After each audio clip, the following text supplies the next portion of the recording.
that they could read it then. So if people didn't know that they had to research all the detail prior to voting at the election, if they didn't know that once they got there they could access that, or even if they did read it and the legalese was so confusing that they didn't really understand what it was and there was nobody available to sort of clarify what it actually meant. You know, most of us are not attorneys, so we don't know what that means. So I would say from that perspective, and from the perspective, again, talking with over 500 people with the signatures, talking to even more at both of those elections where I was sitting and had a table, that people really do want information. They're just really busy. And I'm not sure that they have the space and time to be able to attend everything, right? You know, there was a period I was very involved in Raymond, and then there was a period that I was raising my family. And now I'm about to become an empty nester, and the solar sort of brought me back into Raymond. And that could be partially a compliment to you guys as well, because you do such a great job. We sort of go on autopilot until we find out something's upsetting to us, and then we need to react. But having the open town meeting would alleviate all of that, because we would get sort of back to, I remember when we were a caucus state, you know, for politics, and I've always been an independent, but to caucus, I had to declare, right, who I wanted to caucus with. And I just remember that so clearly, that the fun of caucusing or the fun of town meeting is getting to know your neighbors and is getting to know what they think and how they feel and different ideas and getting clarification and building community and then coming together on a community vision, kind of like we did with the comprehensive plan. So again, all anecdotal, personal experience, etc. But I think, you know, we're done with COVID. We're all craving community. We're talking about a community center. We all care about what's happening in our government, whether it's national or local. Our involvement may not highlight how much we care about that, but I think that it's time to try and give open town meetings a try again. So that's just my 2 cents. Thanks so much. Yeah. So I guess I'm more asking maybe the logistics of it, but why can we not do a hybrid of that, as have a town meeting prior to, so we can discuss, do everything that we need to do, community, all that, and then actually have the vote like we normally do at secret ballot? Because there's a bunch of different reasons I think that, you know, if you can't make that, or if you're raising your hand and your neighbor's so hard against it and you have your little yellow card and maybe you're not going to vote or you don't show up because of that, at least secret ballot gets the people that don't want to be out there in the front of it to actually vote and show up and do something. But you also get the community sense of discussion and people can figure it out. The third part about that is I think it's a little bit of a cop-out when we say we go there and we don't know what we're voting on or don't know where to go. We can easily help that aspect of it by telling the people when you get your card that there is, if you have any questions on that. I don't know if they do that now, but I know that's how I figured it out when I first moved to Raymond, is that Sukar had a spot that had all the stuff that you could research right there. It had all the pages and pages of ordinance changes and things like that, so you could research it if you showed up there and didn't do your due diligence. There was a place to do that. So I think you could kind of kill both of these issues with one if you can. I don't know if it's feasible, but why can we not have the town meeting but actually vote at secret ballot? Is that? That's the public hearing that we had That's what I mean, public beforehand. hearing. We always have one. And, I realize, yeah. but we got to show up if we. Well, exactly. So It's like we're going to show up to we're not going to show up to the public meeting that we have now, but we're going to show Yes. up to have a public meeting that we're going to vote well, in there's front on. I just don't know how that's going to actually happen. from a logistics standpoint, that can't work, and the reason it can't work is in an open town meeting, an article can be changed.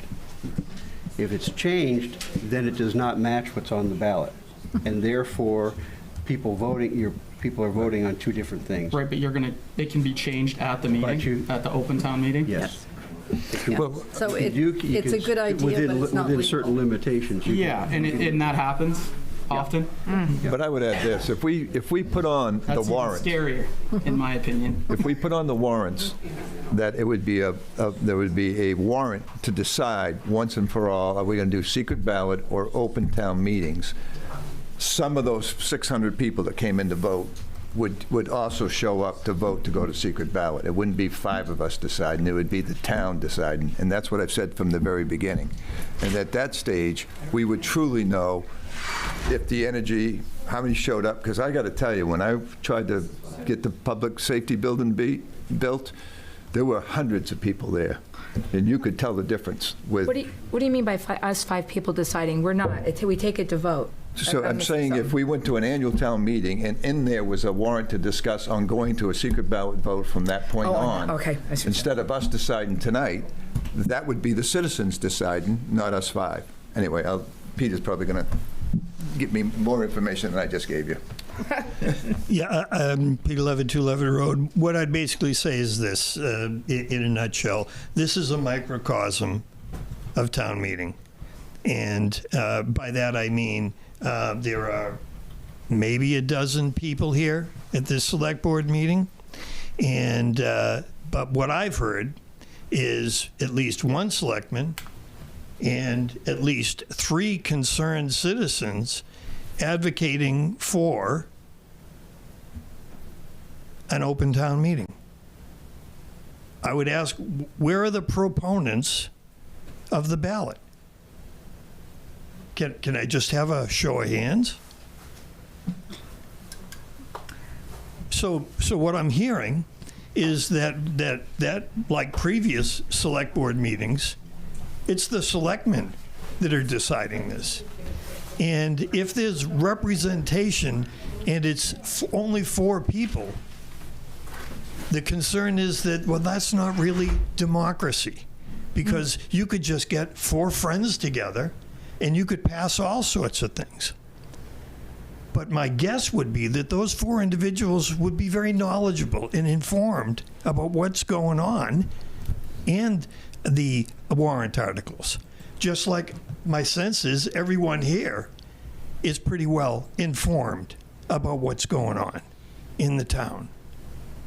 And what is better, to have a smaller participation of informed voters in the community, or to just have what is, in my sense, my experience, a ballot in which someone comes out to vote primarily because they have 1 or maybe 2 agenda items on the ballot and feel compelled to exercise their democratic right, and so they just check off the boxes.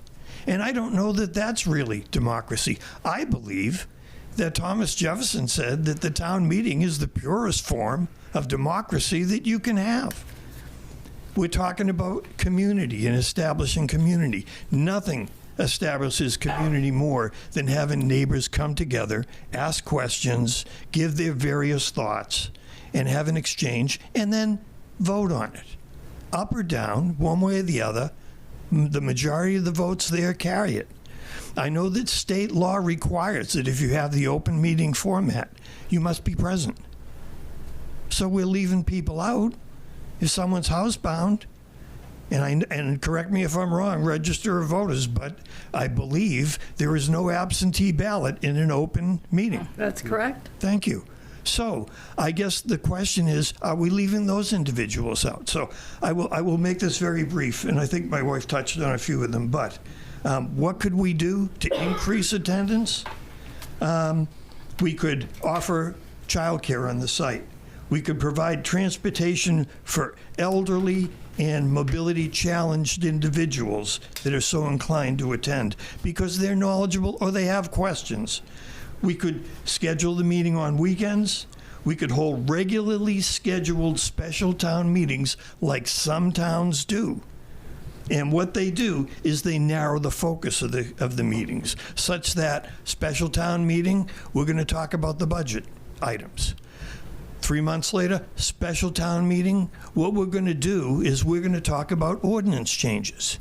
Narrow the focus, shorten the meeting, but concentrate on getting information focused just on that particular special town meeting in place. Increase communications. Get it out early and often in as many sources of media as possible to encourage people to attend. And lastly, what gets people to attend anything, whether it was the comprehensive plan in which the Zoom speaker was saying, oh yeah, we got a room full of people. Well, you know why? Because it was a controversial issue. So are there controversial issues in town? Well, I hate to sound like a broken record, but I'd say not feeling safe to walk outside my house and down my country road with my grandchild, that should get a few people out. Thank you.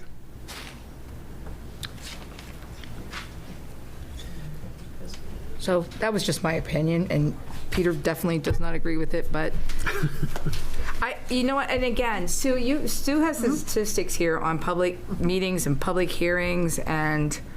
Or on elections and town meetings. The last time I have statistics on having a Saturday town meeting, 237 people came out. That's 5.5% of the population at that point in time. And when was that? That was in 2003. 2003. And then we went to the Tuesday night ones. Yeah. And the Up last, to about 50. Well, because there's Yeah. soccer, there's baseball, there's in dance. 2019 was the last open town meeting we had. 77 came out. That was less than 2% of the voters on the voter list and 1.74% of the population at the time. The prior in 2018, 50 people came. In 2017, 60. In 2016, 72. 15, whoops, there it is, I went by it, was a Wednesday night, and that was 63. What was the meeting where there was 15? I think what Teresa was referring to were the Hearings. RSU meetings Yes. at the school. At the school. Yeah. Oh, Yes. Thank you.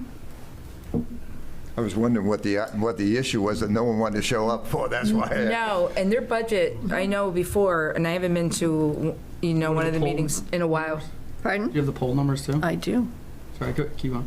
So, Just letting her What- multitask while you do that. I mean, Yeah. it's 9 No, o'clock. I'm just saying that there's not a lot of people there, and people comment on that too. Like, you only have so many people that show up for a huge budget, but again, it's got to get people out to it. so in June of '24, for the ballot that was done for the annual town meeting, 799 ballots were cast for that, for our warrant.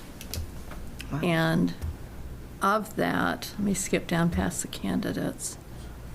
At the beginning of the ballot, only 32 left them blank, but generally it tends to widen as we go down to the bottom. I remember seeing a lot of blanks left on the warrants. When I And read- by the time you get down to the ordinance changes, 122 were left blank So out five- of that. But But no still, knowledge. that's still 500 people as opposed to 70 people. And that's the argument. I can argue this one on both sides without any problem. There are merits to having more people see the information and be able to decide. There are also merits on having discussion, and there's nothing I like better than community and drawing anything into a community setting. I think we're missing that in our society. I agree with that 100%. I would say. I just think that people really they need to do a little bit of the work too. They need to, either way we do it, they need to show up or they need to research it. Because like Peter said, if you go and vote and you have zero clue and you're filling in dots, you're doing just as bad as if you don't show up. But you can, and then if you stack a room because you want something to go past, you just call up a bunch of people and nobody else really cares, it's not that big a deal, and then nobody shows up, then you get stuff passed that way. It's like, there's good and bad to both of them. Yes, There is. It's just, There is. when the turnout is 10 times, it's usually better percentages of how the community and the people feel when it's that big of a difference, I think. It's just beforehand we got to do a better job of being able to communicate, have open dialogue, clear communication on what's going on to the ballot. More that they're public actually voting for. hearings. And have, Whatever maybe it is, I have, don't know. Bob O'Neill, is it Bob O'Neill? Yeah. Yeah. I haven't done both either, so. Well, Bob O'Neill, I mean, have him come and explain during the public hearings to be able to, oh, I'm sorry, I didn't mean- For the ordinance for change. the ordinance changes, and we can have 2 public hearings. I mean, we can, Well, and I did add an extra public hearing because it was requested at one of your meetings to the schedule. I don't see the harm in letting, if it's 75 people who would rather be secret ballot voting than an annual town meeting, that would be 70 people deciding, if 50, and certainly if people knew they were going to have an opportunity to end the annual town meeting and have this secret ballot vote without a lot of information, in my opinion. There was a lot of blanks, and we heard, standing out there at the polls, people coming out saying those were some of the most confusing ordinance or articles I've seen.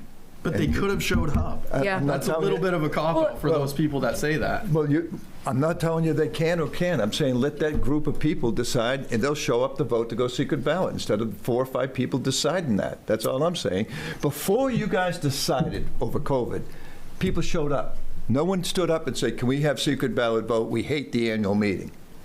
And I'm saying, if you do it and you say, we're going to look at this, come in if you want to have secret ballot vote, you're going to decide it, like it says in the ordinance that, in fact, the state law says, and correct me if I'm wrong, Sue, but I read the ordinance, the state law that says that if the select board doesn't have a legitimate reason for an annual town meeting in a town meeting forum, you can do a petition of 10% of the gubernatorial vote and petition them, and they would put that in there because people decided for the group, whether it's 75 or 200.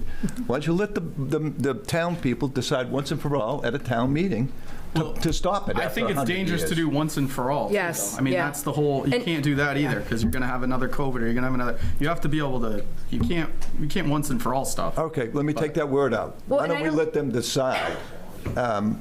I to don't agree with overrule the that. law. That's an assumption that people don't know what's going on in some of this. And there may be a handful, like there's a certain percentage of people that did not answer questions, you know, on and stuff like that. But there's also could be a big majority that do know the answers to it. And to me, I know I deal with a lot of people in and day out, because what happens is they've got to make their family a priority. And when they're doing that, they're going to dance. They're splitting between, you know, soccer and on the road, you know, sports, and they have family matters and stuff like that. So they're going to pick the family issues. So here, if someone, Over an ordinance change. 100%. yeah, I literally had a parent Sucks, come but in true. at 7 o'clock, drop off her kids, and turn around and say, I got to go vote because the rest of the day I'm not going to be able to make it. So to me, again, it's an assumption of people not knowing the stuff compared to, Sounds like we made up our mind. no, I'm not. I'm just giving you my opinion, and we're debating it just like we did everything else. But to me, I am so open to any kind of hearing. I'm open to any kind of public meeting and getting it out. But the data shows that we get more people on secret ballots because there's more time all day. And we can put big notes up and say, if you don't understand something, here you go. Or if, you know, people need something, as far as, yeah, that, I think this community is just dying to have a community, and I bet you there'd be a great turnout at the So annual meeting. secret ballot for the just first time. kills community? No, I'm saying that for the first time, we're talking about a school that's going to need bonding money. We're definitely going to But want that's more not people now. on that. I know it's not that long, but all I'm saying is, And we're going to vote on it. then we ought to you can just tell us vote. to shut up. You Sorry, know, go ahead, keep I just think that we're missing something. I think we're missing something in a small town.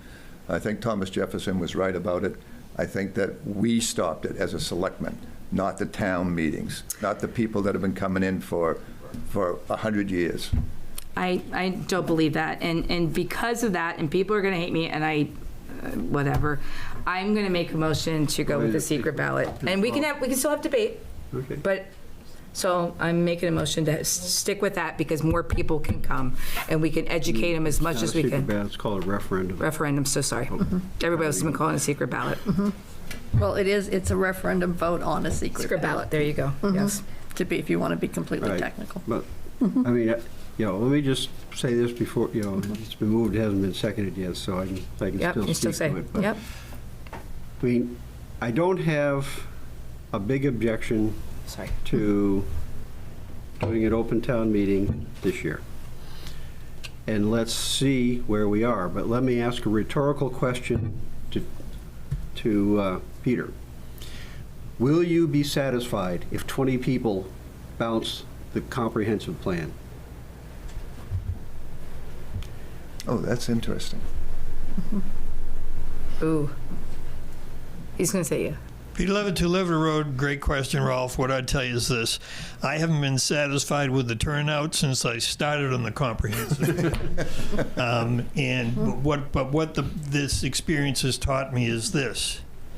Those few people in the community that chose to get engaged in the plan, to me, they're worth their weight in gold as far as where they see this town going, and they are informed.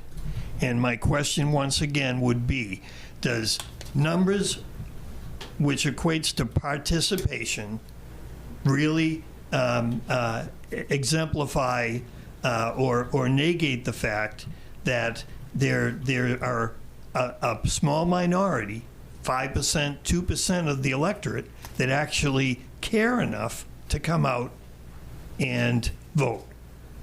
And I would say that the numbers are a little skewed because there's a lot of other things going on the ballot on any given election that cause people to come out.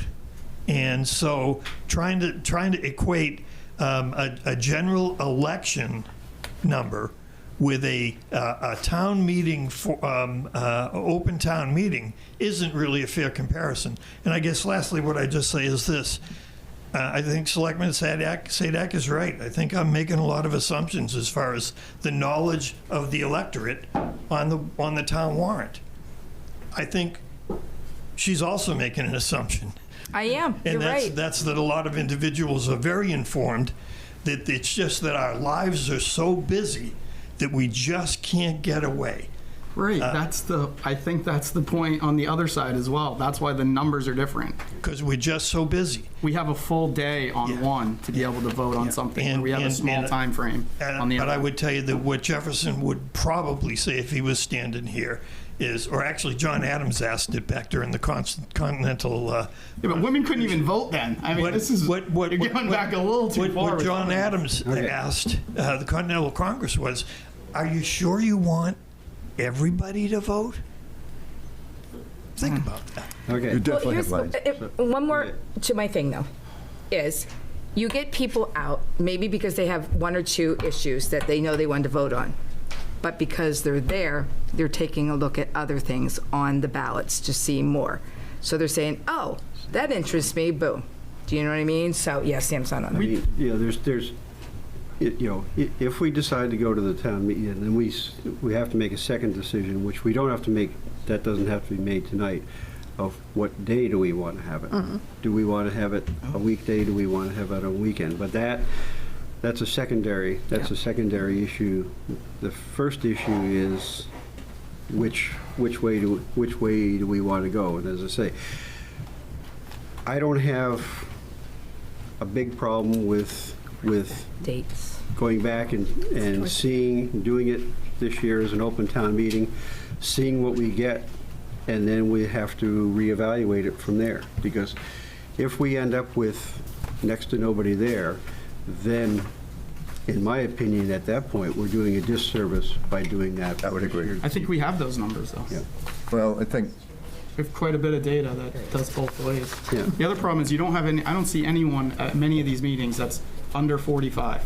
And there's a big reason is because they are slammed busy either with kids, with, school if they're in college or whatever. And they don't have time to come out to pick a small time frame. It's just, they're never here for that. So we've got, it was moved, but it was not seconded. Do you want to stay with that? I do want to stay with it. I'm sorry. Is there a second on Teresa's motion to have that as a referendum vote? I'll second that. Discussion on that. All those in favor? Opposed? That motion fails. Is there a second motion? I make a motion that we try an annual public open meeting this year, please. Is there a second? All right, I'll second that. Discussion. All those in favor? Opposed? Oh, we need Sam. Sam's We don't not have there. Sam's not here. In that case, both motions fail on the table, which there is no... So no what? No, there is Oh. no decision at this point, so we'll have to move that decision to the next select board meeting. I like debating this out. And I hear what you're saying. I do. Okay, next item, let's see if we can move things along. Next item is update the finance director account status. Sue, are you- She had to leave. She had to leave. She had to leave. So, other than Brenda is continuing to get things updated, we did have a lady start today that's a temp that is going to be working on the reconciliations. And Brenda and I have already started working on the budget worksheets. We've gone over them with the department heads. I still have a few more to update, but we're making good progress. But Brenda has found a lot of things that needed to be tidied up, and she's done just a phenomenal job so far. I wish she was here to hear that, She's been. but I've told her that. Okay, next item is consideration of budget goals and schedule. And all I did in the proposal was just simply change the years and put in this last year's date. I just wanted to show you what you had said last year and let you tweak from there, if you feel so led. Last year, you had that first one of maintaining or lowering the tax rate, and because of circumstances beyond the town's control, it went up by almost 2 points anyway.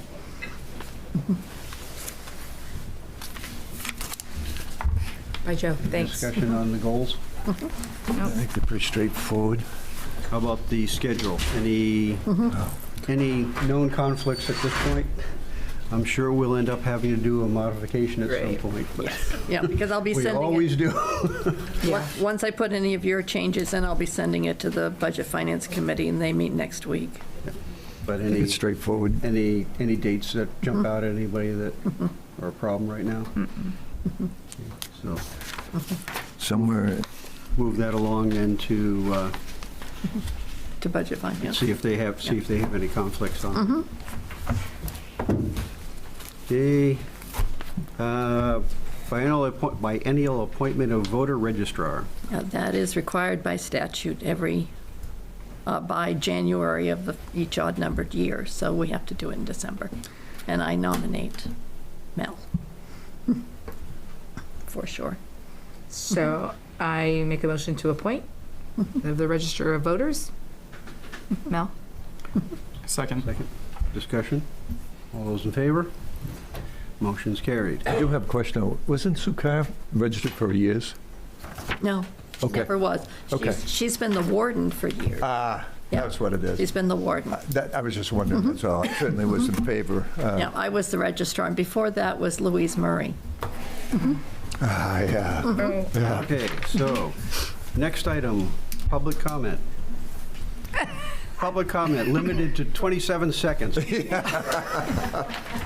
I Speak may. quickly. Oh my God, this is like a 5-hour meeting, yeah. Well, this is It's a good. huge agenda. I will try to be fairly brief in my comments tonight. Bruce Tucker, Fire Rescue Chief, 118 Valley Road. We have a couple of vacancies. I haven't had to say that in a long time, but we are working to fill these vacancies. Both of them are paramedic firefighters. Lieutenant Roger Belton has left us to go to other opportunities in another department. And paramedic firefighter Robert Orr is leaving us after 15 years for retirement.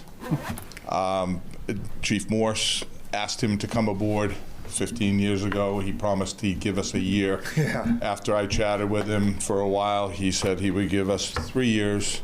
And here we are 15 years later, and the reason why he said he stayed so long is he really liked the progressiveness of our department and how things were run here. But he's reached the end. doesn't want to set foot in another ambulance again, and Saturday will be his last shift.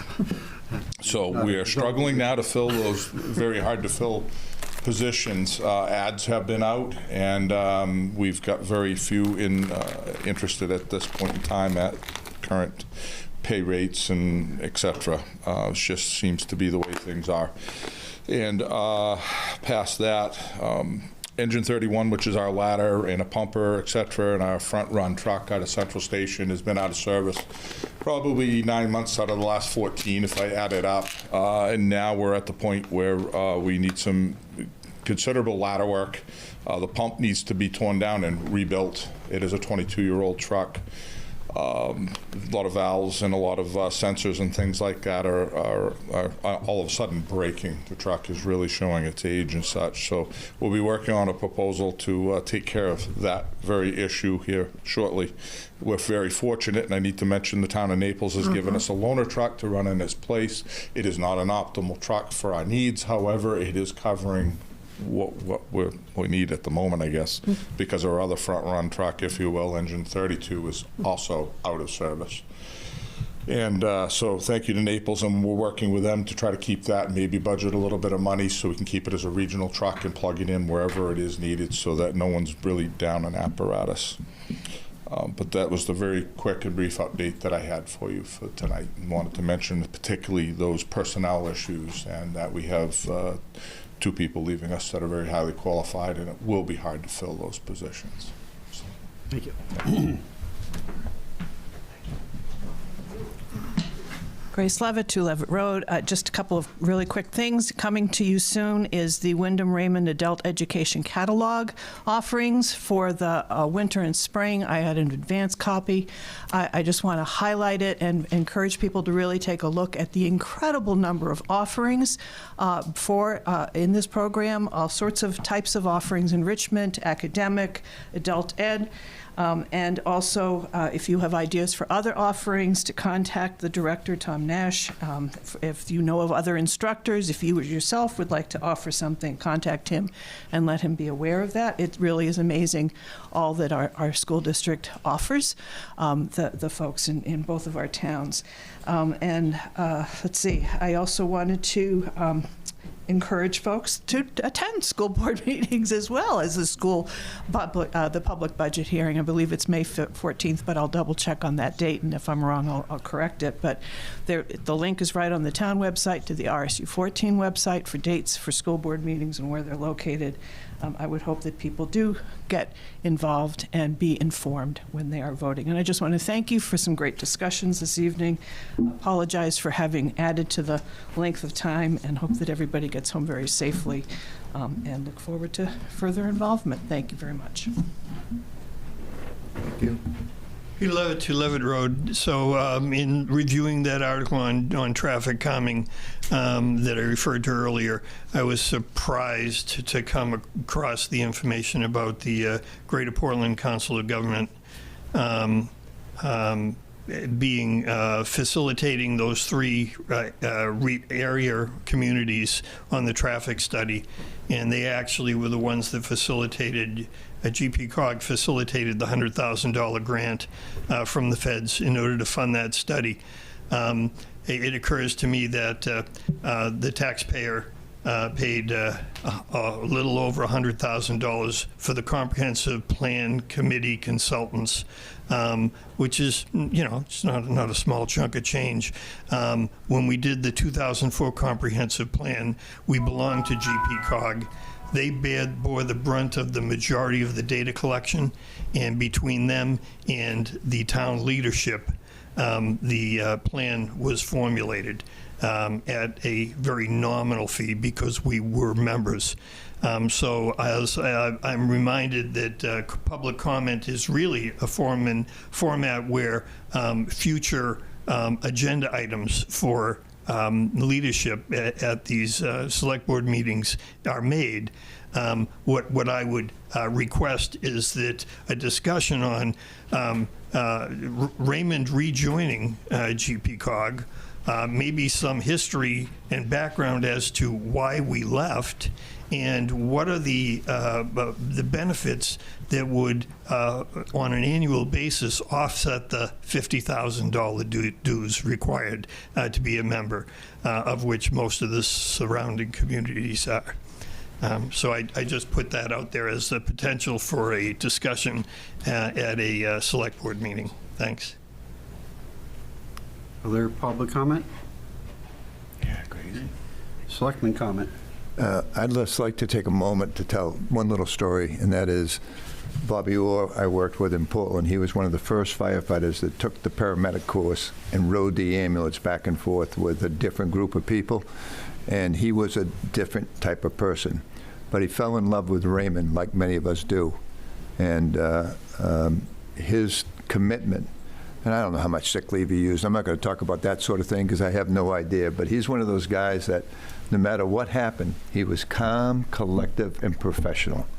And I don't know why firefighters and EMS people do their best work at night, at dark, when no one knows. But he's a gentleman who is a gentleman. And I would be remiss if I didn't say it was a pleasure to hire him, and much more of a pleasure to know he lasted 15 years, and this is the last place he'll be doing fire and EMS. So to him, I say thank you. Other comment? Okay, town manager report. Oh, shoot. I was going to say, forgot. I've done so much. I accidentally, or not, it was on purpose, restarted my PC and it's updating. So I don't recall the dates, but there's some date in January, some date in February. January 14th, February 11th, I'm so sorry. Thursday, December 19th, we're going to be closing at noon for the town office to have our annual Christmas party. Tuesday, December 24th, we'll be closing at 1 for a Christmas holiday, for people to start a bit early. Other than that, I don't have an update, other than my thanks definitely go out to the Public Works crews who have put in so many long nights, the way the storms are falling right now. If you see them on the road, please give them a good wide berth, make their job easy. Well, they're going to win, so you pretty much should. Yeah, you really should anyway. I hope everybody has a Merry Christmas and a Happy New Year, too. Well said. Safe. Thank you. If there's nothing else, Motion to adjourn? Second. all those in favor? Meeting's adjourned. Thank you all.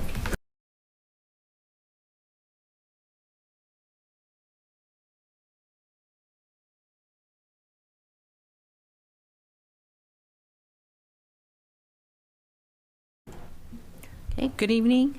I'd like to call the Town of Raymond Budget Finance Committee meeting to order.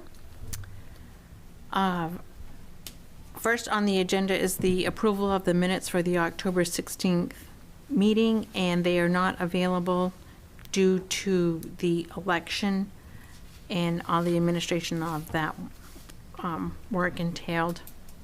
They will be available for our next meeting. Next, we have the update on the progress of the bank statement reconciliation for June, July, and August. So where I am at with that is June is complete. July is in process. There was a lot that I needed to do with that particular statement, but you should have an update of all the expenditures and revenues up through at the minimum, the end of July, possibly August, by the time you have your next meeting. Okay.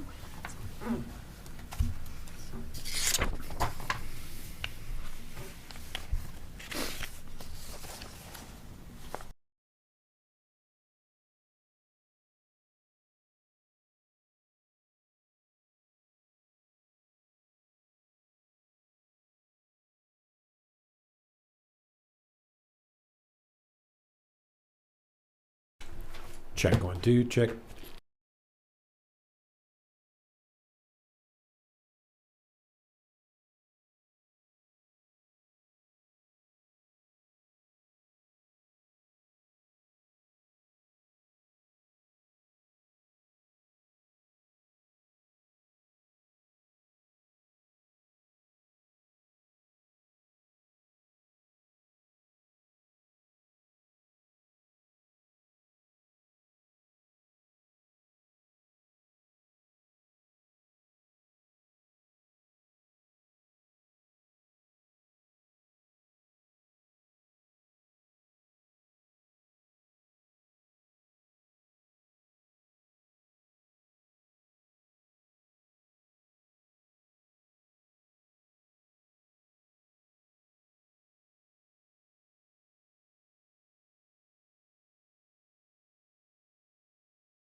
Good evening and welcome to the Town of Raymond Budget Finance Committee meeting. Today is Wednesday, April 16th, and we're calling the meeting to order. And the first order of business is approval of the minutes from February 19, 2025. Is there a motion to approve the minutes? So moved. Second. Okay. Is there any discussion? Right? All in favor?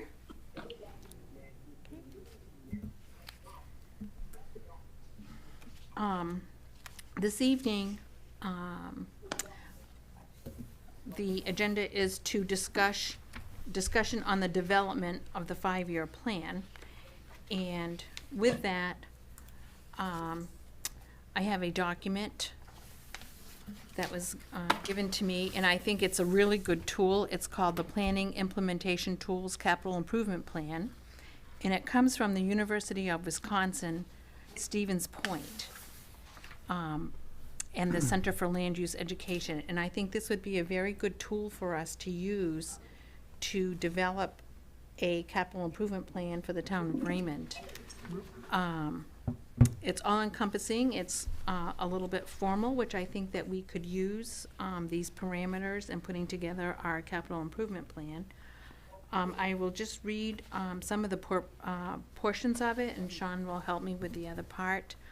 So the tool description is a capital improvement plan is a community planning and fiscal management tool used to coordinate the location, timing, and financing of capital improvements over a multi-year period, usually 4 to 6 years. Capital improvements refer to major non-recurring physical expenditures such as land, buildings, public infrastructure, and equipment. The CIP includes a description of proposed capital improvement projects ranked by priority, a year-by-year schedule of expected project funding, and an estimate of project costs and financing sources. The CIP is a working document and should be reviewed and updated annually to reflect changing community needs, priorities, and funding opportunities. The common uses: annual capital budgeting. Preparation of the CIP and annual budget are closely linked. The first year of the CIP, known as the capital budget, outlines specific projects and appropriates funding for those projects. It is usually adopted in conjunction with the government's annual operating budget. Projects and financing sources outlined for subsequent years are not authorized until the annual budget for those years is legally adopted. The out years serve as a guide for future planning and are subject to further review and modification. Plan implementation. The CIP is a powerful tool for implementing a community's comprehensive plan, strategic plan, and other planning documents. Capital investments such as utility extensions, highway improvements, and the purchase of parkland or environmental corridors can have a substantial impact on patterns of growth and development. By providing funding for strategic investments at a given time and location, the CIP helps ensure that development occurs consistent with a community's plan and vision. Implementation. Creation. The following general steps are involved in preparing a capital improvement plan. 1 is the project submission. Local agencies and departments are asked to submit a list of capital improvements projects in order of priority.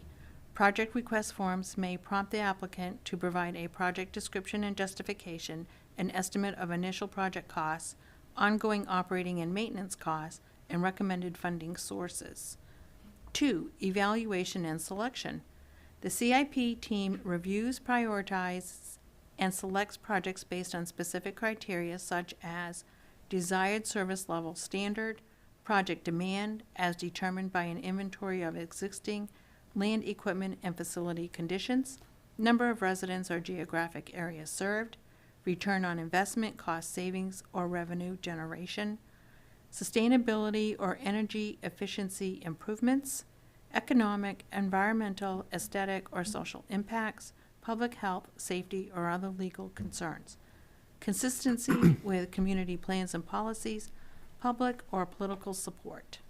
3, financial analysis. Financial data, including historic and projected local government revenues, expenditures, and debt service, are used to assess the community's ability to pay for proposed projects and to select appropriate financing tools. Plan preparation. The draft CIP includes a list of recommended projects by funding year, project, and scheduling details and financing sources. Detailed maps, photos, graphs, timelines, and other illustrations may accompany the plan. Review and adoption. Following public review and revisions, the governing body adopts the CIP and capital budget. Administration. A single official is usually responsible for coordinating preparation of the CIP. This task may be assigned to the chief executive or administrative officer, mayor, president, manager, administrator, a budget officer, or a member of the planning, finance, or public works departments. The CIP coordinator often works with an advisory committee, which may consist of local officials, citizens, or key department staff. It is also a good idea to refer the CIP to the Plan Commission for review and approval. In most communities, the CIP is prepared in the months preceding adoption of the annual government budget. To provide sufficient time for project solicitation, financial analysis, and community input, preparation of the CIP may take on a year-round function in some communities. The CIP should be reviewed and updated annually. Okay. I don't think I'm going to read through the report card part of it, Madam but Chair, yes. could we have this put up on the website? Yes, that's a great idea. So that people can look at it? if Yes. We're interested to see what we're working with.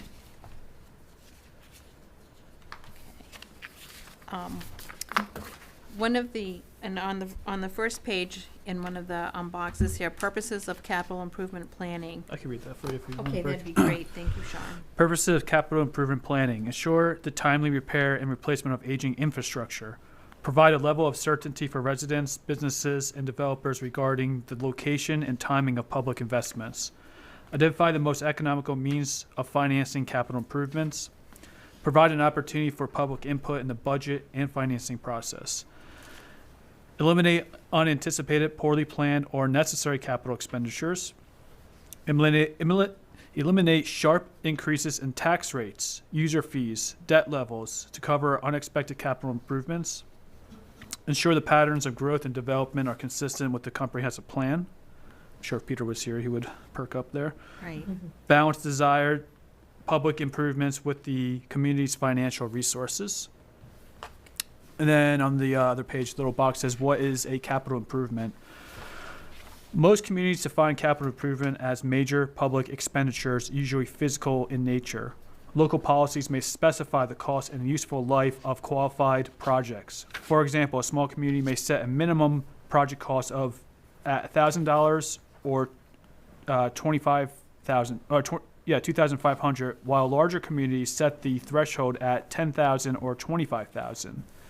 Expenses below this level are considered operational and appear in the annual budget. The Government Finance Officers Association recommends a useful service life for at least 3 to 5 years. Common categories of capital expenditures include purchase of major equipment such as playgrounds equipment, snow plow, computers, acquisition of land for a public purpose, example, park, landfill, industrial site, construction, expansion, or major renovation of a public building or facility, library, road, sewage treatment, building retrofit for energy efficiency, and relating plans, engineer designs, appraisal, feasibility cost, example, LEED certification, architectural fees. Some communities specifically exclude vehicles and equipment from CIP. Some communities specifically exclude vehicles and equipment from CIP.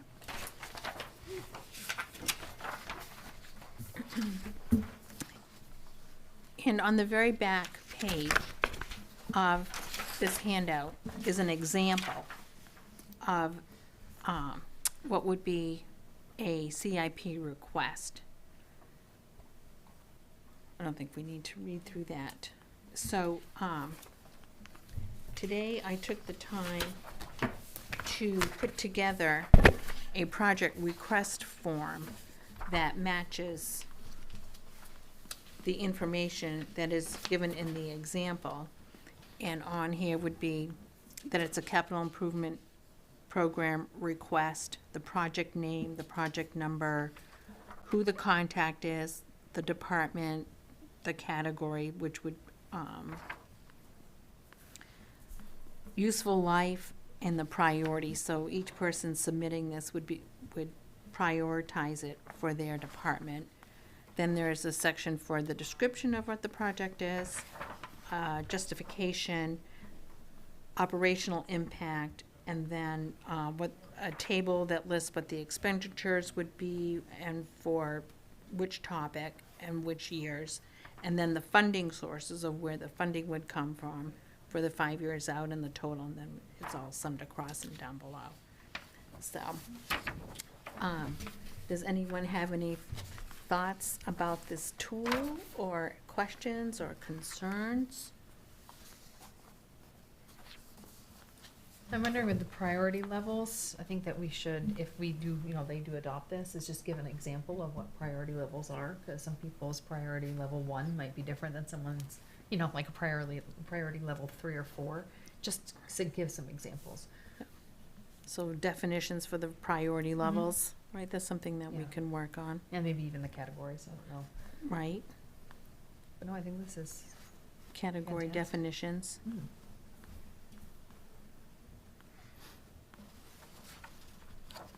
Category definitions. I like that there's an example to use too, which is great. Yes.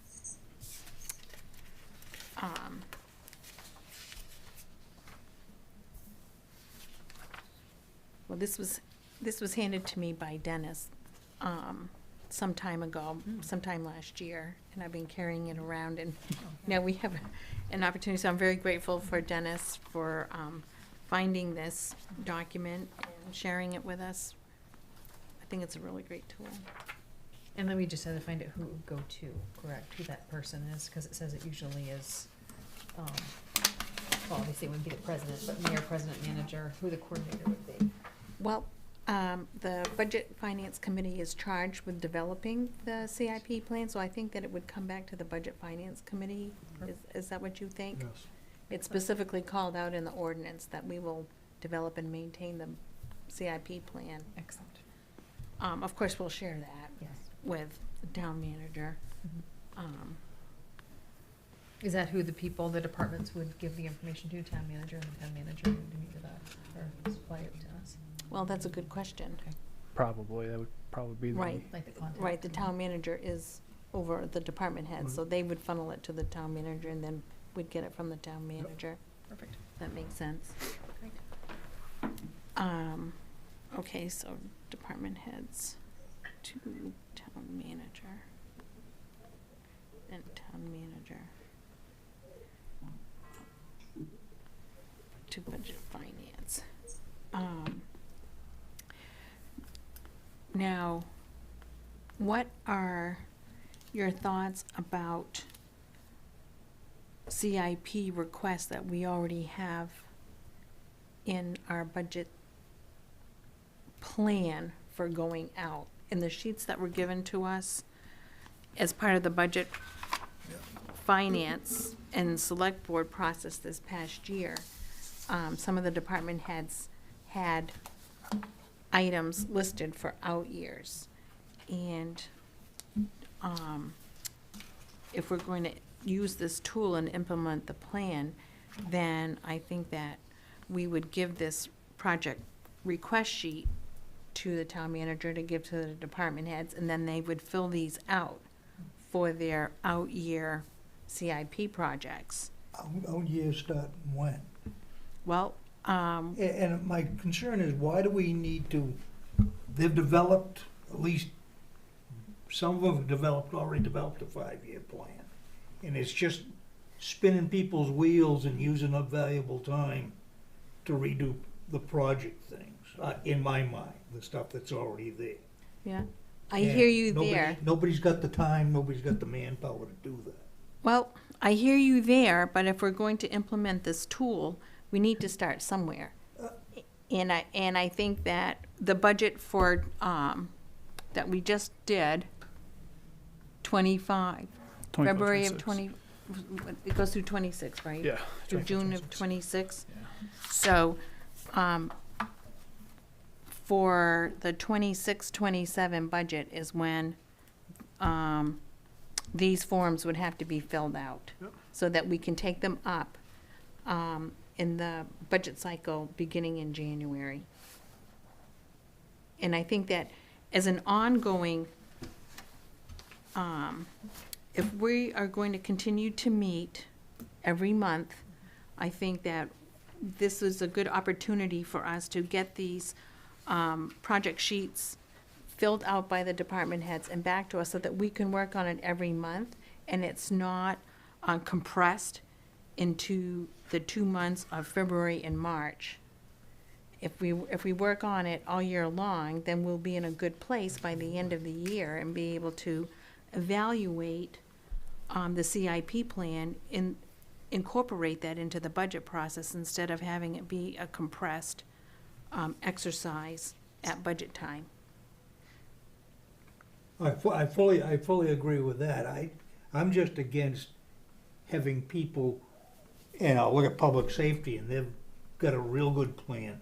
They've already done all the research, and why would they have to resubmit the same thing again? That's my point. I understand, but if we're gonna integrate all of the departments into one CIP plan, then we have to evaluate each department commingled together.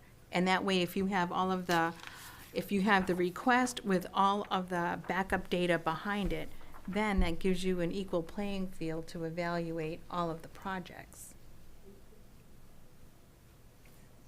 I think a lot of what we've been missing is the backup data.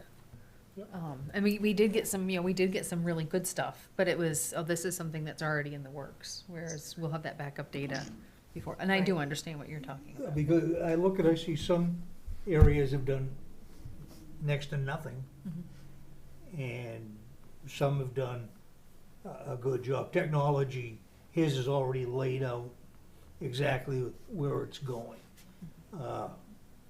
And public safety is. Castletop, I think, a little bit. But it's one of those, I'm just against people who have already done the work being forced to do it again. Well, if they've already done the work and they already have the backup data, it's just a matter of filling out what the description is, the justification, and attaching all of that backup data to it. Understand what you're saying.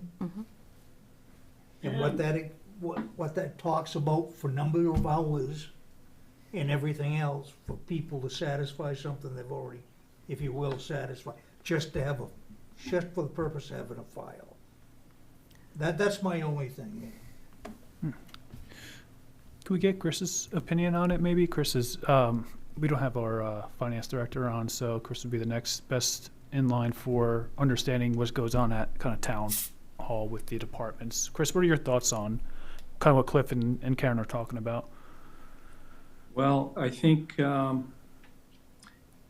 the public safety does have a good CIP program, and they have been following it. I think it's imperative that all the departments, if they have a CIP program, that they follow it.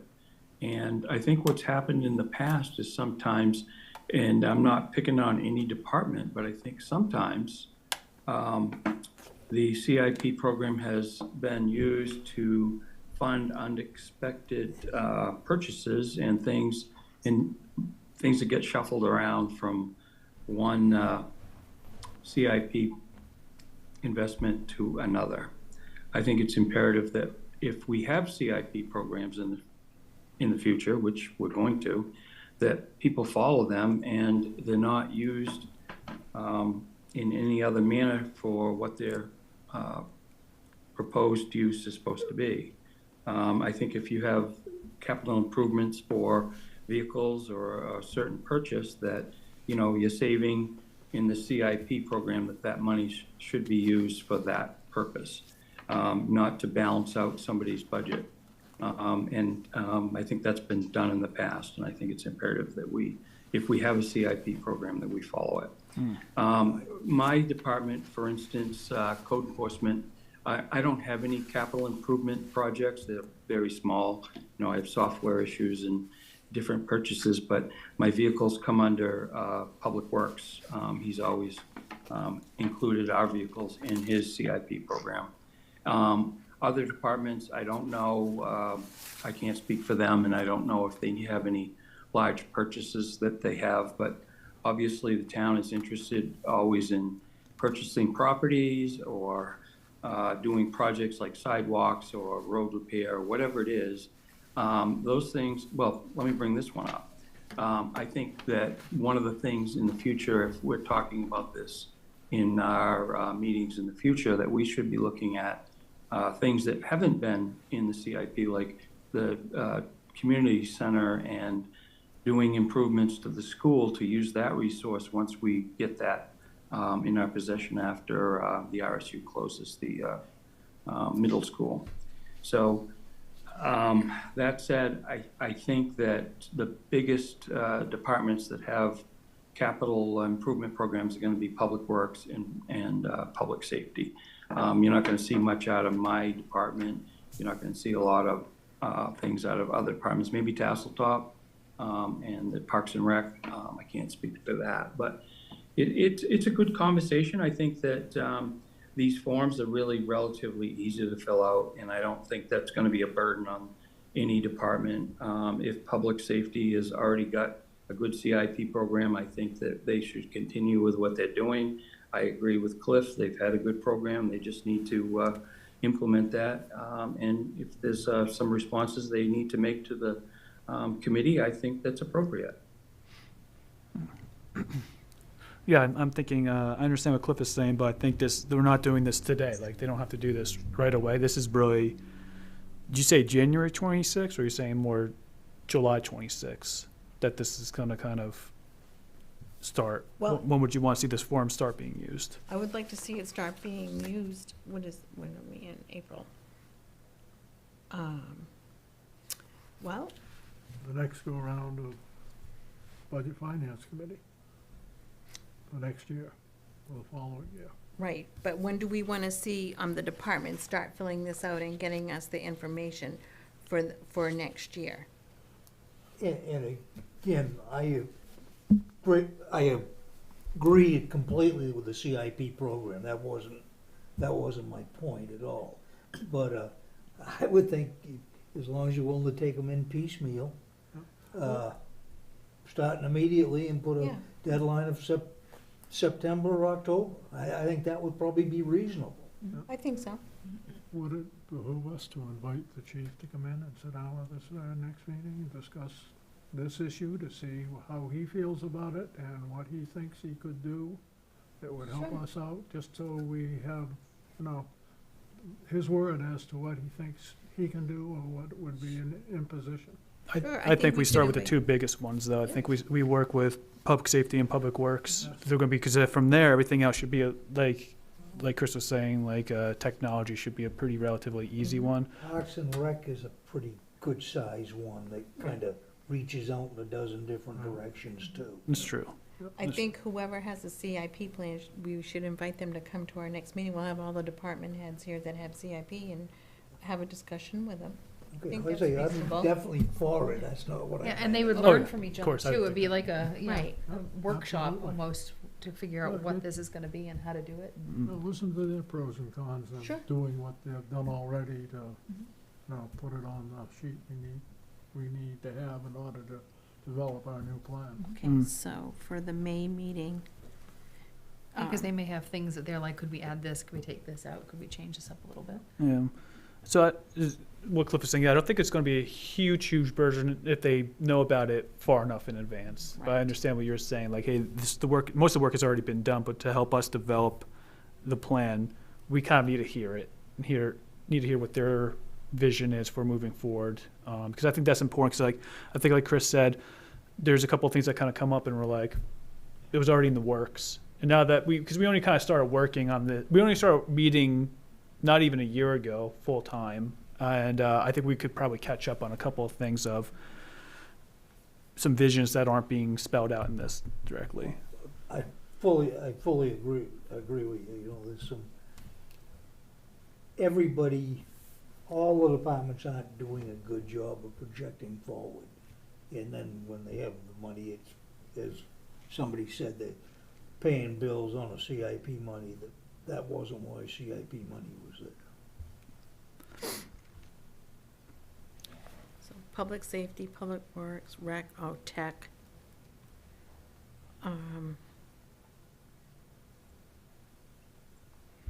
Where would the school fall under that? Because I mean, it would probably need its own thing, I would imagine, right? The Jordan Small. Yeah, because it's town building, but are they all included under town building, or are they getting its own? That's one. Depending on which way it goes, it could very well under rec. Yeah, that's Being that's one of the prime users. I mean, I don't know where the line. It really all depends what they put in there. Madam Chair, Yes. I think that with the school, that may be something that the town manager needs to address to the committee as to what he foresees for that building, because it's going to be a multi-purpose building, in my estimate. So the other thing I'd like to say is Cliff's recommendation that maybe we invite the departments to speak to us at the next meeting if they choose to, but give them kind of a deadline that we're going to need some kind of a capital improvement program from each department if they have one or want one by September, because that would give us time to evaluate and look at the CIP programs and make recommendations to the select board before it's time to do some voting on recommended warrant articles to the budget. So we'd have a deadline of September for them to submit their project requests? Right, I think that's kind of a rough timeline that I think would work for us. I mean, if we have the information, then we can digest that and make recommendations based on what they submit. But there's no reason that people that have a program already couldn't come to the next meeting and talk about it. And, we can kind of give them some thoughts and advice. And by September, they can make any changes or amend their CIP programs according to what the discussions are in forthcoming meetings. Okay, all right, that sounds like a great idea.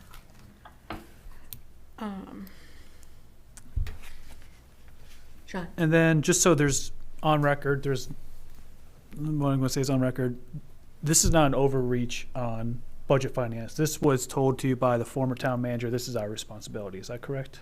It's an ordinance. Yeah. So we have an ordinance. Do we want to read? I can read it just so nobody feels that there's an overreach. This is just because it wasn't being done by budget finance doesn't mean that it wasn't always our responsibility to be doing that. So I'll just like to go on record.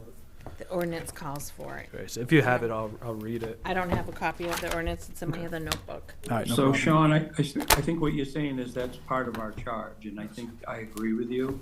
But even though it wasn't done in the past, we can do it going forward. Yeah, absolutely. Yeah, it's not an issue that it wasn't done. I just want to get on record that this is not an overreach on our committee. This is what is being tasked of us to do, and because we've been meeting every month, we're taking it by the horns. Okay. Do we need to take a vote of the committee that we would like to use this tool as our model for putting together the CIP plan? I'm just asking. I don't think you need a vote, but it probably should go in the minutes if this is gonna be the model we use, because we may change our minds once we get into this or find something else that. Okay. That would be the only, I don't see, this is conceptual, not definitive. Okay. It's our intent to use this until something better comes along. Okay. But it's more. All right. It's a living document. It's a living document. I personally don't think we need to vote on it. I think we just need to agree that this is the idea of how we're going to do it. doesn't have to be so specific as to that's the exact form. It may morph into something else, but I don't think we need to vote on it. Okay, thank you, appreciate that.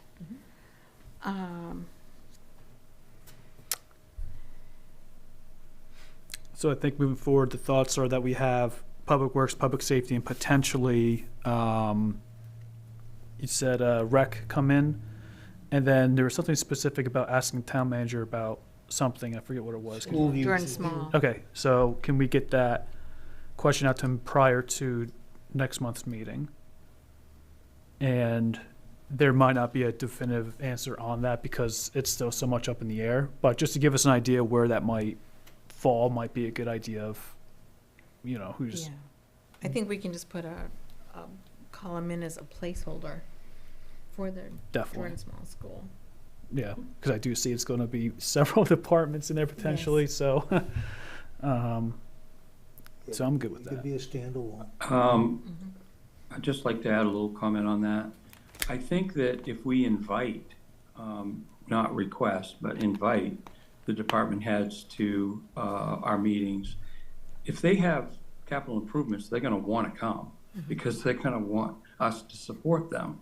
So I don't think this has to be kind of one of those issues that's a demand from us. It should be an invitation, and hopefully they receive that as, hey, this is my opportunity to come to the Budget Finance Committee and say what I need and implement that into the CIP program so it's in the next budget.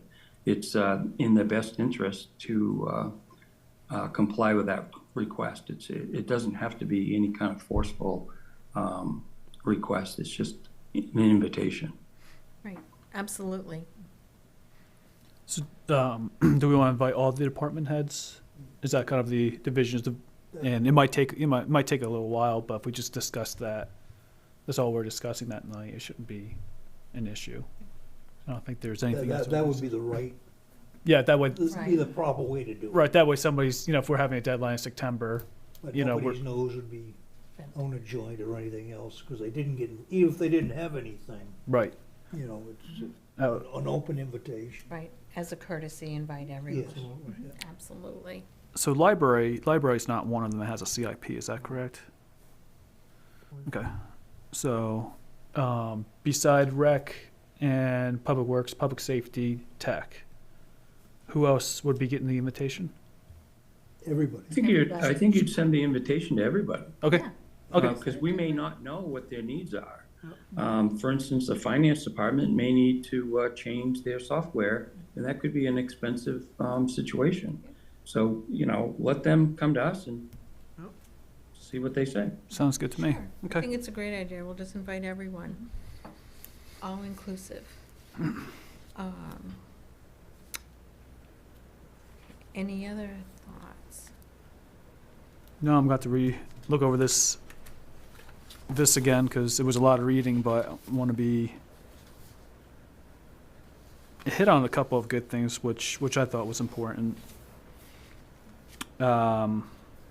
Especially the eliminate sharp increase in tax rates, user fees, and debt levels to cover unexpected capital improvements. I mean, there's a couple of things in here that the purpose of the CIP really is focused on not burdening the town with too much. And the only way you're going to do that is if you're looking several years into the future to understand what our costs might be. So I'm going to reread this document because I know we just read over it, but it's a lot to digest. But I think this is a good tool. I think so. Were you all able to open the Excel spreadsheet? You didn't Yes. have any problems with it, because Don had a problem opening it, so. We had to play with it, but it would open. Okay. I had a So you problem went with up to the top and clicked You on did? each one. Yeah. Yeah. Were you? But able- I'm at home working on a tablet. If I'm at the office, it may come up on my computer fine. So it's no big deal. I'll get it tomorrow. That first page is blank. Just Right. the first page is blank, and then you go down to the tabs, and that's where the rest of it is. Right, and Oh, maybe that was the problem. I looked at the blank page oh, and said, oh, there's nothing there. There's nothing here. So I That's- didn't search any It's further. scot-free. right, that's the first page, and, what my intention with that is be able to link cells on the individual sheets behind it and have them appear on that sheet all together as a summary. And it takes a special skill with Excel to be able to do that. And I haven't had time available to set that all up, but I thought it was important to get all of the sheets that we were provided electronically through the last budget season all into one document. And then we can get the summaries from each department, and then we'll have a really pretty clear idea of what we're looking at for totals in the years going forward. And we have a lot coming down the pike, and I think we need to be prepared for that and be able to have a snapshot view of what those costs are. And if I can make it work, I would also like to put the revenue carried forward for each department CIP. If so, and set the summary sheet up exactly like this, so all the numbers will line up. I think is a good idea. This is a really good sheet. I think this will be very helpful, so we can see what we have in reserve and what the expected expenses are going to be, and then we'll know where our deficit is. Yep. But like I said, it's a work in progress. Madam Chair, this is current as of, well, this is as of 5/28/24, but that's not right. These numbers are all good?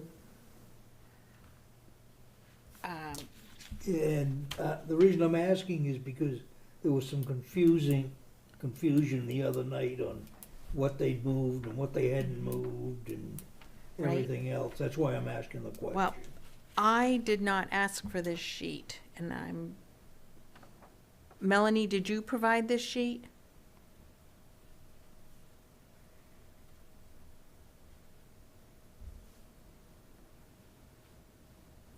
What sheet are you referring to? The Capital Improvement Reserve Fund sheet? Are you talking about the large? Yes. page?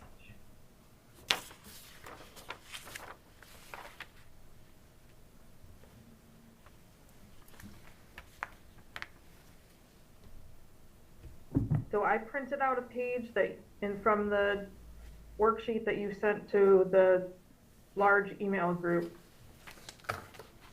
Okay. What's confusing to us is in the footer, it says as of 5/28/24. And I'm just wondering if the date is wrong, and if the numbers are accurate. I have not done anything to change. All I did was print out that tab that opened up in the documents that you sent to the Okay. group earlier. I will go back and I will verify that these numbers are correct as of what we approved for the budget to go on the warrant articles. Okay, because I know the 135 was definitely projects that had died or were left over from projects. But Okay, everything beyond that kind of got a little fuzzy-wuzzy and went 3 or 4 different ways. We okay, probably need to update it. yep, I'll go back and verify these numbers, All right.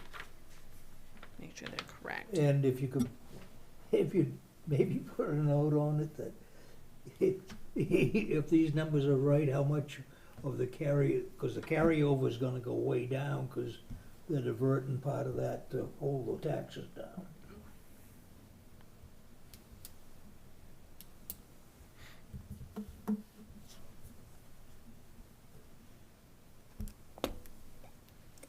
Okay.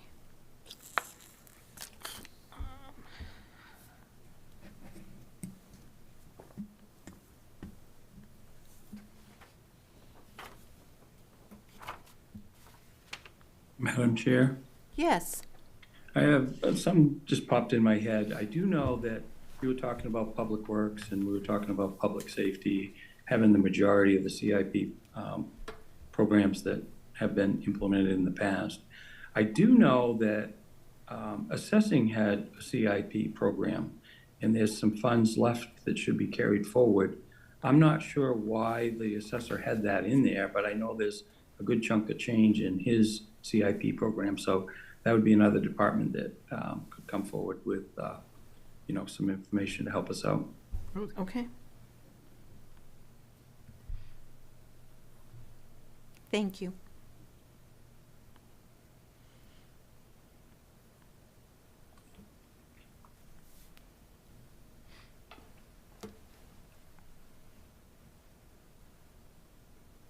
I'm kind of curious what the town hall feasibility study was. I know it's a very small amount that's left over, but that was prior, I mean, that was 21, 22, so there was some kind of study that was going on for town hall. I don't know what that was about, but just kind of curious. Chris, do you have an idea what the town hall feasibility study was? I think back when it was done in 21, 22, they were wondering whether or not they needed to develop a new town hall. Yeah, I remember I think that. it was looking at whether or not we needed to have a new town hall. Do you know what the results of that study were? You can see it. We don't have one. Sorry, Sean, I stepped away. Could you repeat your question? Yeah, I was just curious, the town hall feasibility study, it's a very small amount that's being carried over, but I'm just kind of curious if you had any insight on what that was, and Frank kind of filled us in a little bit, that a study was done, and what would you say came out of it, Frank? Well, we didn't get a new town hall, so I guess what came out of the study is we didn't need one at that time. I have no knowledge of a feasibility study on town hall. That doesn't mean there wasn't one. Do you know, Frank, when that was? I'm not sure, but I think it was back in 2000. Dawn would know better than I. But I think there was they were looking at what they needed to do, and then I think what they did is they renovated in town hall instead of looking at building something new. Right. I think that's when a lot of those renovations down there took place. Yeah, I really don't know much about that. Just interesting, that. My understanding is that that building is very, very old. Old school.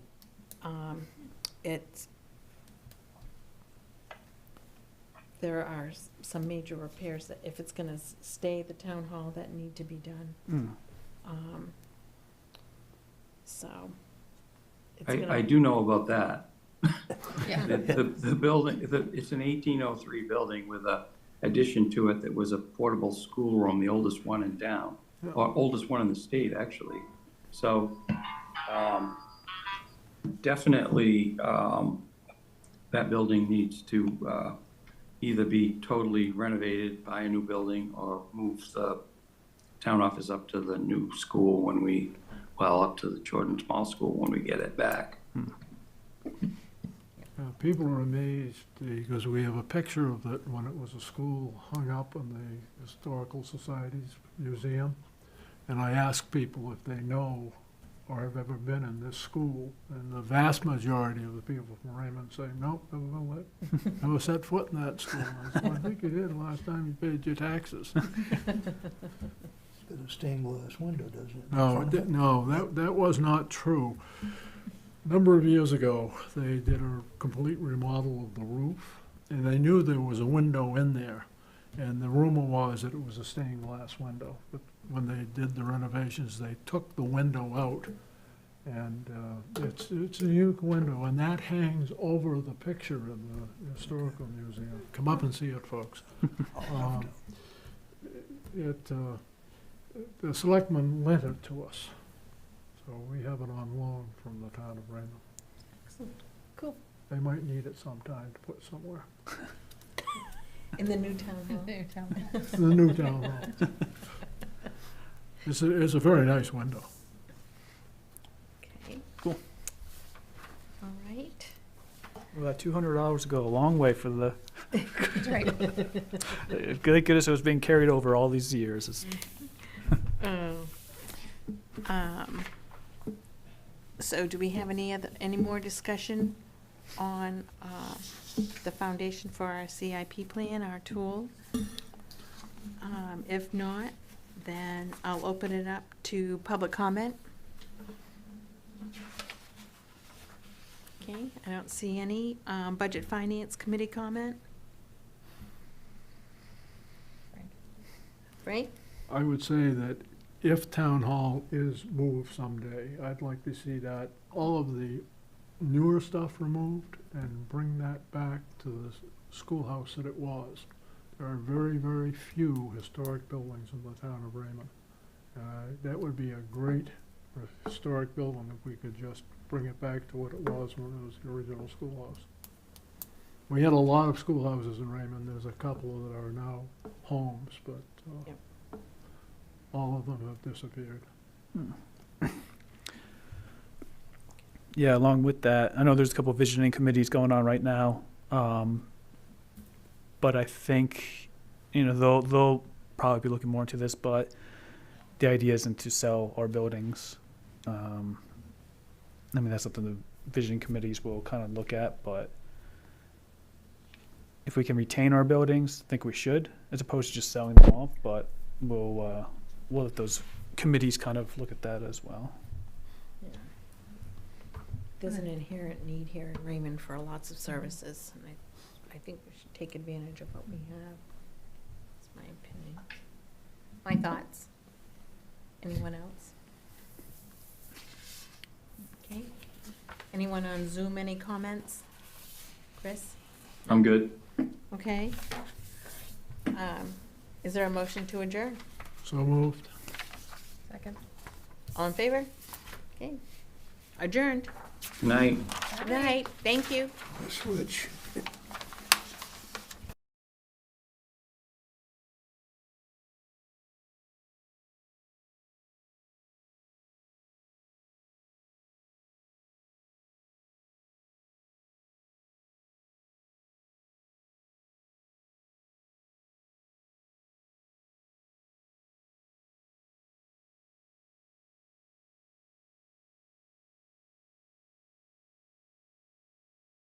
Is someone else speaking? I don't want to over talk. No one's speaking. You've got the floor, Brenda.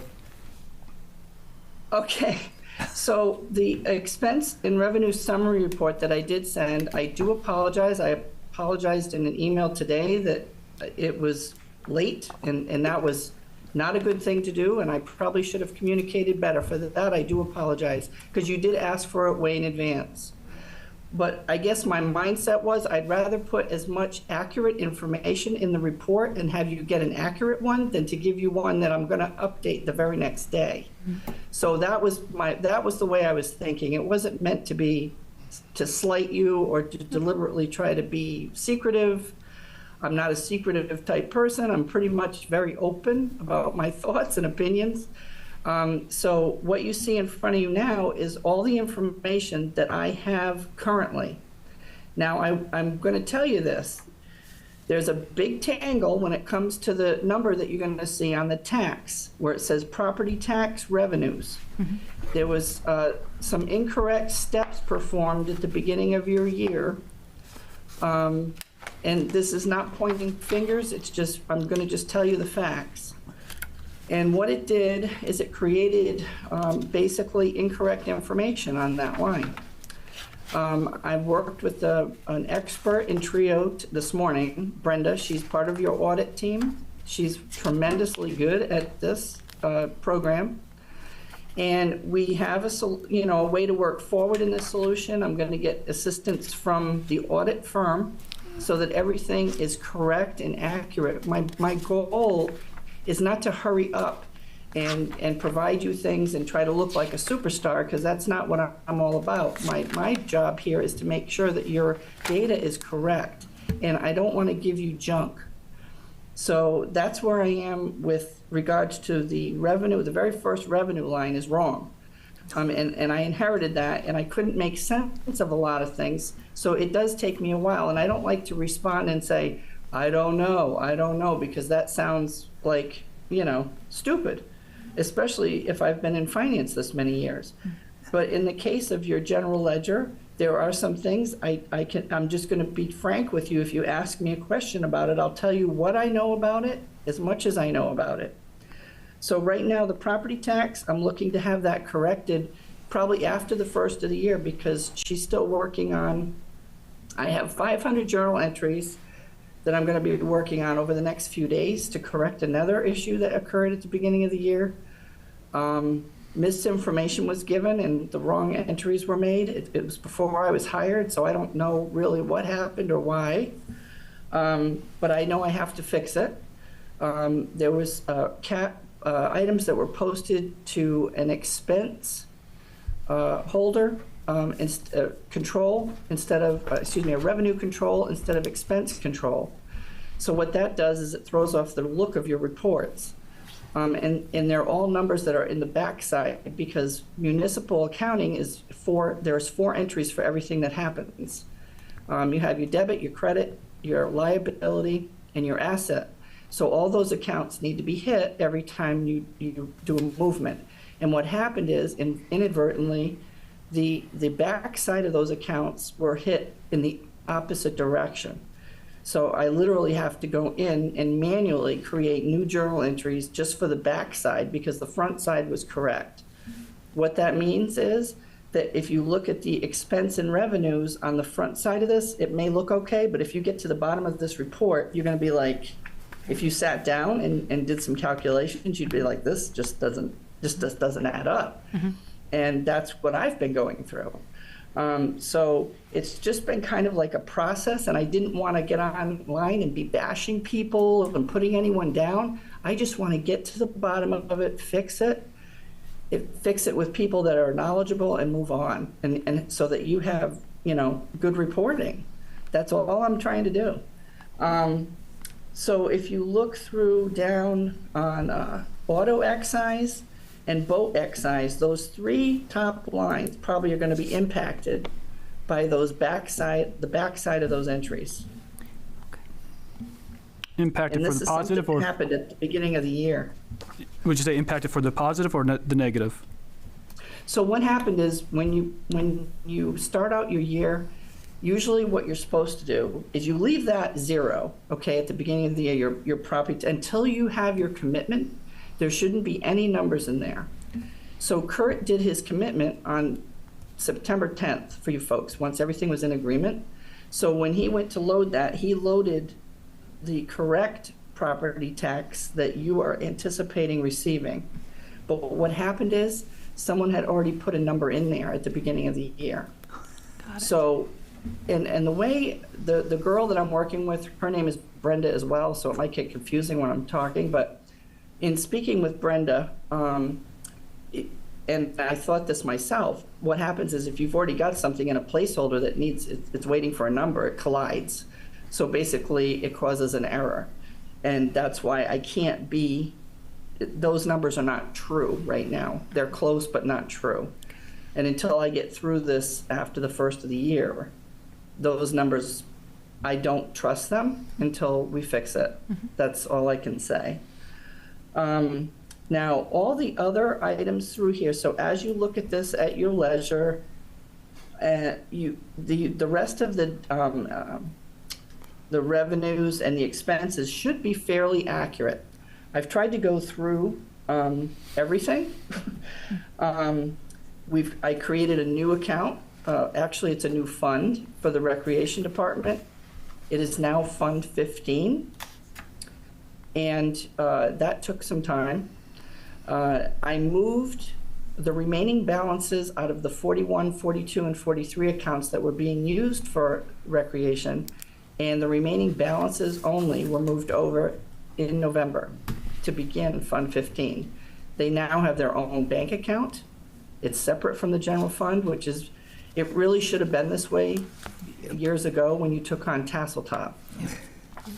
So now it's in a true separated fund. Tasseltop still has its own account.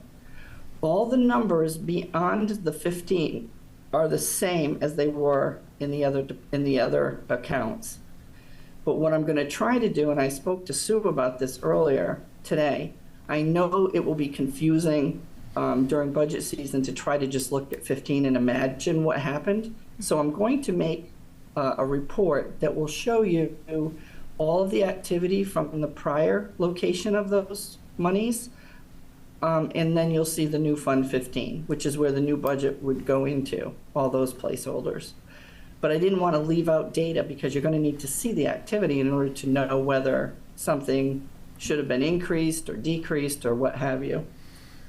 Let me see what else. There were some points I wanted to make sure you were aware of. Those were important for me, for you to know. The other thing I wanted to make sure you knew is that when you look at this, okay, if you're go home and you're looking at it, and I know you're angry you didn't get it earlier, but you have it now. If you have questions and you want me to answer you, you can email me. I'm telling you right now, if you want to know something, if you look at something on here and you're like, what the heck, just email me. I'm happy to respond. I'm not trying to live in a silo or work in a silo. So if you want, I'd rather answer your questions so you're not getting frustrated waiting till the next meeting. So I'm telling you now, to please do that. If you really want to know something, just ask me. Because I am here for you. I'm working for you, and I'm trying to make things as best I can, as fast as I can. When I first jumped in here, I had to right away start working with this audit team, and I didn't even learn your ledger yet. And now I know your ledger, and that's what led to all these uncovering of different things, because as I learned the ledger, I found where things were not quite right.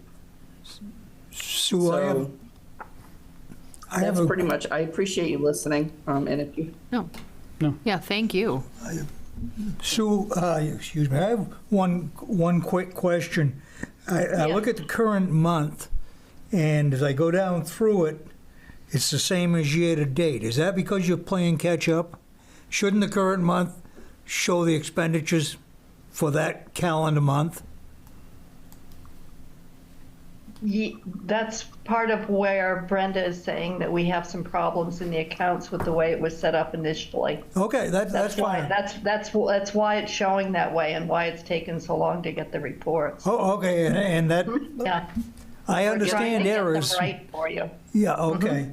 And my, The best way to look at the activity, like if you want to go, is to look across down into where it says balance. yep, If you look at the balance column and go through that piece by piece. right. But the unfortunate problem is what I had mentioned in the very beginning, because the revenue is what was credited and it shouldn't have been. Okay. So that's why it's throwing those bottom numbers off. And I need to do all those journal entries to make this look right. And it was one of those things where it's like something is just not right. And I sat with Sue. I've been working on this for hours. I bring it home. I have nightmares about it on the weekend.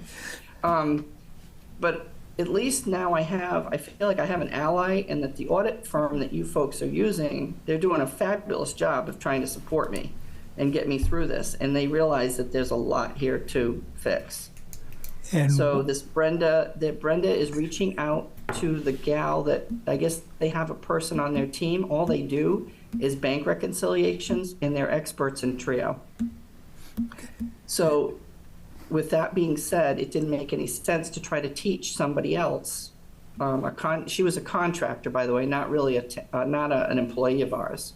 The girl that we hired was through a contracted agency, not an employee. And it wasn't going to work because it was a little bit overstated what she was going to understand. And I figured it out rather quickly, and I didn't want to waste any more time. So Brenda with the audit firm is going to connect me after the first of the year with someone who is going to assist with the reconciliation process of the bank accounts while I'm trying to fix the ledger. So that's kind of why everything is the way it is right now. And what's the projected, remember I said projected date of the audit being done? Any idea, best guess? Well, probably, if I was going to guess, I'd say the faster I can move my behind and get all of these adjustments made. Well, and I understand, that's a huge load. So probably, don't hold my feet to the fire on this, but I'm thinking, maybe January, towards the end of January. Okay, I a say, rough draft maybe. it gives us something to look at anyway, say, okay, Yeah. we're a projection we can look at. And what I also can do, what I can tell you is, once I work through this issue with the tax, because Brenda, with the audit firm, has downloaded, she sat with Sue and I, we had a Zoom today, and we literally went over all these errors. So she has all these reports, and she's personally working with us on this, and she's going to get back to me after the first of the year to tackle the tax piece. And I'm hoping by the time I get back with her, I'll have this other piece done. So I'm guessing it's around 400 journals, something along those lines, and they have to be each one individually keyed in. So it's not like I can even just reverse them, because we do have an option in the TRIO program where you can hit reverse and it just backs it out. Well, I can't do that because, and I don't know if I'm saying too much and it makes it confusing, but the first part of the entry, remember I said everything has 4 sides. The first part is okay, which is the actual amounts that are hitting the accounts. It's just the backside. It's the assets and liability pieces that are kind of damaged right now. So when I go in and do the journals, I'm basically fixing the back of it, the backside. And that's why when you look down this column and you made a very good point by saying, why is it current month and the year the same? Well, these are all the things I've been saying to myself too, since I came on board. Why are things not lining up? And this is why. So now I can at least tell you why, and not just say I don't know. That's a start. Right, exactly. And now I know, I have my marching orders, so I know now what needs to be done to correct it. It's just the time. And my timing coming on board with you, unfortunately, was I came on board right when audit started, and right from there, we're into budget season. So it's just an unfortunate timing issue. But I'm doing the best I can. I am also working on weekends. So when I'm not there, I'm still logged in, trying to get things fixed.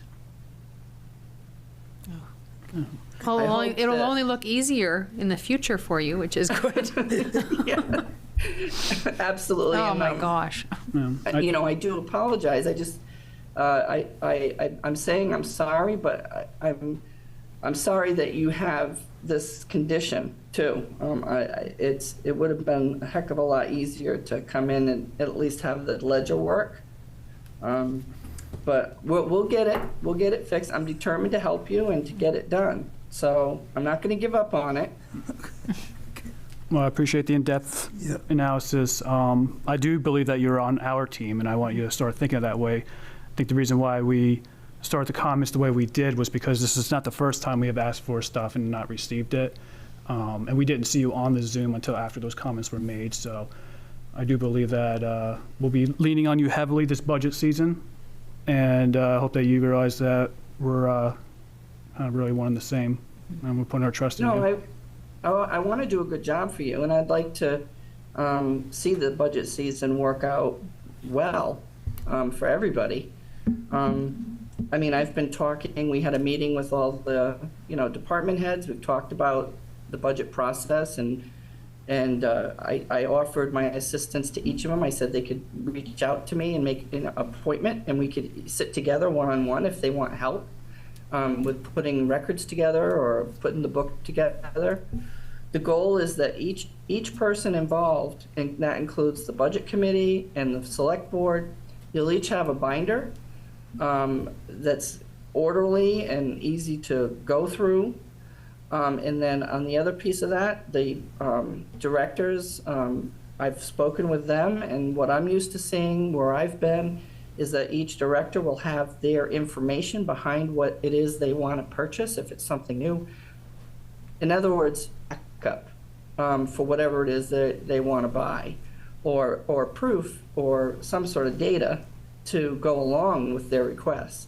Because you just can't say, I want something and not say why, or to show a reason. Sometimes it's self-explanatory, but sometimes it's not. And not everybody understands everything that you... high. So I understanding, and Sue's been communicating with everyone, trying to make sure that even though I have this going on with the general ledger, I'm still trying to focus it. I had shared a spreadsheet with Sue that I've used in the past, and what it will do is it will enable her to get each of those departments on one workbook so that everything can roll to the front. And I don't know how familiar you folks are with Excel. I'm assuming most of you are very familiar. So it's one spreadsheet with several workbooks, and each department has a page. And she's the one that's been backfilling that because I've been working on the ledger. So hopefully that will be another good tool going forward, working through the budget process. Discussion on that, or while we have Brenda, do you want to move on to a question about the town Yeah, auditor? just thank you for the in-depth that really shed a lot of light on it, Brenda. Well, I'm glad. Good. Thoughts? I guess we've gone a ways beyond my concern. Okay. But, maybe I'll say something in, budget committee comment, but. Brenda, why don't you update us on the town audit? I know you touched on it a little bit, but any The other town insight on what? that? Excuse me? Town audit, do you have any updates? I know you touched on it a little bit, but do you have any updates on that for us? How's the town audit? How's the town audit go? The primary update was in the very beginning when we were talking about those entries. Those entries were discovered by the auditor from last year's end of year. So that's why I have to do all this back work. They can't complete it until I finish. I think she did a good job explaining it. Awesome. Excellent Good. job. Thank you, Brenda. Oh, Appreciate you're very welcome. Appreciate you very much. And then any other committee comments on update to the town audit, or should we move on to the next item? Move on. Good, let's move on. Number 6, discussion of the rec department facilities proposed rental at the Raymond Village Church and expenditure of CIP funds. Did this committee happen to watch the last week's selectmen meeting? Yes. Yes. Thoughts? Now, I just want to remind everybody that that was already voted on. We're not talking about anything that happened with the vote, but if I would like to hear your thoughts on the $15,000 that was allocated. It was going to be 35, if my number is correct. Is that right? To me, it's another example of something that's come on very, very quickly without any input from the budget committee. And, I think that's what we're here to do, is to provide some, hopefully, support and insight into these sorts of projects. I don't understand the urgency for this church. And when you look at the manifold issues involved there, I know it's only a temporary lease. There are other options within the town that make more sense to me. And so I was really surprised by it. And I'm glad that Selectman Morse, who's here this evening, was able to, I guess, to put some gate posts on it so that we, can at least understand possibly what we're doing before we do it. And I just don't understand where it came from and how it came on this fast without anybody being aware of it. Yeah, I had spoken in my, I used the wrong word, I had used nonprofit, but it's a house of worship. I'm on the Budget Finance Committee of my own church, board member, and, we'll lose our tax exemption status if it's not being used as a house of worship. So that was my question, if that was taken into consideration. Kurt, the tax collector, was there, and he had mentioned that they don't really like to kick the church down while they're already down, but and there's still that possibility. So that's why my questions were about, will the church still be used? If it's still being used as a house of worship, that's one thing, but my church doesn't allow the Boy Scouts to come in due to insurance purposes. The question about insurance had to do with exactly that. I was told that the town would be providing the insurance. But I was just a little confused because it sounded like the church wasn't going to be used at all. It sounded like that congregation was going to be condensing to another location. but then later on in the conversation, it sounded like it will be still used as a church.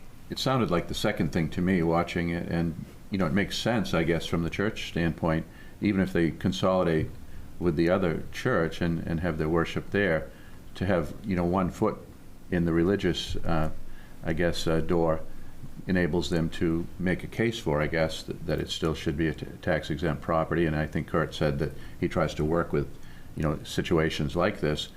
But, you know, it sounded more like it was a tax concern than they needed the space for church activities. It seems like they need to get out of the building on account of their declining membership, I guess. Mm-hmm. And so I understand that, and I've seen that happen many times over my career, and you never want to see that happen, but you always want to try to help with that. But I don't know that the town is the right entity to take over that church significantly, and then I guess they're still going to call it a church and try to keep it as a tax-exempt property. So it's very confusing to me, and I think, like a lot of things that seem to be happening lately, they come fast and there's no real explanation. There's no needs assessment. There's no planning that we can see. So you should make a case, I think, for these financial expenditures, whether they're short-term or long-term, and I don't see that on an ongoing basis, and that troubles me. What are your thoughts on it coming out of CIP? Anyone have an issue with that particularly? Yeah, I don't think it belongs coming on a CIP. It's inappropriate for CIP. That's not what CIP is for. It's not to buy furniture, unless it was spelled out that way in the CIP, and I know it was. I think there was a compromise that had taken place and went from 35 or whatever that number was down to 15. It's already been voted on, but I think the 15 is much more appropriate. But still, I kind of agree with you, Cliff. Coming out of CIP, that's not what those funds are for. And the other thing 15's high. You're going to run it 4 months, 5 months. No issue with, in my mind, paying for the heat, that the utilities. They came up with a number on that. That was around 10, I thought he said, and he said he could have absorbed it right out of his own budget. That's what I heard. Maybe I misconstrued. I heard that too, and to me, that's a concern. If the budget has that much float in it, that's a super concern. I mean, that's something that just comes out of the sky and has that level of expense, and I can just absorb it in my budget. I don't understand that, and the idea of the capital improvement money, those monies were, voted for specific purposes that were outlined during the budget process, and so to me that doesn't make sense, and it, is to me not proper administration. So I don't know what to really make about that. And it's not that we don't, or I don't want them to have what the space they need. I was a big advocate when I was here for the recreation department, and I think Joe's done a good job in what he's done with it, and there are additional things that can and should be done. But I think there needs to be planning, and there needs to be some level of understanding and buy-in from the town before you run off in these directions. I mean, the school's coming. We have the Boy Scout Messer Center. I mean, if you're going to rent space, I guess if it's urgent, then I'd probably look at those two facilities, one against the other, and they're both facilities I wouldn't want to own. But I would guess that the Messer Center, might be less expensive to lease if that's what we need to do. But anyway, the whole thing is just that it came, and it seemed like we certainly had no idea about it, but the selectmen before the meeting started all seemed to know about it.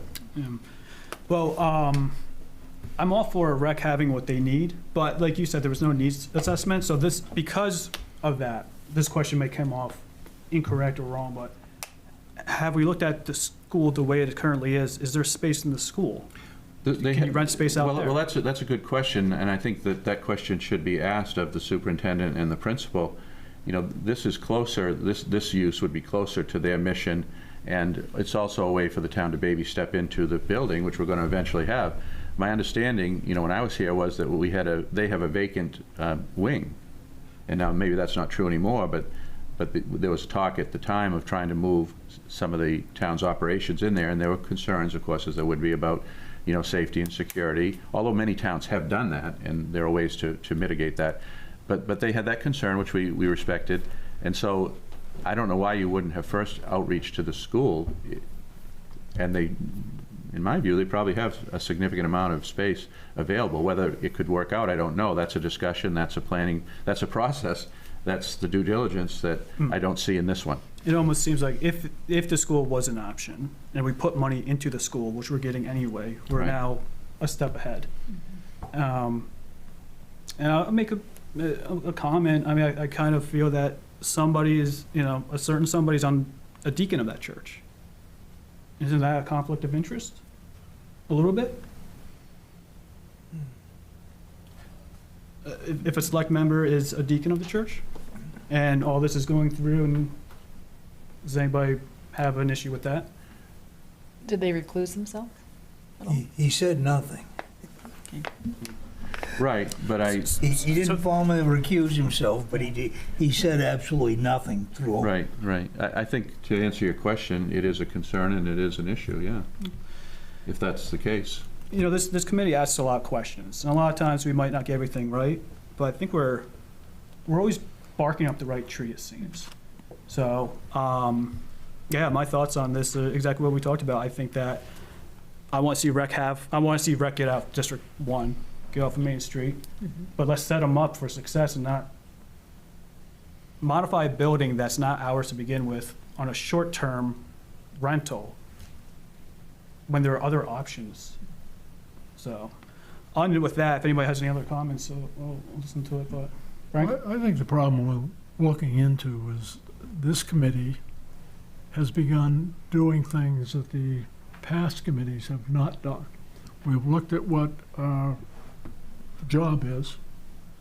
We pretty well understand the job. I think we're all in agreement with the job. And we're trying to begin to do that. And part of the problem is we always have this conflict because it hasn't been done before. And I think select people look at it as we're trying to do their job, and we look at it as we're trying to do our job. And I think both committees need to have an understanding of what each committee does and what our responsibilities are.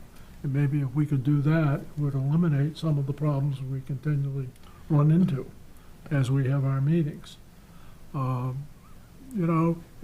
This item is probably an item that could have been discussed through this committee if the selectmen had sent it to us and said, hey, what do you think?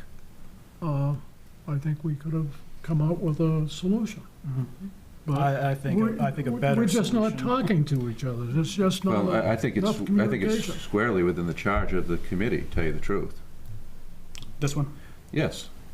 It's a significant financial undertaking. I mean, it was truncated at the meeting, but the original proposal was very significant, and the utilization of funds that were previously appropriated for other purposes, the fact that there's money available within the budget enough to do it, these are things that are all issues for discussion, concern. I agree with Frank 100%. I don't want to fight with anybody, either. That's the last thing in the world I want. And, but these meetings seem like they're much more adversarial than they need to be. And I'd like to see the staff members attend the meetings, as is the custom in every town that I'm aware of, and answer the questions of the committee, and the committee should be respectful and of the staff. And I don't see where we've been disrespectful, but maybe we could look at that and say, are there things that are of concern to them that make them fearful to come to the meetings? That's what I'm hearing. But I don't think there should be. We need to work together as a team. And I guess I'm going to call out our selectman who comes to all these meetings, and as an individual, I don't know if she speaks on behalf of the Board of Selectmen or she acts alone, but the staff really needs to answer the questions and stand for, the decisions that are made by the town. I don't think that having somebody who is, to me, sort of an adversarial advocate speaking on behalf of and in place of the staff is in any way appropriate or helpful to us or to the town. So what I'll do is we can discuss that more in public comment, Budget Finance Committee comment. We'll stay on track for right now. I want to ask Sue, but I think Sue is no longer here, my question was going to be how, oh, hi, Sue. there you go. There you are. You're the Raymond Town office. You're on mute there. Yeah. Do we know the lease? How far into lease? Has the lease been signed for that building, or is it still being worked on? Do we know how? It's still being worked on. There are no capital improvements that are going to go into a building we're leasing. We need the space. And it came up suddenly, literally this week. So we are working on it. Or last week, I guess, actually, before the select board meeting. So it's very new, and we wanted direction from the select board to see if we could go in this direction for a short period of time. The capital expenditures are only for furniture potentially that we would keep and would be a useful capital expense that was discussed in budget season because it was a part of redoing the District 1 potentially so that Joe would have space. This is another option for him to have space. Well, I understand the 15,000. And there is staff sitting here in your meeting. You've got the town clerk, the finance director, and the town manager. We will keep those. So you do have staff attending your meeting. Yes, thank you for that. We'll discuss that more in public comment. But no, Sue, I understand about the $15,000, but originally the 30,000, it was 30 or 35,000. That wasn't going to be for furniture. That was going to be for renovation. That was. Yes, and we're not spending that. Right. We're only going to use capital to get capital type items that he would need anyway for his space. Yeah, and I feel that the furniture, I understand everything, but the point about the money that wasn't going to be used for furniture, that was glad that got reined in a bit. And to me, this is sort of a revisionist view of what was being proposed. I mean, that's what ended up happening, which I think is much more appropriate. But that was not the plan. I know. That was not the plan at all. That's my point. No, and I will disagree with that. What Joe presented was the full, this is what it would cost if we were going whole hog. The church hasn't even gotten there to say they want to sell the building or they want to give it to us or whatever they want to do. This was pie in the sky dreaming. If we were doing all of this, this is what it would cost. It wasn't. He didn't intend it to be, though it did. I know it did come across that way, but he did not intend it to be this is what I want right now. That wasn't Joe's intent. Okay, thank you. Further comments, questions? Seeing none, let's move on. Thank you, Sue. You're welcome. Number 7, discussion on traffic calming. So selectmen did hear various comments. A couple of items were proposed. It seems to me the best use of our money is not those big trailers that you kind of look around. According to Nathan, you can't deploy them during the wintertime, which makes total sense. They're going to hit by plows and everything. You've heard Peter Levitt talk many times about what he thinks would be a good solution would be the up high on the poles. Have you ever drove through Yarmouth? They have them up there. A couple solutions were kind of presented, but I would like to look more into those as an option. I know we talked about this a little bit. Any other discussion do you guys want to have about traffic calming? The only thing I would say, there's place for both the trailer mounts and the pole mounts, and the pole mounts aren't simply take it off this pole and set it on another pole. It is not that simple. And I'm a believer if you're going to put up a sign that flashes speed, you ought to be getting some data on it too. And that's more money. Just blinking because you're going over 25 miles an hour doesn't do a whole bunch of good, because it doesn't support when you want to make a change. Yeah. I think it was last Tuesday. I forget what day it was. Last Tuesday or Monday, I was on a Zoom call, about an hour. I live on Main Street, and I think 3 people in that hour got pulled over right in front of my house on Main Street. So I don't know how the police got involved as far as, you know. I noticed that as well in various areas of town. There was a very heavy police presence, state police presence, which you don't see. So I'm thinking that one of two things happened. Either there was a request of the town, or the state police somehow, got a wind of the discussion and the concern in the community and did this organically on their own. So either way, I think it was a good thing. But there was a heavy police presence, state police presence there for at least one day, for sure. Yeah. So I did appreciate seeing that, because the Zoom call was boring, but just to see that. Frank? Well, I just hope we don't drop it. Yeah. The idea that we're gonna put up a few signs, because I think the signs aren't really gonna solve the problem.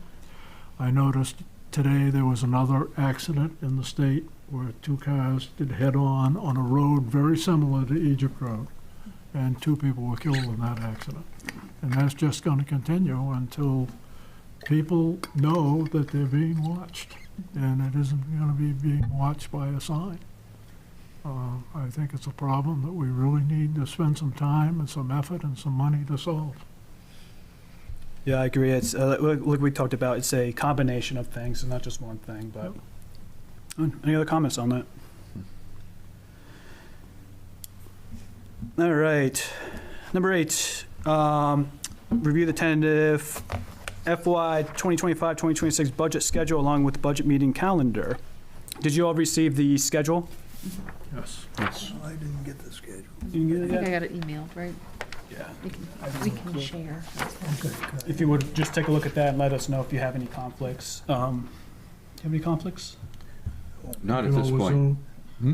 We can always Zoom, right? You can always Zoom, but yeah, not at this point, I don't know. I might have one. By having this ahead of time, we can put them on the calendar, which will make it a lot easier Yeah. to Right. work around. Yeah, I may have one, but that's it. Do we be able to attend by Zoom, or do you? I think Yeah, I'm this is the one. going to be in Baxter, so probably not. With history as our guide, this is, what the staff does is take the previous year's schedule and just modify it to keep it as close as what they can to what it was the previous years, Yeah. taking into account the selectmen's schedules and maybe staff schedules possibly, but, and then it comes here and we get to say what works for us, and then all the best laid plans get put into the schedule, and then it gets changed anyhow somewhat as you move through it, because that's inevitable. I don't personally have any issues with the schedule. How are you looking on that? Pretty good for you? No, No issues? Okay. I don't think we need to vote on it, but just to let Sue know that the Karen Lockwood said that she is good with the way it is now, and it sounds like the rest of the committee is good. Good. All right. That's good. We'll get it posted and sent out. Thank you. Thank you. Yeah, my only date is one that we're not included, so that works There you go. perfectly. Beautiful. Awesome. Yay. Perfect. Okay, I am going to open it to public comment. I am going to ask that you remain respectful. I will shut you down if you're not. Go ahead and speak your piece. Teresa. I want to apologize, Sean. I shouldn't have lost my temper, and I do apologize for that. As a comment that was just made, I am not here speaking as a select board member. I am speaking as a citizen that does go to both meetings and does watch both of these. And I do agree with Frank McDermott that we do need to have those meetings, and that's one of the reasons why I suggested to Rolf that we do get together. And I mentioned at one of my other meetings, the selectmen meetings, that I was disappointed that you guys had to cancel out, but I know that things come up. I think that what happens is when we have a meeting, excuse me, I don't want to speak on a selectman. As the selectmen have a meeting and as the budget finance has a meeting, there's a lot of, I guess, I want to see you guys talk through things, and it's something that if you guys have questions, I think it would be good to send it to the chair of the select board or through Karen, so we can get the answers on both sides. And I was upset about the fact that the comments that were being made at the beginning of the meeting about it being disrespectful of staff were not appropriate. So I apologize for losing my cool on you, and that's all I want to say. Well, Brenda held her own, as you can see. So, but as far as us canceling, I don't remember us canceling. No, I don't recall cancel. So, if you would like to have, we love to. repeatedly talked about we want to have the meeting. If you can continue to suggest that, I know that after election, new year and stuff like that was mentioned. If you can bring it up to your select men that we're still interested in having it, I think that would benefit us. And it sounds like you would like to have it, so let's make it happen. I think it would be really good. Sue had to cancel it because several of your board members couldn't make it. And Yeah, she got that email from Karen did ask me to cancel it at one point. So I think that it was only at one time that it did get canceled, that it was scheduled. It was scheduled for a select board meeting. No, it was a standalone meeting. That's right. Yeah, we originally were going to do it as a joint, and then we realized it was going to take up too much time. I think that was Yeah. good. So. Other public comment? Oh, I'm just going to say one thing in closing. It's Brenda again. Go ahead. I just want to make sure that you guys are aware that I am working on completing this. If I do get a report, because I know you said you like to know things sooner than later. If I do get an updated report and I manage to complete these things, when I do that, I'll send you, I will just send it whether you're going to have a meeting or not. I can, to Karen or to whoever would like to see it. Thank you. Thank you. That's wonderful. Dennis. Dennis Morse, 340 Cape Road. Couple things. One, I want to thank the Budget Committee for asking the questions, studying the data. You raise issues that I don't think about, and I'm sure other people don't think about, which I think was the purpose back in '78 when they started this. I think your perspective is quite different, or at least coming from different perspectives. I'd also like to say that with all the negativity we've seen over the last few months, I'd like to wish you a Merry Christmas, a Happy New Year, and hopefully a healthy New Year. I'll let it go at that. Thank you. Thank you. Any other public comment? Budget Finance Committee comments. I have one comment out of the selectmen's meeting the other night. I feel very strongly that we should go back to an open town meeting, and I listened to all the discussion. Back when we did it on Saturday, and the Girl Scouts or somebody else provided babysitting, and even though there aren't the auxiliaries around today, you can always get a food truck to come up. I think your turnout would get much bigger than it is now. When they moved it into 6 o'clock on a weeknight, absolutely stinks. Did a good job that time, Frank. For the guy who's working in Portland or any place else and is trying to get home. So the Saturday mornings, that was tradition. There was a reason it was tradition. It was mud season. It was always during mud season in March when people couldn't do much else, and they got people to come to the meetings. Thank you. Yeah. I think if you make it a festive occasion, people would turn out. It used to be. Especially if you had a place for your kids. When we did that, and the scouts took care of the children during the meeting, we had big turnouts back then. And I think we could do it again, and if we could do it with a couple of food trucks and maybe some entertainment or whatever through the course of the day, I think we might turn out a big crowd. I think people want to become involved. And the way you become involved is you get together and you have a discussion. Got it done. I guess I just want to reiterate my concern, and my concern is that, this committee, other elected and appointed committees of the town give their time on a voluntary basis. I would like to see the staff come to the meetings in person. That is how it's done. I understand you can do it via Zoom. It's sort of like the debate, about the town meeting, and I mean, everybody's going to have an opinion about that, but,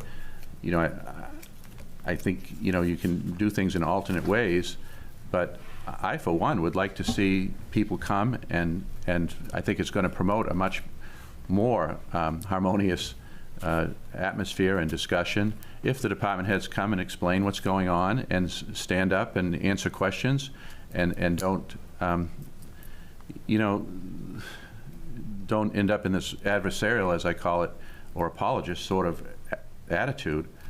And Frank, pointed out the fact that this is different. I get it, it's different. I understand it's inconvenient to come to a night meeting, but if we're volunteering our time and other town committees are doing that, I think the Board of Selectmen has an obligation to see that the town staff supports the committees. And so I'm going to stand by that. And, you know, it's highly unusual, we'll say that, and, you know, maybe disrespectful is a bridge too far, but it's certainly highly unusual and not typical, and not what I'd like to see from our town, from my town. And I'm willing to even see if if a time difference would be a little bit better, you know, maybe not 6:30, maybe 6. Maybe just finding out from the town if there's anything that could be helpful to make it a little bit better. Again, if you're coming from outside of town. It's hard. 6:30 is about as early as you're gonna be here and have time to do anything. Yeah.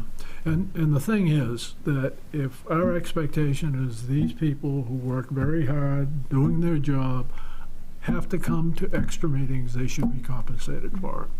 Their salary should be such that they're being paid for their time. I don't expect these people to come and sit through these meetings at night after working all day long and not be compensated for it. They need to be compensated for it. We want the best possible people doing that job, and we need to pay them the salary they need to be doing it. I agree 100% with the idea of paying people for the jobs they do and paying competitively. I've always advocated for that. And so, but that's a separate question, and that's an advisory, I think, thing that you could convey to the selectmen, and I think it would be appropriate. But that said, the job descriptions as they are, the jobs as they are contingent upon providing the direct support that I'm asking for. If 6:30 is not a good time, let's start with our budget finance. If there's another time you would like to recommend to Karen, go ahead and do that. Personally, I think 6:30, like you said, like 6 is, I'd like to see 6, but it's just too close to 5 o'clock, you know. So if anybody has a suggestion, feel free to reach out to Karen and say, hey, I would to look at changing the time. If you go with 6:30, don't do that. I've just got one comment going back again, and this is not to keep digging up the past week, but there's a vision committee being formed in January for the school. I had made some comments on a question, really just a question about like, hey, why do you need a soft committee? Why don't you go into the full thing? What I would have appreciated is the reason why we're not doing that is because X, Y, and Z, but instead got shot down pretty hard as far as any explanation of why you can't do that. So I just want to bring that up as, you know, if you have thoughts on that, if you think that a soft committee is fine, then, you know, I'm good with that. I never received an explanation about why that was. Sometimes I feel that, I'll just say half of the selectmen don't like to be criticized, and that wasn't a criticism, it was a question. So that's my thoughts. Any other budget finance committee thoughts, questions, anything? Can I get a motion to adjourn? So moved. Second. All right, all in favor? Merry Christmas, everyone, thank you. Yeah, Mary.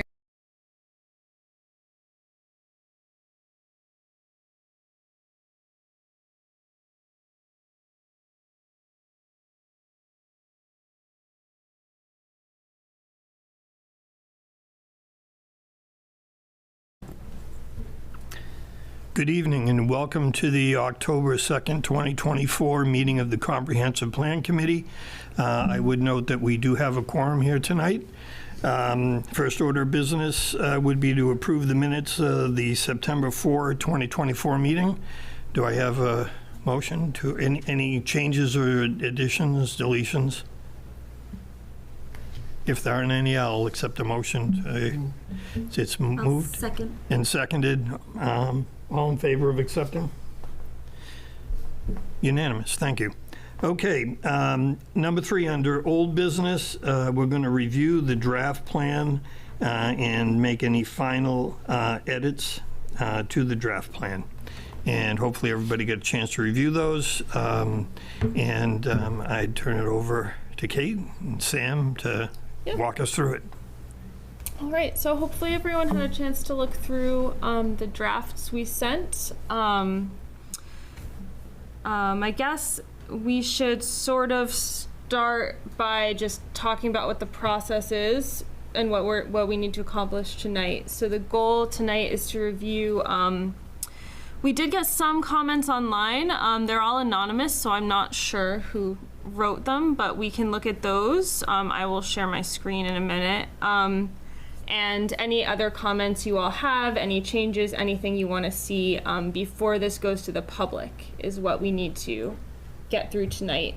And then hopefully everyone will be happy that we're in a place tonight that we can move forward with starting the public comment period. I think we'll probably, North Star and Sue will probably have some conversation after this meeting about exactly when the public comment period is going to be, just in terms of noticing and stuff like that. But it has to be at least 30 days. We'll make the plan available online. Hopefully the town can also have a printed copy available at the town office. And during that period, we need to hold a public hearing. So we could potentially do that at the November committee meeting or even December, depending on what we want to do. So that's the kind of... Is that a committee public hearing, or is that the town public hearing? So this is just a public hearing for the public comment period. This is not the public hearing to get the plan on the warrant. That will all happen later. So basically, to submit it to the state, we need to let them know that we're having a public comment period, which includes a public hearing. And there will also be a form that the chairs of this committee need to sign, as well as the chair of the select board needs to sign to authorize us to share the draft with the state. Once we get it back from the state in a couple months, we will probably review it again as a committee, see what state edits we want to make on, like we want to take or do any other edits, and then basically North Star will release the plan to you all to take to the select board to get the process onto the warrant. Does that make sense? There's like a lot of moving pieces here, and there is some flexibility about how we do it. So technically you can do the public comment period and submit to the state at the same time. But because of Raymond's town meeting schedule, I don't think we need to rush, since it doesn't need to be sent to the warrant until, is it March, Sue? Yeah, so we have until March of next year to get something back from the state and ready to submit for the warrant. So we don't need to do it simultaneously unless there's a strong desire to do so. And Kate, just to be clear, so tonight what we're working to do is for this committee to make any final edits to the draft plan. Mm-hmm. And but that's not the end all. I would assume that during the public comment, if we were, let's say, to hear a large amount of the public commenting on a certain part of the plan where they believe it doesn't reflect really what the community wants, then we could make edits then. Exactly. Yeah. So this is not the last time we'll be making edits. There will also be, after we get all the public comment, we'll decide what we want to edit, and then we'll get feedback from the state, and we could potentially edit more things there if anything has changed. Or couple different swipes at it. Yeah. So basically, if this is like one of three.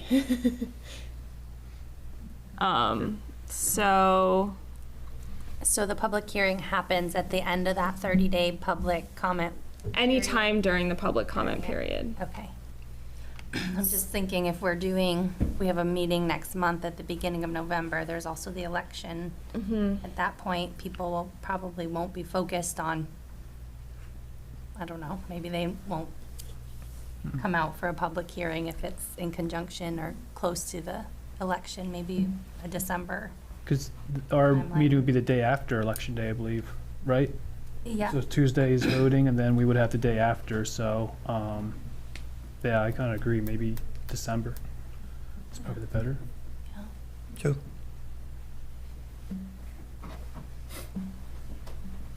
One thing I think might help the committee understand a bit with the process is we're talking in a way about two things going on at the same time. One are hearings where the public hears the book. The other is a statutory public hearing. So one of the times when we talk to people about the plan, if I'm getting this right, has to be a plans public hearing, which requires 10 days public notice, and in at least 2 different newspapers, et cetera. There are statutory rules around that particular one. So that's what she's referring to as a public hearing. I don't know if that helps, but. So it's not a physical meeting where they have an opportunity to come and speak? Well, they still do.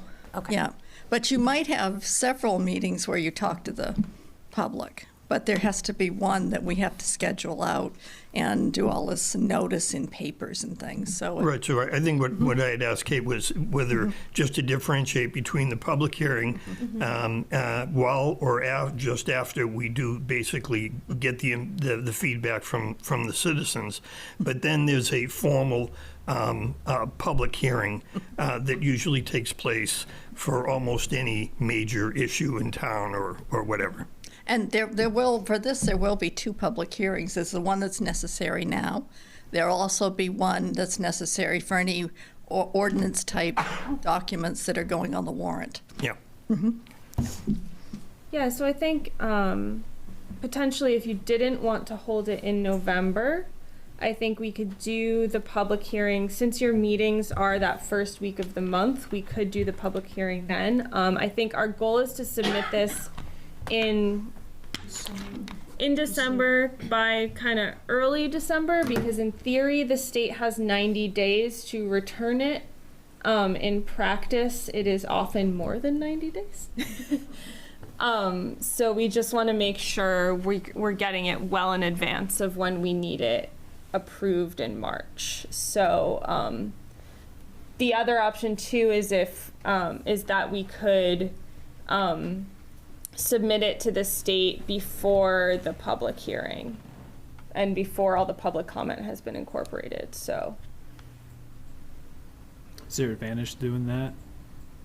I guess for us it means we only have to do the edits once. But in terms of the town, I think the only caution would be is if you're worried that there might be a lot of changes coming, like especially to goals and recommendations coming out of the public comment period. You would have to go back to the state a second time. Only if there's substantive changes. So if it's like minor things, tweaks, they'll take a look at what we did and just say, okay, that's fine. But, if we had a lot of people coming out and say, I don't think this goal is right at all, then there would be a little bit more, they'd have to look a little harder at it. I believe that the history of the 2004 plan was that it was submitted to the state, and the state found that we did not adequately address affordable housing. And I believe the process was the state sent it back to the committee to rework it, and then they inserted verbiage that they resubmitted to the state, and then they accepted it. So that was the history in 2004. The other thing too is if this is why we need to coordinate with Sue, but if the day after election day doesn't sound like a good day for a meeting, we could look at just finding a different date. Although with Thanksgiving in November, that is a short window. Why wouldn't December 4 be a good? That would be fine. I think that would be Give us fine. a little room, and that would be the public hearing. Yep. And in all fairness, we did have the state reviewer give us a little seminar.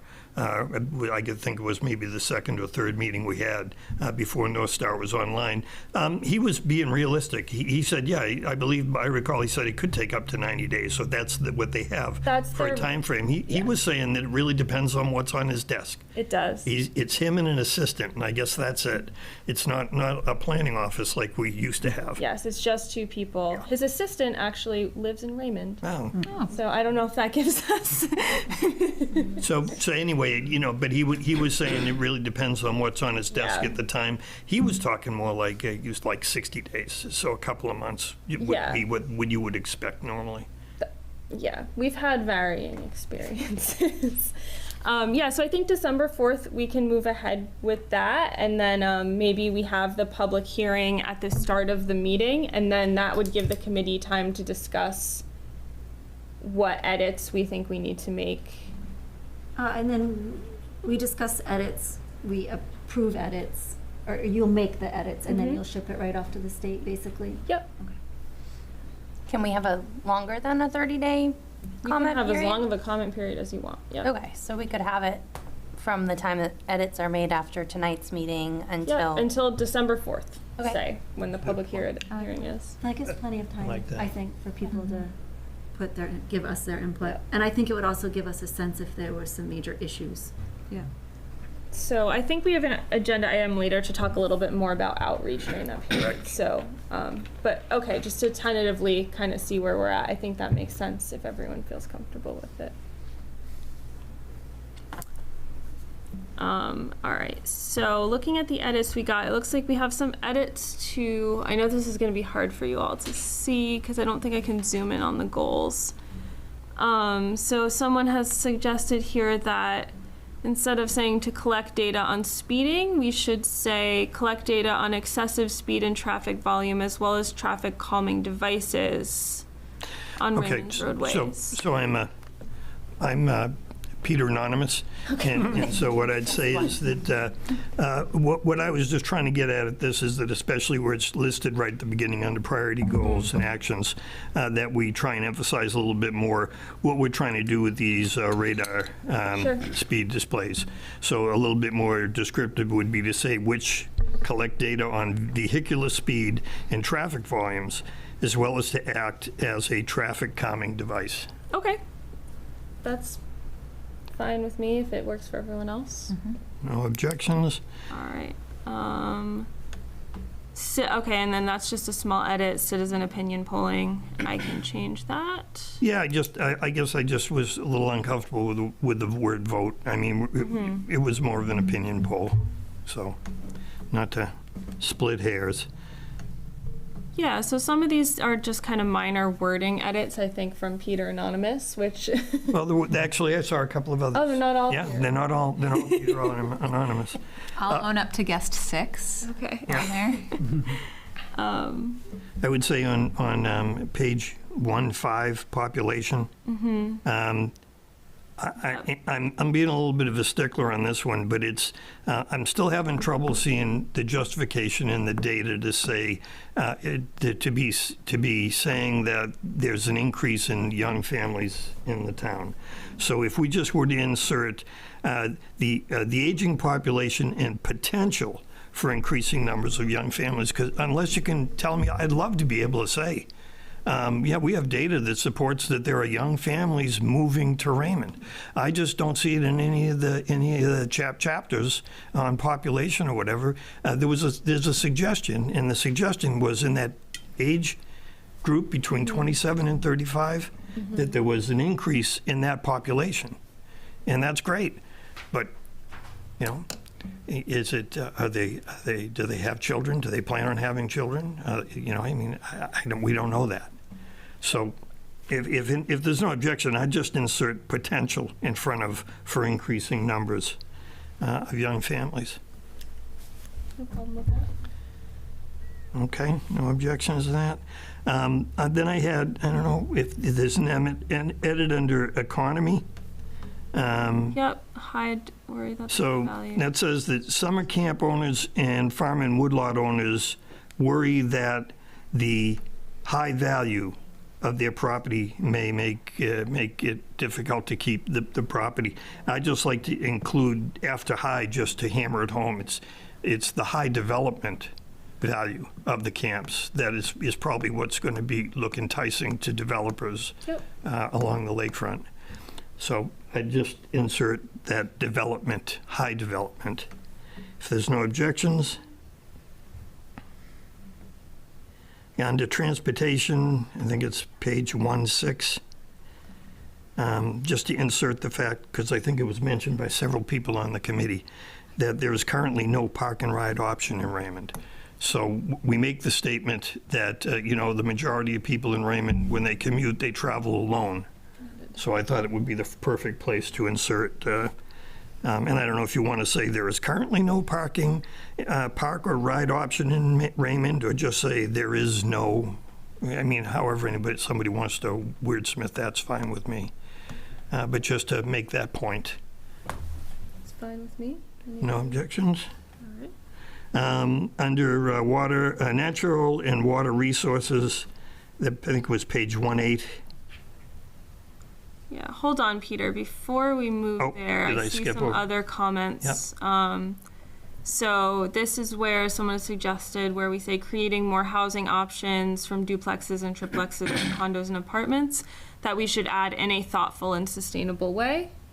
I was just trying to provide context to what the goal is there. Yeah. I agree with that. Let's see.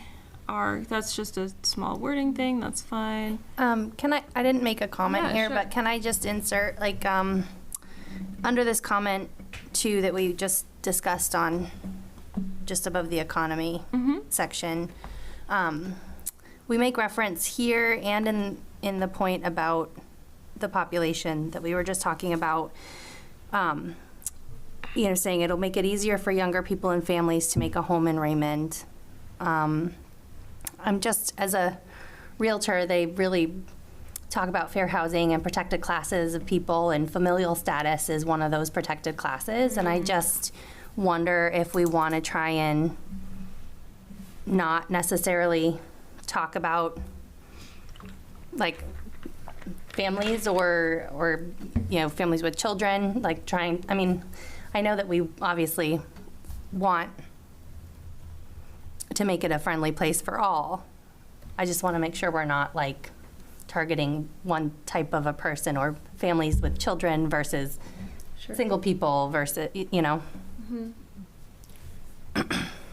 Yeah, we could change it to something more along the lines of like, make it easier for younger people just starting out, something like that. Like, I think we're just trying to hit on like first-time home buyers, or we can say like first-time new home buyers, new or home buyers, something like that.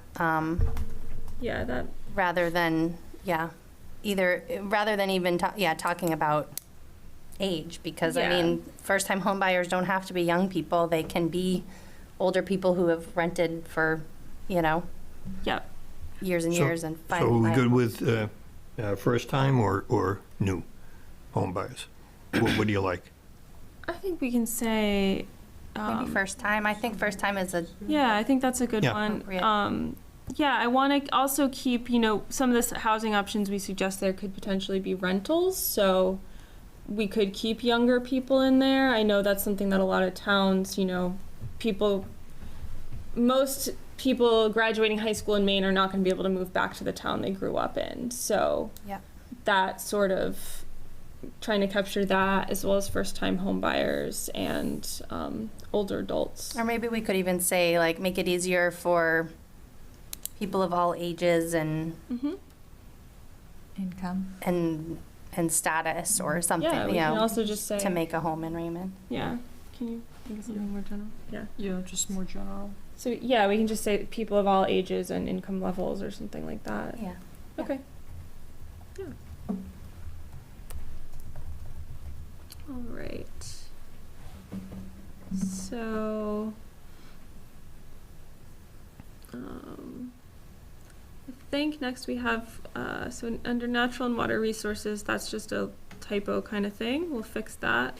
I think under that, was it page 1.8, under natural and water resources, Raymond must explore additional sources of revenue and work strategically. Could we insert explore additional sources of revenue? I don't have a problem with it. I think it's just. So to get everyone situated, this is where we say, as a small town where most town revenue is generated through property taxes, and then Peter's suggesting we change this to say Raymond must explore additional sources of revenue and work strategically, instead of just saying work strategically. I think in the plan, what we're talking about is looking at grants, looking at impact fees in general, and looking for wherever we can, other than landing everything on real estate tax. I mean, we know that it's going to be real estate tax for the next 20 years, probably, the life of this plan, that's going to be provide the bulk of the revenue. But it would just seem that in the plan, what we're saying is to look for other sources. Sure. Other than taxes. Absolutely. Okay, good. Absolutely. Okay. All right. Also, thanks to everyone who submitted pictures, especially Jackie. Good job, Jackie. You're all over lot this of comp pictures. plan. I know. I'm like, oh, look at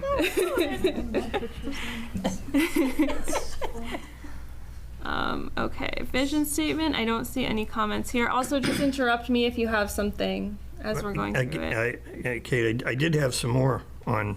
Oh, okay. Yeah, so maybe they didn't make it on there as far as edits. But as far as, I think we had discussed this before, as far as on page 110. Yep, we're not there yet. Oh, okay. So vision statement, I don't have any comments there. Future land use plan, let's see. There's, yep, that's a typo. Okay, that's just a small wording edit. We can do that. So Peter, what did you have on 110? Well, that was the typo. Oh, okay, sure. 116, critical rural areas. Yep, let's go there. Okay. So it would just be, I think we discussed it, was the fact that, unless I'm mistaken, there's more than just Loon Echo. And so should we say something in other similar not-for-profit accredited conservation agencies? Yeah, we could just say, or other conservation organizations too. Good with everyone? Yep. Good. Mhm. All right. Great. I've got one on strengthen sense and community, 122. All right, let's see if we have anything in between. And again, please interrupt me, everyone else, if we have something. There's this one. So I think, yeah, that's the next comment, Peter.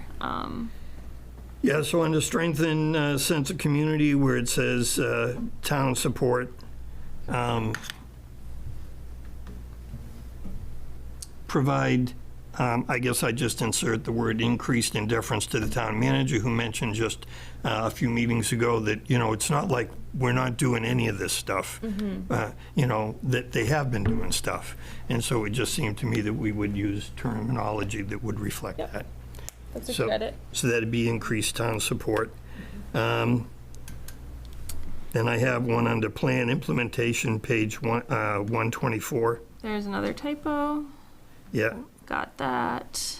And then on page 130, future land use workshop. This is one I wrestled with. Sorry, Peter, before you go there, it looks like there's some other edits about the Comprehensive Plan Implementation Committee and changing these shoulds to wills. Yep. So in other words, just change all of those, should to will and may to must. The idea came to me here in reading this, I was struck by the member of the planning board who came up after our workshop meeting and said that what was going to be really essential for this committee was to set up the implementation committee with as specific a direction as possible as where we're going. And so, correct me if I'm wrong, but that verbiage basically is just, doesn't direct the implementation in as positive. In other words, they shouldn't have an option. An option, it's shall. That. Yeah. I mean, as a matter of fact, the state requires the first one, right?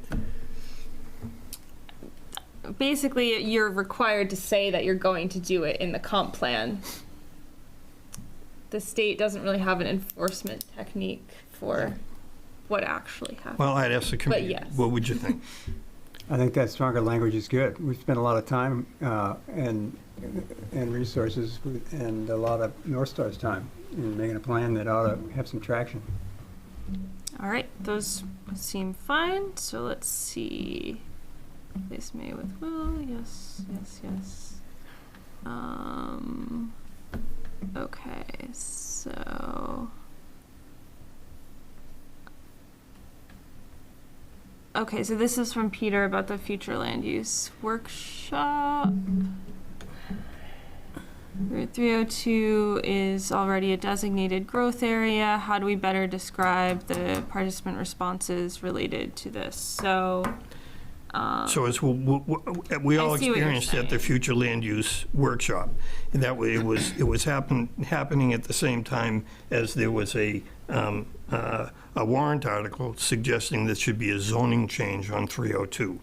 And my sense was that the group that showed up were representative of the town, but there was a disproportionate number of individuals there that were very concerned about the zoning change on 302.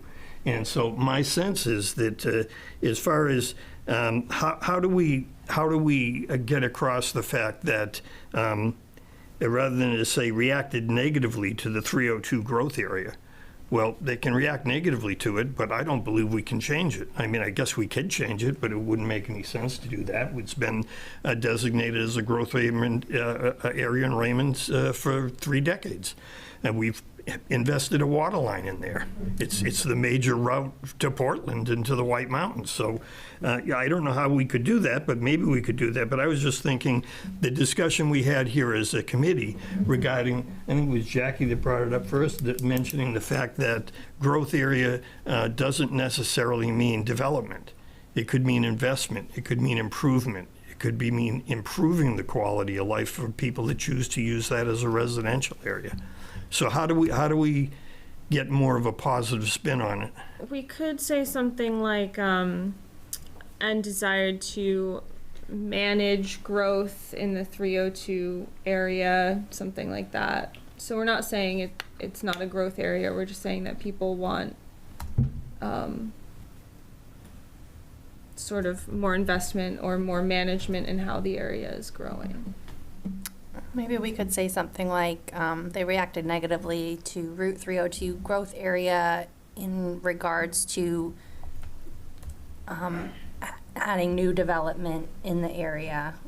I think that's what they don't want to see, is that it's going to keep Adding new development and bringing in traffic, I more. think, was probably part of the Yeah. message, right? Well, and I think the disconnect was the idea that new development did not equal new investment, and every person that didn't want the new development also wanted additional investment to ensure that the water quality remained or didn't deteriorate more and improved if possible. And so that would require us designating it as a growth area in order to invest. So What if we said and desired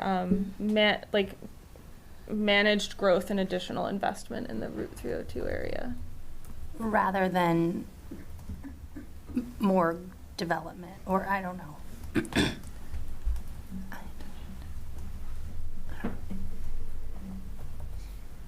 Yeah, I think to me, it's a little more clear if we just say that people wanted growth management and investment, rather than saying, I think this is a little oversimplified, and I say that because I'm probably the person who wrote it.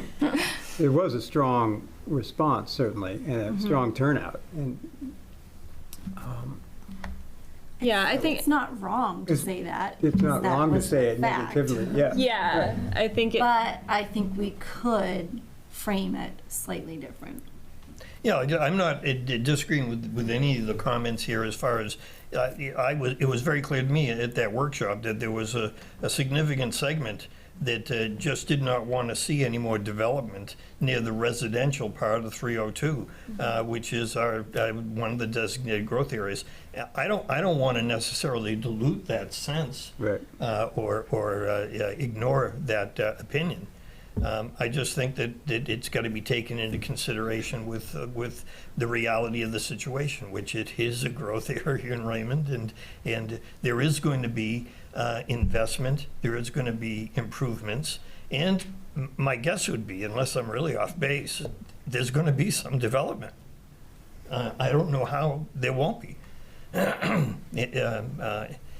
Hopefully it's sustainable and it's reasonable investment, development, And I think that the planning board and the town can certainly speak to that issue. That I don't know that we have to, draw a map for that. But how do we say it in such a way that it doesn't appear that there's that what this plan is saying is that the town does not want to acknowledge that area as a growth area, because it is. Yeah. I like the idea of saying managed growth, because we're acknowledging that. I think that acknowledges both that it's a growth area and that there are people who do want more limits or regulations on how the area is growing. But then we can also add something about the desire for investment in the second half of that. No, that sounds great. And I don't think I thought at first maybe there might be a way to word it that, any development will be subject to the input of the people in the town and the residents. But you know what? Then I rethought it and I said, well, there was, because that warrant article did not pass.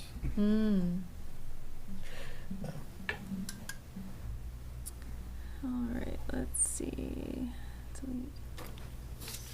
Okay, so I think now we're getting into the goals and policies. So sort of for the committee's knowledge too, so we put these all into tables in the plan. This is something that when we get to a final deliverable, we can also give to you in an Excel spreadsheet, which if any of you are planning to volunteer to be on the implementation committee, that might be something. So just throwing it out there, this is sort of the version for public, but there will probably, we'd usually give you a spreadsheet so you can work with it on the implementation side. So, okay, yes, there's a duplicate there. Thank you. This is the same clarification Peter made when we talked about this strategy about the portable radar speed displays earlier. So we'll just make sure that those changes are consistent on that first page and in this table.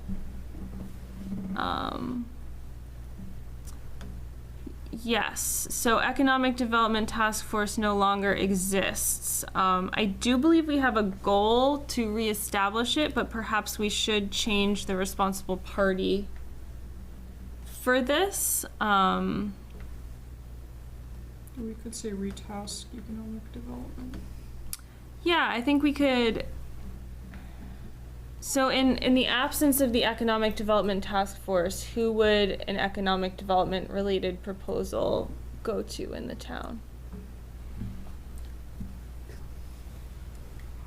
The planner would probably be the person. I would say planning board or selectmen, but they had a hard time with the controller, who was responsible for that, so. One of those two. Economic Development Task Force. Well, I think we need. Or a Well, yes, consultant. and I think we're suggesting that we should have one. It's just that it says that that's who's going to be responsible, and they don't exist yet. Yeah. Not since, I think, 2014. I think, yeah, we could say planning board because this is a reference to plans, to making plans. So I think right now, if someone was going to include Raymond in an economic development plan, probably the planning board would. That's where I put my money right now. Okay, we'll add that. Can you write that? But it does point out the gap, because the planning board's really, Sean, you'd be much better versed in the mission there, but does it meet the ordinance? Does the proposal meet the ordinance? It's not, the planning board's not so much visionary. They're implementary. Implementing the ordinance and seeing if applicants I see a comply with it. I see a lot of these, and just as my 2 cents worth is I don't know where in the plan we actually recommend committees, but it seems to me there's a bunch of committees that need to be formed. Everything from a committee to look at what Jordan Small is going to be repurposed for, to a committee to look at affordable housing in the town, to a committee to look at economic stimulus in the town, right. And setting up some sort of connection with the Sebago Region Chamber of Commerce and that sort of stuff. A traffic committee because the traffic study group no longer exists. They ended in 2012, I believe. So I guess my question with a lot of these is that there's going to be ad hoc committees. They're either going to be committees set up by standing committees and boards. They're going to be subcommittees, or they're going to be ad hoc committees established by the town to study some of these issues. And my guess would be that that's going to be the role of the implementation committee to see that there are those resources and those committees available. But I just guess, where should we be putting the recommendation like we did for the economic committee? So this plan calls for the establishment of a comprehensive plan implementation committee.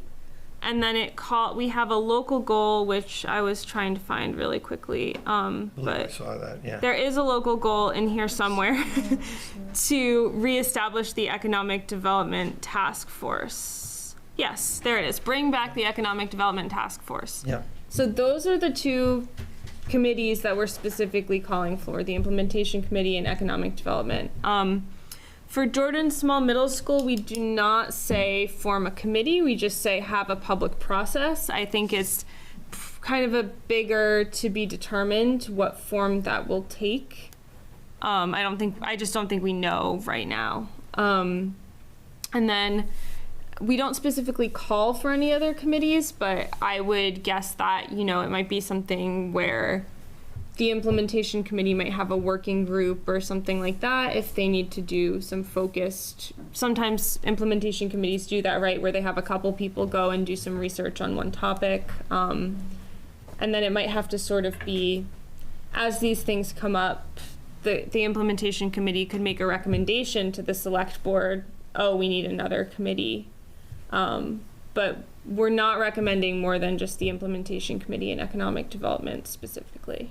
I think anything we have a question about falls upon the select board, because ultimately it is their decision in the end. So whether a committee is formed is their decision in the end. If a committee decides we should do something, it is still the select board's decision in the end. So if we're not sure, I think it should fall to the select board, because ultimately they're the ones that are going to appoint the board or committee or whatever it is. Well, yeah, but Kelly, you're talking about a town appointed committee. I'm talking about a subcommittee of a standing committee.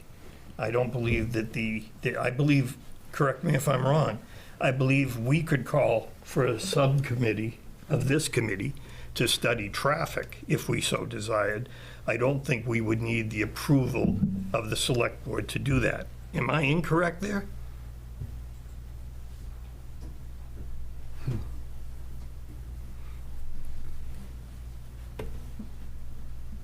You're not incorrect, but depending on what you wanted the subcommittee to study, it may or may not be part of your charge. Well, so I use the example of traffic. Yeah. I think anybody with any amount of neurons and functioning neurons would read this plan and say the traffic is an issue in the town. Therefore, my question is simply, if this committee wanted to form a subcommittee to study traffic safety. To study that specifically? Yeah. I don't know if it would be called into question or not. To be truthful with you, I'm not suggesting that we try it and see. What I'm basically just saying is I believe that the distinction between Kayla's question was there are committees that can establish subcommittees, and then there are town committees that are approved by the select board. I believe I'm on pretty solid ground there, but we could research it. Yes, but most committees are given a charge of some sort is all I'm getting Correct. at. So if you wanted to decide to study whether or not we should plow the roads differently or put something different on the roads, that would be outside your charge potentially. Unless it involved road safety. Yes. Thank you. In this case, I think for this particular goal, I think select board makes sense because reading it again, this is talking about local and regional economic development plans. And I assume if anyone was going to include Raymond in a regional economic development plan, that would probably go through the select board. And I guess my effort wasn't really to get into that, as the weeds there, as much as it was to say, once again, I was impressed with the conversation after the workshop by the member of the planning board. And it was basically the fact that please do as much as you can in the plan to give this implementation committee the tools necessary for them to do an efficient and effective job. And that was my goal as far as committees are concerned. I'm not trying to tell the implementation committee what to do. I couldn't anyway, because they don't exist. So, but what I was impressed with was the comment from that individual at the workshop. I don't want to drag this out, but I think I keep hearing us try to do things on committees, which is certainly good in the Raymond way. But case in point, North Star Planning, I mean, if we attempted to do this comp plan without professional help, we'd be in a very different place. And having excellent or even good professional planning support, economic development planners, I think we should incorporate that somehow in our charge to how the implementation committee ought to go at it. They don't just have to make an ad hoc committee to solve complex traffic problems in Raymond. I mean, you need pros on that stuff to do it right. We're in a new age, that the age of doing it the Raymond way all ourselves is in the rearview mirror, I think. There's certainly stuff that we can do, and this committee's done an excellent job, but we couldn't have done it without professionals. Yeah, I don't disagree with that, John. I think that we are at that stage of the game where consultants and people with specific expertise need to be involved in helping guide us in developing this. So I guess that's just my sense. The edit was that the Economic Advisory Committee or whatever they were are defunct. So that was my point. Okay, so we've got a few more edits to responsibility here. This one, and these are all now in the state goals and strategies. So these are all goals that are required to be included in here. They are written by the state of Maine. They are not written by us. So that's why a lot of these, if you read through them, seem like they don't always fit Raymond, because they're intended for every single town in the state.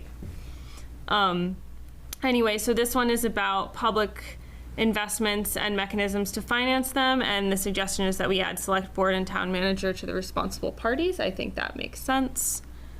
Let's see. So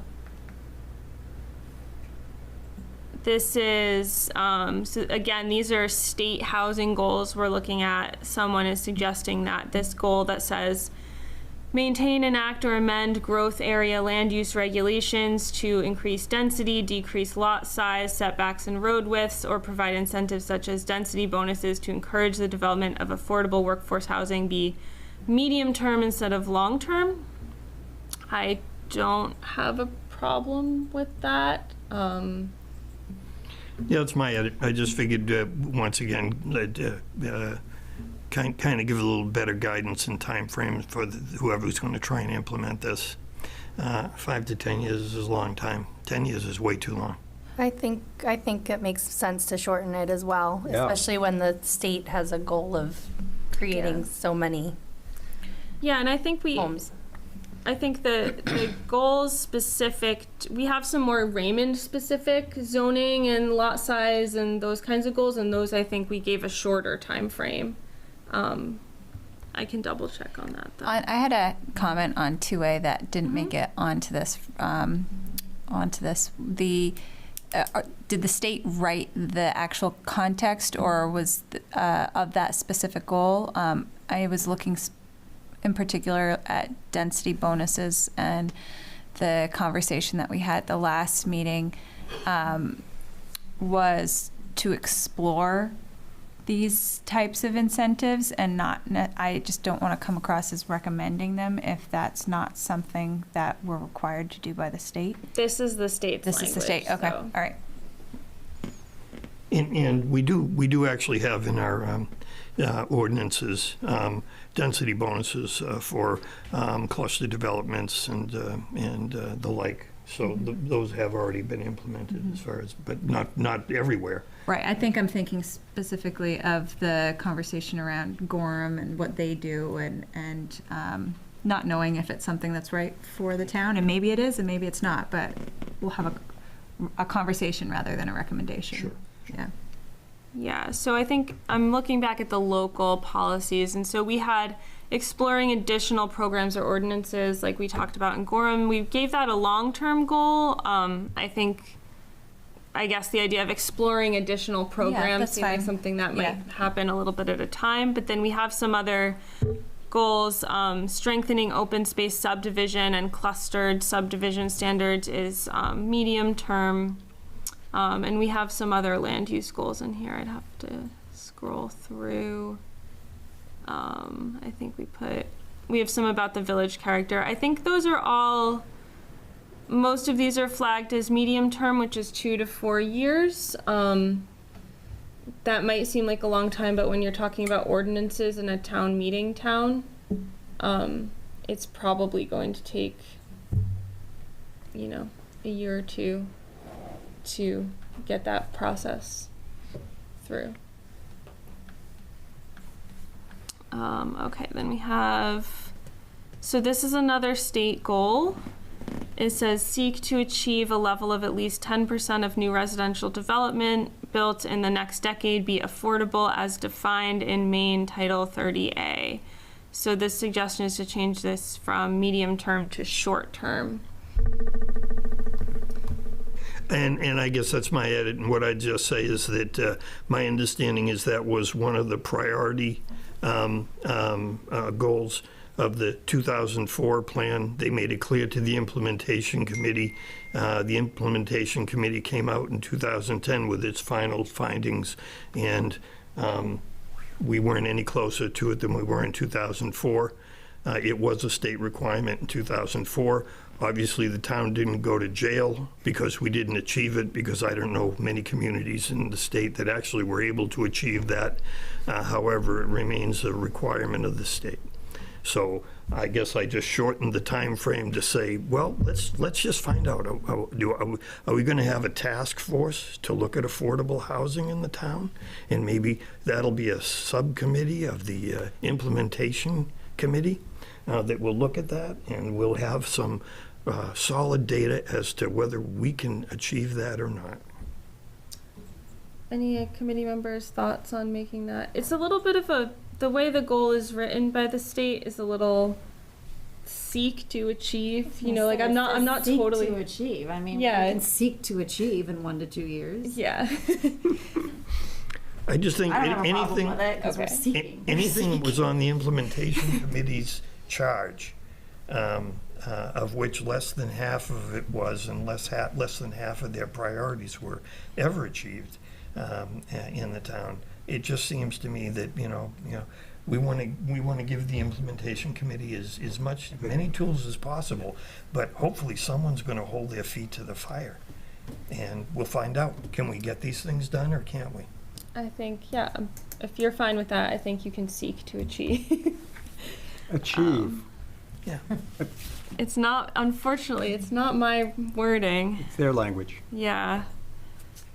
Okay, this is a suggestion to include Budget Finance Committee. I think that's fine for now.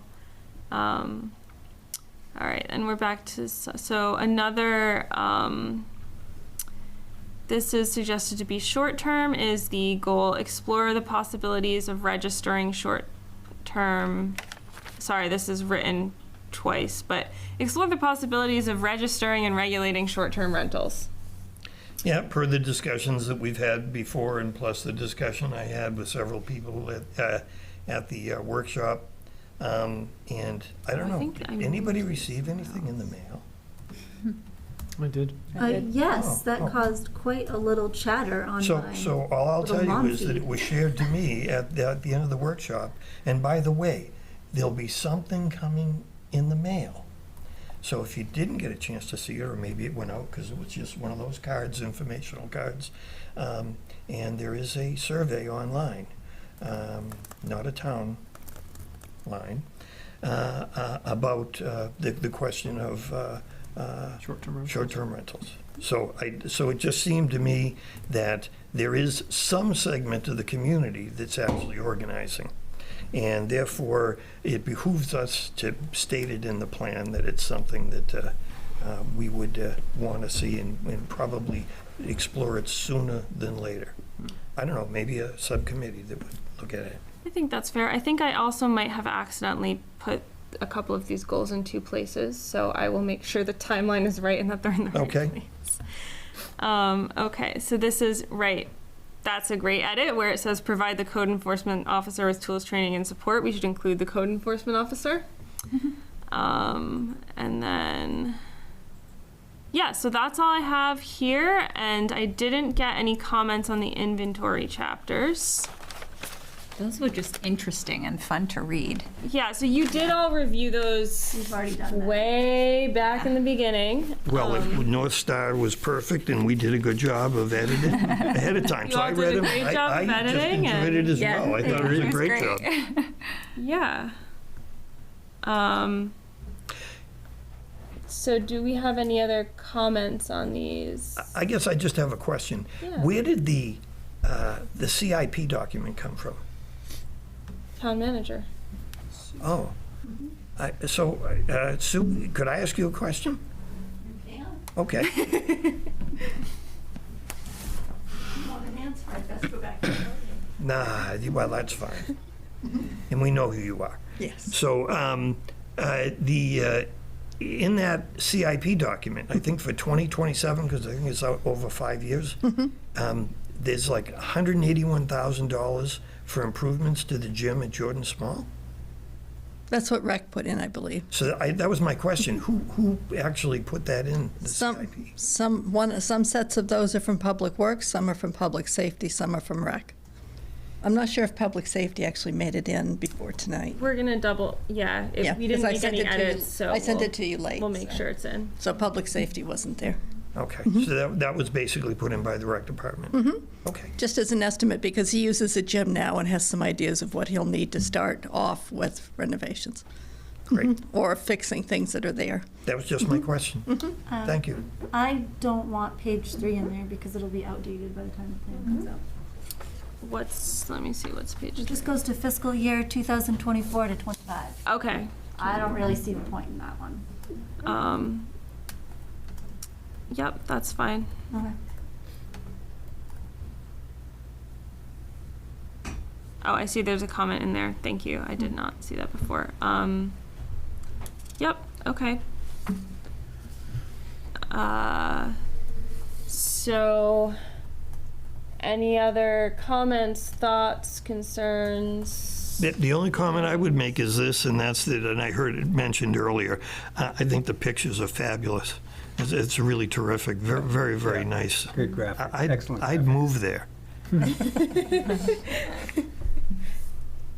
Yeah, you all, this town, like, I have so many sunset pictures of Raymond. Like, I was like, man, I'm missing out by not seeing the sunset in Raymond, apparently, because Well, we do own, I think, the highest elevation in the county. there you go.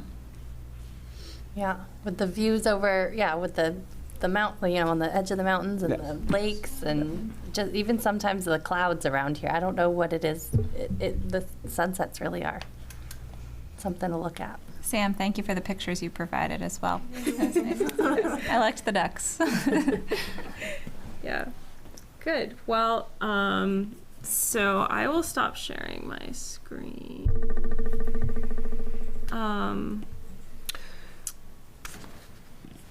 So how do you all want to move forward? I think in terms of the exact days for the public comment period, I think Sue would appreciate it if we can determine that offline after this meeting. But I don't know if the committee wants to, if you want to vote or if you just want to tell us to make these edits and go to public comment. Yeah, I don't know that it requires a vote. What do people think in general? I'm ready. start it now? That's Now, probably meaning like, in the next couple days or week? yeah, we need some time to make the edits, Make and the then edits, we'll and then put coordinate it with forward. Sue on the public Absolutely. noticing. Yeah, let's so. get it out there. Okay. Great.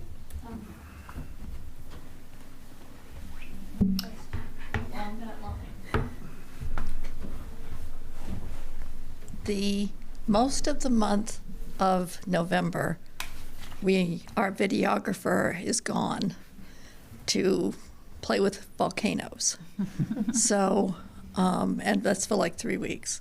So you might know, if you look at the town calendar in November, all 5 days of the first week of November have meetings, and then he goes away and doesn't come back until almost Thanksgiving. So November is going to be hard if any of these meetings want to be televised. I was actually going to ask about that.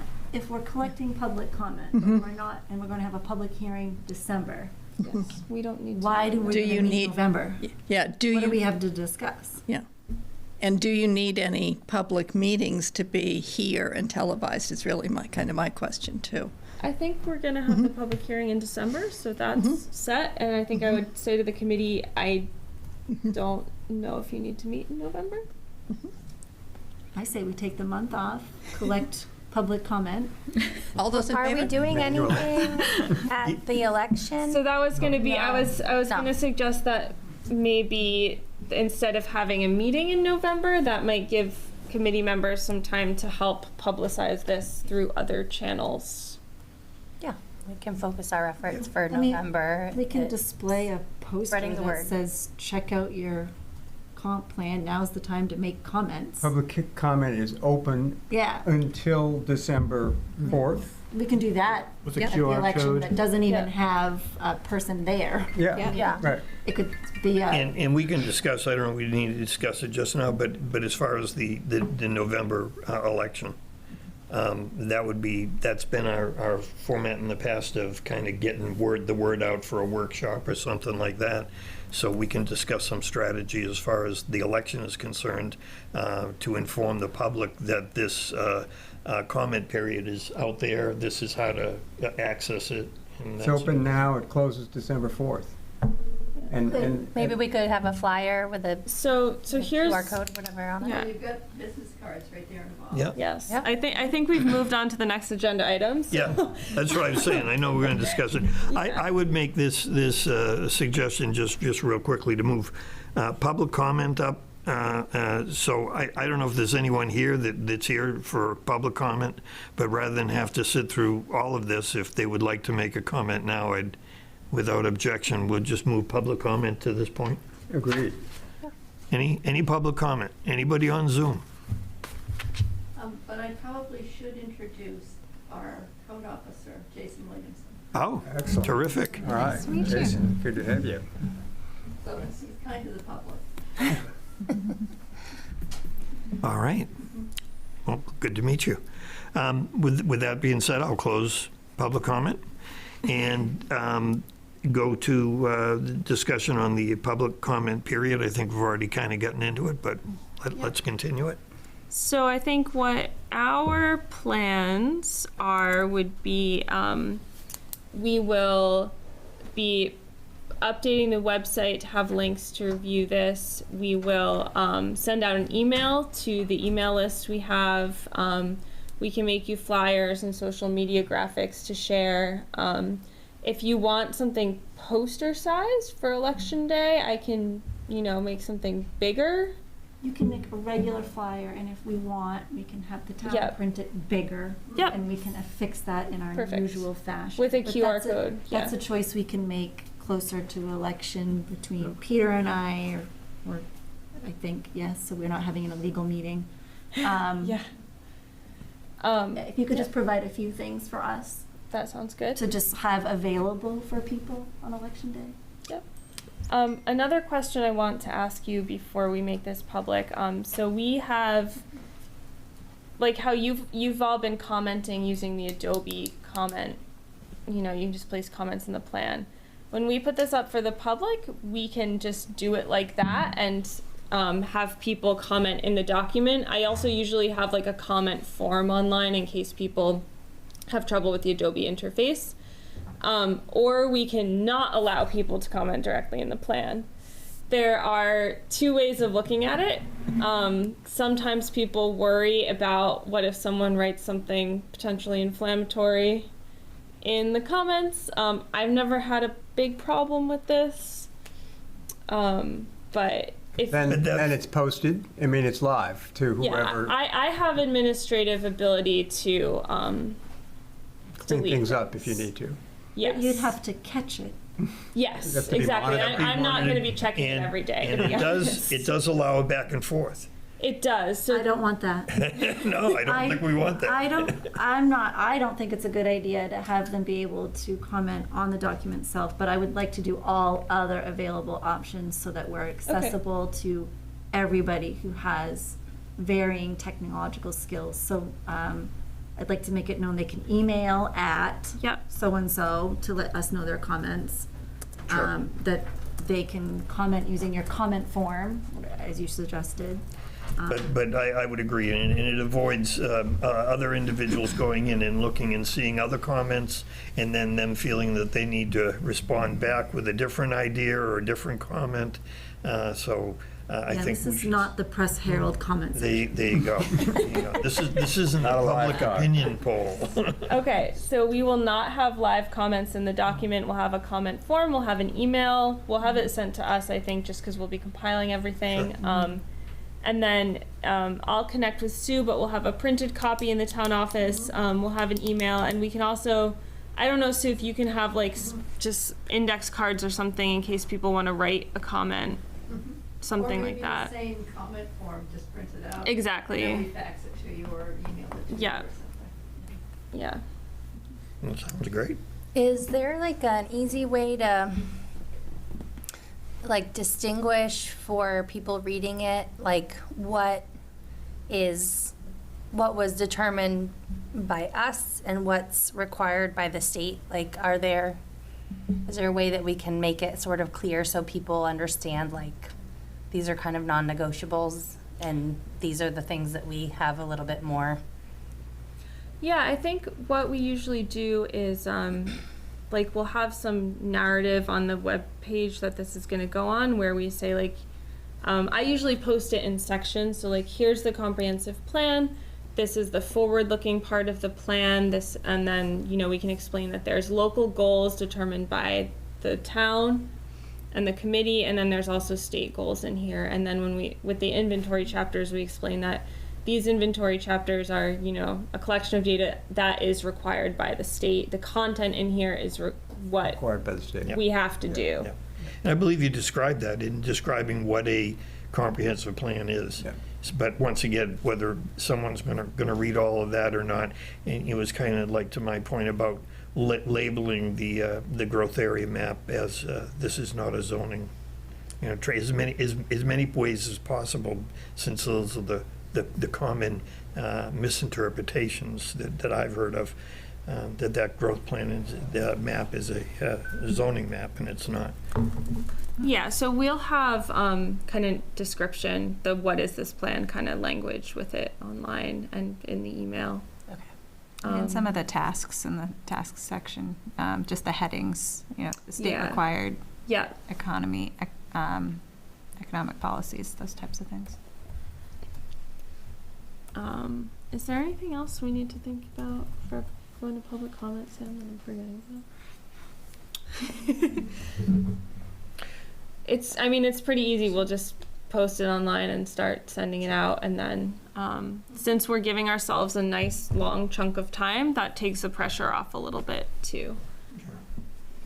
And I guess what I'd say is the approach would be similar to what we've had before, which is Kayla and I can post a sign-up sheet for whatever time someone would, from the committee would be willing to dedicate an hour or two at the election just to hand out the flyers and provide any question and answers to anybody that has them. And that seemed to have been as effective as anything else in getting the message out.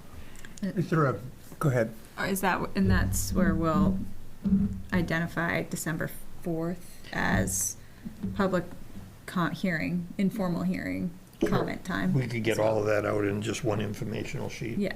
What the comment period is, how to Yeah. access the website to make a comment or to pick up a form at the town office, and then what the date of the public hearing would be. I think we could put all of that together in a flyer. Will we do the informal public hearing as well as the formal public hearing Great date question. too? So this public hearing is the one required by the state as part of your public comment Right. period. Right. Right. We're calling that formal. No, we're calling that informal. We're calling that informal. I'm not sure. The first one. The first public one. comment public hearing. Yes, Okay. there will be And then another there's the public second. hearing next year to get it on the warrant. Right. But So, the first one, though, this first hearing, though, does it have to be noticed? Yes. It does. So we need a date, and it has to be noticed. Yeah.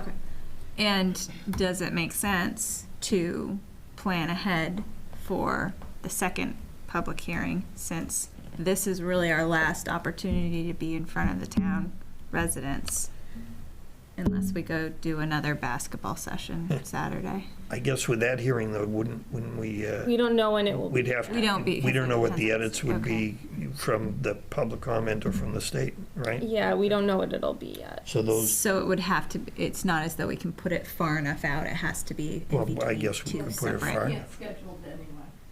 Okay. Yeah. Select board's got to do it.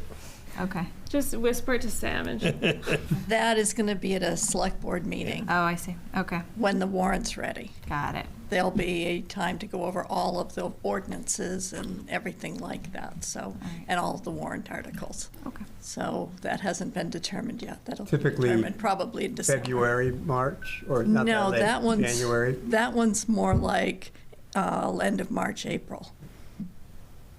Maybe in we that can time put a period. teaser on the flyer that says, and stay tuned yeah. for our final meeting. That's a good idea. Absolutely. Yeah, so I know you're talking about Election Day. Anything else? In our original, once upon a time, we talked about doing a video for this stage of the project. Any other events, anything else we want to talk about doing?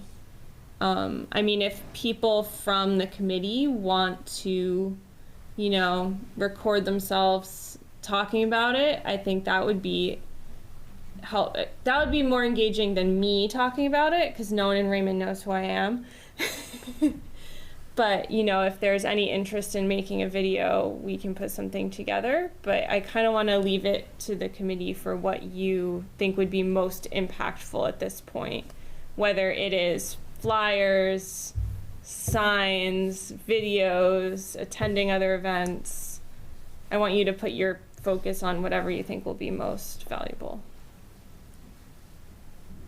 Well, is this the time period that we want the most engagement? Or is it at the warrant meeting? It might be now. I would think so. I'd love to lay low until December. One in But- April is going to be, we're one of many. Right, we've talked about reserving funds for that last final push to make sure everyone's aware. Are we at that point? I think you probably have. This is so this is the big one. This is the public comment period. This is really the public's last time to put edits into this document.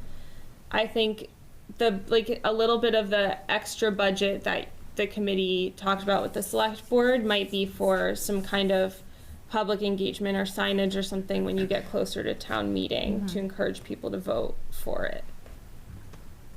But this is really this is last chance to get your thoughts in.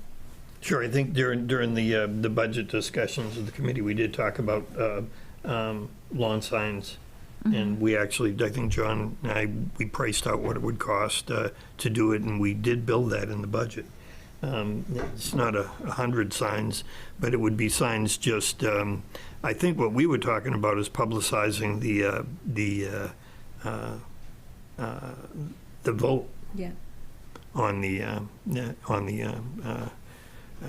warrant. But just as they could, if the group thinks it would be more productive to have those signs, since we budgeted for them, go out for the comment period, or the at least the public hearing on the comment period, would that be more advantageous than getting the word out on the vote, on the warrant? Or Objectively, signs would have a lot of competition right now. Yeah. Might not be super effective at this stage. Yeah. Well, I mean, we have the compilation of all of the emails and contact information that we've collected from people so far. We have pretty much a 2-month window to put word out on social media, on the website and everything. And then we have the biggest election that we're gonna see during our entire time that we're a committee here. So I feel like there's plenty of opportunity to connect with the public and people and make sure that they understand what's happening without necessarily having to go above and beyond, or, you know, I mean, those opportunities are. I think the flyer handout, on November voting day is going to be key, and then come on December 4th if you've got anything else to say, and bring it to us, because then that's it. That it closes. Yes. So And I'm then not the hearing streets- anyone volunteer to be in a video.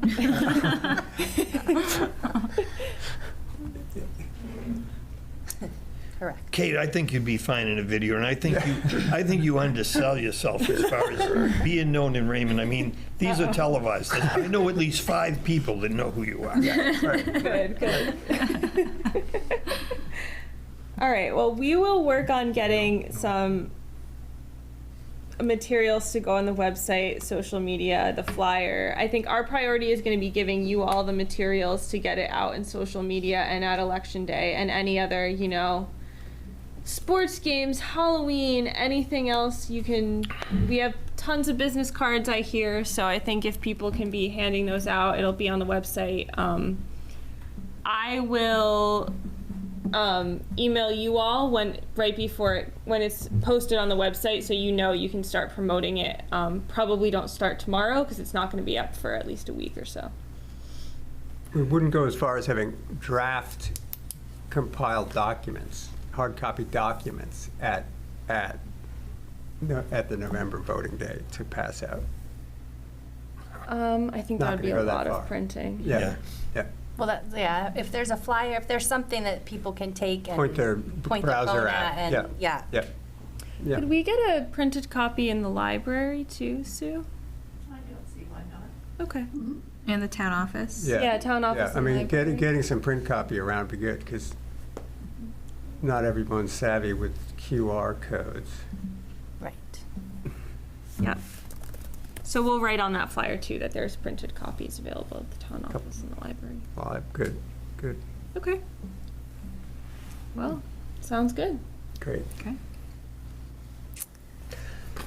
Alrighty then, if we're through the discussion about the public comment period, I guess next on the agenda would be, John's going to give us a little overview of community partnership resiliency funding that's become available or is going to be extended, or?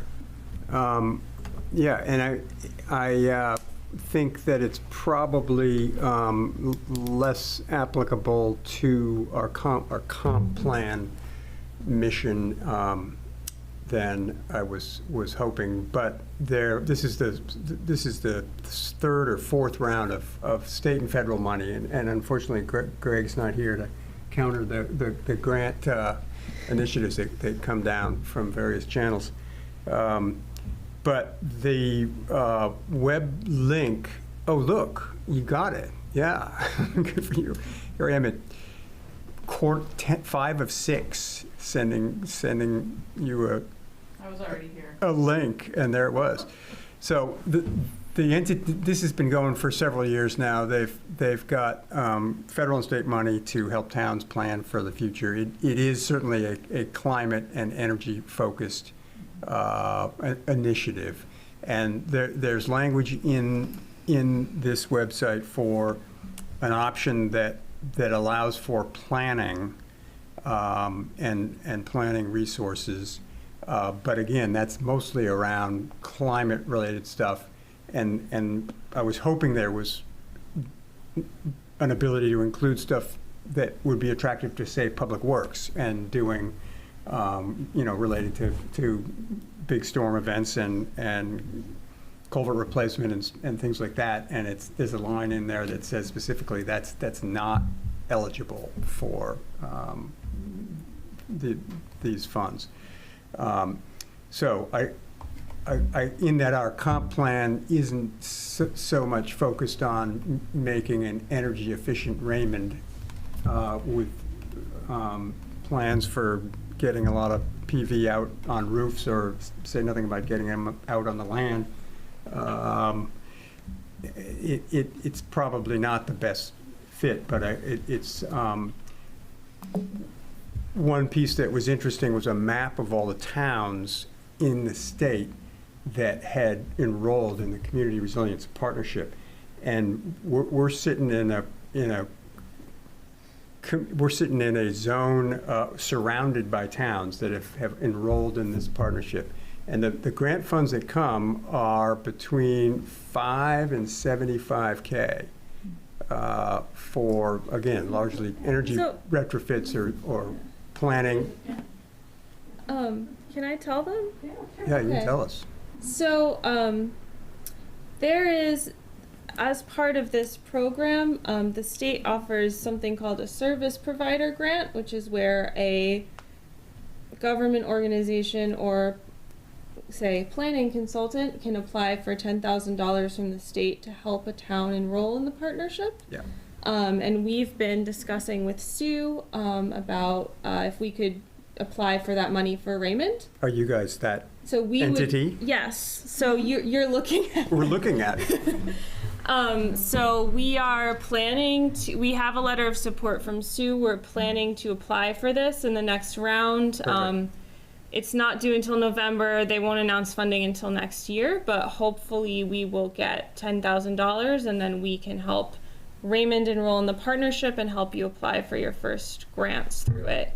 And I will add, John, that you can't get culvert money through this program, but Maine DOT now has a special program for things like culvert replacement where you have to be enrolled in the partnership in order to apply for it. So there is DOT money for the sort of culvert, big DOT money for big culverts kind of things available. That's excellent. Do we Is know? there DOT money for sidewalks?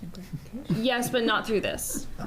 Do we know how some of the communities around us are using the funds, or you can see it's on. There's like Probably a map on the website. I don't know where. If you scroll up, Melanie. like if Casco or something? Yeah. Casco, Naples, Bridgeton, they're all in, and some of them I think are just recent. There's the information's on the website. I'm not exactly sure where, but the other thing that I would point out is that you're eligible for more than double the money if you partner with another town. So like if Raymond and Casco wanted to do something together, then all of a sudden you can get $175,000. Raymond gets it, or Raymond and Casco together get 100 for a joint as opposed to project. 150 total between the two of them. Yeah. Okay. So fingers crossed that we will get the funding, and you'll This is see us again. excellent. That's so good. So good. Glad I was reading through and I was delighted. The sun was going down and I was thinking this isn't going to fit. So I'm so glad that you guys have already been on it. And Thank you. thank you. Yeah. Great.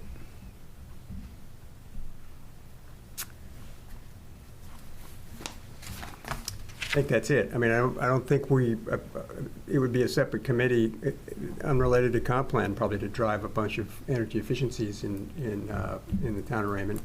But glad to know we'll have some tools and some expert help to guide us. No guarantees, but hopefully. Great. Great. As far as efficiencies and energy efficiencies, I think a lot of that is coming out of ordinances, building codes, planning boards, code enforcement. So there's all those type of activities and resources to be pulled as well to try and develop some of those, whether they be energy conserving or environmental impact, weather, flooding, and all of that good stuff. Okay. And also, Sean's going to talk a little bit about a presentation he made at the Budget Finance Committee involving traffic. Yeah. Good. So last Budget Finance meeting, I brought this committee's comments on the traffic safety issues, in which we opened up for public comment as well. Thanks, Jackie, for the information. Through that, I was able to have some direction on what to discuss. From the direction, the conversation really took off. The committee really wants to collect data, though, before anything is official. My understanding is that we have a radar speed sign, but it doesn't work, and it's not that it doesn't work, it only can do one speed. I forget what that speed is set at. 55, I believe. Yes, and that's not what we want. Can we trade that in for another model? Right. However, though, our Public Works Director, Nathan White, says that he can borrow a sign. That should help us be able to collect some data. So big thank you to Nathan. So that's kind of where the stages we are, beginning stages, but we have a little bit of direction. But Budget Finance Committee does want to collect data before we start to dive kind of further deeper into how, if we were to spend money, how that money would look and how we would budget for that. So especially thank you to your insider information there. Just your knowledge helped me bring some direction to that committee as far as this is kind of what the vision is. So thank you for that. That's all I got. That's great. Okay, so I did happen to watch that meeting. I was unable to attend it. And I think it was an excellent discussion. A couple of things that struck me was, number one, now the reason we actually, I think, was DOT gave us one, and the county has one that they can let us borrow.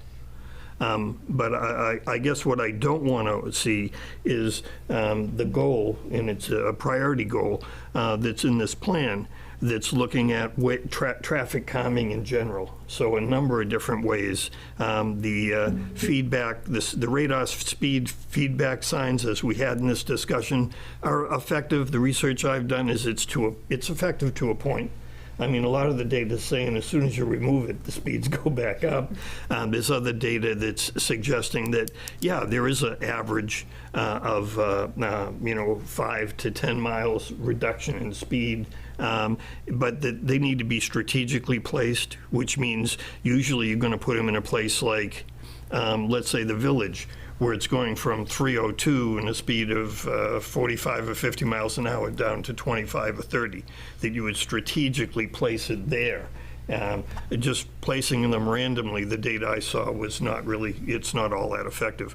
When the discussion also said that the one that we have, I believe that came from Maine DOT, I think so, that there's a computer part that doesn't allow it to adjust the speed. And I got the sense, although it wasn't discussed in any detail, that computer part is broken, and they have not been able to locate a replacement part for it. But we actually have one here. Had I been at the meeting, I would ask the question: did we deploy it, or did Maine DOT give it to us broken? Which, thanks a lot, all we're doing is paying to store it. If they can't find a part, is it because it's 100 years old? Because otherwise, why can't you find a part?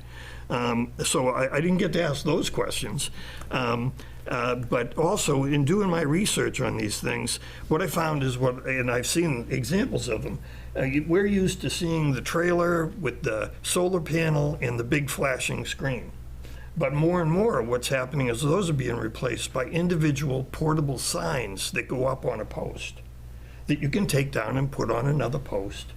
I priced the trailers. When I heard the comment that these are $15,000 for a standard one, and up to $30,000 if you want to get one that collects data, which I believe is what the goal here was, to collect data, and also provide some traffic calming, that almost $6,000 on what I saw is the trailer. Of the $15,000 price for the thing. So the signs run more like, that will collect data, run more like $4,000 or $5,000. And what's recommended as a strategy is that since you can take them off their bracket and put them on another site, they are portable, so you can target places for it. I've seen them permanent. I'm sure we've all seen them. What they do is they post the speed limit, 40 miles an hour, and then below it is the display. And so, but that's just one way of traffic calming. And what's come through loud and clear to me on this committee is that's one of the #1 priorities for the people in this town. It's the speed on the roads, both the primary roads and the back roads. And that there's got to be a way to calm it. We've talked about maybe, like some other communities have done, contracting with the sheriff's department for additional hours just for traffic control. That's expensive, and it seems that's kind of putting the cart before the horse, because once again, we need to get DOT involved in this. That's why the plan says that we're going to have a master plan with MDOT on traffic in general and the roads. But I mean, it's much less drastic to make the investment in getting that data and posting these strategically, these less expensive signs that collect data, than it is these big behemoths. You got to have a pickup truck to move around, and that they have a third of the cost is in the trailer. So I guess what I was just concerned about in listening to the discussion was that I hope it doesn't get lost on what this plan is trying to achieve with addressing the community's issue with speeding. It would allow us to calm the traffic, hopefully, not absolutely, because there is no one cure for it. It would also, more importantly, I think, collect data for MDOT, so that then we could say at the very least, I believe you need that, to then go to them and say, we want a traffic study. I mean, but at least it's getting the ball rolling. Yeah. If we don't have the data, then MDOT is going to say, right, how do we know there's a problem? And we're not going to do a traffic study because they're costly. But that then puts us in a position for everything from roadway changes to potentially decrease in traffic speeds, to hopefully decreasing accidents and all those other good things. Yeah, much safer town. Yeah. So that was my sense of the research. I mean, and quite honestly, what communities bigger than us have done is they've gone through that evolution, right? Right up to the point of what we don't want to do is have to, because we can do this without MDOT. If we want to put speed bumps on one of our roads, we can do it.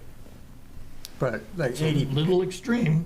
We have a fair amount of state roads that go through, like Egypt Road we and do, 85. but we've also got a number of country roads where it's not. So whether you want to build an island, if you want to narrow the road, I mean, there's a number of things you can do to slow people down. What I'm saying is that those probably aren't that well received by the community or our visitors. So before we have to get to that extent, I would think that what we need to do is collect the data and to get MDOT with a master plan so that we can address these things. But I did hear that Nathan did plan on deploying, the asking for the county to loan us the one that they have that's working, and deploying that, hopefully strategically, I'm sure with some thought as to where the hot spots are. And he made an excellent point, which is always kind of lost in the whole discussion, which is it's really not even talking about the initial capital expense. It's the hours to maintain. To run it. It's the hours to download the data. Yeah. I mean, they're Bluetooth now, so you can basically, you buy the program and you download the data. You don't have to take the thing down. You just point something at it, and I don't know how the things work, but anyway. So all of that is available for less than $15,000 to $30,000 each. And so I'm saying, I'm gratified to hear that we're going to attempt to do that. But I just didn't want it to get lost in the plan that is a priority for us, because, and when I say us, I mean the community made it loud and clear that they want to see some action. They want to see something done. Yeah, that conversation will continue, especially the people who have been talking to me. I know they're not going to let it up, so. That's great. Yeah, well, I'll probably connect with Nathan if that's fair, and just see, number one, if he's got it, and then see if there's a plan on where to deploy, because Raymond's a big area, and try to get as much information as possible across the whole town, but it's a big area. Where do you put them? How long do you put them there for? Yeah, I believe one of Nathan's comments after when he was answering questions was the fact that, well, you know, a lot of these roads are where speeding occurs and everything. I believe this is what I heard him say. You know, it's not the people from away. It's the people that are commuting back and forth to work. Through town, yeah. It's either they're coming through They're town. familiar with the roads. and they're- Exactly. Yeah. So yeah, I mean, we could see if we could make some impact on 302 or on 121 or something like that, but I'd love to see some impact on Egypt Road and Raymond Hill Road and the Cape. 85 and that Mill sort Street. of stuff as Mill well. Street, So yeah. anyway, that was an excellent discussion. I hope you guys continue with it, and hopefully loud and clear that this priority is really, and that's why I was stressing getting the data collection component in there. You know, we don't have these you know, pie in the sky thoughts that a couple of radar speed display signs are going to solve all the problems. That's really not the primary intent, I believe. Okay. So, we did public comment. How about comprehensive plan committee comments? I'm just waiting patiently for yours. Oh, okay. Well, yeah, one comment, a little research that I did just to kind of inform us a little bit more in costs of things. And I think it was 2012 or 13, we got the state approval for the sidewalk project in the Raymond Village. And at that time, of course, we had to submit all of the grant requirements and everything. And at that time, 2013-14 sticks in my head, what came out was that the state said that it would cost around $180,000 for the project, and that Raymond was responsible for coming up with 20% of that. And but that it would be a year or two before it would be dig ready, shovel ready. By 2016 or 17, I believe, it was dig ready. The price had risen to $470,000. So the state had to come up with MDOT had to come up with additional funds, but Raymond's share also increased with that because it was a percentage of the total. So just that was for me just to get a sense of what does it cost to put a curb and a sidewalk in. And so in 2017 or 18, it cost close to $500,000 to do the sidewalk and the curbs in the village. So when we start talking about you know, where you know, we want to make sidewalks to interconnect, let's say the village with the commercial area along Mill Road or whatever, we're talking about substantial dollars. And so that just has to be, that's what I was looking at to just get a sense myself, since we talk a lot about sidewalks. Can we do that as a community without grants or state aid?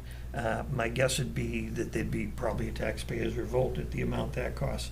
By the same token, you know, when we talk in terms of a few $1 million, now you're talking real money, right? When you compare that to some of the other plans in the town for spending money, a couple $1 million doesn't seem to me to be a lot in order to make, reinforce the sense of community in this town and to encourage, let's say, reasonable development in the areas of growth and the like. So I thought I'd just share that with people. That was my research. Any improvement of that scale, Peter, would almost certainly be a partnership with DOT, would it not? And we'd be cruising in a 10 to 20% contribution level. Yeah. Oh, no doubt. For, let's say, sidewalks or some other. Sure. Or I'm thinking about the bike lanes or the, and just, yeah, making it more pedestrian friendly. So it's, yeah, and then that's more than doubled in 3 years. That's, yeah. And what's the cost now? Now, the last 3 years, we've seen price increases that have made past years pale. Well, I think these might be things that, we can try to encourage the town to take into consideration when they're reviewing site plans, development plans from, some of these cluster developments or, like that apartment development that's down near the end of Webb's Mills, Yep. Yeah, I mean, having some incentive for them to invest in creating a sidewalk or participating in that somehow, or having open space or recreational trails as part of developments like that. I think, maybe that should be on the mind of our code enforcement and planners and planning board as they review any sort of subdivision type plans or development plans or any commercial buildings that come in, how can we work together with these developments to help achieve some of these goals that we have for the town? Can we work together to share in that cost? And I think in line with that, Jackie, I think the presentation that Chris Hansen made on impact fees, although, there's the pros and cons of that, but we're going to leave that up to others to decide when and if that's going to be a revenue stream that we would look at. But my contention was with new development, impact fees that would help pay for infrastructure like sidewalks and trails and the like. So, like I said, my approach with impact fees would be more with a scalpel than a meat cleaver, because I know it leaves a bad taste in people's mouths lots of times. And the fact that the argument, and I think it's well taken, Greg makes that argument, he would be making that argument if he was here tonight, is that it's, the developer just passes that cost on to the consumer. So in the long run, it just drives up the cost of housing, and so that's a concern. Obviously, the developer decided on Honey Hill, the development you're describing, and they thought it was reasonable for them to get a return on their investment to not only put sidewalks up there, but to bring public water there, because it was right down on 302. But the sidewalk doesn't even extend down to Webb's Mills. It doesn't. Isn't that a shame? Yeah. It stops. Yeah. It stops. But the sidewalk down to 85, they've got a sidewalk. Yeah. And they've got it all the way around their community, and that was on the developer's dime. So, impact fees, something that hopefully are going to be explored in the future. I don't believe it was received well by selectmen when Chris first, well, I think it was accepted. It was pretty well accepted when Chris first brought it to the select board. But then, for some reason, then they kind of soured on it and said, no, we don't want to do it right now. It might have been being educated to the fact that it is going to drive the cost of houses, and that's a reasonable concern.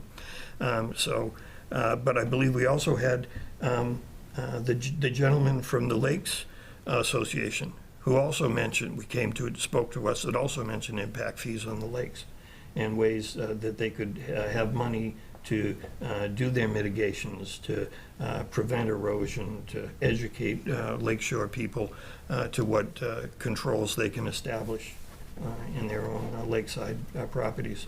So, he mentioned that as well. So, there's got to be the positive and the negatives. And like I say, that's going to be up to someone other than us to decide. But that is another revenue stream other than taxes that could be considered.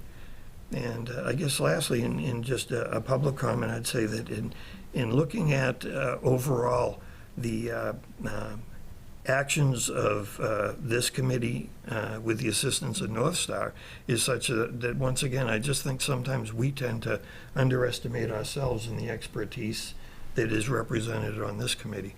And the fact that, I'm encouraging that certainly, I think each and every one of you could be essential and helpful with an implementation committee. I will go on record right now as saying is that I'm not doing it.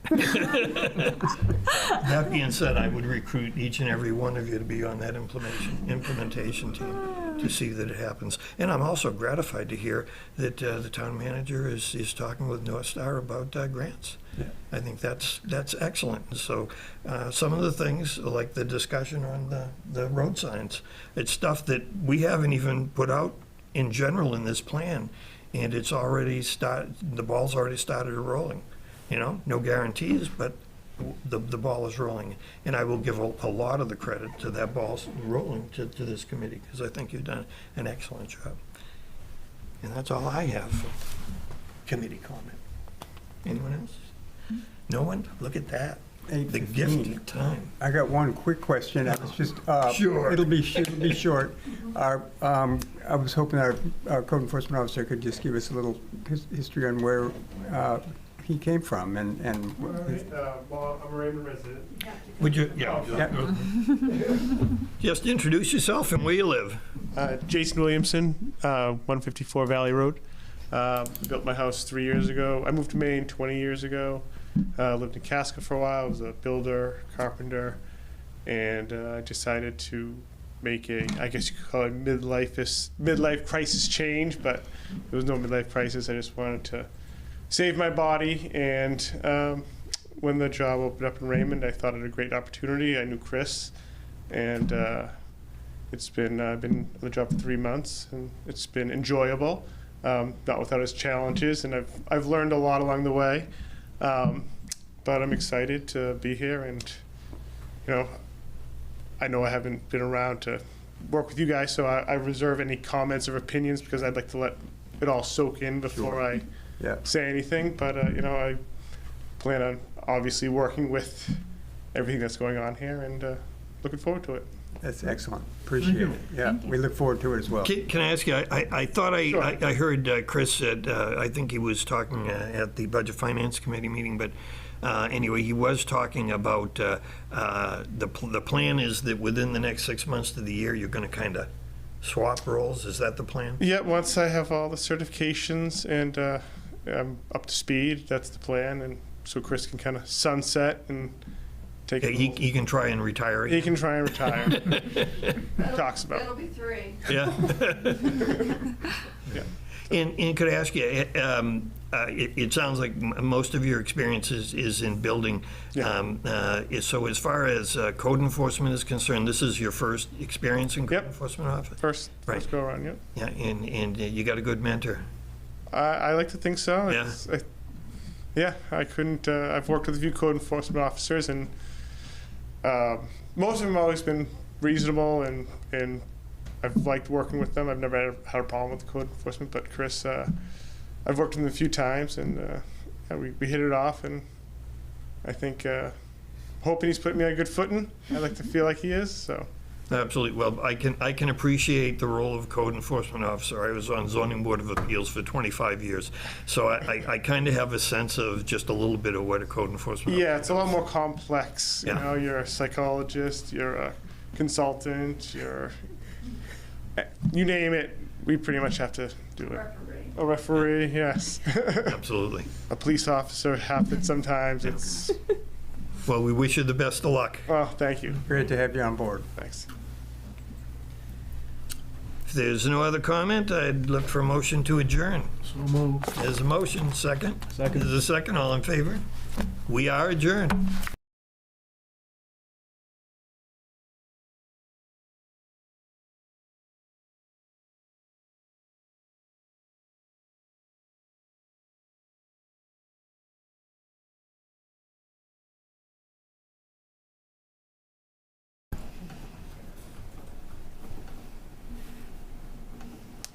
Good evening. Tonight is December 4th of 2024, and welcome to the Comprehensive Plan Committee meeting. I'd like to call the meeting to order and note that we do have a quorum present. Our first agenda item is going to be a public hearing. We're going to start with a short presentation that will be provided by North Star Planning. This will help provide context. And then with the committee's permission, I'm actually looking at our agenda, and I'd like to move public comment up to item B if possible, and then we review all the comments together that we've received between online and then what we get tonight, if that's okay with the committee. Yes. Okay, I'll take that as a yes. Yes. Sean, I think you're joining us remotely, is that correct? Yes. Okay. Yeah. So try to keep an eye out for you. Madam Chair, I'd move that we open the public hearing. Okay. Yeah, do I have a Second. second? Second? All in favor? All right, all in favor? All right, Ben, I'll hand it over to you for a presentation. Great, thank you. I'll keep this pretty brief and targeted, and I'll see if I can figure out how to share this successfully again.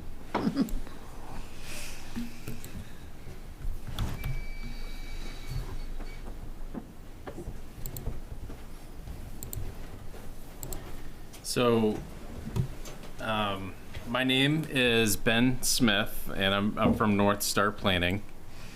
And we've been working with the Comprehensive Plan Committee for almost a year and a half on the process to develop a comprehensive plan. And our role in this process was really to help facilitate the committee's work.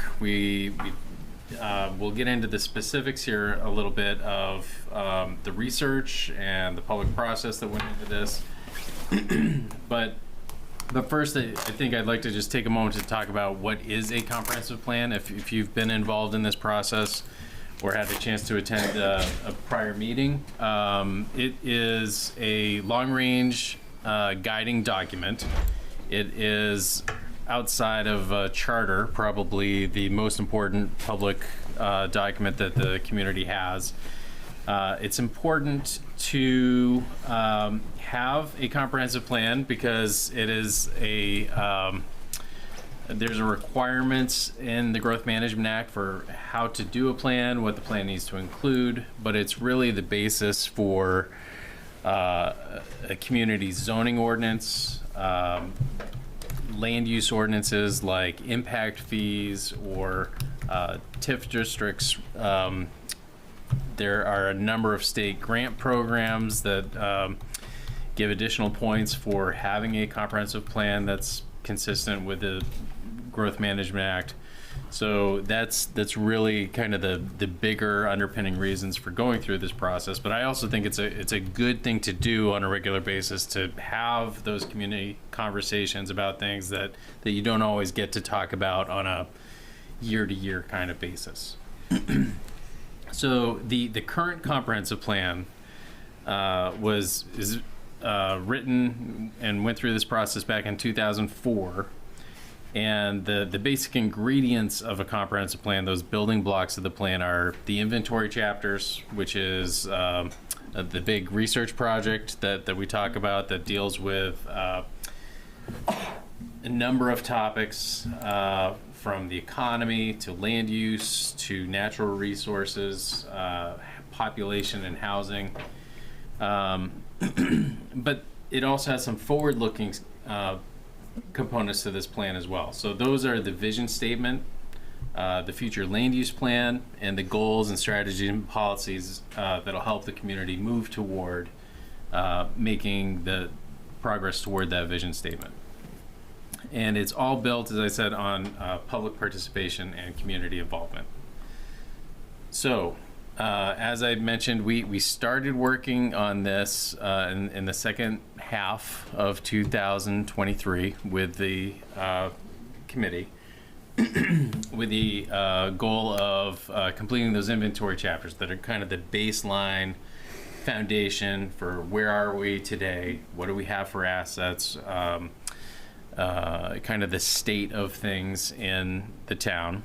And it really provides the foundation for what do we need to plan for? Is the community growing or is it shrinking? Are there a lot of jobs or a little jobs? And trying to get a sense of where Raymond is today and also make some projections on the things that we need to be planning for. So that led to work around that vision statement, which is kind of the goalpost in the future. Like it's basically that aspirational statement about the kind of town people want to live in and they want to see Raymond become in the future. And there's parts of that that involve some change, and there's parts of that that involve making sure certain things stay the way they are into the future as well. That has a direct connection to the future land use plan.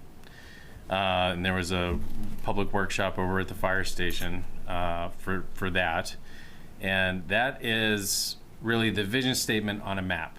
So when we talk about walkability and we talk about new housing and places to preserve, thinking about where those things are geographically is what that future land use map is really the job of that portion of the plan. And then the goals and policies and strategies are some of the more recent work that this committee's been involved with. And over the last couple months, we've been putting it all together into a plan document that is available on the website. It's been submitted to the state, so it's being reviewed there, as well as going through the review process in the community. And the public hearing tonight is a pretty formal part of that review process. So getting into a little more detail around the public participation, it involved conversations with town staff and department heads. It involved conversations with landowners, employers, people who represent lake associations, trying to get as broad a perspective as possible. It also was highlighted, I think, by a pretty well-circulated visioning survey that was available last summer. There was a data highlights workshop at the middle school that coincided with a pretty active day of basketball, as I recall, and folks were popping in and out throughout the day to provide some feedback around those visioning components. As I mentioned, the future land use workshop was over at the fire station. That was very well attended. I think if people may recall, there were some zoning issues that kind of maybe highlighted the importance for some of these conversations and planning for the future. And there was some good work at the polls. And I think that was characterized by the pom-pom voting that people were doing on their way out of the polling place. So when we put all of these things together, we came up with a number of high priority goals. These are on page 2 of the plan, and they involve some statements that are based in the vision statement, but essentially these high priority goals are to build a resilient Raymond, protect Raymond's natural and water resources, invest in road and traffic improvements, and related to that, prioritize safe walking and biking around the town, and to strengthen Raymond's sense of community. So each one of those high priority goals has a relatively large number, I don't have that number in front of me, but a large number of action items that take up a large spreadsheet in the back of the plan. But part of our work involved pulling out the most important ones that relate to these goals, and they had to do with adding capacity for the town to do its work, and that could take place through the form of adding staff or working through some kind of grant writing capacity that would bring in funds that would not be directly on the backs of taxpayers to do some of these recommendations that have costs associated with them. To develop a process to rank sites in Raymond that are most appropriate for solar development and to incorporate that criteria into a solar ordinance. to create a 302 master plan in partnership with the DOT based on the vision for Route 302 and the future land use plan, which we will talk about momentarily, and a desire to better understand speeds in towns, vehicle speeds in town. That came up a number of times through the public input process and in the surveys about specific locations in town, and trying to quantify that issue and deal with interventions from there. Building a trail or sidewalk, multi-use path perhaps that runs the length of Raymond Cape Road was a priority action item associated with those goals. Recognizing that that's a busy road and there's a lot of people who use that to walk and bike, and thinking about how to accommodate all of those users safely. And finally, to develop a master plan for the reuse of the Jordan Small Middle School. That's where we had our visioning workshop, and that will be turned over to the town. So this recommendation is about the reuse of that building, as well as the future use of other town-owned buildings, including the library and town office. So those are the highest priority action items. There's a number of strategies and policies throughout the document, and like I said, there's a big long list, but these are the highlights associated with those highest priority goals. So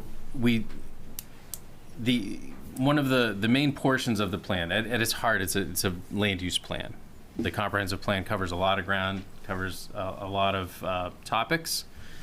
But one of the main purposes of the plan, as I mentioned earlier, is to provide guidance for zoning and future town policy, as well as investments, capital improvement planning.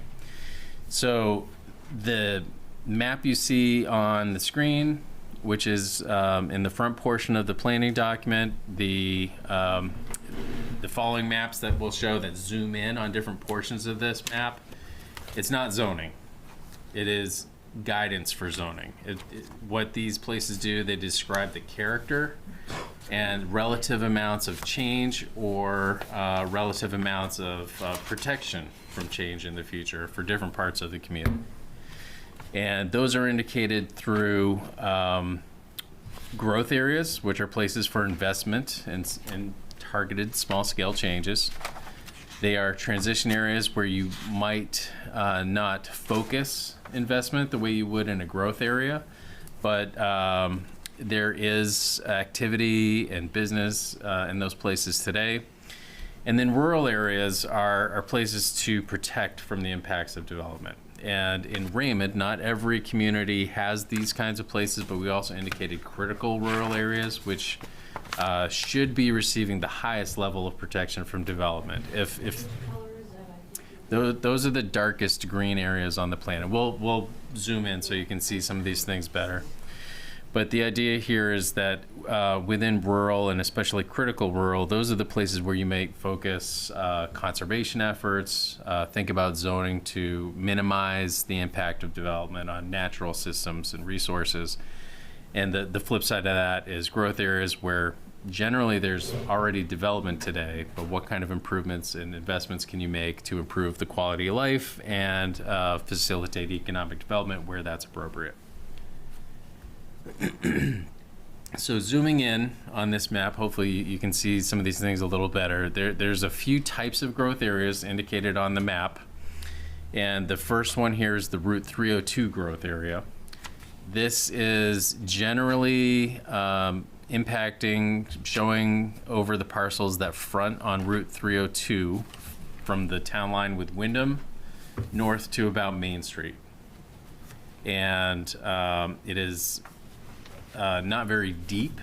You'll see there's a rural area between this growth area and the lake, and a critical rural area on the lakeshore itself. So talking about this growth area, this is what a lot of people think of when they think of commercial activity in Raymond today.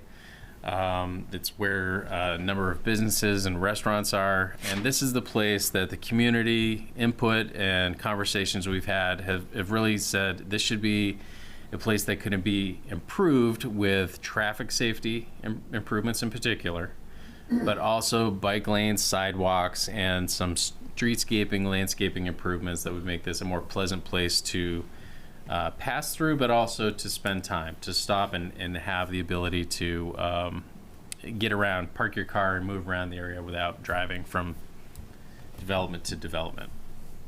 Those sidewalk connections and off-road trails would connect to the parks, to the beach, and to Raymond Village, which is the more traditional downtown. It's mostly residential today, but thinking about how to make those connections and being able to move between these areas without getting on 302 for every single trip is an important consideration in the plan. This is an area that's also envisioned for continued commercial development. And the feedback we heard was that it's not necessarily going to be envisioned or incentivized for national chains or larger box stores, but this is the place where there should be some opportunity for smaller, more local businesses, smaller chains, regional chains. And finally, adding in some housing to this area will help the business community, but it's also a place to think about where future Raymond residents would live without impacting natural resources and traffic in other parts of town. So during the public hearing, I would be happy to come back to any of these slides, but skipping through to some of these other areas and just kind of working our way through. The second area that we've identified is village growth. So 302 growth is more on the 302 road again.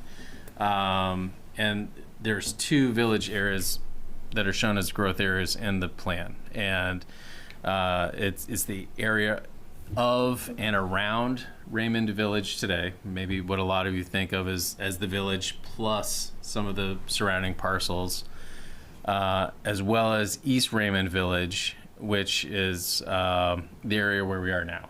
So it's kind of the civic core, where the town office and the school, the fire station, garage, or the garage, I should say, are in East Raymond Village on the hill. And the idea here is to preserve that village character, to enhance that village character with safe walking and biking, as well as places to gather, places to have community events. The school fills that role today, but when we were having conversations, it was thinking about where will the summer concerts be, or where will the fireworks be, where will the tree lighting be, those kinds of things. These are places that would also serve local businesses, and I think the distinction here is that on Route 302, there's a lot of seasonal traffic, there's a lot of pass-by traffic, there's some comparison shopping, so things that people would come from other places to do, whereas these villages would be focused more on meeting the day-to-day needs of Raymond residents and people who are here for the lakes and more in the community. And finally, additional housing in this area should be characterized as single-family homes and small multifamily. 3, 4, 6 units. Generally, I believe the comp plan talks about 2-story buildings. It's not multifamily the way it's described on Route 302, which could be larger buildings. There is a transition area, the telecommunications transition area. This is existing industrial land. There is it's on Route 121, which is Meadow Road. It says here there's a TIF district, which is tax increment financing, so that it's been subject to commercial development. And the idea here is that it should continue to be used for commercial development, as opposed to office space, or in addition to potentially office space or light manufacturing in the future. As a transition area, it would not be envisioned to have the same level of investment or infrastructure that you would expect to see in a growth area, but it's really a recognition that this is not a rural area. There is development. It's used for commercial purposes, and it should continue to be used that way in the future. There was some discussion around, if there's new development in the future, it should be buffered with landscaping or setbacks so that it doesn't impact or minimizes the impact to residents in the vicinity. So most of the land, and I can skip back to the big townwide view for comparison at the end if you want to see that, but most of the land in Raymond, the areas outside of 302 growth area, the 2 village growth areas, and that transition area are mostly rural, and they're envisioned to be rural in the future. The plan talks about supporting working lands like farms and forests. These are the places to target additional conservation, as I mentioned earlier, prioritizing natural resources and visual buffers. Development in this area will continue to be, as envisioned in this plan, characterized by single-family homes, maybe some duplexes and small multifamily, but this development, if subdivisions continue to happen here, they should be open space subdivisions to protect rural functions and rural character in this area. And then there's a couple places marked on the map called rural crossroads, and there's one in North Raymond, and there's one down by Raymond Neck, and we can flip back to the map.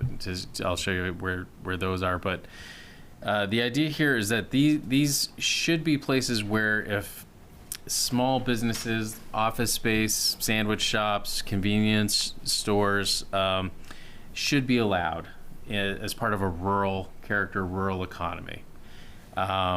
These would be smaller, focused on the intersection. And there are Raymond Cape Road, Hawthorne Road, and North Raymond Road in Ledge Hill. Traditional crossroad developments. And finally, critical rural. These are the places that need the most protection from development, and really they are the areas along all lake shores and the Tenney River, and large blocks of undeveloped land in North Raymond. There is conservation areas, conservation land in those places today.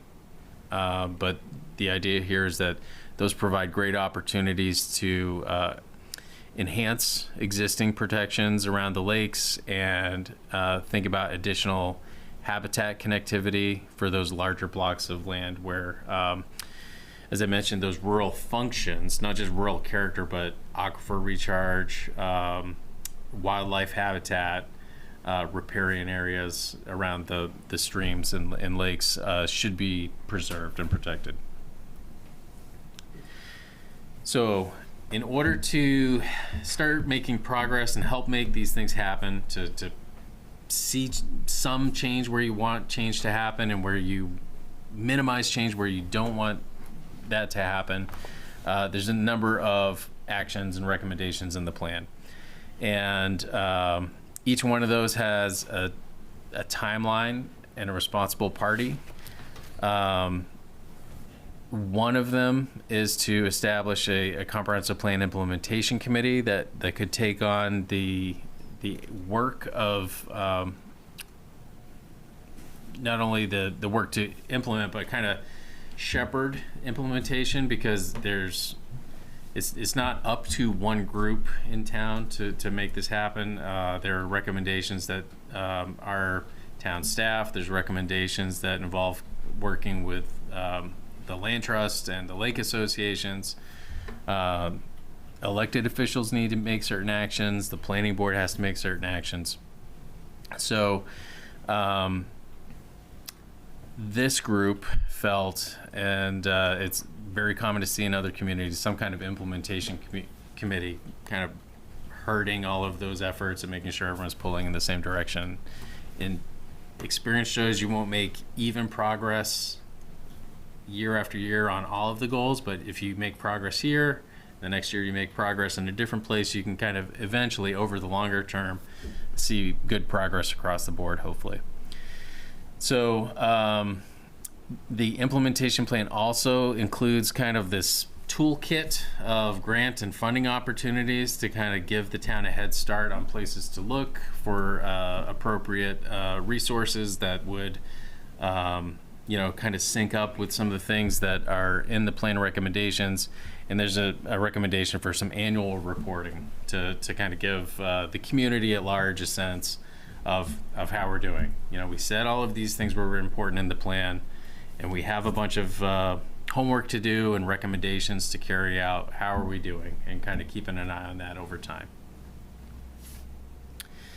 So finally here, in the last few months, what we've done is submit a revised draft to the committee. There's been a public comment period, and I know a number of people have submitted comments already through the website. We've submitted the plan to the state for them to begin their review process. That was last month. Tonight is the public hearing. And looking forward, what we expect is to hear back from the state regarding consistency with the statutory elements of what is in a comp plan next month. And we'll be making a final round of edits and updates to the plan based on that review, as well as the review locally. So the comments we heard through the website, hopefully today we'll hear some good comments, constructive comments that we can incorporate and update the final plan document that would go to the select board to put on a spring town meeting warrant.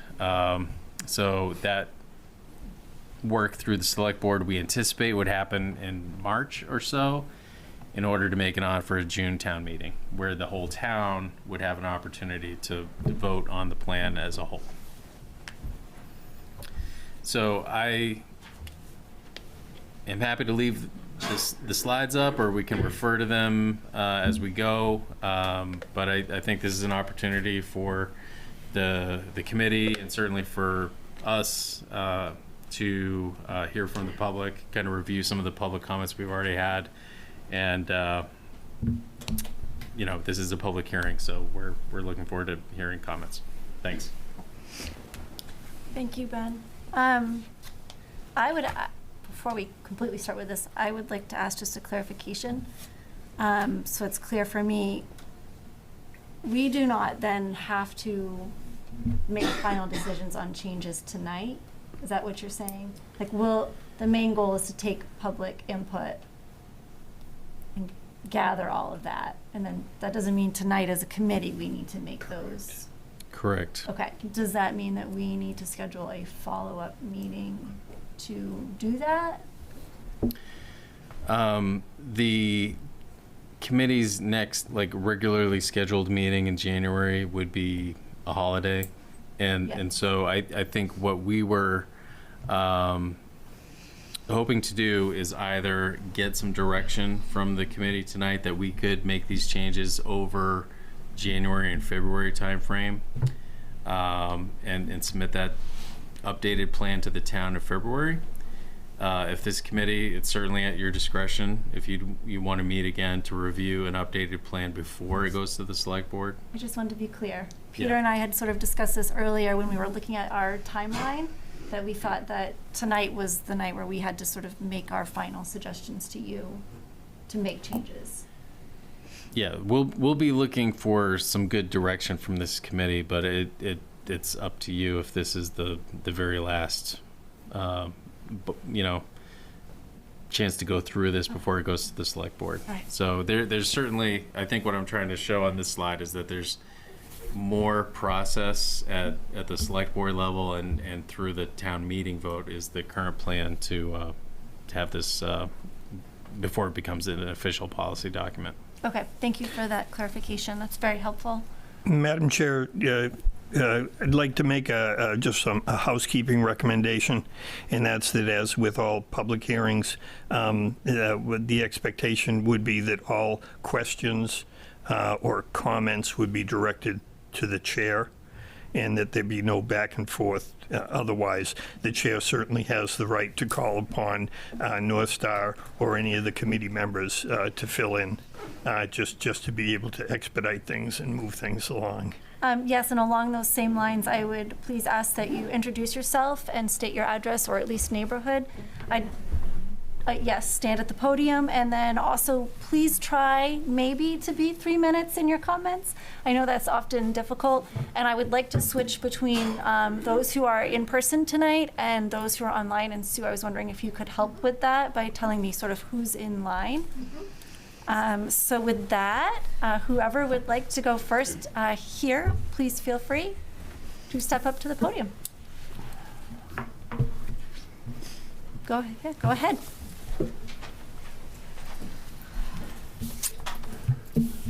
Hi, I'm afraid I've lost my voice a little bit today, so bear with me. My name is Steve Crane. I own a camp on Raymond Pond, and I'm also a member of the board of the Raymond Waterways Protective Association. In fact, I'm the environmental officer of RWPA, and I want to focus on the sections of the draft plan that address Raymond's water resources. I feel that the final plan needs to do more to acknowledge and support the critical work that's being done by local volunteers, especially through their lake associations, to monitor the health of our lakes. This work includes our invasive plant patrols, who search for invasive species in our lakes and ponds that are currently free of such infestations.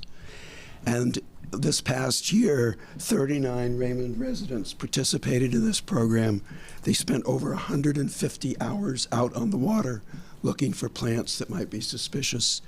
Fortunately, they didn't find anything that was a new invasive. That is a big effort. Similarly, many volunteers are involved in monitoring the quality of our waters. They periodically measure such parameters of lake health as water clarity and temperature, dissolved oxygen, phosphorus, and algae. Volunteers and paid staff also inspect the boats that are being launched into Raymond ponds. This past year, over 3,000 inspections were carried out on the 4 Raymond public boat launches to prevent the spread of invasive plants and animals that may be coming in from other parts of the state or other states or other countries. So I think this plan's coverage of these issues could be greatly strengthened with only a few brief additions. I'm not going to read them, nobody can follow it, but I'm going to submit the written document. They're just pages 7, 19, and the table on page 40 and 41. And they're mostly just a few words here, a few words there. So I would like to have those considered for inclusion in the final draft. Thank you. Thank you very much for your comment. Sue, is there anybody online with their hands raised? There isn't yet, but for those online, if you do want to speak, you can go under reactions and choose raised hand. That way I'll know you want to say something. All right, go ahead. Hi, Brian Walker, Raymond, Raymond's obvious, Rolfe Road. First of all, I want to thank the committee. It's a phenomenal document, and I think it's phenomenally well thought out. I had one comment, suggestion. Actually, I guess they're all, nothing has to be answered tonight. One thing that when looking through it, I did not see, but I thought might be valuable is to say that if this plan was fully implemented, how many people could it serve in Raymond? We know we're on that point where we're now getting pushed out of the more populated areas. So it seems to me that any comprehensive plan has to incorporate the increase in the number of people. It'd be interesting to say if we were to do these things, create these growth areas and the like, it could take an incremental amount of population for the town, and I think that would be helpful in terms of also getting it through the organization. recognizing that prioritization is going to be really important on this. I mean, it's a little bit like kids in candy stores when you see all these things. We want to do them all because they're all great ideas. One suggestion I have would be to think about the bike paths that you're talking about and how you link those village growth areas to each other and to the Route 302. And Madam Chair, is it possible to put the first map that Ben showed back up for a moment? Yes. Ben, is that possible to do? Yep. It's the big picture one. Give me just And the reason I bring it up is that as much as I think the idea of having a bike path on Cape Road is a great idea, I have nothing against it, is that should it be the first priority? And if we get that map up, I think what I want to do is just make the visual that I'm thinking about. Yeah. Sorry, if you go back to the big one, yeah. So if you look at where the Cape is, the Cape isn't really central to the town, and that's nothing against the Cape. I have nothing against the Cape whatsoever. I love it. But if you think about where where the village growth areas are, they're much more central to the town, and I would suggest that, and it may be just very difficult to do it on state roads, but that idea of a Route 85 connector between the two village growth areas, especially with hopefully the anticipated greater utilization by the town of Jordan Small, I think makes a heck of a lot of sense. And then selfishly, I'd love for it to go right around Panther Pond, which would create a loop between all of those areas. But then again, that gets into my wish list. But I think the idea of making sure that the village growth areas are connected and easy to get to by more than just cars is a really valuable thing. And the last thought was just a part of what, and I don't know how this fits into how the town, where does this committee stop and the town begin? But the question about funding of some of these initiatives, and of course this is over a long-term period, may become one of the challenges to having some of this implemented. And one thought that comes to mind is the thinking about a one-time bond that would fund some of the larger capital improvement projects. I think that in that way it both spreads out the cost of the effort and also fits into that long-term idea of we're planning for something that at least has a 10-year or more life cycle. And I do think that might be an important and a way that the town's people would be open to that kind of investment for the future. Thank you. Thank you for your comment. So are you able to see if... We don't have anyone just yet with their hand raised. Okay. Peter. Yes. Just a couple of comments on what was said. First of all, as far as if you look at that map and you were to look at East Raymond Village, which is the orange area, not the 302 indicated area, you'll see that it's almost absolutely in the center of the town. So, I would just reinforce that point as far as a central location. And secondly, as far as comments from Ben, he's right, but I can give you the actual number. The action items that come from those 4 or 5 priority goals are 121. And just to give you some background, in the 2004 comprehensive plan, there were 131 action items, so equivalent to what we have today. What I will tell you is that to date, less than half of those action items from 2004 have actually been implemented. So when we talk about the implementation committee and the real work that lies ahead of us, it really goes to the implementation of those 121 actions that are associated with 5 goals. Thank you. I'd like to invite anybody else up to the podium.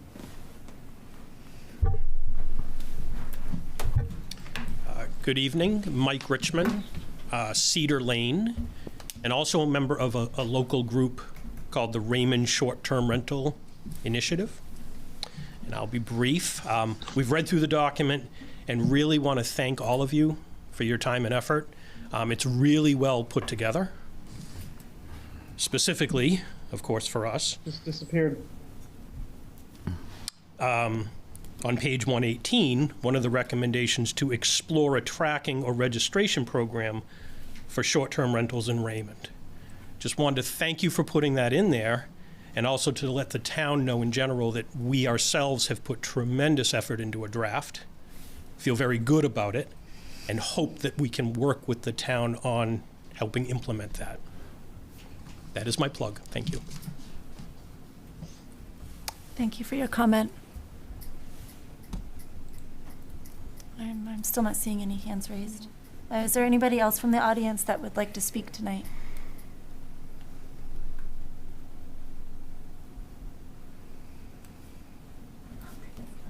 Oh, we do have one hand raised online. Go ahead. Okay. Okay. Randy, go ahead. Yes, hello. Randy Robinson, off Fair Road, up in the North Raymond section, in what you guys are calling the critical rural lands. So I'm curious what that's going to do for potential zoning for those properties.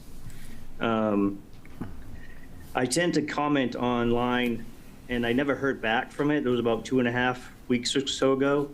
So I didn't know if that had been reviewed at all through the internet.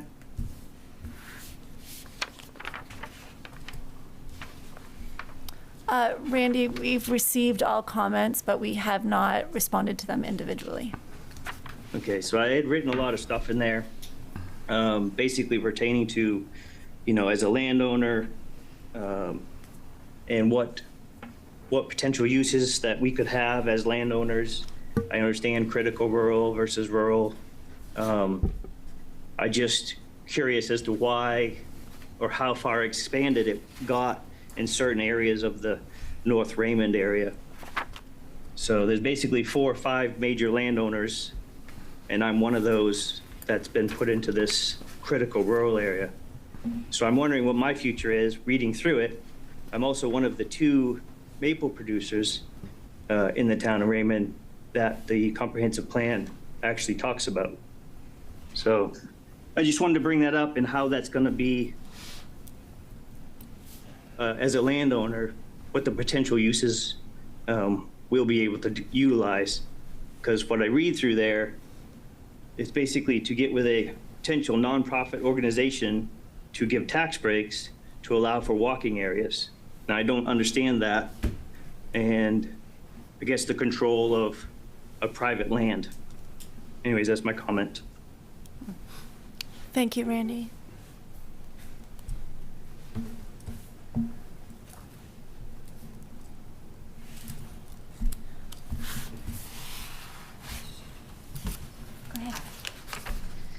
Jennifer Danzig, Pulpit Rock Road.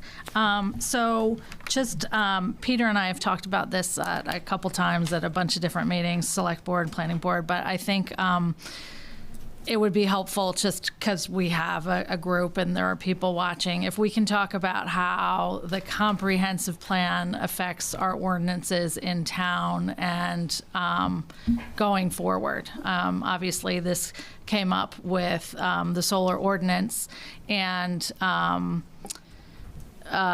it was not in line with the 2004 comprehensive plan, and it cost a significant amount of money for myself and my neighbors to hire an attorney in order to fight that, and we got ping-ponged back and forth a lot, and then we had a citizens initiative and we changed the law, and in a week the planning board is going to try and change the solar ordinance again. So where it's being addressed in the upcoming comprehensive plan, I guess I just want, I think it would be good clarification for planning board, select board, citizens to understand how the comprehensive plan works sort of in conjunction with the ordinances that are in play, and how the ordinances have to be in compliance with the spirit of the comprehensive plan. And I guess what are the remedies when they're not, because it shouldn't be up to individual citizens to pay thousands of dollars to a lawyer in order to manage that.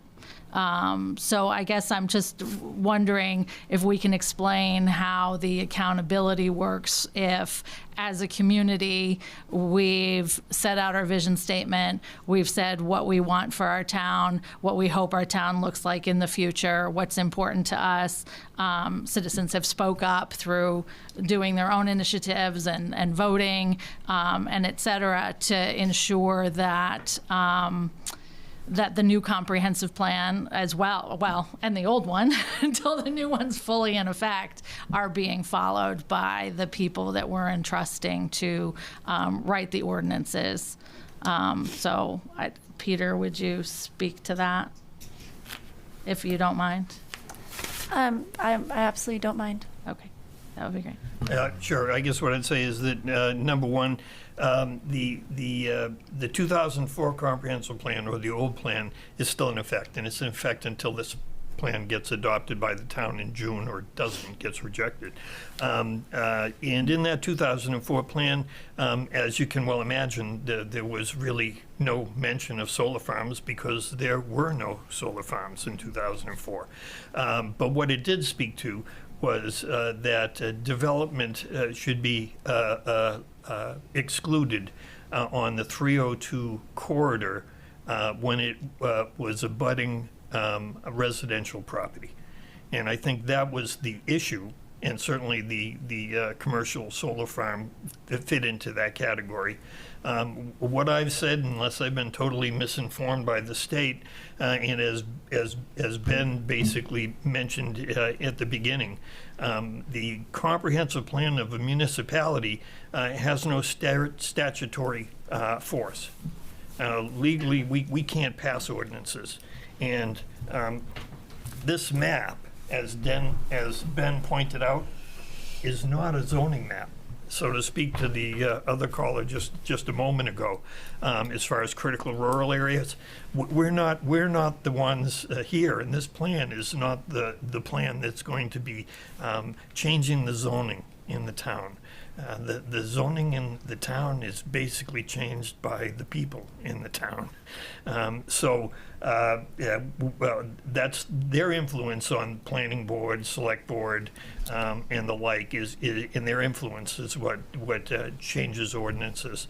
But as far as the effect, as was alluded to, my understanding is that as far as the courts are concerned in the state of Maine, the comprehensive plan that is approved by the state for a municipality forms the legal underpinnings for all of the zoning ordinances and development in the town.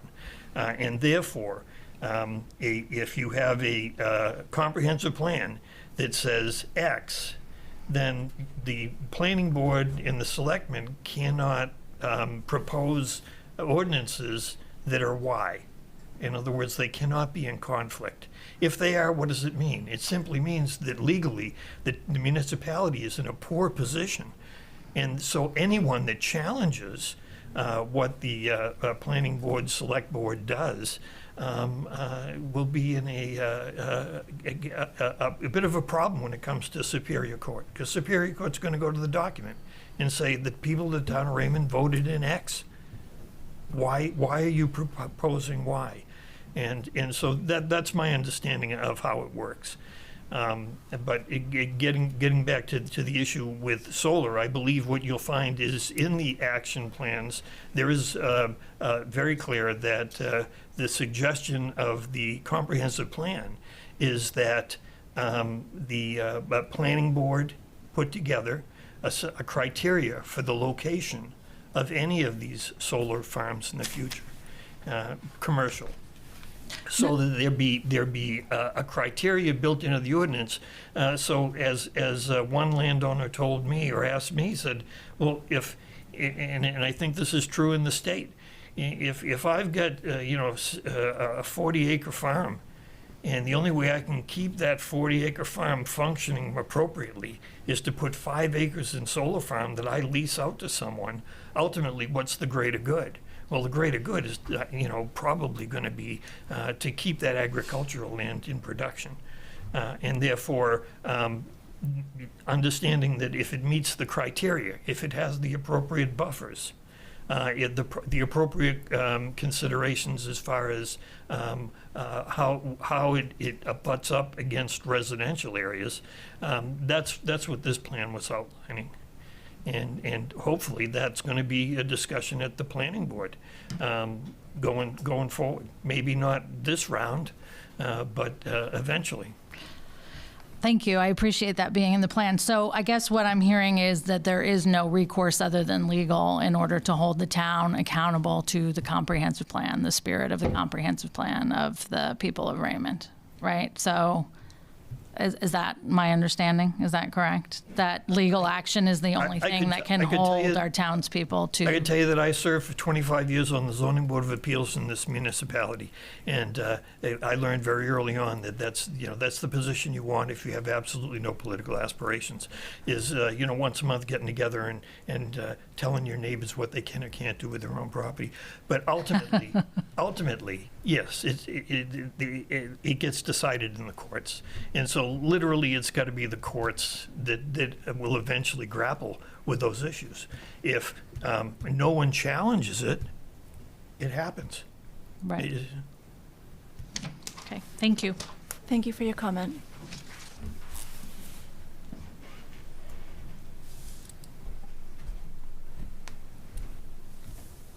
I'm not seeing any hands on the Zoom. Is there anybody else in the audience that would like to come up to the podium?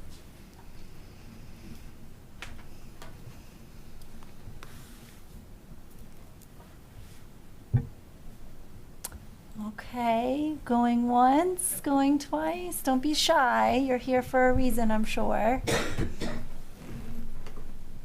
Okay, I'm not seeing any other hands up, or nobody is standing up to go to the podium. I guess we can close the public hearing, or we can just go on to our review of the comments. I think Ben was going to walk us through the online comments. Okay. I can do that.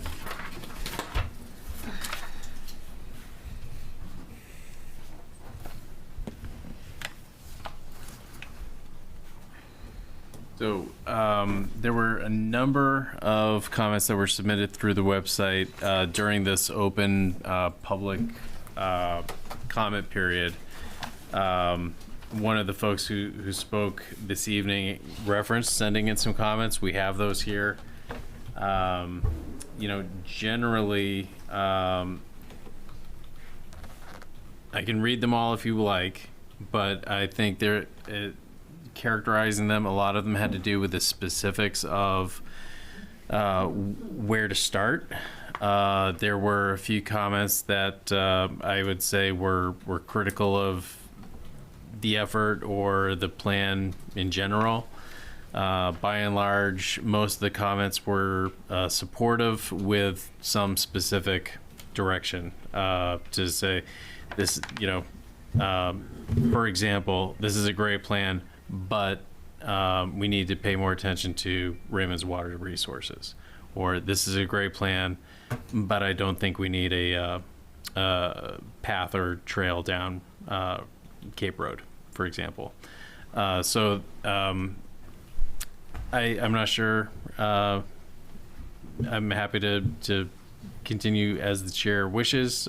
We can read them or summarize them or have them submitted for the record. I would like to ask, first of all, has the committee generally had a chance to review the comments, including the ones that we got later this afternoon, so up until I think 2:30? And I'd also like to propose that we do have these available for public viewing, if possible somehow, so that they can be reviewed and put into a record, I suppose. Or added to our minutes, is that? I can put a note in the minutes for Mel to add them, yeah. Yes, that way they're in the record. Peter? Madam Chair, I guess what I'd recommend is that what we can do is certainly discuss generalities. In other words, when I did the review, I saw some trends similar to the things that Ben was mentioning. So if other individuals on the committee would like to discuss maybe some of the trends rather than the outliers, then that might be helpful. And certainly at the next meeting, and quite possibly it will be the last meeting, but it would be a meeting where we would be more specific in breaking down all of the online questions or comments and putting them in some sort of category. I mean, there were 3 comments on the mission statement. The 3 comments on the mission statement were suggesting things like our mission statement is too long. It's a tome. I found that interesting. Mission statements are supposed to be succinct. That's my understanding. We were a third less wordy than the 2004 mission statement. I don't know if that's progress over a decade, but I can tell you we managed to cut it down by 33%. One of the things, understanding is that there were literally 5 events, I believe, that we had over the almost 3 years. And I'm not taking anything away from North Star. June 2023, absolutely. This committee started in August of 22. So it's been a long time. But what I would tell you is that as far as the mission statement was concerned, there were 3 comments. Another one was concerned about the phrase that everybody wants to paraphrase it, everybody that wants to live in Raymond should have a reasonable opportunity to live here. And yeah, I mean, I don't know how else the committee could have worded that, and I wasn't on the subcommittee that actually drafted that, so there are others here that could speak to that as well. But just from my perspective, I'll go back to some legal perspective. What does the judge generally say? What would a reasonable person do? And I know that's hard these days to really determine, what's a reasonable person. But I would tell you that that's the language that the committee came up with. A reasonable opportunity to live here. And so that's, to me, it encompasses a lot. Like, is there a house that I can afford here? Is there some sort of transportation that can allow me to get to my work and back? Are the roads safe? It goes on and on and on. You can read whatever you want into it. At the moment, it's escaped me what the 3rd comment was on the mission. But I guess what I tell you is this committee really made every effort to get input from the community on that mission. And once again, as Ben mentioned at the beginning, that mission really is what begins to form the whole basis for the plan. And that was through survey and you. And by you, I mean those individuals, and I'm preaching to the choir here, and those on Zoom that are willing to become involved. Ideally, I'd love to see the entire community involved, but that's not going to happen. So it's really those people that care enough to get involved that give us the feedback. But anyway, that'd be my recommendation, Madam Chair, would be to ask if anyone else observed any other trends on comments. I think the other one that I'd throw out that Ben mentioned was there seemed to be multiple comments about it would be great to have a path running the full length of Raymond Cape, but it should that be the first priority for paths in town? So I'll leave it there. So Peter, I thought that was actually a little bit of a mixed bag, a 50-50 split on whether Cape Road bike path was a good idea or not. Yes, true. Yeah. Yes, would any of the committee members like to talk about trends they noticed? I would echo the sentiment about the bike path / walking trail on Cape Road. I think also what we've kind of heard tonight, maybe it is something that everybody wants, but maybe the priorities are different within town. And, I would say it's not central to town, right? So the odds that someone in North Raymond is going to, drive their car down there, park, and then take that are probably, less than if there was something more central.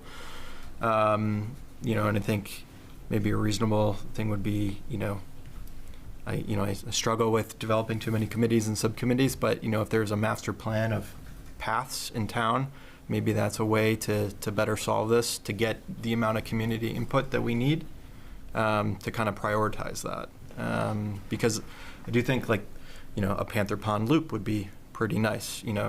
Connecting the new village areas together would also be pretty nice. And I think that obviously there's a lot of privately owned land in town, and, none of this works without kind of working in mutual cooperation with landowners that would allow that. So I think it might be a great idea, but, we have to think about the implementation committee, and they're going to have to implement it. So there's practical considerations. So I guess that would be my comment.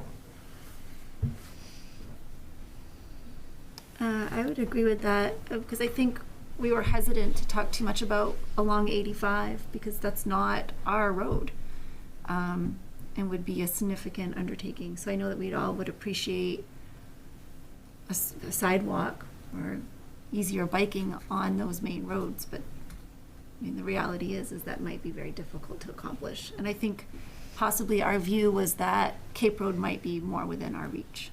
I think if I recall the conversation, there is a contingent of residents who are willing to take that on, who live on Cape Road. There are a lot of safety concerns, especially in the summer down by the ferry, and that's where a lot of that was generated.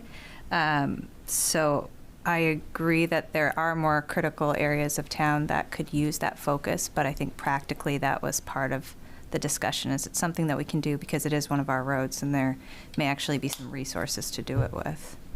It's a very dangerous road. There's already been a death on that road. I don't want to speak. I just wanted to throw that out there for you guys to realize that it's a safety issue. Sorry, if you are going to continue, I do have to ask that you go up to the podium. Thank you.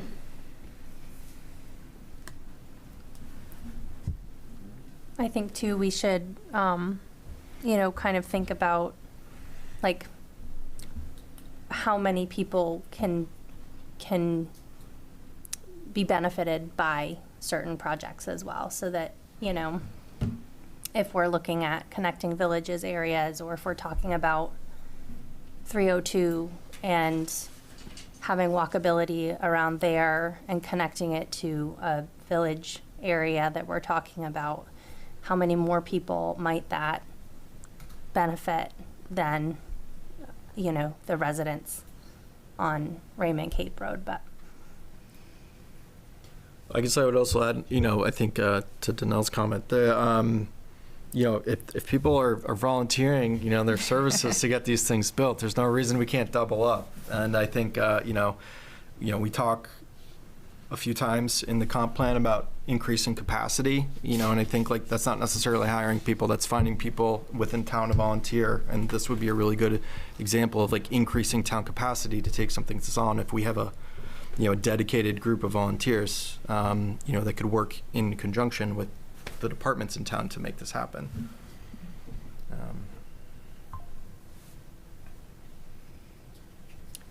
I'd just add that this committee's work would have been so much greater, and I believe nowhere near the level of completeness had we not had North Star planning.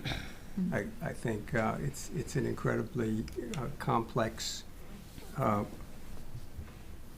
task to pursue a comprehensive plan for a town with so many different inputs and resources and desires and opinions. And I think we'd have been struggling long and hard and many late nights had we not had North Star planning here to guide us on this excellent document. Peter? Madam Chair, I guess my sense, as far as reading the comments online, as far as the trail or path along Raymond Cape, and certainly I appreciate the comments on the safety, and that's a whole other issue, road safety in general in the town.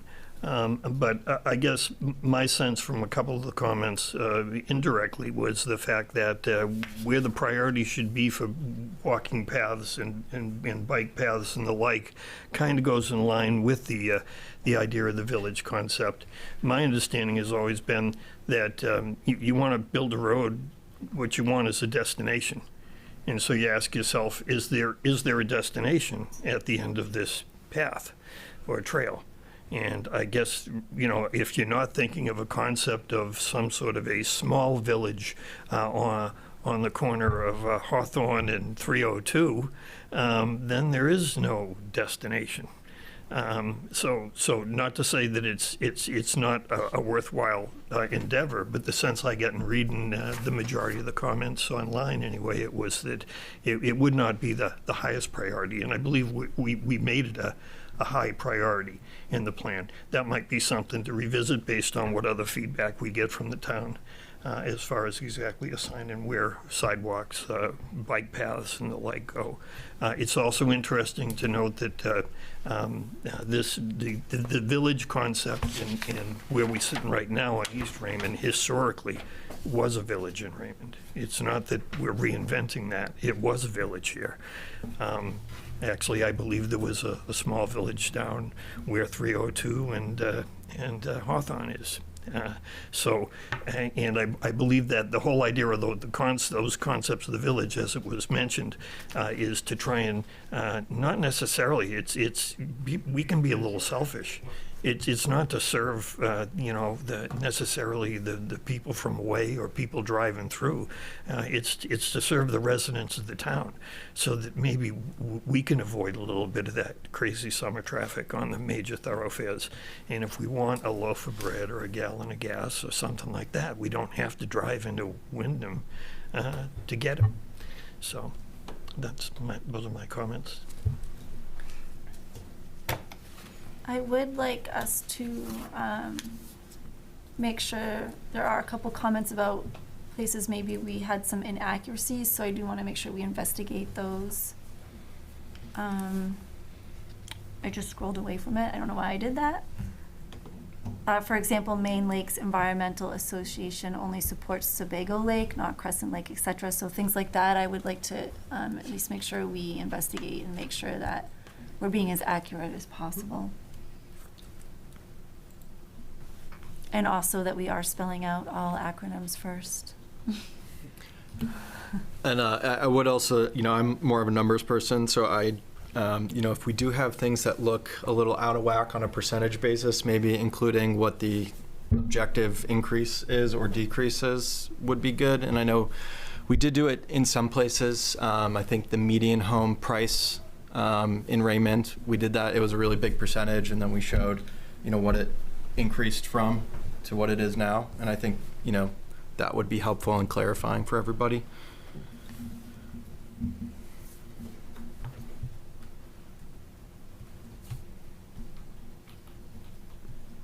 Go ahead, Peter. I believe also I read a comment or two from online that were talking simply about the way that we organize the actions. And there was a suggestion that maybe those be organized by priority. In other words, we have ongoing, and then we have high priority. Then we have medium term, if you will, and then low term or low priority. There was a suggestion on one of the online comments that we organize it that way, so it's a little more readable rather than having it bounce all around a high priority, a low priority, immediate, that sort of a thing, that we organize it in some more readable format. I did want to circle back a little bit to touch on the point that Randy Robinson had talked about with the land, the large lots of land, and that we had some good discussions in our meetings about how can we protect some of those large plots of land, especially some of the summer camps that we have, and how can we kind of protect them from turning into subdivisions or, from becoming so expensive that people can't hold on to them anymore. And so, kind of talking about what are possibilities that we could give as options, type something like creating recreational space opportunities for trails and whatnot, but it's not saying that somebody who has a land, and works it can't continue to do that. And there's no, it's not like we're recommending ordinances or zoning rules about how people can use their land, but trying to explore and recognize options of how can we help protect those large lots? How can we help protect the resources and the natural resources that are there? How can we make sure that they're being forested and farmed in a way that preserves the land in sustainable ways? And wanting to make efforts to help protect those resources. I think there was also some discussion about ensuring that people who do rely on their land are able to utilize that land, just like Peter was speaking about in terms of keeping their farms or keeping their maple production business. So I don't think the intent there is to exclude those uses at all. And if there are concerns, we'd certainly want to hear what those particularly are. Yeah, I would echo that. I would say that there was discussion here, although I didn't see anything online about it. But as far as ordinances and development and commercial development and everything else, and I think there was a pretty deep discussion about when the word came up about preserving our farms. There aren't a whole lot of farms in the town of Raymond anymore. There's some, but there aren't a lot. But not tying your hands to the point where if someone has a farm and they want to keep it going, what can we do to keep that land, agricultural land, even if it were to the point of saying, well, are there ordinances that would allow in the rural areas agritourism, a petting farm, farm stands with farmers markets, all of those type of things would seem to be something that at first thought when you say, no, we don't want any commercial in our rural. Well, think about it sometimes as far as what you can and can't do. If the ordinance is designed appropriately, you can have both. Do we make a mention, Ben, you had mentioned in your presentation, the concept of these open space developments. If one of these landowners that owns a large lot decides to sell it and a developer buys it and decides they want to make a subdivision in there, I want to make sure that the plan kind of mentions that in these type of rural and critical rural areas that, open space type plans would be what we would want to see so that it clusters the housing and the development into a smaller portion of the lot and could maintain and protect a larger portion of the lot, and rather than having 5-acre lots throughout a subdivision where you're really spacing things out and not making it so that it can be utilized efficiently and protected sufficiently. Yes, the plan calls for that kind of organization of development. There's a couple questions. One is how much development, and then the next question is how does it happen?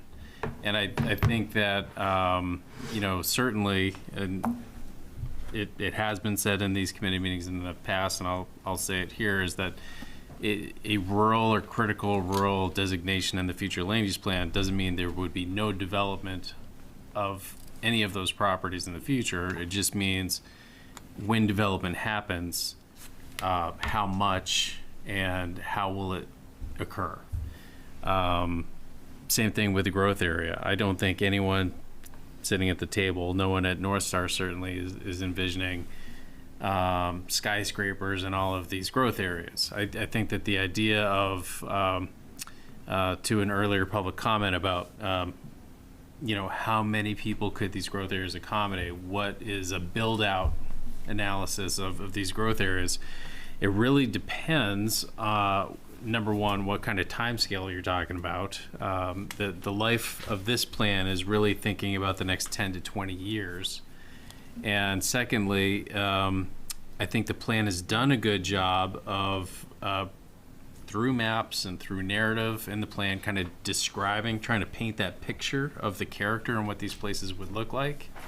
Not too far in the future, but again, maybe 20 years in the future, so that you're providing good guidance for policies and zoning ordinances, so that when we say growth area, we're not talking about 40 homes per acre. We're really just talking about something much more modest, much more Raymond scale, and that's described in the plan. And how that actually gets implemented and what that means and how fast it gets implemented is going to be up to the town to go through that prioritization process.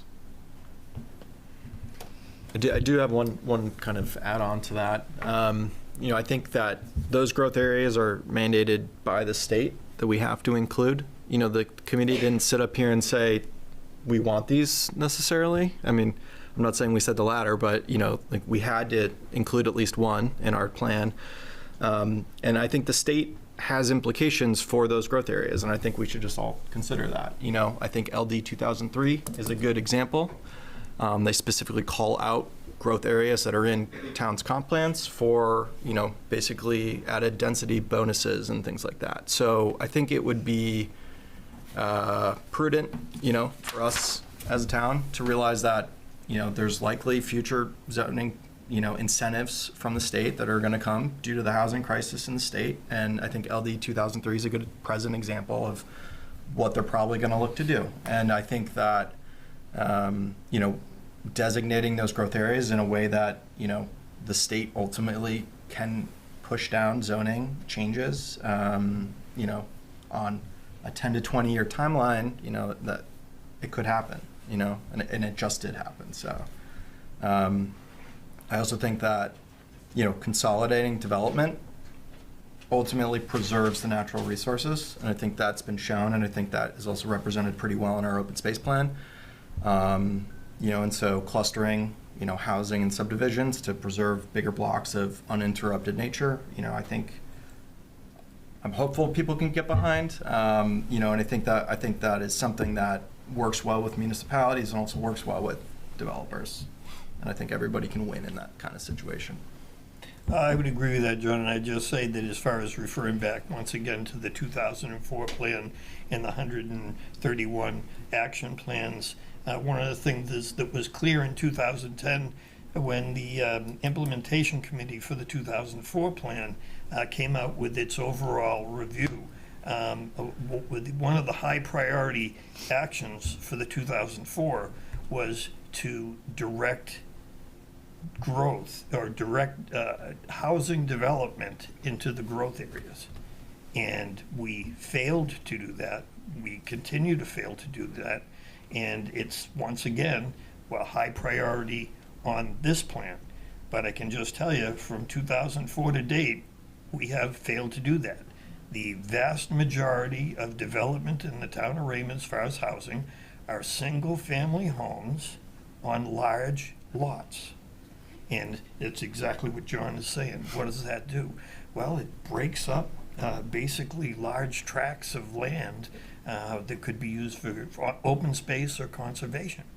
And so the whole idea of pushing, trying to direct that building growth in the growth areas preserves overall the rural nature of the town. We just haven't been successful in doing it. To follow that, Pete, I believe the 04 plan recommended that in order to identify priority conservation areas, that an open space plan be created, which it was, and that identified parcels, and the Raymond Community Forest was identified in that plan. Yep. as a big parcel. It wasn't necessarily high priority. It was an opportunity that came along when Hancock Land Company was looking to change some of the ownership there and worked with Raymond to help make that project happen. So, correct me, Ben, in this current version of the comp plan, updating the open space plan, perhaps that needs some more oomph, because conservation doesn't happen from a state down unless it's a vast resource like Morgan Meadow that was a state scale project. But it usually involves a large parcel landowner, perhaps like the maple syrup producer here in town. And so that an update of the open space plan is appropriate. Yeah, I'd echo John as far as, it may sound like I'm a gloomy Gus as far as the 2004 plan. I think that given what the tools they had at the time, and that I thought they did an outstanding job, and that the open space plan that came out of that was a huge success of the 2004 comprehensive plan. It just doesn't seem to have achieved the impact it was designed for. And so it's up to the people in the town to decide if that's what they want. Do they want to have this building continue to be single-family homes on large tracts of land, or do they want to try and look at the regulations as far as density is concerned for housing and concentrate that density in areas that are both a growth area, meaning they have investment, that they have connectivity, that they have facilities, that they're a destination. To just loop it all around to something Brian said at the initial comment, we are on the edge of North Windham, and from the beginning as a committee we've talked about, the development's coming. We may not want it, but we want to control it when it gets here.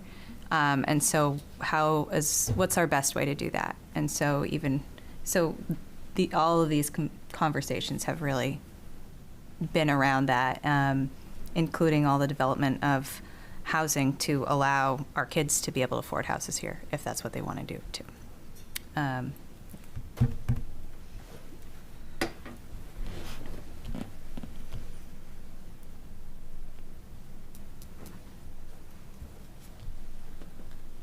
Okay.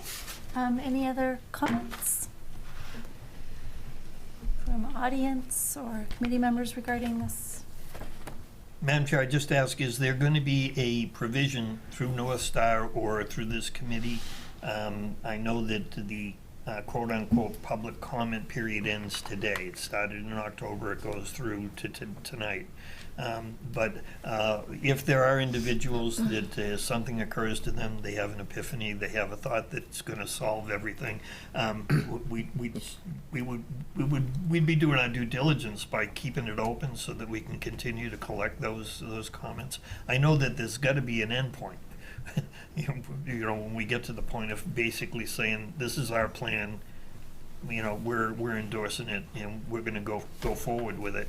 And certainly there's always the onus of the state, which looms large for me, which is, they could come in and say, no, we don't like this, you didn't do that, and that can cause this committee a lot more work.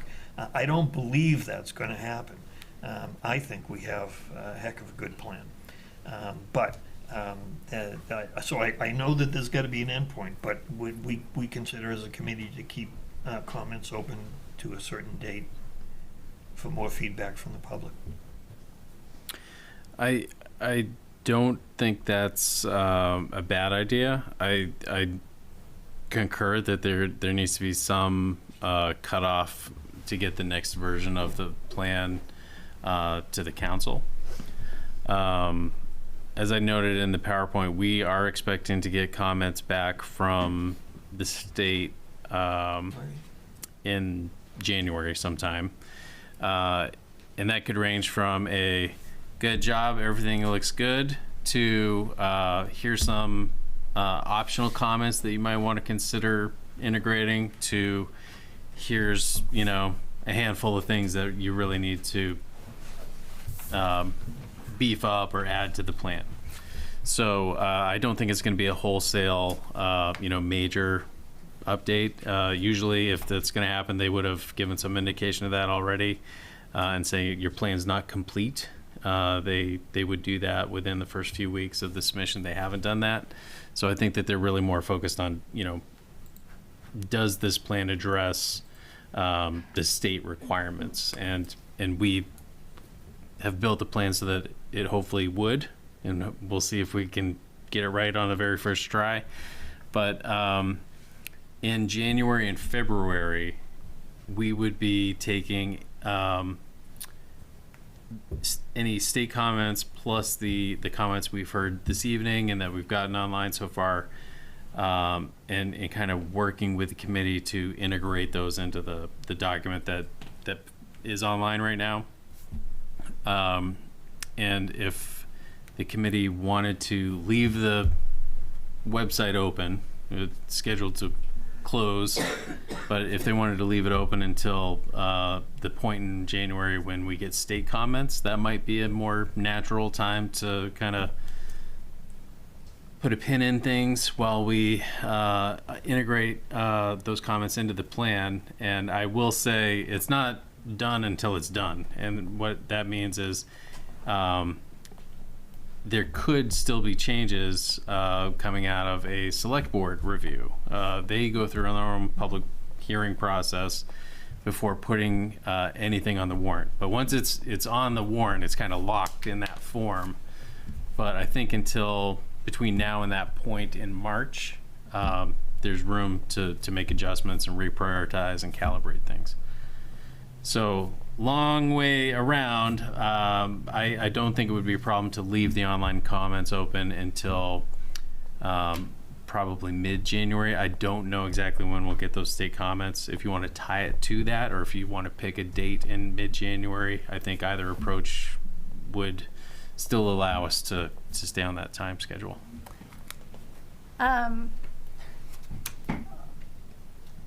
I'm fine with that if the committee believes that that's a good course to go down. But I'm also just thinking logically, we're about to approach Christmas and New Year's and everyone's on vacation, and I can just say that probably this is not on their agenda.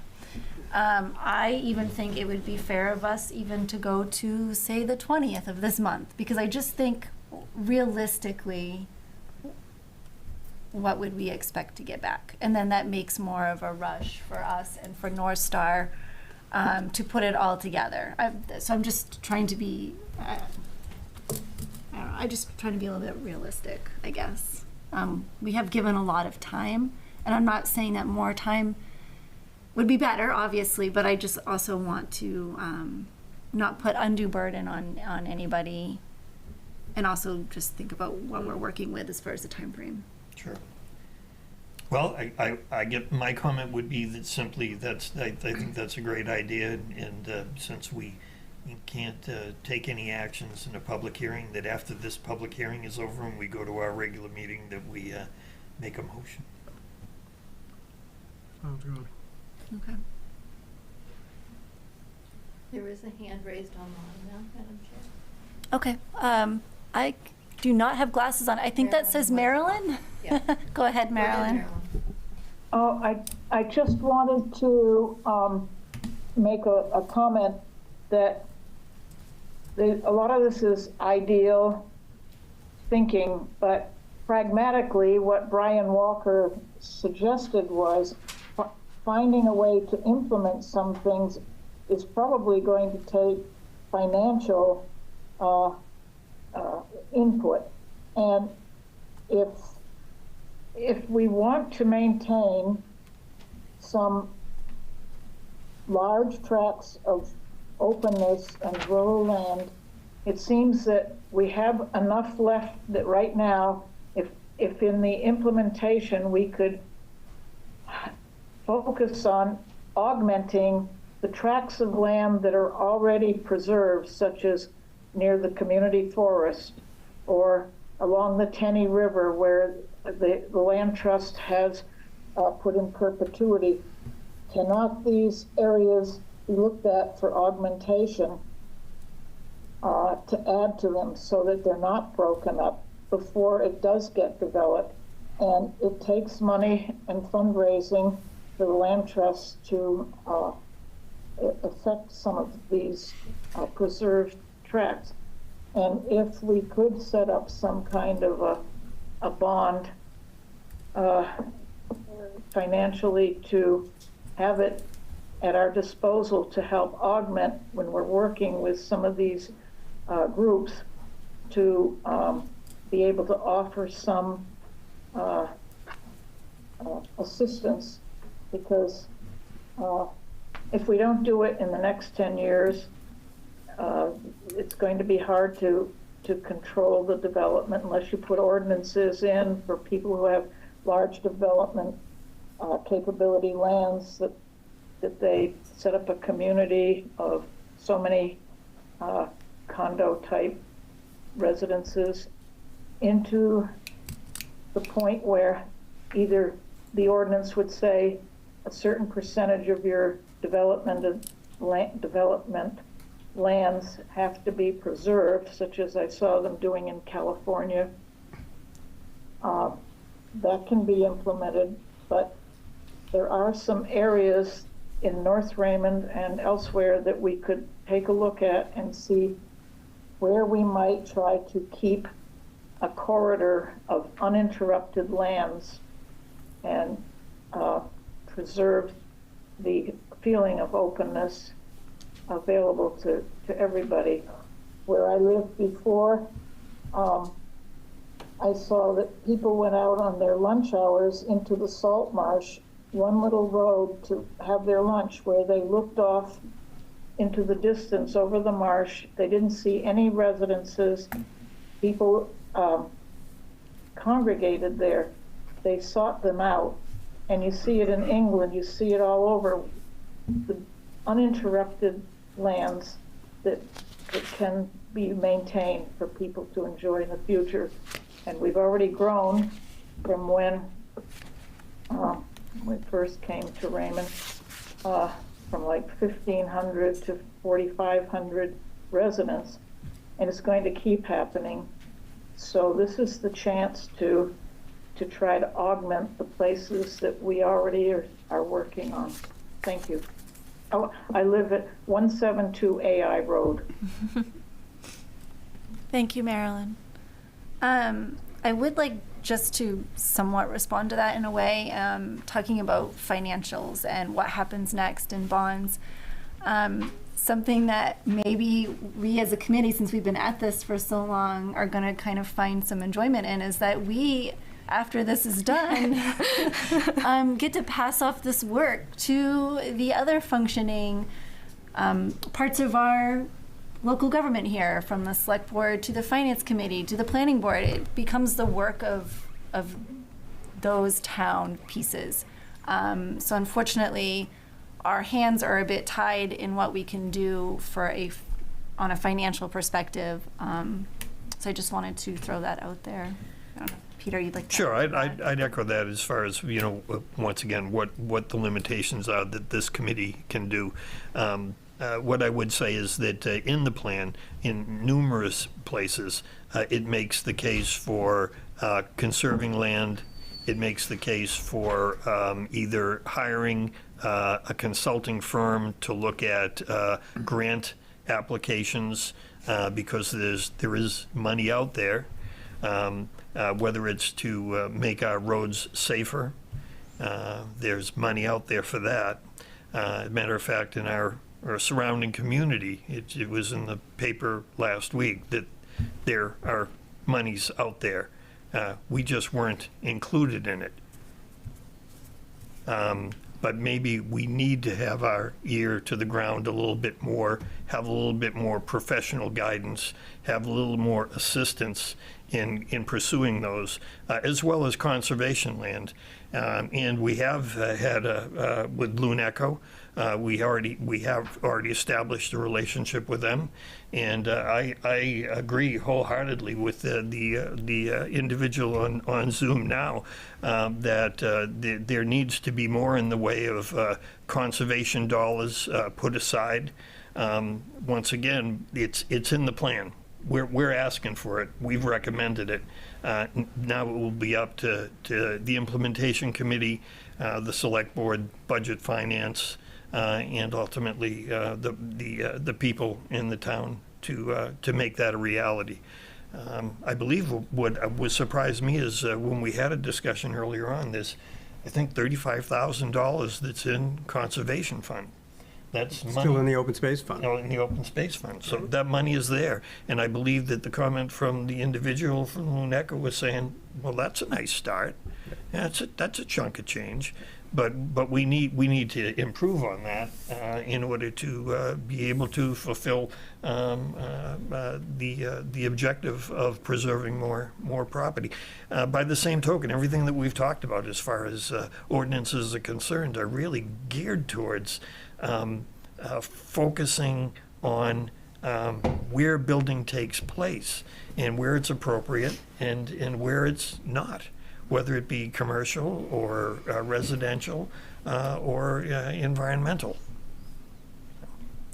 And to that end, too, the manpower behind it, if there are individual residents who feel very strongly about one initiative, even if it's not a priority item, if there is somebody willing and able to head that committee, there are multiple committees besides the implementation committee, and I'm sure it would be low-hanging fruit for them just to hand it over. So I'm sure there's not going to be any objection if, because I know in our discussions with Luneka and other conservation, even when Steve came in earlier, then there's opportunities, or there's opportunities there to tap into some of the resources that we have available.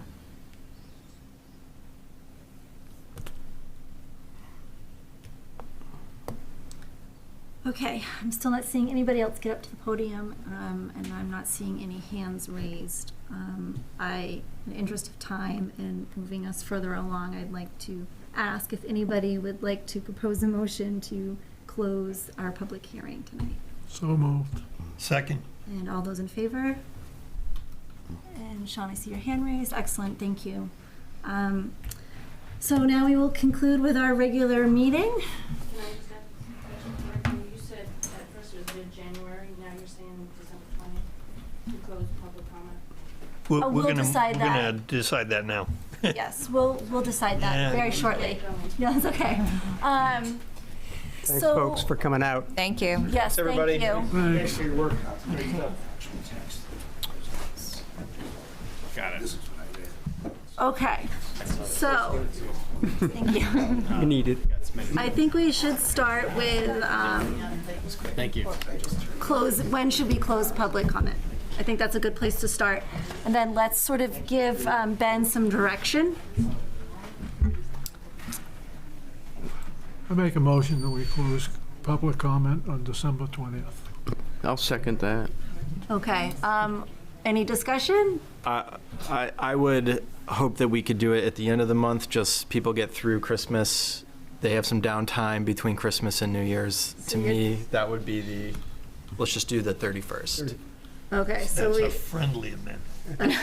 Yeah, would we like to call that an amendment to the motion? Yes. Okay. So first you vote on the amendment. Right, so. second the amendment. Second all right.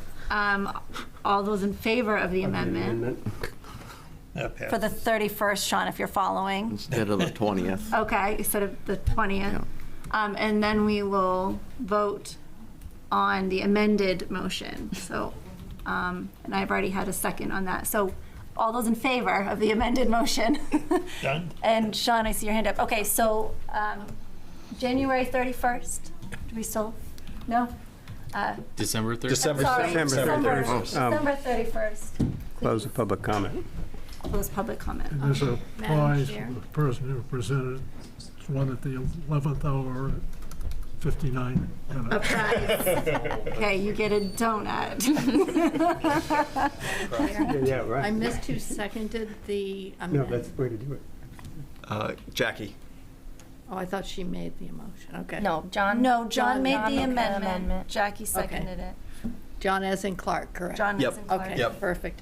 I was trying to type and lost track. Okay, so now I think we should give direction to North Star Planning on the comments that we've received tonight, and public comment. So that he can take that. And I guess I will open it up, and if there's anything left to say, I'll finish it. Well, I guess I have, like, I know I've heard from several people who were so excited to see that Raymond Cape was on there as far as a pathway, walkability, focusing on that. But I wonder if we have to pick one area to focus on for walkability and sidewalks, or if the top priority could be Both? generally speaking in town. You know, I don't know. Do we have to pick one area? Could we pick two areas? I don't know. Could we suggest that a committee be formed to study that issue and have the committee make recommendations as to what the priority should be? Do you mean like a feasibility study in a way? Like Yes. what? But my question would be to Ben, I don't know that it was the committee, the sense I have, that it was the committee that assigned the Cape walking path and bike path as a high priority, as it's mentioned as of the priority in the plan. Did you see data in any of the surveys that was suggesting that of all the areas we talked about that we'd like to see sidewalks and connectivity and trails, that what rose to the top was the Cape? That was an important place to build bike and pedestrian safety, but so was that section of road that would connect the two village growth areas. So to your point, Jackie, they're both priorities. There are multiple priorities, and it's good to name those. But it could be up to a committee, it could be up to the select board or to the public works folks as they build their capital improvement plan to do that prioritization. I think another thing that just kind of like identifying the priorities generally can do is leave it open for opportunities that come along. So if DOT is going to be doing a bunch of work in 302, for example, or there's a road project scheduled 4 or 5 years from now for Route 85. Naming those priorities in the plan will make that part of the conversation in those efforts, so that it's not necessarily going to be the kind of thing where we have to do this and we can't do the others. It's more like, let's list where we have priorities and where we have visions for improvements, and we'll make progress as a community with outside agencies like DOT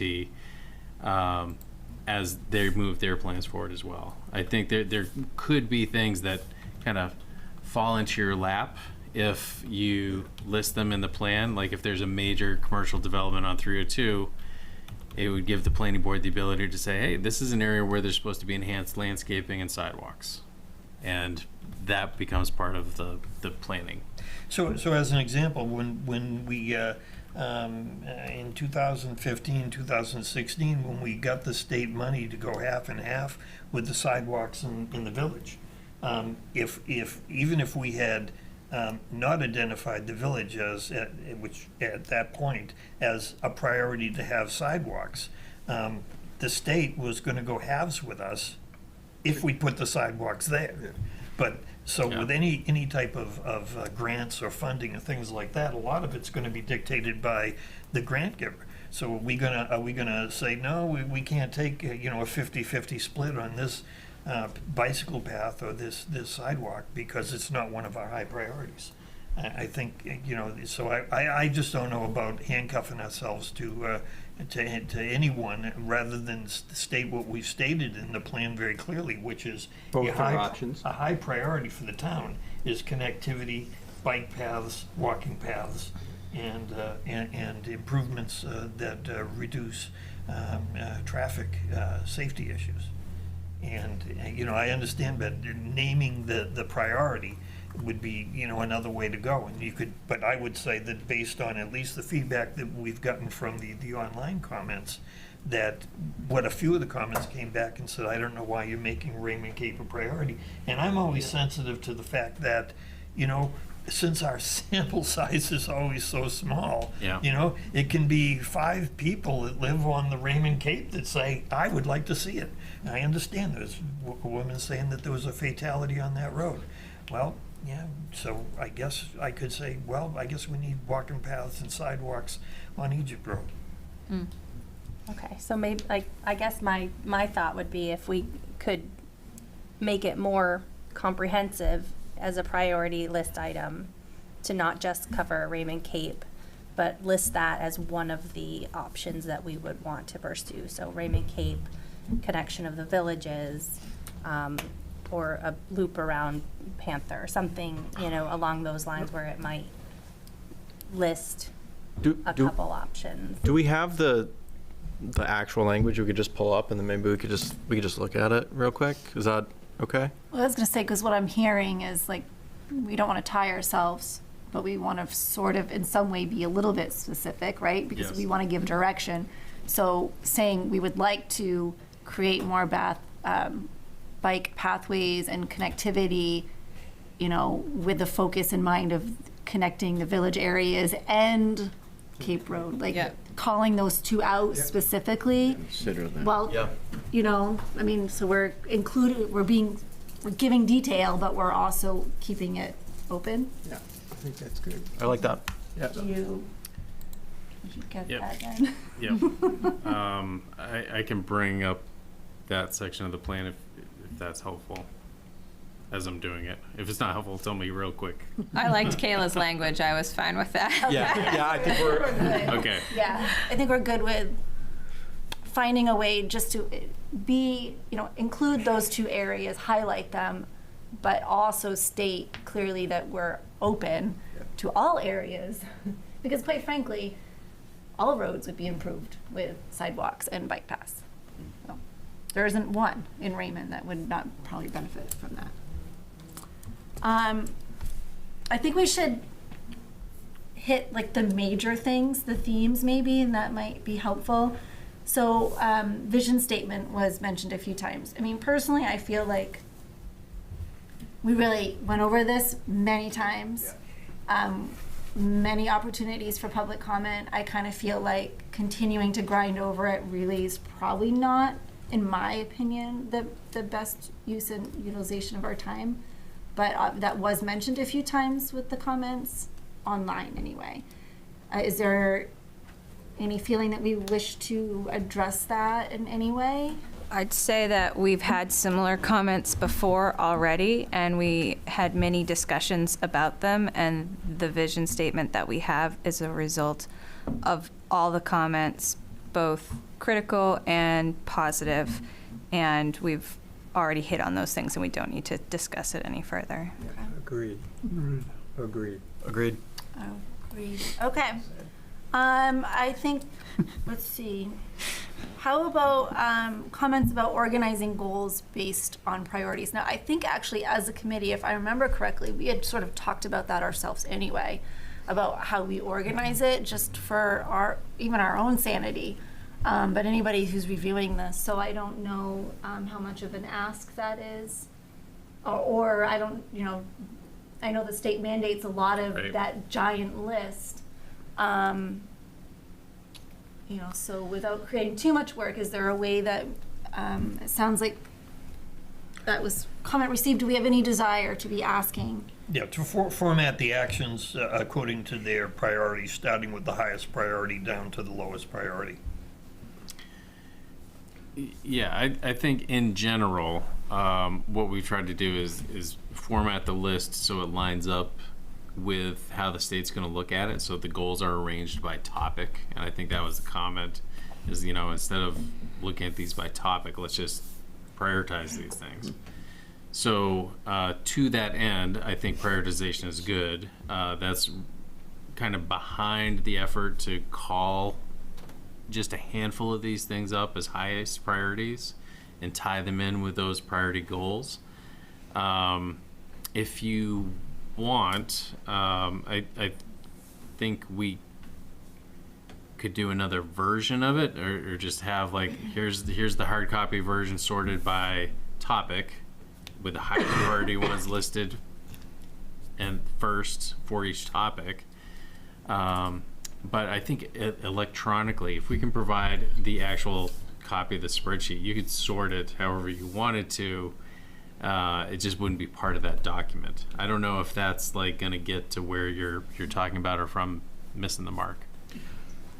Could we maybe have one more exhibit that is only the high priority items, and it is specifically addressed to the implementation committee? Yep. I think that's And get rid of all the non-high priority items, right? We've got the master list. They can always refer to that plan. They're going to work through the whole plan, but exhibit 3 or something is implementation committee high priority items, and it's just the top 10 or something. Yeah, I think that's a great idea. I mean, with the time we have into this thing, to not give the IMP committee that kind of guidance would be giving them a free rein to pick and choose from the list that we might well have spent a lot of time on thinking that's a good one, but it's not a priority.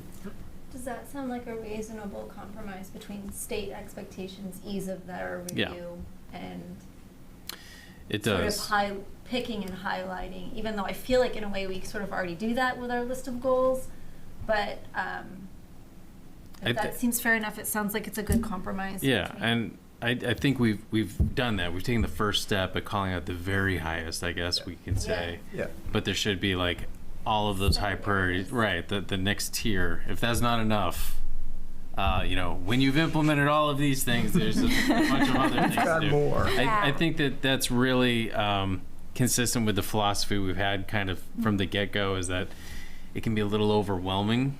Yes. To look at a list of 130 things that you need to do in the next 10 years and kind of wonder where you get started. So we really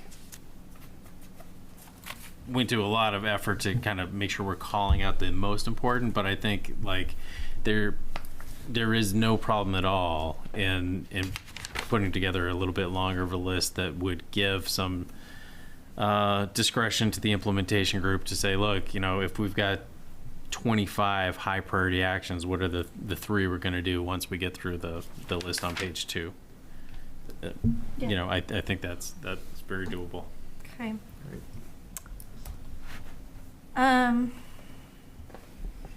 Any other major themes we would like to discuss? I have one. I think this is a newer idea, and it's hopefully not too big of a curveball, but in the in kind of the village areas, we describe certain types of development. And I did do a little research in some other comp plans. I thought what might be helpful is maybe like some precedent imagery of what it means in the context of the current streetscape. And I think an example would be like Main Street in town. We're saying, like what does a 3-unit multifamily look like on that current road? Can we have a simple sketch showing how big this house could be, and things like that? So when we start having, conversations and people are like, well, your comp plan has labeled this the growth area and we can build any multifamily we want. People can be like, actually, like, we have this image of kind of what we were doing that fits the character of the street. It's not overwhelming to look at, and I know that, that is done in other comp plans. I think Casco did one with one of their areas, and basically, they've got, a bunch of single family homes with maybe empty lots. And so like those lots would eventually get filled in with different types of housing and buildings, but having some sort of like, some sort of imagery that basically describes the narrative that we've already provided.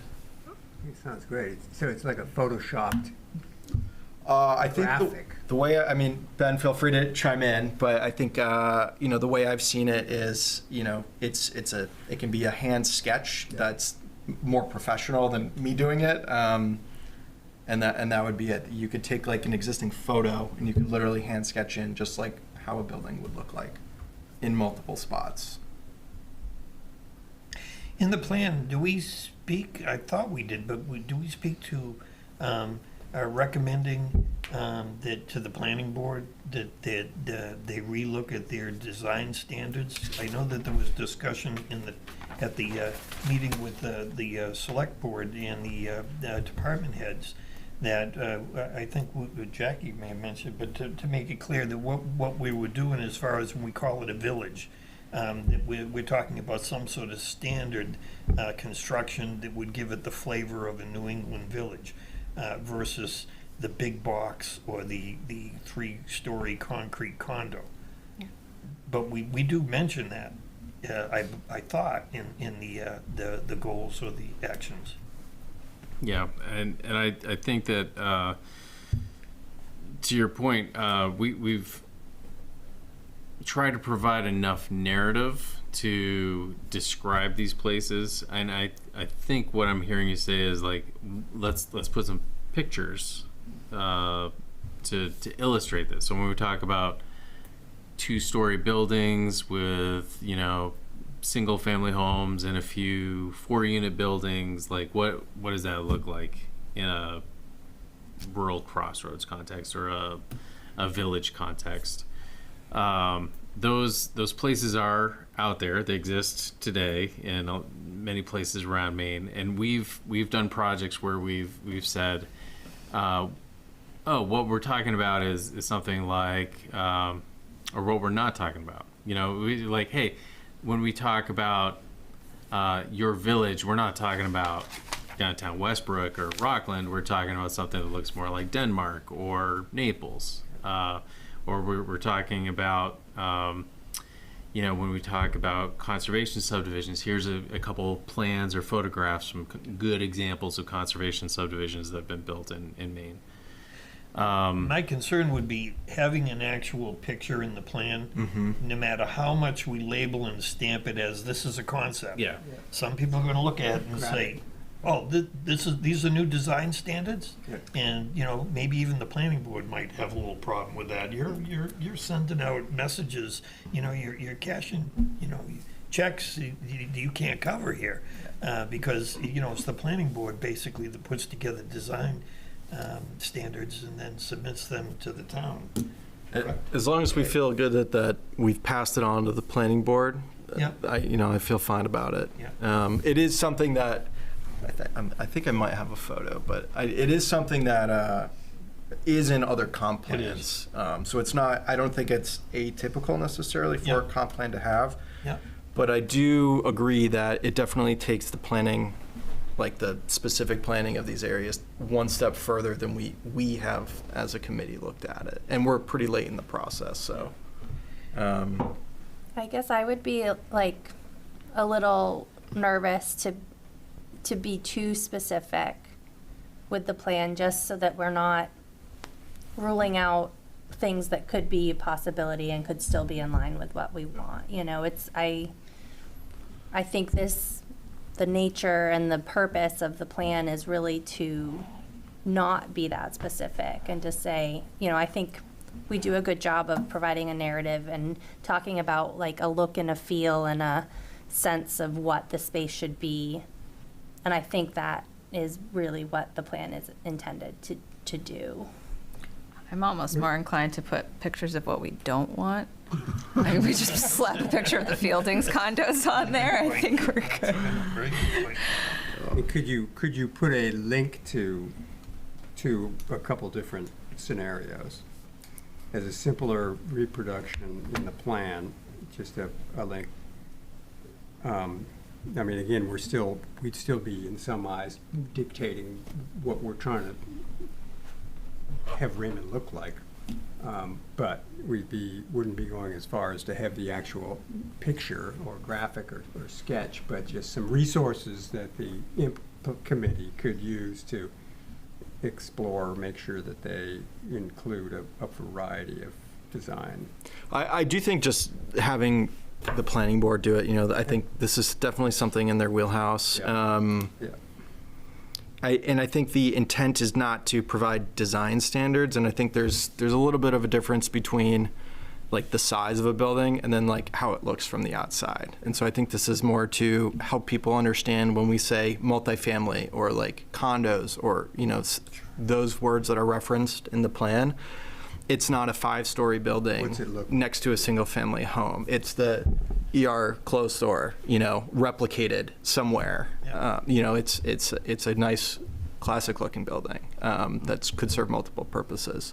So it's, but I understand the concern that as much as we stamp it as a concept, that might not be how it's taken. So It could be used in a negative way against the plan.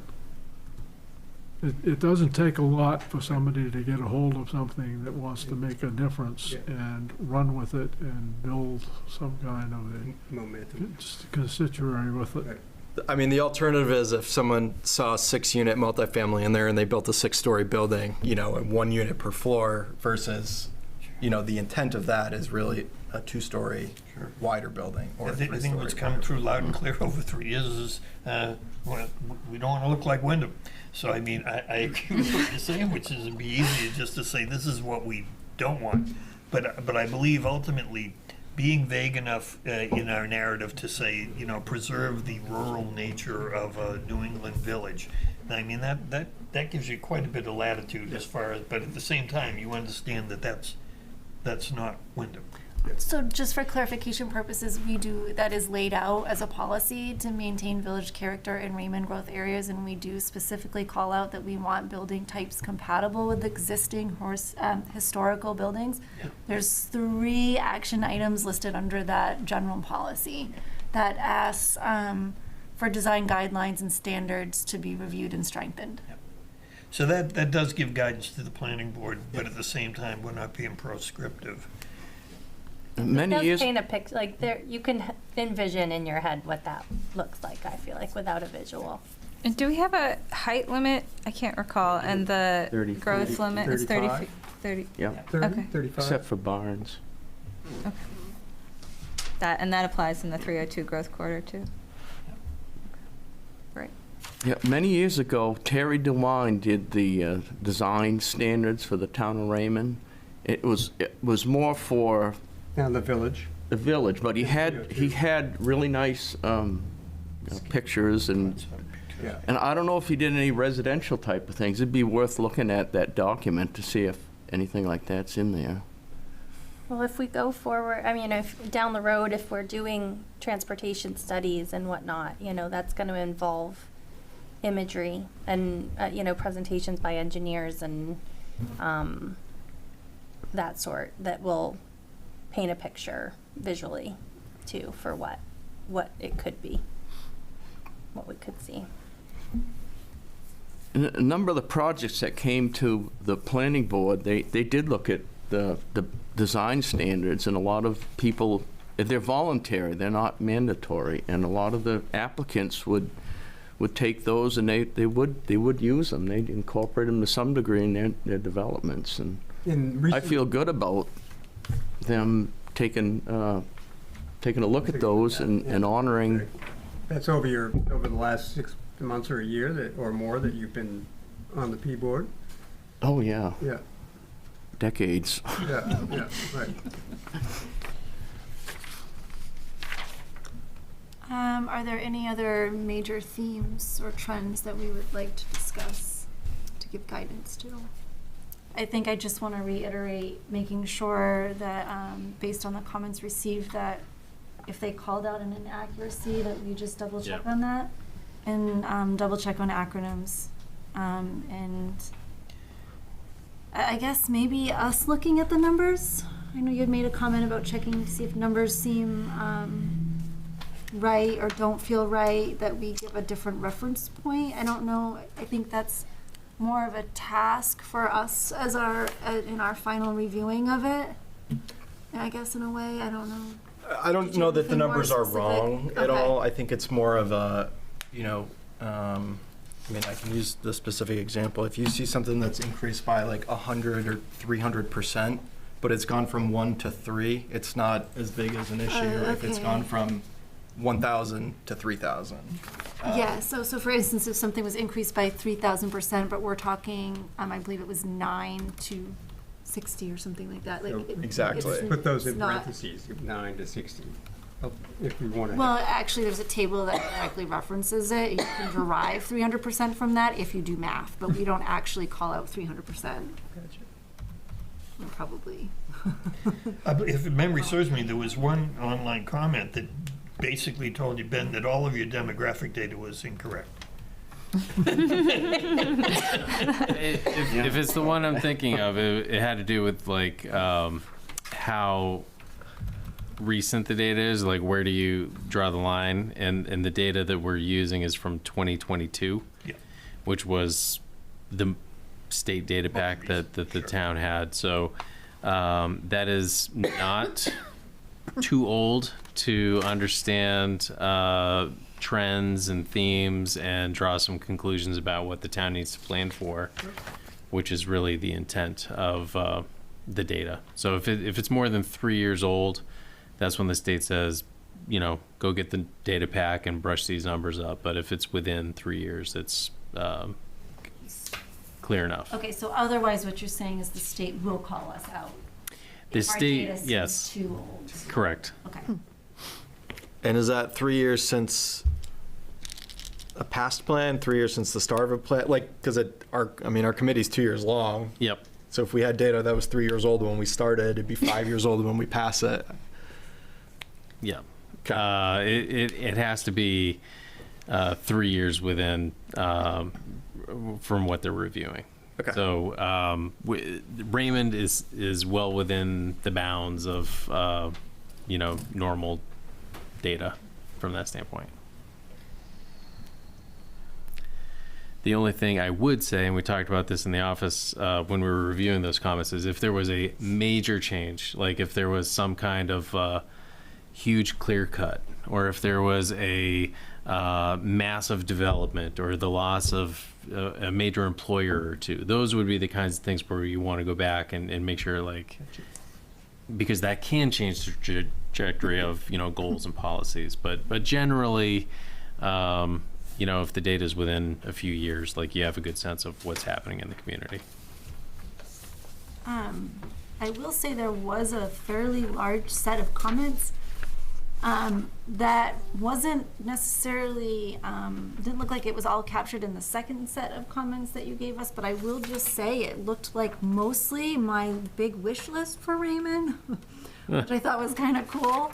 But it calls out, very specific things, and I think we were sort of, well, we wanted to be specific.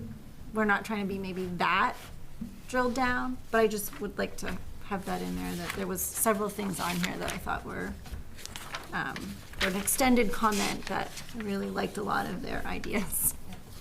I think we've talked about all those ideas at one time or Yeah, another. I was thinking that, yeah. I think what we tried to do is put the tools in place to implement those and give people the opportunity to do it. So even if we didn't necessarily call it out. Yeah, I mean, I love food trucks. Oh, yeah. Who doesn't like food trucks and music, concerts and farmers markets and book clubs and entertainment events and things for seniors. I just want to acknowledge, I guess, that large comment made. And I hate to say it because I want everything on that list, but I think it's all like individual resident initiative, like starting a project, getting behind it and pushing it forward. Yeah. I like the smaller house lot size comment. Oh, and that's on. I think that's included in that. Yeah. Oh, is it? Yeah, there's That was in that it does, paragraph. evaluate reducing minimum lot sizes in specific areas. But I actually had a hot take on that. I actually didn't like that one. well, I was gonna say it was one that I wasn't as fond with. I think that because About the that same goes lot? against what we've received for feedback. I mean, maybe I personally would want that, but as a member of this committee, I have to consider that this is the town's plan, and that's not the kind of feedback that we got, that they want, rural areas lot sizes to be reduced. I feel like that's the exact opposite of what we were being told. Well, unless it's something like an open space development plan, right, where you would have smaller lots, but it would be concentrated to the one development, not a wide scale. And just not to be redundant, but the recent state mandate as far as accessory dwelling units in growth areas really addresses density. It really does. This is more just an anecdote, but I do some work in Massachusetts, and they had a statewide initiative, which is larger than this ADU LD 2003, but they have basically required 175 municipalities within the state that have access to public transit, either commuter rail or buses, to zone multifamily as of right at a density of minimum 15 units per acre. Wow. And that is basically the, eastern third of the state. So, I think LD 2003 is pretty light in comparison to that. It is mild. But understand that it must be, certainly that what the state is doing is looking at increasing the housing stock, and what they're using is, if they're not using sewers or public water, they're simply using transportation. Mm-hmm. All right. I feel like we've come to a pretty good consensus on receiving feedback. I think there's one in here, the Steve Crane comments were really well written and thoughtful, and I had no problems with them and would propose that we incorporate them. Unless there's any discussion. I was going to say the same thing. I thought that they rounded out those portions and, well. So I guess, Ben, our directive would be, can you take that specific comment and try to incorporate the major points and highlights from that? Does that sound? His red line edits specifically. Got it. Yep.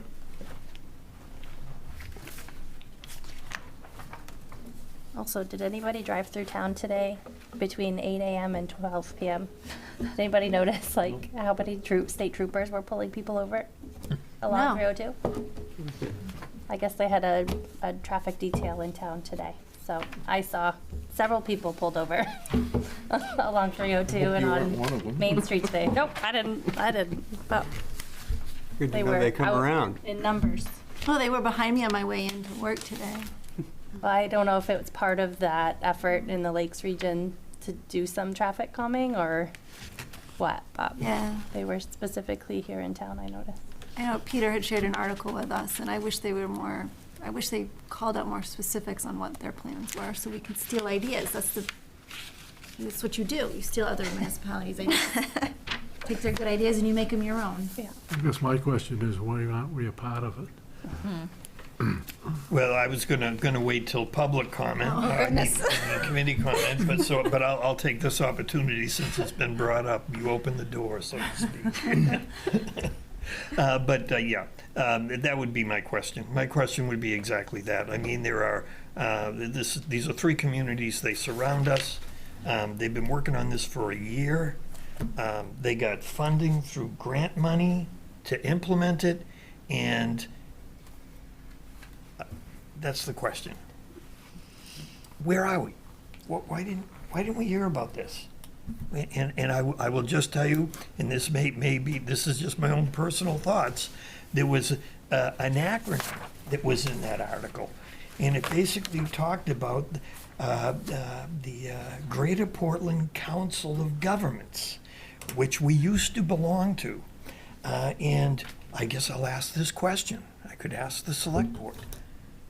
Why aren't we part of that now?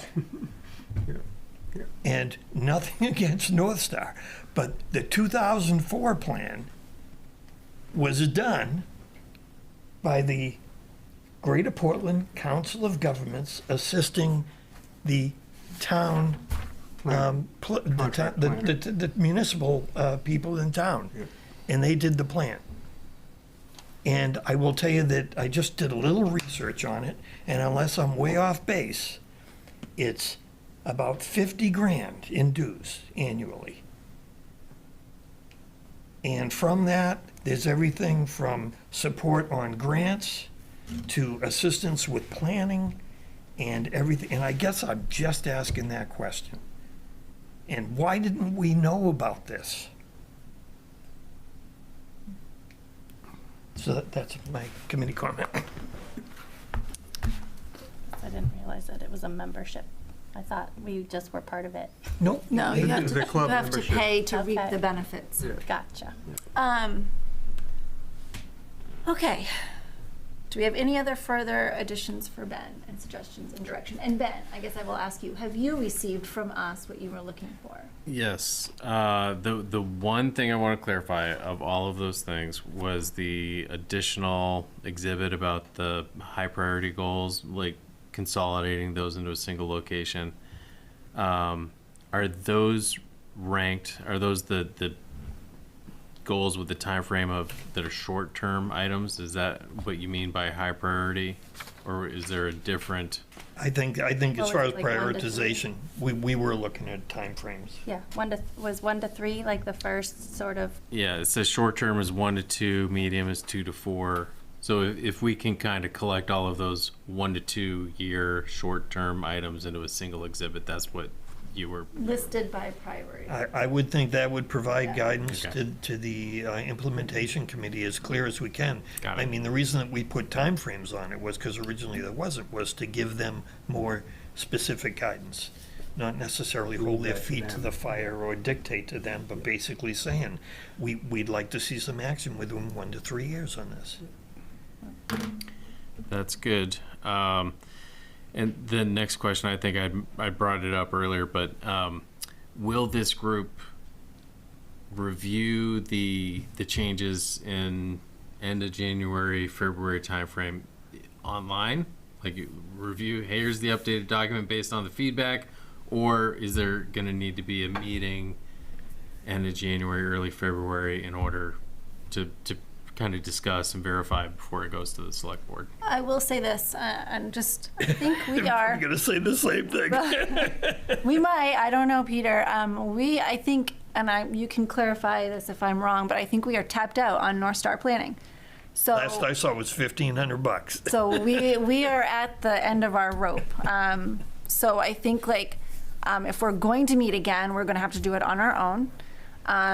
I am personally fine with reviewing final changes to make sure the things that we asked for got implemented. The changes that the state asked for, it's not like we can be like, what are you talking about? Like, that's not what we want.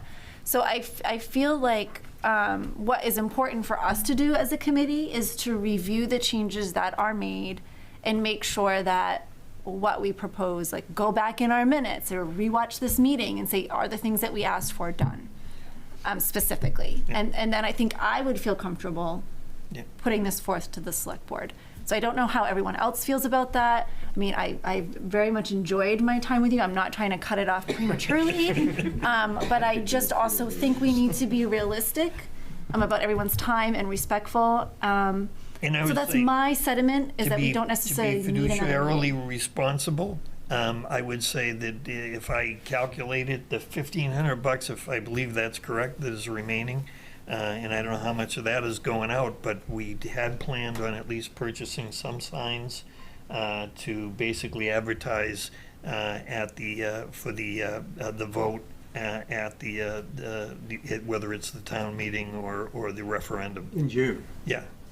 Which I believe that's what we were talking about, getting those type of political signs, a few of them, and place them around town, reminding people that, this is an important vote. You got to please vote on this, support it, support the plan and vote on it. So I would like to preserve as much of that, cash that we still have without going over budget, if we can possibly do it. Yeah. And Peter, did we ever look at how much mailers would be? We actually had a committee, we actually had a citizen ask me about doing a mailer to let people know, again, putting out there with the QR code. Do you remember what that would have cost us? 3,500 comes to mind, and I could be way wrong, but for No, I some was reason, thinking that around feels that. like. That's what we had. Yeah. That's what it is. I'm sorry, what was it, 5,000? 3,500. 3,000, okay, so that would be over our budget, so we would Yes. probably be doing more of what Peter was saying, signs. Yes. I think if we all did a review electronic version, that would be fine. It'd be time to take your time to go through it carefully, and I we're think saying that would be just incorporating the comments to date, and before Ben goes to. I think if there's anything earth-shattering, maybe we can revisit that. Like, you know, maybe if we've received more comments that anybody reviews and says this is earth-shattering, I think we really need to meet again. Yeah. Otherwise, I think Peter and I, with careful emailing practices, can poll the committee without having a formal meeting by, you know, BCCing everybody and saying, have you reviewed it? Do you feel the changes were made? I feel like if we do careful emailing, Yep. we don't have to meet again. And we can still get the general consensus of the committee, or at least get your, yes, I've reviewed it. I'm all right with it. And I mean, this goes to the select board. People will have a chance to comment at the select board meeting on And it. the select board has a chance to comment on it, Yeah. right? More than comment, the select board. They have to approve it. They have to approve it to go on the warrant. Right. And I think Ben was absolutely correct. We've learned this by experience. Once it goes on the warrant, it's either up or down. There's no changes after that. So Ben, does that seem, I mean, you've proposed the question, I was already sort of thinking this, like that we really don't have the funds to utilize you again? Yeah, I mean, So we at this want point, to, we're very close to the end, and we're going to make sure this gets to the finish line. But I think if the board overall is comfortable with updating the plan as discussed this evening and having the chairs kind of be the quality control to make sure we haven't missed anything, then that would be a fine way to proceed. Okay, so if we're in consensus with that, then I say that that's how we move forward. Good. Unanimous consent. Yes. Unanimous consent. So then, Without an objection. we need to approve our minutes from our previous meeting. I should have put the date on the agenda. So if someone has a really good memory and would like to put forth a motion. The October minutes? Or just, yes, or general motion, please. For our, I'd move that we approve them as written. Second. and all those, are any discussion? Not seeing any. All those in favor? Sean, you're blacked out. Can you say yes or no? Yes, I approve. Thank you. So that was approved. I guess real quickly, I know we've been here later than normal. Peter and I think Frank, did you participate? And John did hang out at this last election. I went for more of the tail end of it. I think maybe 5 to 6 or 4 to 6, something around that range. And it was very busy at that time. And Peter had mentioned that we were on our second 500 pack of flyers. And I would have to say that once again, in my experience, in my time there, almost every single person was willing to listen to a 3-second, hey, this is the comment period and this is what we're doing and the draft is ready for your review. I would have to say a majority of people were willing to take the flyer and said thank you or looked it over. So I would say that was a successful outreach. I still find it interesting that 1,000 flyers went out and we've gotten 25 odd official comments that we think are individual, and a handful tonight. I just like to point that out, I guess. Well, you're only going to usually say something if you have a change or a gripe or whatever, right? So I think we can assume that most people We're entirely loved satisfied it. with it. I think that's a great way to look at it, and I really appreciate your optimism. Peter, do you have anything you'd like to add to that? No, it was a great experience for me in this whole committee. And I think one of the most fulfilling things was going to the elections and actually having that 1 minute, 2 minute conversation and meeting my neighbors and hearing what they had to say. Okay, next. Madam Chair, we Yes. have lost connection with Zoom. So Sean's no longer on the meeting. We hit our max meeting time. Zoom is timed out. Yeah, timed out. Yeah, if we have to vote or anything, we still got a quorum. I don't believe we're, well, besides ending the meeting, but next on our agenda is the comp plan committee comment. Peter, you've already spoken. No, I'm just kidding. Yeah, I guess my only other comment would be that there at the, on the 10th, the select board has on its agenda to discuss traffic calming in the town. And I would encourage anyone interested in attending that. I plan to, and my wife plans on doing that. And I think that it's That's important. It's unfortunate that it takes a tragedy sometime, but you know we heard loud and clear from the community well before that tragedy that there was an issue, and it just unfortunately is coming to the point where there'll be discussions from leadership in the town starting next week. That's great. That's all I have. Thank you, Peter. I would like to take a moment, since this is theoretically our last meeting together, to say thank you for everyone willing to hang on. I'd like to thank North Star Planning for all of your help, because I think, as John had mentioned earlier, that we would really still be sitting here and up late at night and doing a lot of work. So without your aid and guidance, this would have been a very laborious process. I second that. And I just really have appreciated all the very thoughtful input that all of the committee members have provided. I felt that we were a great group and strived to listen to each other in the community. So I thank you all. Thank you, both chairs, for the duty you signed up for and executed perfectly. Thank you. Any other committee comment? If I may, Madam Chair? Yes. I know I'm not a committee member. It's okay. But because you're saying that this will be your final meeting, I believe it will be. I yes. will have Mel send out the minutes, and if each one can send back any comments, and they'll be posted as final minutes. Okay. And Sue, can you tell us how long will we continue with our emails? Town emails? I would think you should keep those until the vote. Okay. Oh, yeah. Because people still may want to contact you and have questions. Okay.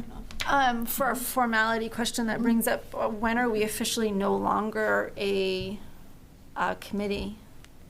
I believe, again, once the vote has happened, I believe. And I think you, Because at that Kayla, point- will basically just send a communication to the select board telling them that the lifetime of the committee is over and would disband. Okay. I do have Zoom up again.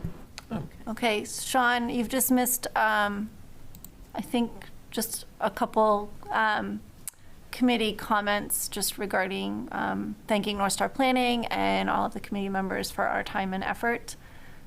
And I'm not sure when you cut off, but this is our last meeting. So we will continue to communicate limitedly via chairs by email. And Sue will also be asking us to approve the minutes from this meeting individually. Not sure if he's there or not. Yeah, it looks like he might be trying to get back on,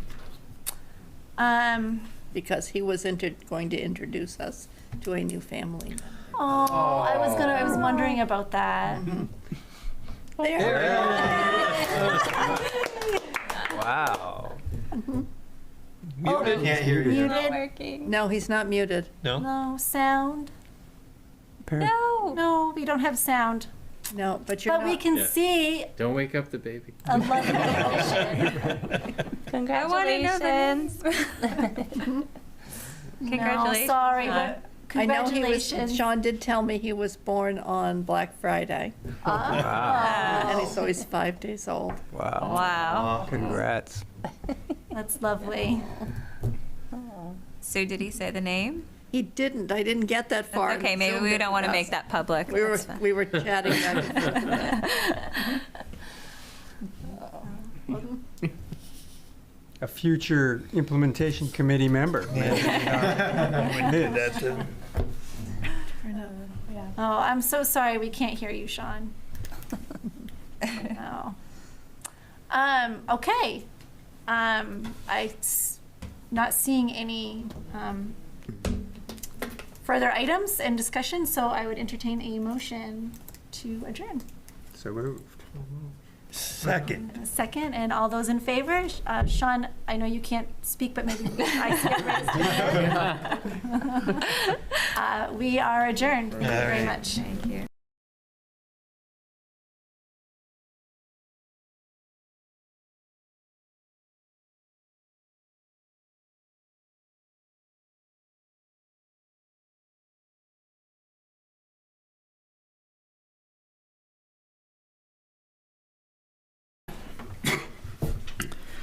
Good evening and welcome to the Monday, November 4th, 2024 Planning Board meeting for the town of Raymond. The Planning Board will come to order. The board does have a quorum, and we'll start with roll call. Stephen Clark. Mike Richmond. Robert O'Neill. Ed Kranich. Mark Childs. Devin Woodbury. By Zoom. This is a public proceeding, and unless the board specifically votes to go into executive session, you have the right to hear everything that is being said and to look at all the exhibits that are presented. Please notify the chair if you are unable to see or hear. The board works from a published agenda, and we'll be considering tonight's items in the following order. We have the approval of the minutes of the October 7th meeting. We have no old business. We have a sketch plan review submitted by applicant Brandon Chase. And then we'll move to a workshop to start looking at a series of administrative ordinance changes. In each instance, the burden is upon the applicant to demonstrate compliance with the provisions of the applicable ordinances or state law. All persons speaking, including representatives of the applicant and members of the public, are asked to stand at the microphone, state their name, address, and affiliation with the application. All persons speaking shall address the chairman. After the board votes on the merits of each application, it will prepare a written notice of decision, because the notice of decision may substantially affect any appeals rights, and also as a matter of courtesy, the board asks that those attending the meeting with regard to a specific application not leave until the board has completed its discussion. Appeals from adverse decisions must be filed with the Superior Court or as otherwise provided by law within 45 days of this board's decision. Also, to be certain that you preserve your individual rights to file such an appeal, you must be certain that the board records evidence of your appearance this evening. Okay. First up, the minutes. I move that we approve the minutes of October 9th as submitted. Is there any discussion, changes, or second? I second that. Second. No other discussion? All those in favor? Aye. Kevin goes yes. Done. Approved.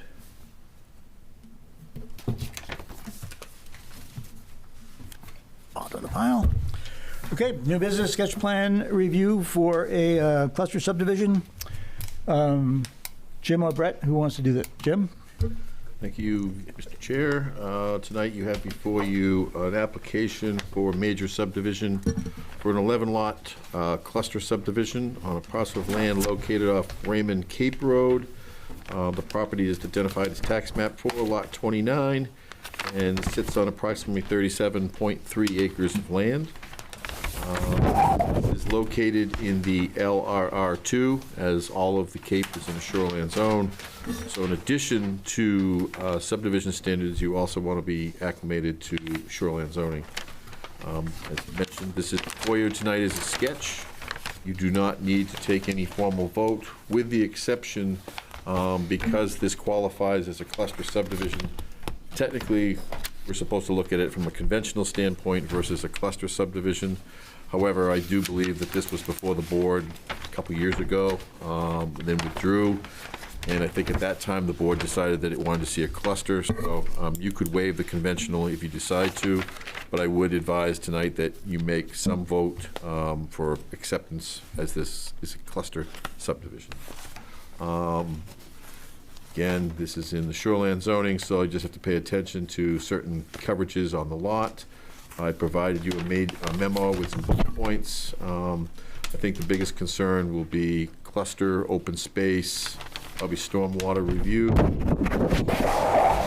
Verify make sure that the length of width ratio doesn't exceed 3 to 1. And then anything with street design, make sure again that we comply with the shoreline zoning standards. I believe we have now cleaned that up, because before I think we had a situation down on Raymond Cape where we had a road that was 10% and our shoreline zoning said 8%. Yep. So I think we have matched those together now, so that shouldn't be an issue. There is also a memo in here from Wayne with regards to fire. I think it's the typical Wayne, just outlining all the requirements, sprinklers, availability of hydrants, turnaround, accessibility, et cetera. The road shown on here, I can't remember the exact length, but it does have a hammerhead, only one hammerhead turnaround. And there were some wetland delineations, and a report is in here. Based on that, I feel the board could make a determination tonight that it's accepting of the cluster development to let the applicant move forward, but the applicant is here. We can let them make a presentation, or you may answer any questions you have for them. Thanks, Jim. I think we'll go right to the applicant. Good evening, Andy Morrill, civil engineer with BH2M. Also with me is the applicant, Brandon Chase. Jim did a heck of a job there introducing the project. I will just point out a few things. This subdivision was before the board a couple years ago. As you all know, there was a cluster layout at that time. I think there was discussion about a cluster subdivision being the preferred approach. Applicant would like to proceed that way if the board feels the same way at this time. Our hope is to limit the amount of road, limit the impacts to the natural resources on site. So you'll see the layout as we've got it before you tonight is quite a bit less infrastructure than what was before you before, if those board members remember. A few other changes to the site. The applicant did cut out an outsale lot on the northern limits of the parcel, shown on the plan as an outsale lot sold to ELN Homes. That lot, I understand, has been built on and sold. So the private way, as it's shown, is about 1,050 feet in length. 21.3 acres of open space, as we've got it shown on the plan currently. We tried to design the open space so that it touched all of the lots. We've got it kind of going behind some of the lots, and even down along Raymond Cape Road, we've got a stretch of open space in the front of the project. Subsurface wastewater disposal, drilled wells, underground utilities. We did do some preliminary density calcs, which you can see in note number 12 on the sketch plan, showing that the parcel can support 11 lots. The applicant is aware that sprinkling of the homes is most likely going to be required. We did receive staff's comments. Thanks for those, Jim. Appreciate that. We'll certainly, any submissions moving forward, we'll certainly address those items and make sure all that stuff is in your packet and available for you guys. As the board knows, sketch plan is not only a great opportunity for us as the applicant to kind of introduce the project to you guys and any abutters, but it's a great opportunity for you guys to give us guidance before we jump into the design. So we welcome any comments or direction from the board this evening, so we can use that as we jump into the design process. So with that, Mr. Chairman, I'll throw it back to you and happy to answer any questions. Thank you. Yep. I think, I do remember we did a site walk on this. Mike, you were with us, right, for the site walk? Yeah, so we're okay. Does anybody think they need to see it again before we all? Kevin, you okay with the site walk? Yeah, I was there. We were there, so let's check that off. I'm just going to waive that. We're going to waive the site walk for the second time. Thank you. Let's, let's first discuss whether or not we want to see a full layout, or if we're happy with the cluster layout. The ordinance does require both to be presented at the same time, but we did look and say, to Andrew, right? Yes. As Andrew said, we did kind of lean towards the cluster subdivision the last time we were looking at this. We can waive the full one, the conventional, and stay with what being presented, or we can ask for the next time around both to come in so that we can have a visual comparison as to what it would look like if it was a conventional subdivision. Anyone have any comments, thoughts? I prefer personally the conventional, I mean, I'm sorry, not conventional. Cluster. We did evaluate it before, it wasn't really that much different. Yeah, I agree. I think the cluster is going to be the best approach for this. Kevin, you have any thoughts? No, I'm on board with the cluster. It looks pretty good. Okay. So I think you can take that as clusters goes okay. Great. And you can, you don't need to come in with a conventional layout. Great. We appreciate that. Thank you. How do you intend to delineate on the ground the open space? Well, I guess that's a good question. So we'll certainly have, property corners at the back of the property, which would delineate the back of the lots versus the open space. But we could certainly have some kind of discussion about some kind of more permanent delineation between the open space and the back of those lots. Right now, I think that strip of land that I have behind those lots, I think is either 20 or 25 feet wide. Kind of on the back of those lots. Yeah, I think it's a nice idea. I just don't see in practice how it just is not going to become part of the lot. Right. Well, the lot, if I can, the back of those lots will have pins. Right. The only thing you could do is either flag or mark the trees. Are there trees there, or is it all cleared? No, there's definitely trees. You know what they could do is they could either blaze or paint something on the trees to help that would delineate. work. Because you'd have the pins, and then if they could blaze the trees that say edge of property or open space, open space access or something to that effect, even they just some bright orange blazing or something like that, or red or something, just to delineate so people are very aware that, one, they're not on ELM homes or they're not on the properties to the south. Can I ask a naive question? Those long fingers of open space that lead all the way to Raymond Cape Road, is that part of the requirement? No. Or is that No. something the applicant is? The applicant's provided that. So I think the only thing that we require is a 50-foot access, either off the internal road or the Raymond Cape Road. So out of curiosity, I guess I'd ask, is there a specific reason for that, or?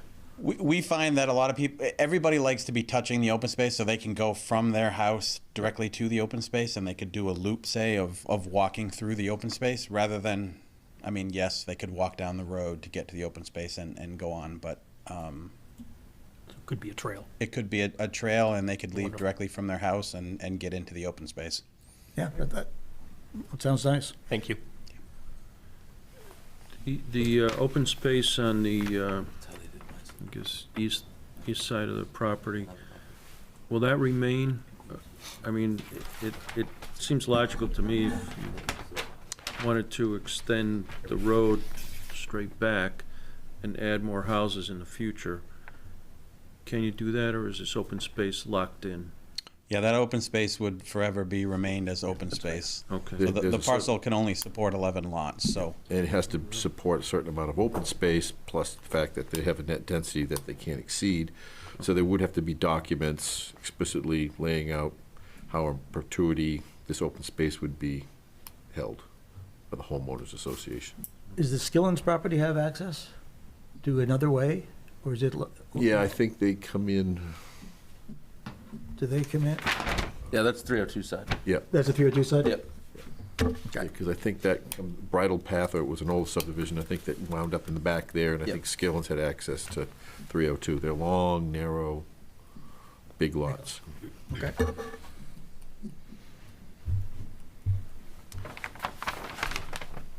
Are there any other comments?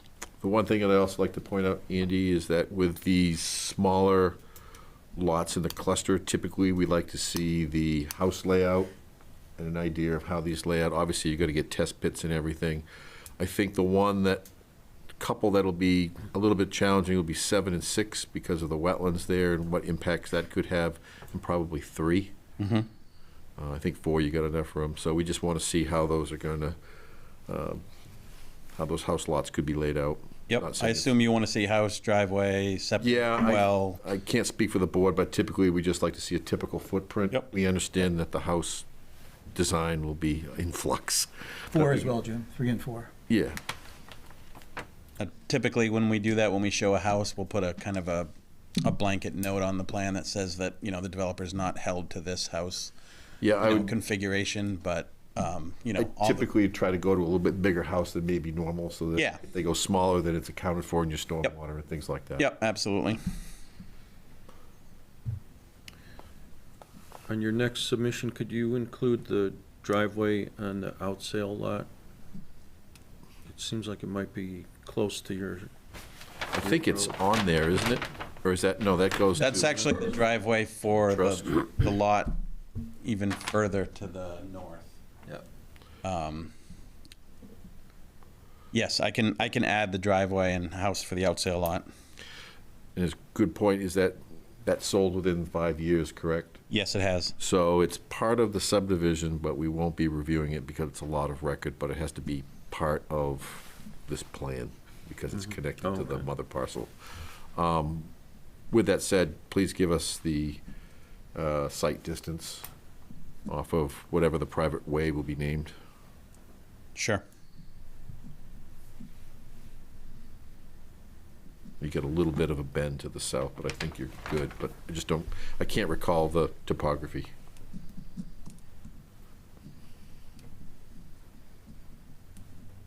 Was it 35 or 40 speed limit? I want to say it's 35. Yeah, it's 35. 35. Yep. They're advisory, aren't they?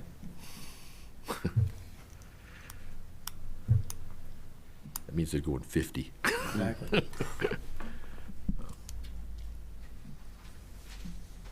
And this is below, you've maintained that this is below DEP stormwater management permit, so now the town's ordinances will kick in for similar Right. reviews, but you don't have to file for the state permit. Correct, right. And I was talking to the applicant, there may be some slight layout changes. I know the house that sits on the outsale lot is kind of facing towards this parcel. We may extend lot 1 a little bit, which may make our road slightly longer when we come back to you guys. Just concerned about those two houses and their proximity to each other, so. Yeah, because you really have 2 windows on lot 2, right? Correct. Probably. Yeah. The small little triangular window is not much of a window. It's a pretty small little area there. You probably, I would imagine, build lot 2 over where it, you know, where the lot deepens out over Right. there. Yep. Yep. Underground utilities. Yes. You're gonna come in off, is the pole on your side or the other side? I believe it's on. It is on our side. Okay. If it's on your side, you can just drop and come in. If it's not, you can do a drop. Typically, we allow a drop pole and come in. Okay. I think we've, just make sure you check the cluster development standards as a separate Article 13 in the land use code for that. Okay. Other than that, I think, board have any questions besides me? Yeah, I think we're pretty, I don't think, it's a normal submission. I'm good. Oh, good. Yep, I'm good. No, I'm good. I think we're good. Do you have any other questions you need from us? No, we appreciate you guys giving us some direction this evening, and we'll see you when we come back. Thank you.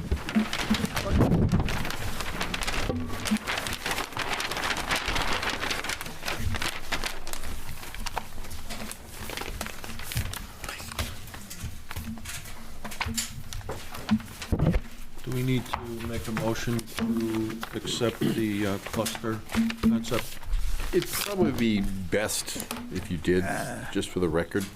I think, I know you kind of took a straw poll, Yeah, I think- but I think, to his point, we're supposed to do it part of the ordinance to, all right, board's supposed to vote, so. Okay. I move that we accept the cluster development concept for this project. Second that Second. motion. any discussion? All those in favor? Aye. Done. Thank you. You're welcome, Andrew. Sounds like a pirate. Aye. Aye. All right, we'll move to our workshop on almost all of Brett's work here.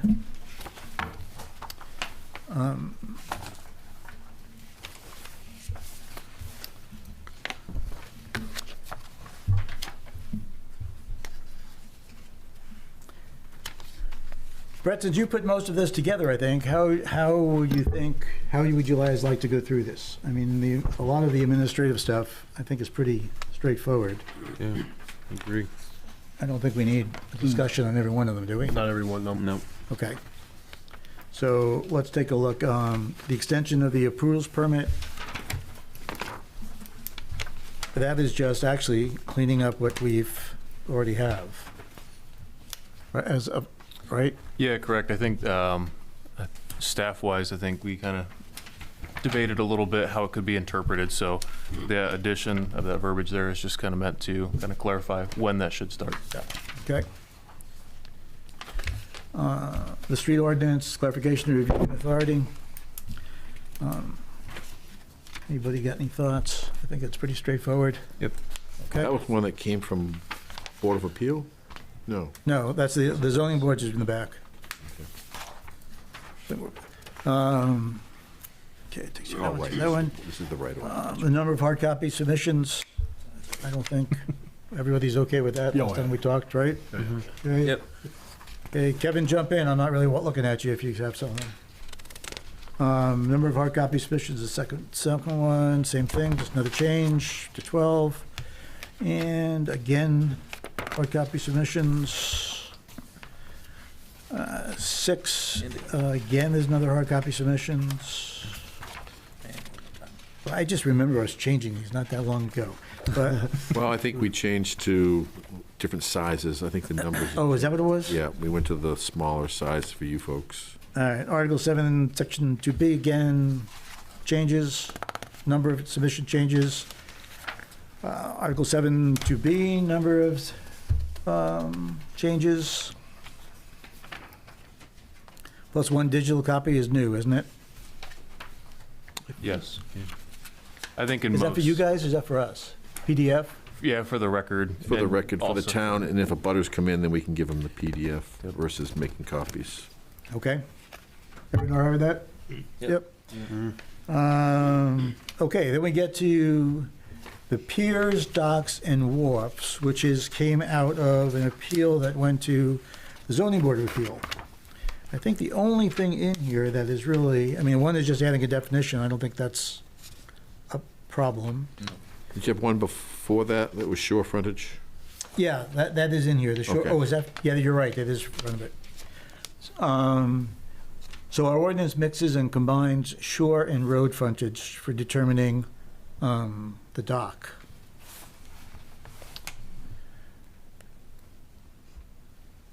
And I think the zoning board of appeal would like clarification of that, which makes sense.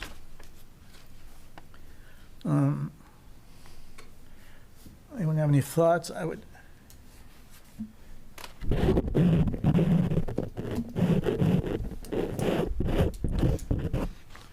From a code enforcement standpoint, Yep. do you require 225? For somebody to put a dock in, or can it be less? I think it's a requirement, the 225, because I went through that, me and my father down on Eastern Painted. Okay. I mean, there are plenty of older lots that have less than 225 that get docks. Plenty. Yeah. So these older lots would all be grandfathered? Grandfathered. So, Yeah, so it's anything, I mean, anything new.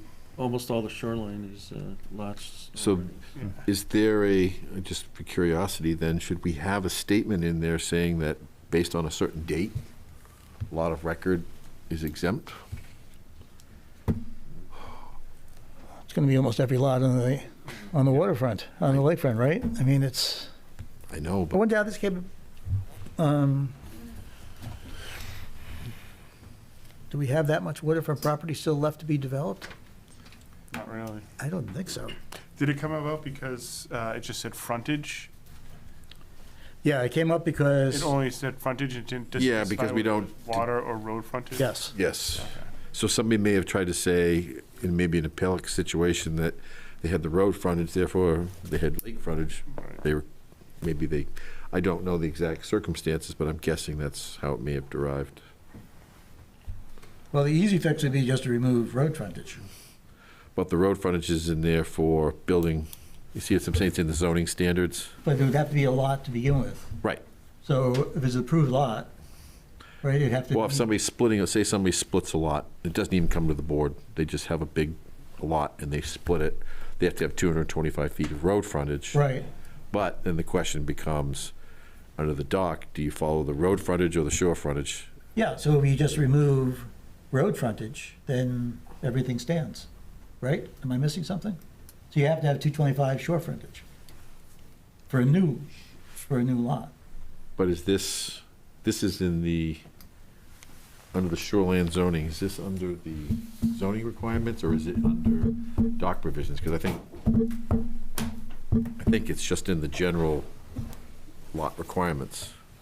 So you Right. can't get rid of the road frontage. I think what you gotta do is put something in here that says specifically for dock purposes, the applicant's required to have Right, 'cause you 225 feet of shorefront, because this is covering everything in the shoreline zoning, all the lot.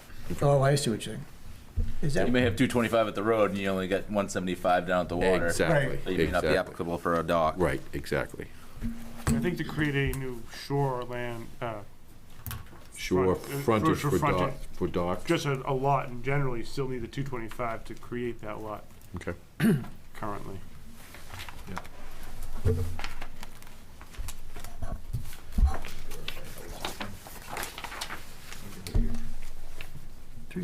so, Jim, it's under piers, docks, wharfs, bridges, and other structures that extend over the normal high water line for bodies or wetlands. So I don't see it addressing all lots. 350. It's not in it, 56. yeah, it's on, oh, this doesn't have page numbers, but it's 6.4. Right, but under that section of the ordinance, what I'm getting at is, then if you go to the lot requirements, that's where the shore frontage and all these other standards come from, that's all. Yeah, but if we change it, if we don't include the road frontage in this section for docks, it doesn't, not going to affect the road frontage for a lot. Minimum lot standard.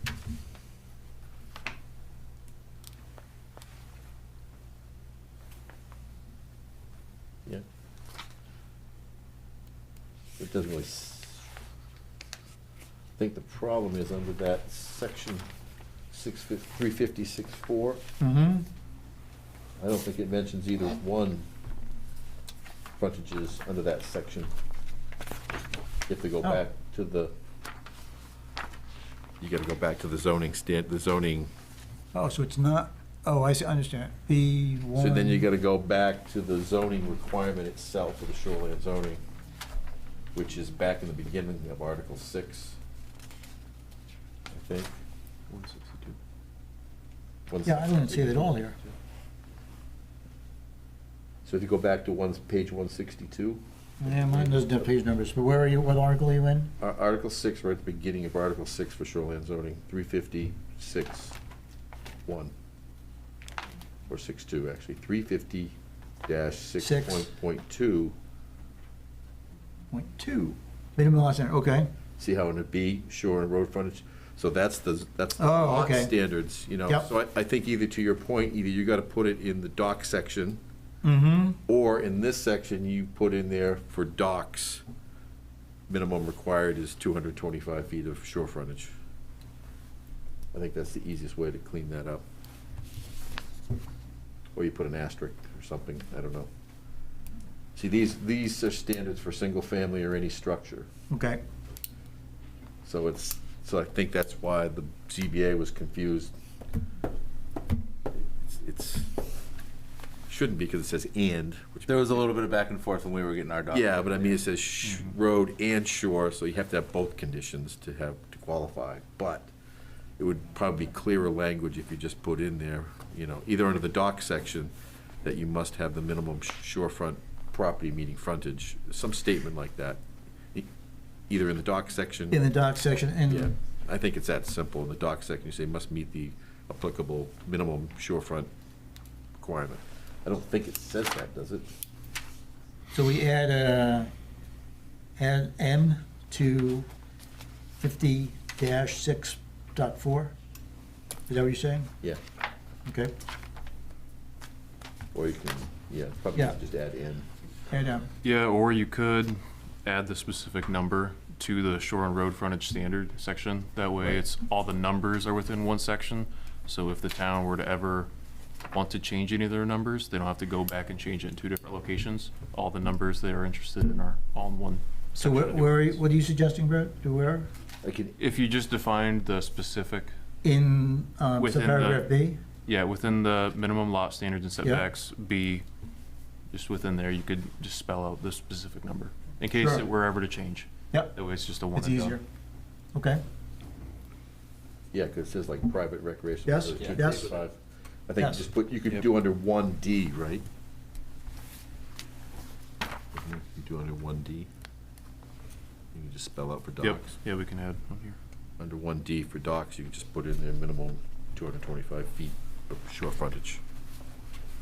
Okay. That way, if you, to your point, if you have to change it, you only do it once. Yeah. Okay, next one is just adding a definition of a dock. Hickory dickory dock. I think it's okay.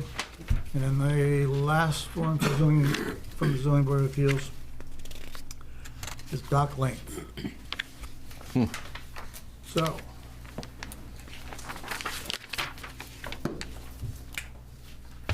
Which is kind of interesting.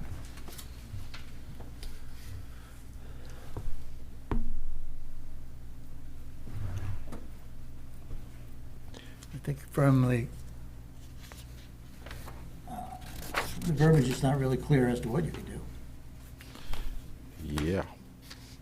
Because, I mean, you see a lot of docks that have the T formation on the end. Yeah, that's how you would normally have it to be in the. Right, because you got a boat slip or Yep. something, so I guess. The one in the middle doesn't make sense, like in this picture. Well, I think they were just doing, Yeah, I think you Yeah, typically see it on the drawings, end, right? yeah, You to see- see you various see- you- configurations. Usually you see an L or a T, Yeah. but to your point, what's width, what's length? so this is a little bit more difficult. I guess I don't understand the purpose of having 12 feet wide by 10 feet wide at the beginning either, opposed to. Yeah. Right. Yeah. No, that one I don't understand. I get the 10 by 6, that's kind of the T, or it would be on, typically you see them on the end, Mm-hmm. but I don't understand the two Side by each. side by each. It's kind of a, I guess you call it To me, more of I think a. it's just asking if it should be allowed, and talking to Chris, we decided that that's not allowed. Putting This them side by pictures side. should not, oh, The picture's asking what should be allowed, Right. what shouldn't be Oh, allowed. okay. And when we talked about it, we decided that the middle one, as awkward as it is, we would allow that one, but the kind of the platform at the end, the 2 6x10s, because you're creating kind of a gathering area, and that's really not what I don't Right. think we No, want I to see. definitely agree with you that the front end, the 2 6x10s should not be allowed. Then it becomes, how long or wide could that middle section be? Right. As long as it, I guess as long as the minimum dimension doesn't exceed 6 feet, it could be as long as it wants. Because, I mean, you could go out, I thought there was a distance in between from shore, like when you're in a cove, you can't extend further than X amount, whatever the open distance space is. Maybe I'm interpreting no, that wrong. right, into the water. Right. I don't think there is a maximum distance. It's to get to navigable water, essentially. Okay. And not inhibit somebody else Space. getting into. I think you got into this when you got There's some Marina. good neighbor stuff Yeah. going on there, but. Oh, yeah. That's, we had to, couldn't figure out who has the enforcement, right? Right. I think it would be helpful to show which side is the shore on this diagram. I was thinking the same thing. Sorry, not being a wise guy, but I was thinking the same thing, and I thought about it. I think it's just a representation of all different options. Doesn't really matter front, so I thought the same thing, though, Agreed, but if you're saying that you do not want to see the ganged up ones at the end, right. you'd want to clarify that. Yep. And The the shore would be at language the top of the is drawing. So vague, the facility shall be no longer a dimension than necessary to carry on the activity. I know, I saw that. It's necessary. That's not really. Temporary it's pier, nice, dock, or but- wharf in non-title shall not be wider than 6 feet for non-commercial uses. But when is it a width, when is it a length? Well, they all have to be perpendicular to the shore with the exception of one, to allow for the L and the T. Then I wouldn't have to change my dock. But I mean, is there a, when Chris makes an evaluation or you make an evaluation, is there a maximum length that T can be? No, I don't think there's anything that. Because I mean, you think about it, that T is what's parallel to the shore, so. Yeah, but you just use one, right? We use one section. They're all sections, they're all 10 by 6. So we just have, But what if somebody wanted to do 2 at the end, is what I'm saying. yeah, you get one. Oh, you're saying you get one. Yeah, that was me. I'm not saying, I'm saying right now, is there a limitation though, is what I'm. Oh, no, there is no limitation right now. That I know of, at any rate. Maybe, there's not. But if we address it as, you've got to have perpendicular, your 6 by 10 dock section's perpendicular to the shore, and one 6 by 10 section is allowed to be, perpendicular to the perpendicular dock. And is 6 by 10 the nominal sizes? I think Is it? that might be just a standard size. Most- that should come in on Most of the- your residential are 4 foot wide. Yeah. Yeah. But I mean, lengthwise, are they 10, 12? The one I just put together was 2 6s to make a 12. Yeah. Well, that's what I was wondering. I mean, if you make it just, so it's 6 by 12, it's a 2-to-1 ratio, it just might make it easier. I don't know. You may have to go longer than 10 on that one side too, because you have a 20-foot boat, you might need, an 18-foot boat or something. You might need more than 10 feet on that T. That's what I was getting at, how do we, what? What's the number? Even still, like, it should be one. But I tell you, most boats are going to be docked along a longer section of the Yeah, I know. perpendicular route. They're not going to. Right. Yeah, It's it's 10 really- feet long enough for Really a for boat. loading and unloading, right? Yeah. So I mean, two 10-foot sections are going to be They're plenty. no- for most, Yeah. yeah. And then if you have the 6 that goes to the T, but you make it an L, then you got loads of. Yeah, I guess I understand that too. Go ahead, Mike. Well, clarification, so, fun discussion, right? What you guys were saying is you would rather prohibit people from fattening up the end? Right. We don't want it to be a gathering place. I think the docks are supposed to serve as just egress from shore to your boat. You get a lot of people out there, you get a lot of weight, people drinking, collapses, stuff going in the water. It's not supposed to be where people are partying. So just the flip side of that, though, to me, is that's the boarding place for people to get on and off boats, and much safer to have a broader area than people trying to get onto a 4-foot section or 5-foot section, so. I see that a lot. Mine is. I know Coming off the a boat. lot of these come from pretty much like Dockmaster, and I'm just wondering. They're all if we should- kits, yeah. Kits, Yeah. if we should just reach out to them and find out what the. Common sizes. Like the configuration. Configuration, just to give us a little background data before we just kind of arbitrarily throw things out. I mean, because I'm guessing it's like anything, you can have anything customized that you want. Yep. Right. So what is kind of the nominal, when you buy a kit, what do you typically? Most of them are just straight. You're Straight. driving in and out. But, I mean, if you went and putted around the lake, you'd probably be a 50-50 shot that you see 10 by 12 platforms at the end of all these Oh, yeah. docks. Yeah. I see a lot of those. There would be a little bit of kerfuffle, I bet. And then I guess the question is, since they're temporary. We're pulling put in and out. Put it back in next year, and now you in violation? How do we enforce that? So if you have a temporary dock now, and you have a section that is larger than this, now it's a temporary structure, so they have to get a permit every year to put that dock in? Or is it a one-time? It's, I hope not. the thought is it goes in the same every year. Yeah. If you're gonna move it, I think that we like Well, and- information regarding that, but Right, when we go get a permit for those, we apply and we say what we're going to do with the dock itself. So, I mean, if it was approved in the past, then how can we go back and say, now you can't do that? How do you document that, though, I guess is the question. Everybody's got to come up with a Right. They're gonna have docks that have been out for 15 years and come in with a new one that's bigger, just because they know it's one and done. Or transfer of ownership between houses. Right. That person doesn't like that dock anymore, and they throw a new dock in. I think we just need to go back. I think it'd be good to get, I don't know, maybe reach out to a couple of the dock people and just get some information on what is a nominal size. I don't know. I mean, I've seen so many different sizes on these things in and around the lakes and everything. Oh, yeah. So what's a fair for somebody new coming along? Right. You see them with canopies on them and Yeah, I plenty of mean, well, space you've for got, sitting. yeah, I mean, a lot of them, like Bob says, some of them have lifts, right? I was gonna say, a little boathouse that's on the water, I mean, those are still legal in the state of Maine. Some places don't allow. Right, but- but I mean, the lifts are, right? They don't really, that's not part of the dock, right? The actual crank Some lifts? are. Yeah, it's part of the dock kit, but they come in and out. But do just we like the count dock. that as, As does- the width? yeah, I don't think so, because it's not really. It's part- submerged, It's yeah. lifting something out, it's kind yeah, of it's not like a, the boat, not something somebody's standing on. I guess I should have researched. Does this come from a neighbor's complaint, or did this come from somebody asking for a permit? That's the same thing. Board of Appeals, I think. Yeah. I know it came to the Board of Appeals. Oh, I was just wondering, Sandy might know. Sandy, do you know how this came to the Board of Appeals?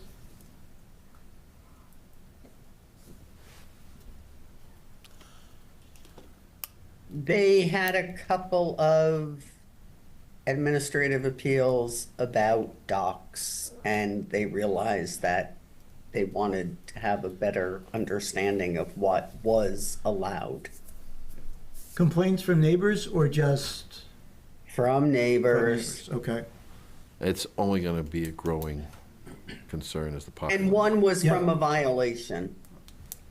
Okay. I wonder if there's any state guidelines out there or DEP recommendations or I don't think so. anything we can I lean think on? this is a No? nightmare for every code enforcement officer on a lake. We could spend all summer just dealing with the docks. I bet. I mean, how many docks are in town? I bet you half of them don't conform. So, I guess we could approach it by square footage and not worry about the design. Well, you could have maximum width Maximum width and and then square footage. square footage. Yeah. Let them figure out their orientation. Right. And then a ratio for the orientation, like if you want to have one Yeah. sideways, then it's the ratio. of, You know, it could be twice as wide as the platform, you know, as the initial gang, if you will.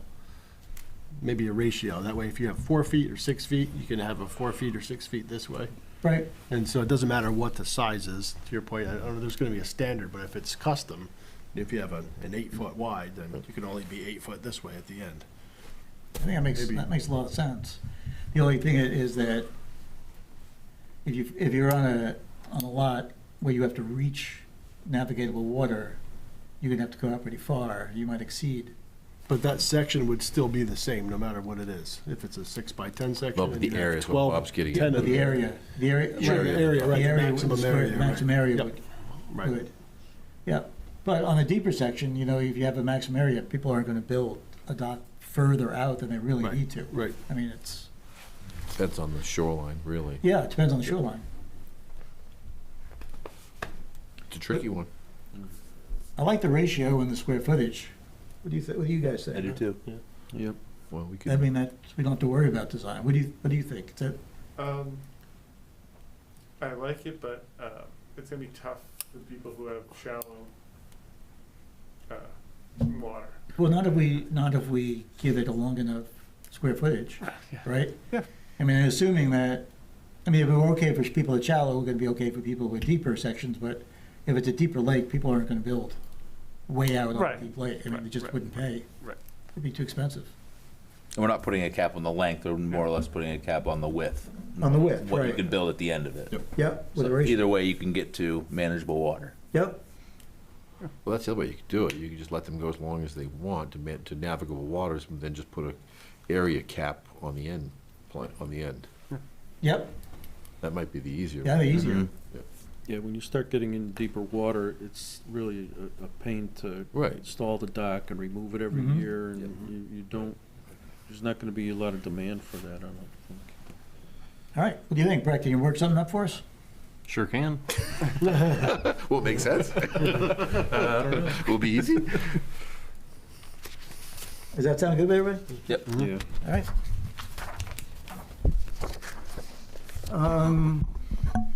And then our fire department, which is done on here. I think that's it for our discussion today.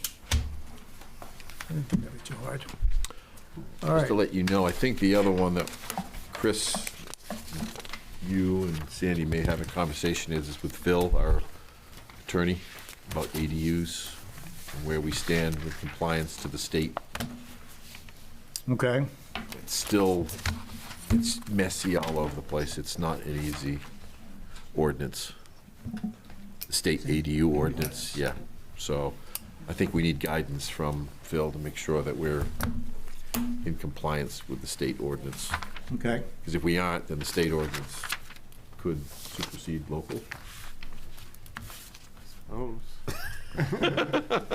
Nobody. All right, but before we get by that, can we, what I hope to be able to do is to get all these ordinances done into the smooth, get them to the attorney, and then get them back for public hearing. And while we're still in the process of the other ordinance revisions. So we don't have one day of a whole series of ordinances to have public hearings on. So we have instead of, what we normally would do is, Jay, we want normally, or actually historically, we would work on all of these ordinances, get them all to the lawyer at the same time. They would all come back to us. We would have the public hearing of 10, 15, whatever, 5, whatever ordinance changes that we would have all at one day. What I'm proposing, and you guys cut me off if you don't like it, but what I'm proposing is that we do this as a series of events, so that these now get turned into the ordinance revisions. We get them to the lawyer gives them back to us. We hold the public hearing, we pass them, so we vote for approval or disapproval, and then they'll go into the holding pattern until the selectmen want to take it up. So you just want to do it earlier, is what you're basically saying. I want to do it earlier and more often. So we approach them in a series of events instead of one big event. Basically, looking at your ordinances, I think the dock, and if we get into ADUs, those are the only two that are going to take any kind of time. The rest of these are pretty. Right, that's why I think I'd like to do it. I like to move these along and get them over And with. if you do get one that does drag out, it still buys you some time to do it right. Right, exactly. So you could punch 4 or 5 of the, basically the first 7 of these out in one shot. Yeah. And I think we're close enough in agreement that as long as you can put something together on the dock, I don't think that's going to be a problem. Is that right? Everyone pretty happy? Until you have that public hearing. I'm sorry? Right. Until you have that public hearing. Yeah, well, I mean, you have to start somewhere. Yeah, exactly. Okay, so next round then of ordinances. I was hoping Greg would tell us more about his small lot proposal. The other thing is we need to go back to solar, just for a review. So. Oh, because you wanted to, well, it changed, right? Right. It's not allowed, the only zone it's allowed in is in the R. Yes. So the question would be then, even in the R, we wanted to come back to buffers? You're right. Yeah. So what I think I'd like to do, or I think what we should do, and you guys kind of tell me, is that I think that the ordinance that is in effect right now should go to the town's attorney to make sure that the town attorney finds no conflicts with our ordinance.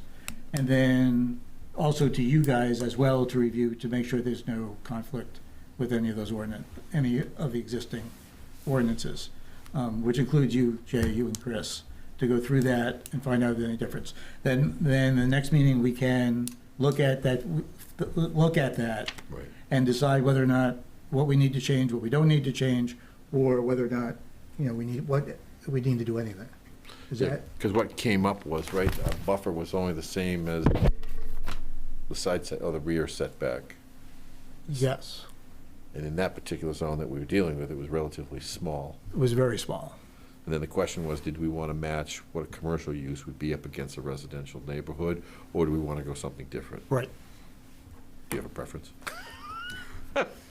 Or do you want us to propose kind of an option of two? Yeah, I think we should look at the options and see what. I mean, in the rural district, obviously, you usually have more land to deal with, so. Right. Now, will you guys have time to do that for the next meeting? When's the next meeting? December 11th? I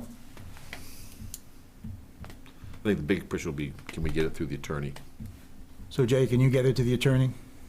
It's not so much getting it to the attorney, it's getting I it know. back from the attorney. Yeah. That may be one that we have to So- wait till January, I don't know. We might have to. Could you get it to the attorney? I should have started this last week. Can you get it to the attorney and just get a feel from him, and then just let Sandy know Yeah, as to whether or not we can put it on to the next agenda or not? yeah, we'll see.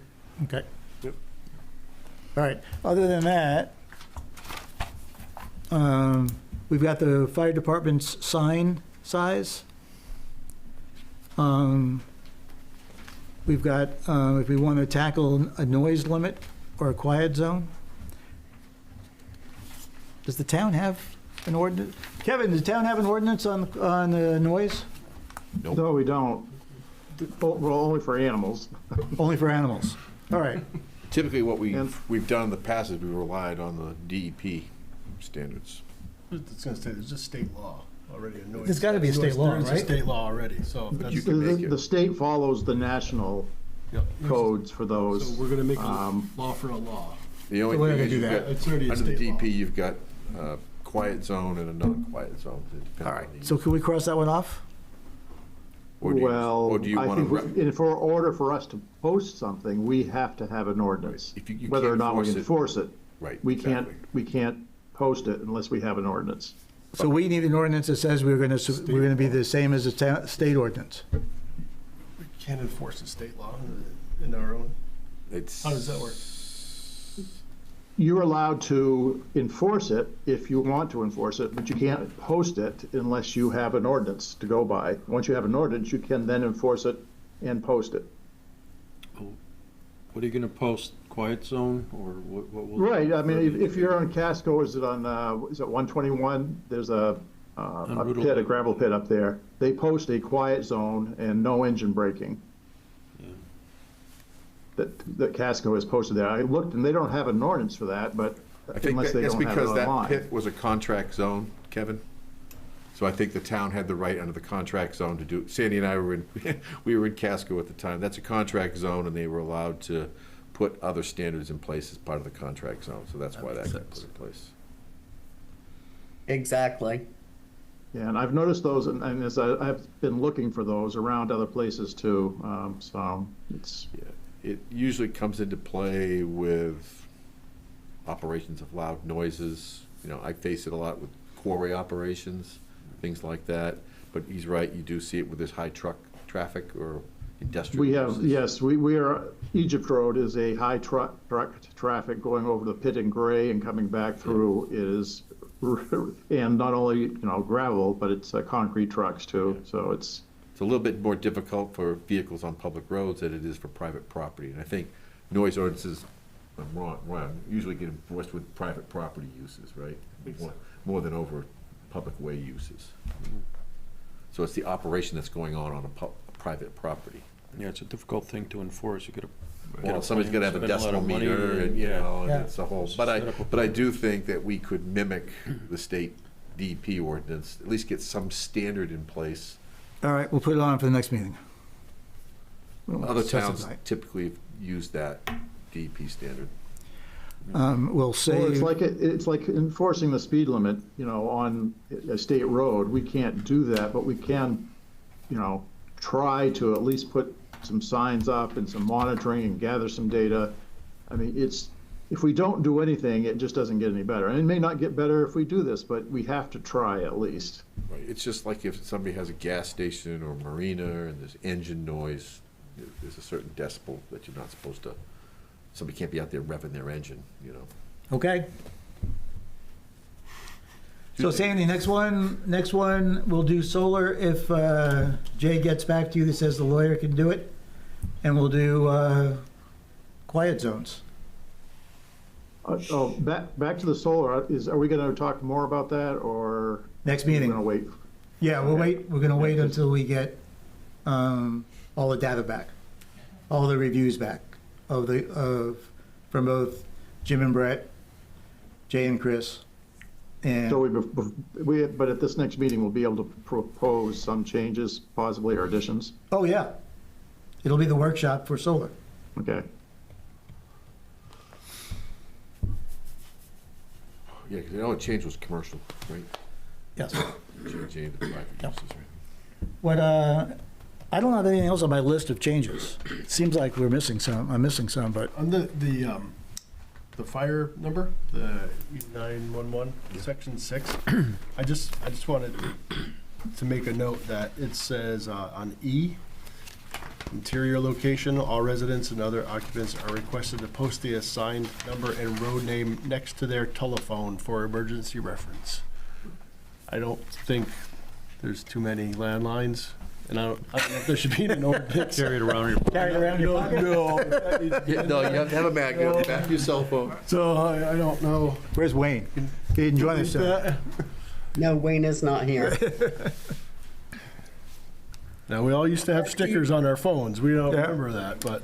Mark, you think that's antiquated? Yeah, I remember having the sticker as a kid on the phone, 911 or whatever, but I don't think we have. No, I don't know if he deals with Yeah, it's kind of caught me off guard. I'm like, oh wow, look at that.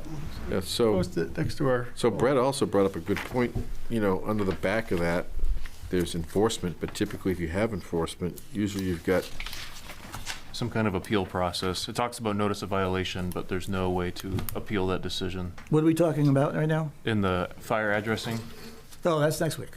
That's next month. Next month. I got you. We got that next month, we got solar next month, and we got quiet zone next month. Sandy, those are the three for the announcement. Got it. do we have any, this one won't, the pre-app probably won't be back, right? Filing deadline is next week, the 13th.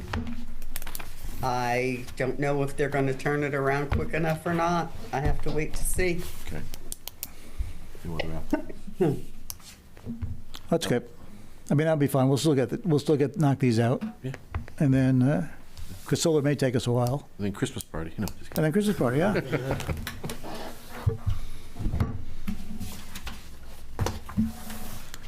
Need You a guys motion? happy? Need a motion, chief. Always. Need a motion, chief. We do.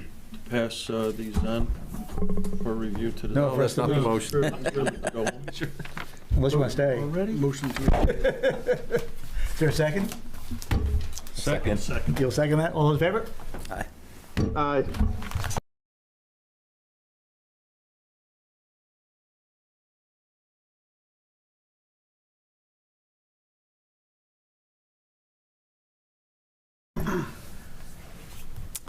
Good evening and welcome to the Wednesday, December 11th, 2024 Planning Board meeting for the town of Raymond. The Planning Board will come to order. The board does have a quorum. Start with roll call. Greg? Greg Foster. Robert O'Neill. Mark Childs. And from Zoom? Kevin Woodbury. Clark? Both of you. This is a public proceeding, and unless the board specifically votes to go into executive session, you have the right to hear everything that is being said and to look at all the exhibits that are present. Please notify the chair if you're unable to see or hear. Since we are only doing ordinance reviews, I'm going to dispense with the rest of that reading. So our agenda items tonight are the approval of minutes for the November 4th meeting. We have no old business. Our new business is a series of public hearings for some administrative changes to the ordinance, and then a workshop discussion on addressing fire departments addressing ordinances, a noise quiet zones, and a review of the current solar ordinance. Excuse me. And that is it. So first up is the approval of minutes of November 4th. Is there any changes or deletions? Recommendations? Everybody happy? Is there a motion? You were done. You weren't here. You weren't here. Yes, you were. I'm sorry? Yeah, you were here. Yeah, you were here. Oh. Yeah. You moved, I'll second. Steve. Oh, no, you weren't here. I'm sorry, you weren't here. All right, so I will move that we accept the minutes as written. From one of you guys, is there a second? Second. Second. Any discussion? All those in favor? Aye. And one abstention. 401, minutes are accepted. Next is the public hearing. Just as a quick review of those, there are 1, 2, 3, 4, 5, 6, 7, 8, 9, 10, 11 proposed changes to the ordinances. All of those changes are admin changes to our present ordinance or changes to clean up some of the verbiage or definitions in the ordinances. It is a public hearing. I am going to open the floor to public hearing. The phone number is up on the screen. If you are home and don't want to challenge the fog this evening, please call in. I'm not going to go through each of them individually because I'm not really anticipating that there's going to be much interest in these administrative changes. So I will open the public hearing. There is nobody here. I'll leave the public hearing open while we move on for a little while in case there are someone that does want to look at it. All the proposed changes are on the planning board site on the town's website if you wanted to look through those changes. And you can then bounce them off of tonight's agenda, which is also on the website. So I will leave that open in case anybody does have a question and wants to call in. Otherwise, these ordinances will move on to the lawyers to get them finalized, to send them to the selectmen. We'll hold them, though, so there really is no rush. We will hold them and send them in as a group with all of them. As long as the board has no changes, I think it's perfect to send them along and get the legal review on it. Yep. Is that all right with everybody? Sounds good to me. Can I ask one question? No, you weren't here. You weren't I allowed. didn't think so. What's up, Greg? The definition of a dock, the last statement says, this definition does not include floating platforms. The only thing about that is, aren't sometimes docks floating platforms? Should it be? I guess it should be free floating or Free floating platforms. Maybe free. unattached. Yeah, Yep. Yeah. Good catch. that was it. Yeah, Even though you're not here. yeah. Maybe I was watching. Maybe. Kevin and Steve, you okay with sending them on to the lawyers? I'm good. Okay. Yep, also good. All right, thank you. Sorry, from the floor, the ZBA's got a couple of questions. This is David Mert speaking. Oh, hi, David. Hi there. I'm looking online on the website. I don't see the actual changes that were being reviewed specifically for tonight. I see the proposed changes, but I don't see the actual worded changes, which is okay. But I do have a question regarding what specifically was the modification. It's for the minimum lot standards and setbacks. Yep. I know from our end, we needed to have a definition of what the shoreline footage was when we were looking at, whether or not you have multiple docks. I listened to the meeting that you last had. It sounded like there was going to be a change made that said when reviewing for docks, it's going to be shoreline 225, and then it was going to be left the same otherwise. But my only concern is in the state of Maine, it says shoreline specifically is a minimum of 200, whereas our ordinance doesn't say specifically a minimum of 200. It says 225 combined shore and road, but what if they had a road of 100 and shoreline of 125? Doesn't that go against the requirements of Maine for 200? That makes sense? We can always be more restrictive than the state. Yeah, we can be more restrictive, but I see what he's saying, though. I mean, you could divide that up in a number of different ways. Well, it's supposed to be 225 feet of frontage of shoreland and 225 of road frontage for a lot. For a lot, right. Right, so you can only put one dock per lot, so you need 450 of each. And then You could have two docks.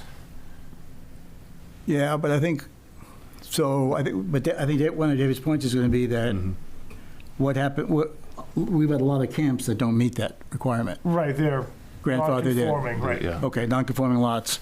of record, so they grandfathered, right, so they can have it. All right. So part of the concern is not even when it looks at the docks, it's just in general, there's a requirement of 225 combined shore and road. Right. But the state of Maine requires minimum 200 just shore. So it just seems like if they have 125 of road and then 100 of shore, we're not being more restrictive, we're being lenient in the sense that now they've only had 100 of shore. No. Whereas state of Maine requires at least 200. Does that part make sense? This is kind of different from the dock part of it. Yeah, The dock is great. If you say 225 shore for dock, that works great for me. Okay. Would It it just seems be, like there's a little bit of a loophole just in general if it's combined 225 shore and road. Yeah, well, that's easy. We Yeah. do, yeah. I was gonna say, would it be helpful where it says like shore and road frontage, just including a little bit of verbiage behind that saying like the shore must be 225 feet and the road must be. Yes. That way, it's not up to any interpretation to combine the two of them together to get to 225. They both must separately equal that number. Okay, I'll add that. Okay. Does that sound good, David? Yeah, the more clarity for us, the better. So, Yep. yes, thank you. And David, we're going to, we've still got your dock, configurations on the agenda. We're not going to get to it this evening, but we'll get to it in January. If you got any, we're not exactly sure how to approach that in making it conforming to what the town wants and getting it into verbiage or getting it into pictures with a description. Because we worked on it, if you caught last meeting, we worked on it, the verbiage, and we couldn't really kind of nail that down. Yep. And that's fine. We had a couple of administrative appeals specific to docks, so we had to evaluate docks from a code enforcement perspective, and that was one that was questionable to us as to how to interpret. So, yeah, anything you can do to help with that one will be great. Okay. Thanks, David. Thank you. Mr. Chairman, from the fire department. Yes. Just on the number of copies for submissions, we're spelling out how many full-size submissions to 3, and I wanted to make sure for the fire department that we were one to get a full-size document. We can print off the 11 by 17 at the station, but we can't print off full-size, so that's kind of important for us. Well, I don't know where they go. Who do we? Yes, one full size is for the fire department, one is for codes, and one is for the file. Thanks, Sandy. Should we specify that? No, I don't think we need to know specify that, Wayne. It's just a matter of they land on my desk and I know where they go. No, I know that, but if I'm not here and you're not here, moving forward, would we want to have that specified so everybody's clear on that? Just a thought.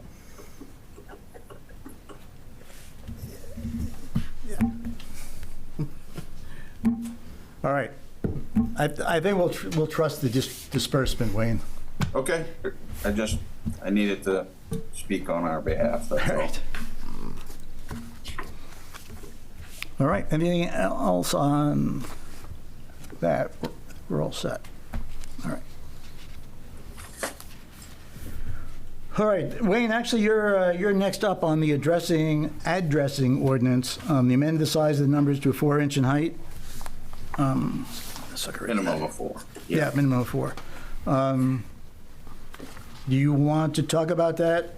And so just from going out and doing especially a lot of new home constructions, or not even home constructions, business licenses, or business construction, it's real important the size of the numbers for the emergency responders to be able to see that en route And then the other, one of the other items was to make sure that it's, the numbers are facing from both directions, because you never know which direction the emergency responders will be coming from. I think that's pretty much it. I mean, there's a lot of words to describe those two things, just in the different scenarios. It's wording to describe those two things. Just for the board and for Brett, in the past, we normally have just kind of passed the fire department's ordinances along and let the fire department deal with them to the selectmen, which... That makes perfect sense. Yeah. Yeah. Okay. All right, when we're just gonna send it off with legal, get it put into legalese, do the public hearing for it next meeting, and then move it on. I do have one comment. Yeah. I think the only thing that this might need is a section for appeals. I know it talks about enforcement where a violation could be issued. I know typically, though, if you're able to issue a violation, you need to have a section for appeals for it. So I imagine that there's pretty standard language within the ordinance we could just pull to add that process in there, but... Trying to understand the appeals. And just from being an emergency responder, if we can't read the numbers, that's mission critical for us to get there in a timely fashion. But I think right. that's, it's just a typical process. I mean, it's standard that anytime you can issue a violation at the town level, they have the right to appeal it, since it's an administrative decision. I agree with you. They should be able to read it, though. Yeah, absolutely. It's a matter of safety, but if someone wants to fight it, then I guess that's the right. Oh, yeah, that's always an option. If you don't want to put it on your building, you shouldn't have to. But then your building burns down, that's on you. Yeah. But there's got to be an appeal process. Yeah. But you shouldn't have to put it on. So that's my opinion of that. Okay, next up is the noise and quiet zones. Kevin, you want to take this one? Well, I'm not really sure what we're going to do about that. Me too. I was hoping that code enforcement might have, been able to research that and see if there's anybody else they can pull from in our area or in other areas. Where did this come from? Kevin. Well, what I asked for, we got a lot of people, on the comprehensive plan, and matter of fact, I guess the meeting last night, there was a lot of talk about road safety, and I think it would, go into the road safety having some sort of noise levels that at least that we're concerned that we follow the, because we can't even post anything saying, this is a quiet zone, whatever.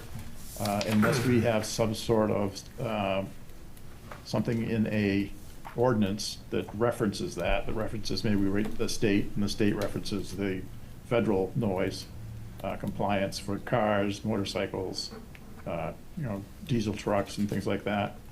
But just as a way to get this started, because personal experience on Egypt Road, it's especially if you're on the beginning part of a road, there's a lot of acceleration and extreme noise that goes on. So, well, I meant, did you get this? Did you write it yourself, or did you find an ordinance that someone else had? I looked at the state ordinances, and they said they follow the federal guidelines. But in order to post a sign, you must have a town ordinance to be able to post a sign for like a quiet zone or no diesel braking, engine braking. So I think it would be a start just to put some sort of language saying that we do follow the state ordinances. It doesn't, I don't know how we'd write that, but and where we'd work it into, whether it has to be a separate ordinance or maybe we're going to have a road safety ordinance at some point, because there's been a lot of discussion of the road safety, especially last night's meeting and in the comprehensive plan committee. Greg, I think I might be able to answer your question. The stuff that's in the packet, that came from me. It was from the city of Ellsworth, I believe, where I kind of looked up some sample ordinances. And this one is fairly straightforward, just to kind of about the different defining levels. There was a couple typos in there that we had caught, but The PM? yeah, the timing, yeah, There's two of PM, yeah. But from my understanding, though, the proposed ordinances kind of come through the planning board and then go to the select board for something like this. It's not part of the planning review, so. Right. But are there certain zones that we're looking for to enforce this ordinance, or is it a blanket ordinance, or how? I'm just confused about Blanket. if we want this ordinance, what's it for? When you enter Raymond out of any town, it's still going to be a sign everywhere? Or is it it's a blanket? So that's just my struggle with this is, it sounds like to me it's one location, but if it's an ordinance, is it enforced the entire? Of the entire town. Everywhere we go in Raymond, we're going to have signs that say quiet zone? I'm just, no, I don't understand where it's being enforced. Well, I agree. That's the only question I have, and I don't know how it's, it sounds like it's an isolated location, not the entire town. And in that case, then if it's a state law, then you can post it in one location. If we're asking it to be a town ordinance, then it's gonna have to be posted everywhere. Yeah, I mean, So I agree. I'm just confused on what we're trying to do here. I'm not sure what it's. I think if there's several citizens in an area that are complaining about, again, it's usually in the area where people are accelerating at the beginning of a road, that coming off another road. Or in our case, when you're coming down Egypt Road and stopping at 85, we have a lot of trucks that are using diesel braking. And you know how loud that is. So there's only going to be like 5 or 6 houses that are affected by that. And I think we can't post it even in one place unless we have an ordinance that allows that. I mean, maybe the ordinance will say, only postable in areas where there's been issues or something. I don't know. It doesn't have to be posted everywhere. But according to the state, if you don't have an ordinance that addresses it, you're not allowed to post on a state road. On a state road, right. Then there's also the question of what's the thresholds? And who's How going much to, time and what's the, and 90 trying to catch that at the right time. yeah, and who's going to enforce it? Well, and that's why I left the insert law enforcement agency highlighted in red, because the town doesn't have a services agreement or anything with the Cumberland County Sheriff or Highway Patrol or anything Right. like that yet. And I'm told the sheriff don't carry decibel meters.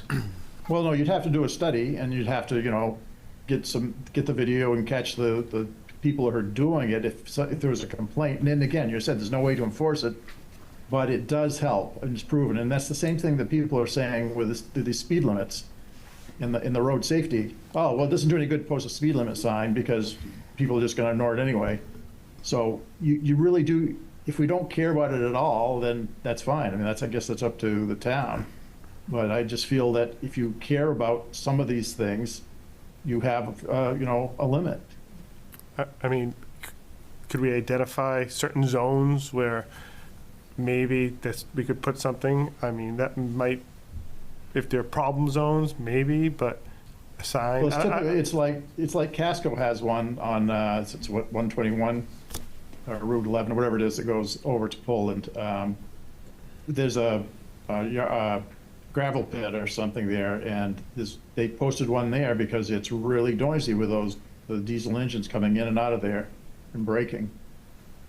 And I don't think they can enforce anything, but it just does help. Unless somebody's being obnoxious, say I'm not going to do that, then you can't do anything about those people. But I think it does help. Same way with having the speed limit signs and the speed limit, one that's. The talk last night was, we'll have those signs that say, here's the speed limit, and right on the sign, there's here's how fast you're going, and they're putting those all over the state. Right. So it does help. It's shown to help. It's not the complete solution, but it makes people think about it. I still have my bottom question, Kevin, is, all the ordinances do come through the planning board. And remember, we used to get an ordinance up from the cemetery committee, that had some specific stuff that we would just, as we did with the fire department, we would just pass those on because they are not they're not under the planning board umbrella. I question whether or not coming up with noise zones falls under a planning board umbrella. I mean, I don't think it does. Personally, I don't think it does, but that's only me. Well, does road safety? No. I mean, sight distance for development, for a driveway, yes, but how fast the cars are going past that driveway, no. Right? I mean... So you're saying those should be submitted through, I mean, I thought we at least looked at ordinances. We do. We look at all the ordinances, yeah. But it would come from, I mean, in my opinion, this would come from some sort of safety committee that the selectmen would set up that would come through and recommend, an ordinance and do the groundwork for that ordinance. And then it would come to the planning board. We kind of look at it to make sure it doesn't conflict with anything that we have. And then we pass it to the selectmen for a public hearing as to whether or not the selectmen want to implement it. But, it's not like we're not changing lot sizes. We're not changing anything to do with a planning board function. And that's my problem.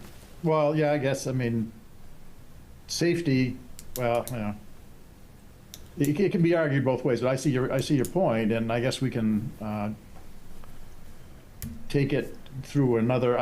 Like I said, it probably should be with the road safety, and I think they're going to have a committee that's going to study that, make recommendations. Perfect. That's the perfect place for it. Yeah.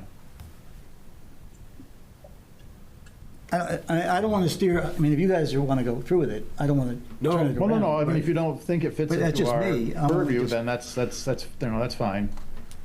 But what I mean, I don't want to steer it. Greg, where are you? I'm with you. You're with me, all right? And Steve, we can't see you, but what do you have any thoughts on it? Yeah, no, I feel the same way you do, Robert. I don't feel like there's a good way to enforce it anyway. Okay. We're in agreement. Brett, strike it. Can do. Well, hang on to what you found, and then we can give that to the road safety people. Can do. Thank you. I could suggest someone for you to email it to. Kevin? No, not me. Well, you're on that committee, aren't you?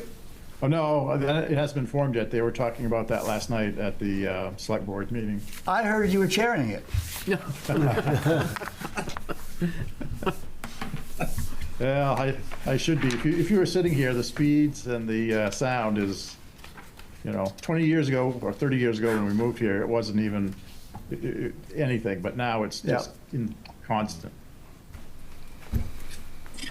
Okay, the last up is the solar. We said we would review what has been in place, make sure there is no conflicts with our ordinances as they exist, and we have done that.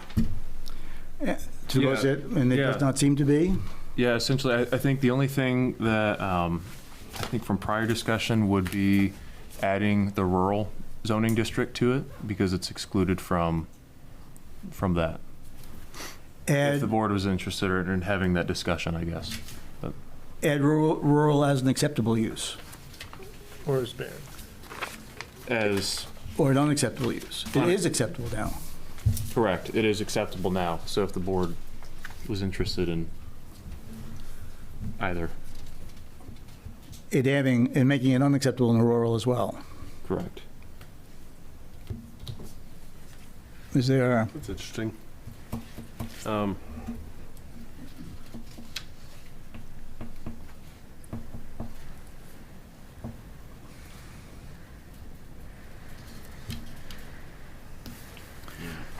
We had some discussion on buffers as to whether or not we wanted to increase the buffers in the rural district. I guess you could look at lot size. You have to have a certain lot size. You can only cover so much with solar. Mm-hmm. Something like that. Percentage. In the rural section. Yeah. Just so that, like you said, not encroaching too much. But if somebody, had a large chunk of land and needed some money to save it, and they could put some solar on it, You know, as long as it's not, you know, maybe they have to come to the planning board to make sure so that, you know, butters are notified. And, you know, the public has a chance to speak on it just in case there's concerns. The one project we approved, was that in the rural? That was not. I We haven't, remember I that. don't think we've had anything in a while, right? It's been a while. It's been a while. I was just, I can't remember the The one district. right up the street. Yeah, was that rural? No, I don't think so. I don't know. It could be, It might have actually. been rural residential. We have a map. Yeah, it's in there There's a somewhere. map. It's all right. I had a couple of Kevin? things I want, so in there, it's, if you dig deep enough, you can find the difference between commercial for sale and a business, which is commercial, generating from for their own use. And it's really not super clear, and I think that should be, you know, specified that, right up front, that if you are a business, you could, and you want to put in, you know, a megawatt for your own usage, which there are businesses that can use that much, you know, that's fine. But if it's commercial to sell that generation, then I would say, you know, we're on track for that. But you really have to look to find the difference between those two. Let's see. Did anybody have that issue when they were looking at it? No, but I understand what you're saying. So the difference between just a business putting solar panels up for themselves rather than a commercial scale business that's looking to tie into the grid and make money. So even in rural residential, the business is approved to be there, and they want to put in a large solar farm and batteries for their own usage, I think we should allow that. I think we could make that distinction really clear, or not allow it. I mean, that's. Yeah, I think we do allow it now, even with the ordinance. I'd say so. Right, we do, but it's not clear to the average person. You have to look in a couple different places to find out the difference between a business using a large farm for themselves or using it to sell. Because of the word commercial in there? Yeah.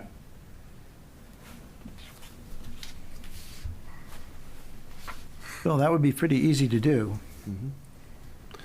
But if it was for personal use, then it wouldn't be commercial, energy system. Well, when they say it got commercial, that's a business, right? I think they're it's making something commerce, else. yeah, It's business. So if this is for regulating commercial, if it was for personal use, then it's not for commercial. I think what Kevin's saying, correct me if I'm wrong. for the Kevin, business use. Yeah, saying if Powering the business. the business is a commercial business, Sure, yeah. do they get to use? That's a great point then, yeah. Yeah. To sell, to have that farm, to sell it back to the grid is I think that's the size of the footprint of the project, and I think that's really what drives this whole discussion. So Right. I agree. Yeah. You have to put something in there that Yeah, it's for it- personal use, absolutely. It's your land, you can do what you want with it. It would have to do a lot with net metering. Right, We'd for have to profit. figure out some type of net metering and measuring what kind of electrical use they're going to use per year. Well, we probably could do that just by a determination of the maximum output of the solar panels. Right. Right? That would, I mean, we would have, or the company would have CMP documentation of how much they're using, and panels can't exceed. Yeah, and they can Right. over project, but Yeah. as long as they're not selling back, then that's all we would be concerned about. That's right. Right, I agree with that. Okay. Yep, I agree. Fine. Okay, Brett, can you? Yep. I got it. Okay, back to rural. Do you want to change anything in the rural section? Anybody? I don't, that's good. You know, it's what about the buffers? Oh, I always, yeah, you know, right now the buffer is just the commercial buffering.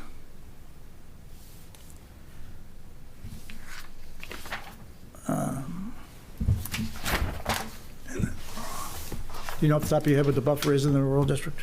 Rural? Yeah. Might be. That's what I was. Just the setbacks you're talking? Yeah. Yeah, it's 20 on the sides. It's pretty 20, yeah, it's 30 on pretty the front and close. back. Yeah. 30 on the back, you said? Yeah. probably right. I believe so. So we do have, we do have the visual impact statement already in the solar ordinance. Man, right? I don't know. We want to increase buffer Just for solar panels? just the solar panels. Yeah. No. But if we increase a buffer, is that just for ground-mounted systems? Because, I mean, most residential systems are on a roof, so. Good point. Well, I think it would definitely be for any a commercial, just commercial. Just commercial, right? Yeah. Oh, just commercial? Yeah. Okay. What about commercial on a roof? Most commercial roofs are flat roofs for the most part, so you actually don't end up seeing them unless it's a pitched roof. I think it gets back to if CMP is buying the electricity back from, because I believe net metering on a residential, you can't get a check back. You can only zero out, from my understanding. That's correct, yeah. So if you're receiving a check from CMP at that point, I think that can be the distinction right there. Right. Okay. So leave as is with the change for the commercial. Yep, the commercial. Yep. Everything else looks good. So I get one more thing about the solar.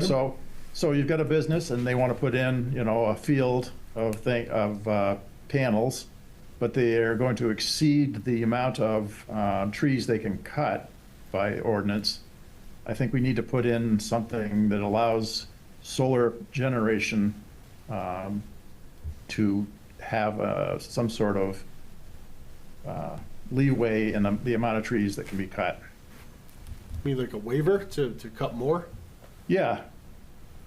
You're talking about the 25% clearing area limit? Right. Yeah. Right. I thought we addressed that to some degree. Did we? I thought we had two.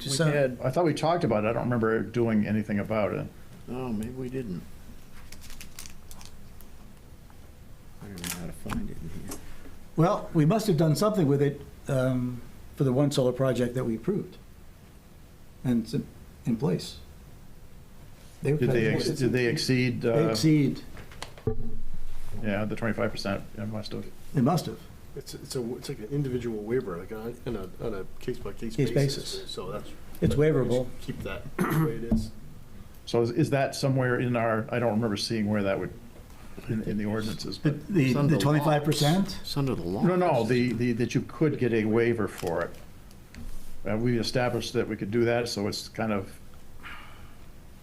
Well, Kevin, I don't really remember, but we must have to some degree. You guys weren't here. Mr. Chairman, I thought on that project you approved, the trees were already cut before they came with the project. Is this the last one we're talking about here? The last No, this is the one that's right down the road. Okay, because I think, we're thinking of the same. Wait, I'm thinking of the same one. The last one? Yeah. Was already cut. They were like, right. What happened here? Yeah. yeah. So that's all right. That's not the point. But even the one down the street, the trees were cut. Were they already cut, Wayne? Yeah, when we were doing the site walk, I won't say they were all gone, but that lot had been cut off. Yeah, I remember the sidewalk same way. It was all cut. But how did they cut? How did they get a waiver to cut those trees when it exceeds the? Right. They did it on the forestry rules prior to doing any development. Oh, okay. Denny did that. So what did the forestry rules? Well, how can you cut? The clear cut rules. You can't exceed. You have to meet certain regeneration standards. I rarely work with that, but I don't clear cut woodlots. How can you meet a regeneration standard when you have solar panels? Well, no, I think what happens is they cut it. Property. They cut it under forestry rules, and then they sell it. If they keep the basal area above 30, they're not going to create a clear cut, and I don't think Denny's was below 30. Okay. 30 square feet of basal area. All right. Well, let's put that off into the research. Brett? Yep. You got it? So keeping it as a permitted use in the rural district, keeping the same buffers existing, and just making sure that it's clearly spelled out that commercial versus like the for sale for profit kind of use. Yeah, and we also want to, I think we need to look into the cutting. Yeah. The amount of trees are cutting, whether that 25% rule, whether or not, how that applies.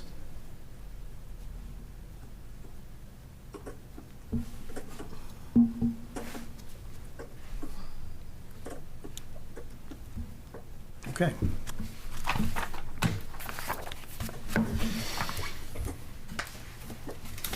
I think that's it, right? Is there anything on the back? Nope, staff communications.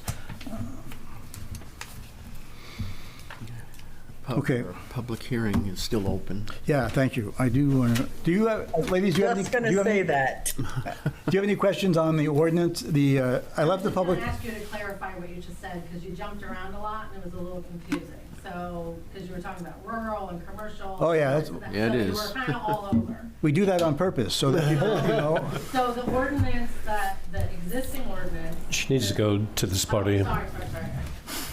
And I don't even have a broken leg anymore, no excuse. Jennifer Danzig, 38 Pulpit Rock Road. So I'm just asking you to just summarize what you just did, because it was a bit confusing. You were talking about rural and commercial. Sure. So the ordinance basically that was approved through the Citizens Initiative is not, is standing as is. Nobody had any changes to it, as there was no conflicts with that, with any of our other ordinances. The solar ordinance that is in existence right now is for the rural section, which is going to stay a permitted use. Okay. We're going to look at how we handle the cutting of the trees in that section, in that ordinance, and we're going to look at possible changing setbacks in that rural district. Those are the only things we've, right? Did I- And to clarify what commercial. Oh, yeah, thank you. Commercial Yeah. business can Right. put solar panels on, but they can't build something to sell back to the grid on like a commercial scale. Yeah, so that will be a change to To the the- Citizens Initiative ordinance.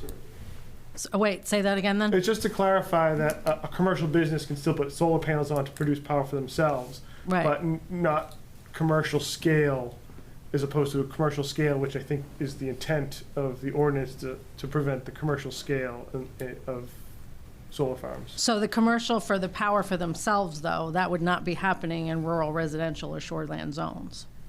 Yes, for their own, Well, on their own property. like a home business, I think it's just a concern. Oh, I see something what you're like saying, that. a home-based business, like Right, a right. farm Yep, or- right, or exactly, something like exactly, that. right, Okay. right, right. Or a home-based business. So like, and you're talking about them putting it on their roofs? Right, or Right. a ground-mounted system, but only I'd like produce to for clarify that. themselves. Let's say Sabre Yacht wanted to put in, because they use a lot of energy, Yeah. and they wanted to put in a large field, 1 megawatt, 2 megawatts, I'm sure their electric bill is in that range, to save money.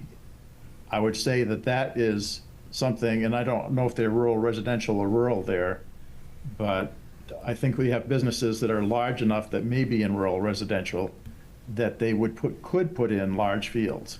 That was the whole thing I brought this up for. If some business wants to put in more than a rooftop thing, like a resident, I just think we need to make that really clear. Well, I think we have. Okay. Yeah. Yeah, and I think like the planning term, probably how I'll reword it is like the difference between a principal use, the primary use of the lot being like for Good idea. sale back to the grid, producing, the energy back to the grid, versus like an accessory use. Yep. They're just producing it on their own for their business to kind of help offset their electrical costs. Okay. And I'm thinking Sabre Yachts is not rural residential. I mean, I would think that would be, like, Well, I just, Jennifer is bringing up a point where you could still get a big field of panels for just a commercial approved in the rural residential area, the way the ordinance is written. And I just want to make sure that she's understanding that and that we understand that. I'm not understanding that. So say that again. Sorry. If you have a business Yes. that's approved business Yes. in the rural residential area, Yes.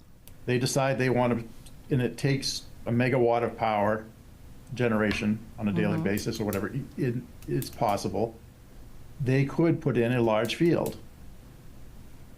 And for the ordinances.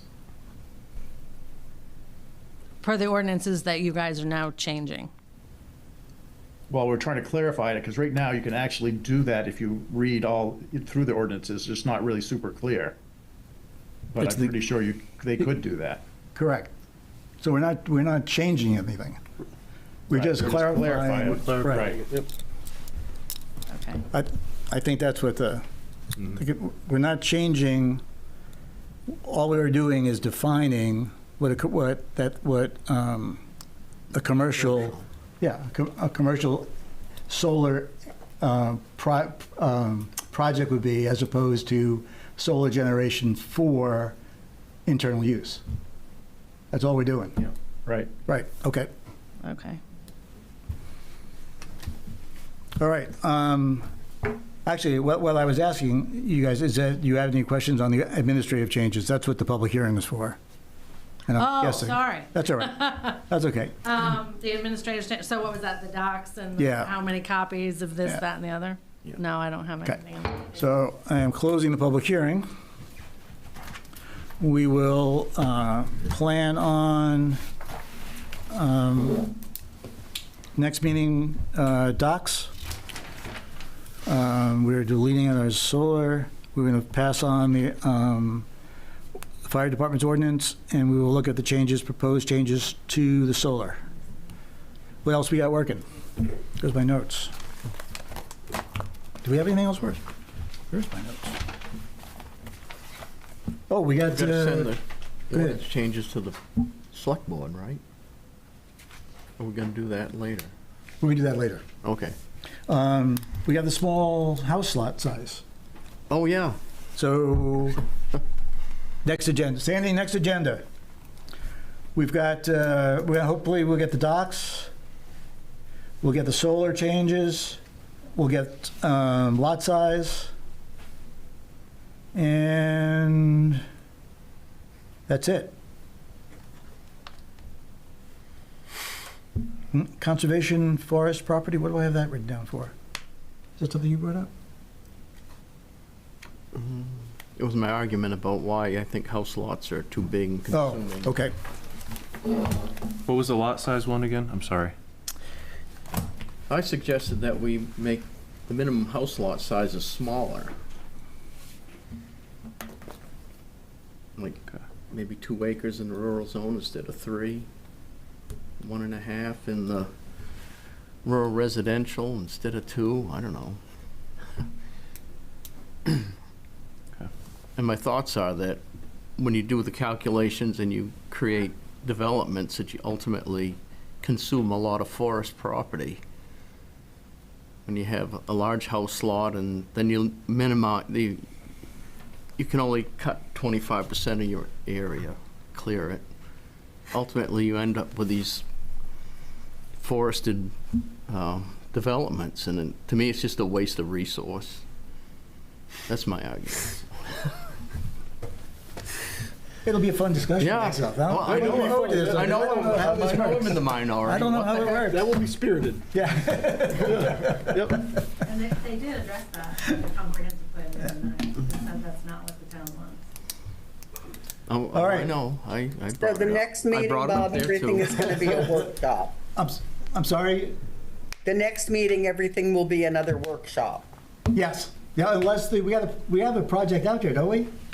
A development? Nothing that's come back to us yet. Oh, we had oh no, that's staff level review back. Yeah, that was, what came in today was a staff review. That's right. So nothing's come back, that's odd. Nope. Yeah, we're waiting on the Brandon Chase. Brandon Chase development, right? Yeah. Yep. Yep. Yeah, we had sketch plan on it there. Haven't gotten anything back yet from Tim or Andy Morrell. Okay, then yes, Andy, a workshop. Just a workshop. Okay. So Bob, we're not supposed to speak at the workshops, like, because I just got confused again. So you. Oh, no, submitted no, the no. public for the administrative, but not for, No. I just want to know what to expect for the next one. Am I speaking, am I not speaking? Am I allowed to speak? Yes. Okay. It was just that it was the public, you guys weren't here. I mean, the roads, I'm sure like everybody else, right? Those roads are horrible. Yeah. I had opened the public hearing. Oh, let me get the meeting closed here Oh, first. sure. Is anybody have anything left? All right, the motion? Move to adjourn. Second? There's a second. All those in favor? All right, we're clear. We're done.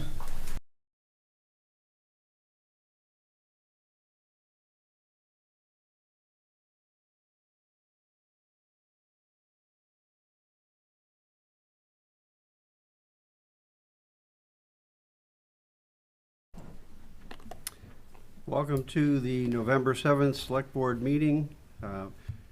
Just for point of interest here, we're going to take a couple, something out of order. We'll take item 3A out of order, then we'll go back into the agenda as it's printed.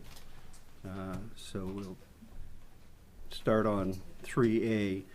Because of what's going to be discussed there, I'm going to abstain from discussion and voting on anything on that. So Teresa will take over for that, then I'll pick it back up.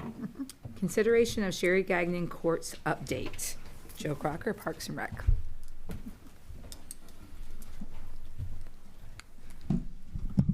Joe Crocker, Parks and Recreation.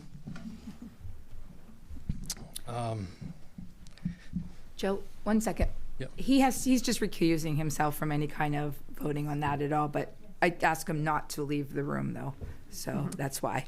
Okay. So I'm gonna just read what I wrote because it's gonna be easiest for me, and then Roger, one of our pickleball leaders, is gonna come up and say something.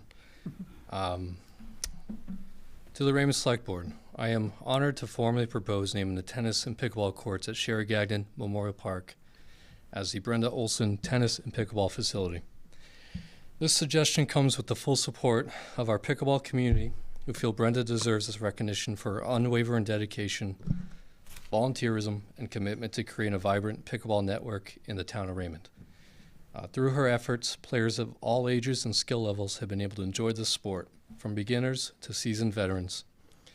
When Brenda Olson, alongside Donna Morton, initially proposed the pickleball group be incorporated under the Raymond Parks and Recreation Department, after taking over from their predecessor Lisa Smith, I anticipated a challenging organizational task for a small department. However, Brenda presented a clear and structured plan, laying a foundation for the program's success. Since then, we've witnessed remarkable growth in community engagement and program participation. Brenda also initiated beginner skill lessons, allowing newcomers to experience the sport without pressure, fostering a welcoming and enthusiastic environment.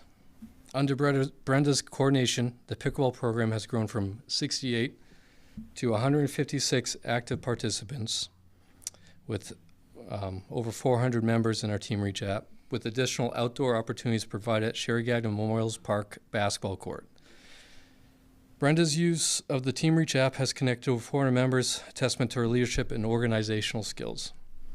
The feedback from those who had worked with Brenda has been overwhelmingly positive, highlighting her impact on the community and the program's success.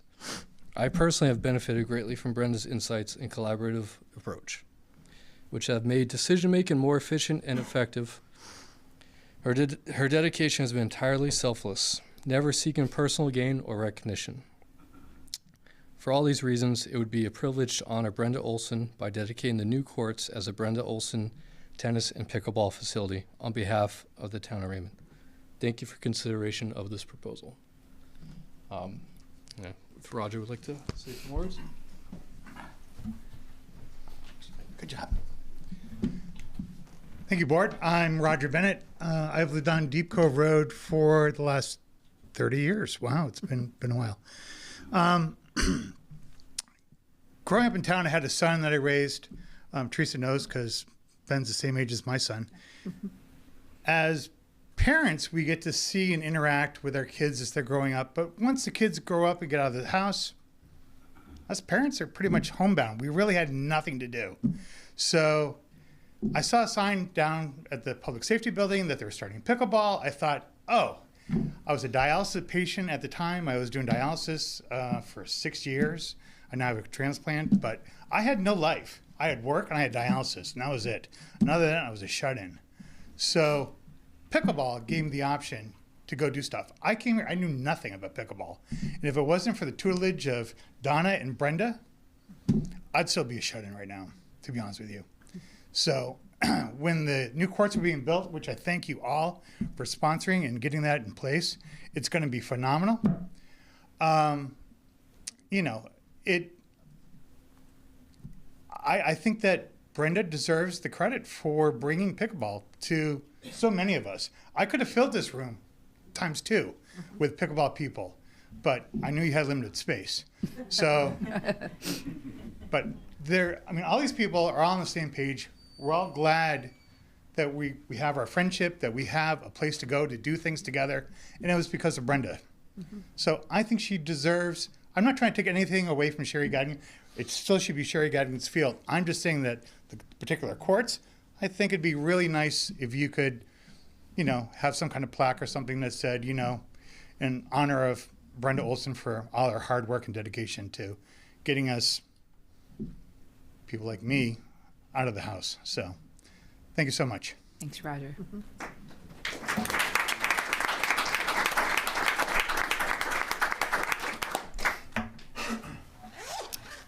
Does anybody else have anything to say on this? All right. Rolf, do you want to stay in the room, or do you want to get out of the room while we vote?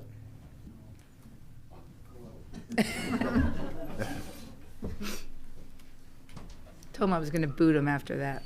All right. Make a motion that we name the pickleball tennis court facility after Brenda Olson, as requested. The only thing I'm wondering about is whether you add memorial in there or not. That's the only thing I was thinking when I read it. That was the only other thing. I think it's a great thing. I wouldn't be opposed to that verbiage. Okay. Yeah. I think that. Can I have a second? Second. Any discussion? All in favor? Thank you very Great. much. Thank you, guys.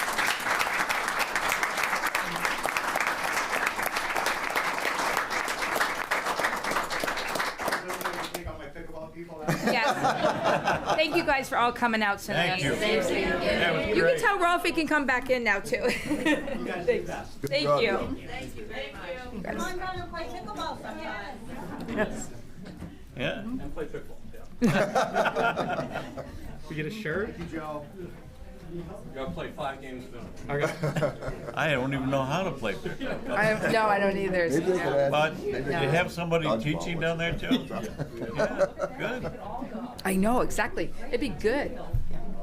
I want to try it one of these days. I still haven't.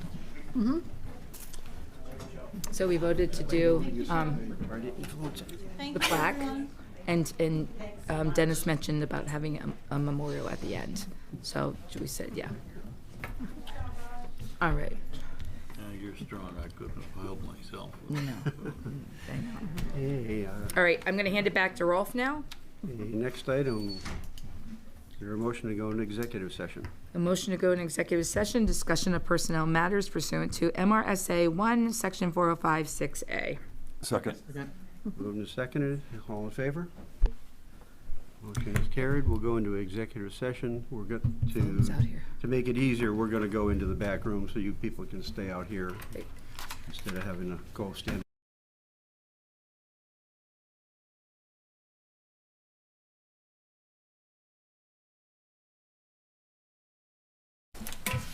Motion to come out of executive session? Second. All those in favor? We're back into regular meeting. Next item is consideration of Sebago Lakes Rotary Club Ice Fishing Derby. Ingo, you're on. Good evening. My name is Ingo Hartig. I reside on Oakledge Road in Raymond, and I'm representing the Wyndham Rotary, Sebago Lake Rotary, and we're requesting another fishing derby next year on February 15 and 16. Are you going to do the ice dance? You're going to do the ice dance ahead of time so you can have ice? It's in order. We're working on it. I'm going to make a motion to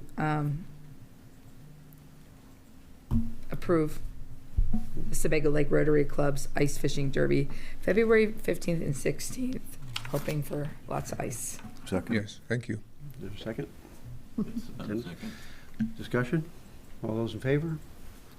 Motion is carried. Looking forward to it. Yeah. Thank you. Look forward to some ice. Yeah. Okay. Next item is consideration of issuing a new business license to Elegant Spa. And I don't see anyone here that looks like they are the owners, but you do have the application. They did send an update. I'm not sure if you all saw it. I did send it out late this afternoon, but it, evidently they're going to have a massage therapist there, and they send along a copy of that license. Right. Her license expires 12/31/24 too, so it's not gonna be, it's gonna be soon that she's gonna have to redo it. But I'm also seeing a lot of things that have to be fixed there too, and I'm guessing, Wayne, that a lot of people, and not a lot of people, that building hasn't been occupied on that side for a while.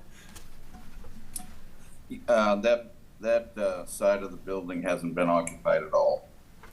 Okay, so on the back of that building, because I know they're gonna be using the upstairs and downstairs, they have double doors that go out to a drop-off, and the only thing that's there is like a black bar or whatever.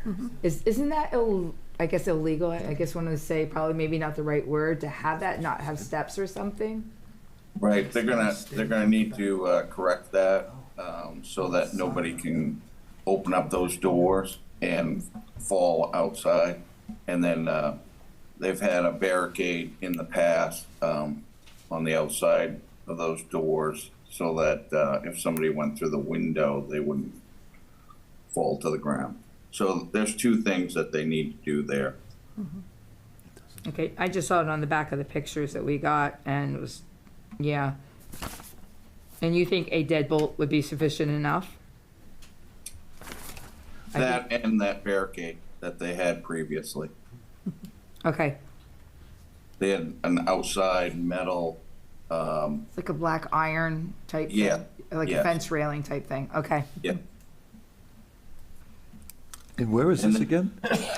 You know the new marijuana store that was switched over? It's on the right-hand side of it. It's in the same building, but it's on the right side. Oh, It says- front of Sebago Storage? It's attached to it? It's attached to it. Yeah. If they had, he had sent Mel, maybe they'd sent pictures. When you guys I didn't get any. Oh, it came out, there was. Oh, was emailed that out when the this name afternoon. changed? Oh, did it? Yeah, that got emailed out. just, I think today maybe, but it's, Oh, I read it, I didn't see yeah. that. Okay, so it's it's the same building, but there's the smaller on the right, and there's 2 stories on it, so it's still attached to it. So that's the green spa is now the new, okay, never mind. Yep. And parking and everything like that's fine. Wayne? Sorry. Yes, parking seems appropriate to me anyways. You know, that's really not one of the things I check, other than, emergency vehicle access, and that's good. Okay, Asian all right. Markets is the next strip mall up. But just to follow that up, there are, like you said, there's a list of items that need to be completed before that business can open, because we gotta do another inspection there. Have you established a timeline on those yet with them? No, I haven't heard from them on any of these being completed, so that we can do that, set up that appointment.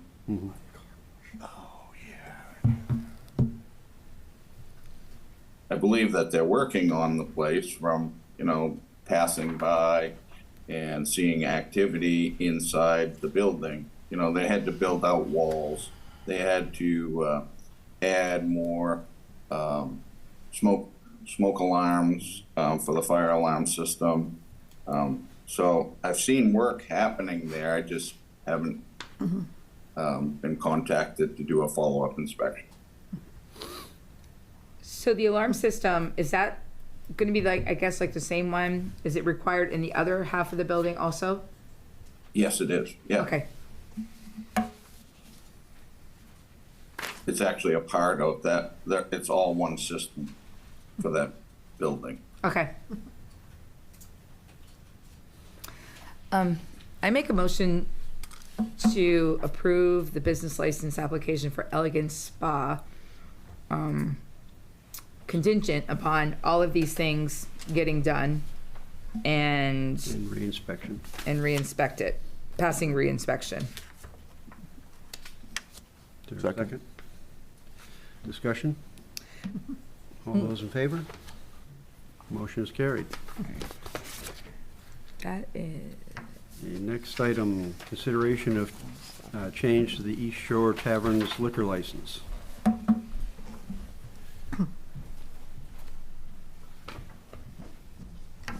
Evening. Kyle Bancroft, East Shore Tavern. Hi, sorry.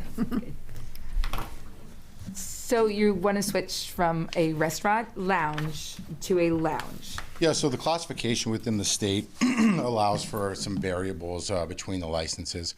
What we're finding right now, and I'm sure that every time you turn the TV on or a news article, there's a lot of pressure within the industry. A lot of places, both new and old, been around decades now, are feeling the pressure of the economy kind of expanding and contracting. And what we're trying to do is just have some wiggle room in our establishment. Right now, we currently run our Class A restaurant lounge, and we're seeking to move to a Class A lounge. The difference between that is just full meals, essentially. Right now, we're offering more of a pub-style pub fare, what we'd like to offer.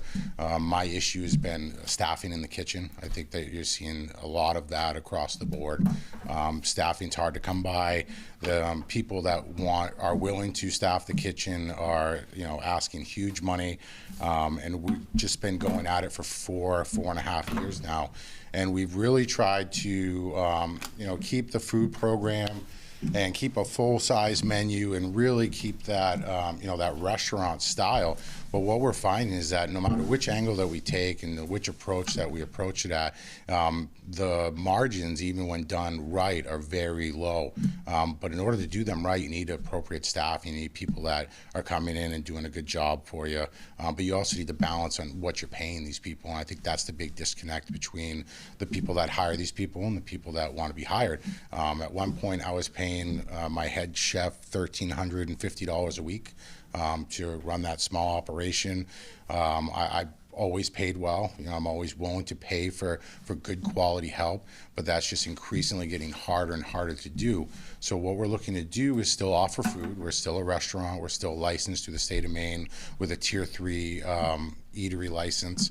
We're just looking to be able to have some wiggle room in what we can do. So when we go into times like this that you're seeing now with other places that are closing, they're having a difficult time, we can retract and spend a little bit less on our overhead in the kitchen and be able to get through these low to be able to get back. Eventually, we'd like to get back to a full menu. It's just really out of my control at this point. It's how people are spending. It's where they're spending. The other issue is, the wholesale side of food is, still a very expensive aspect of the operation. And because of that, a lot of your local bar and restaurants are kind of forced into this box.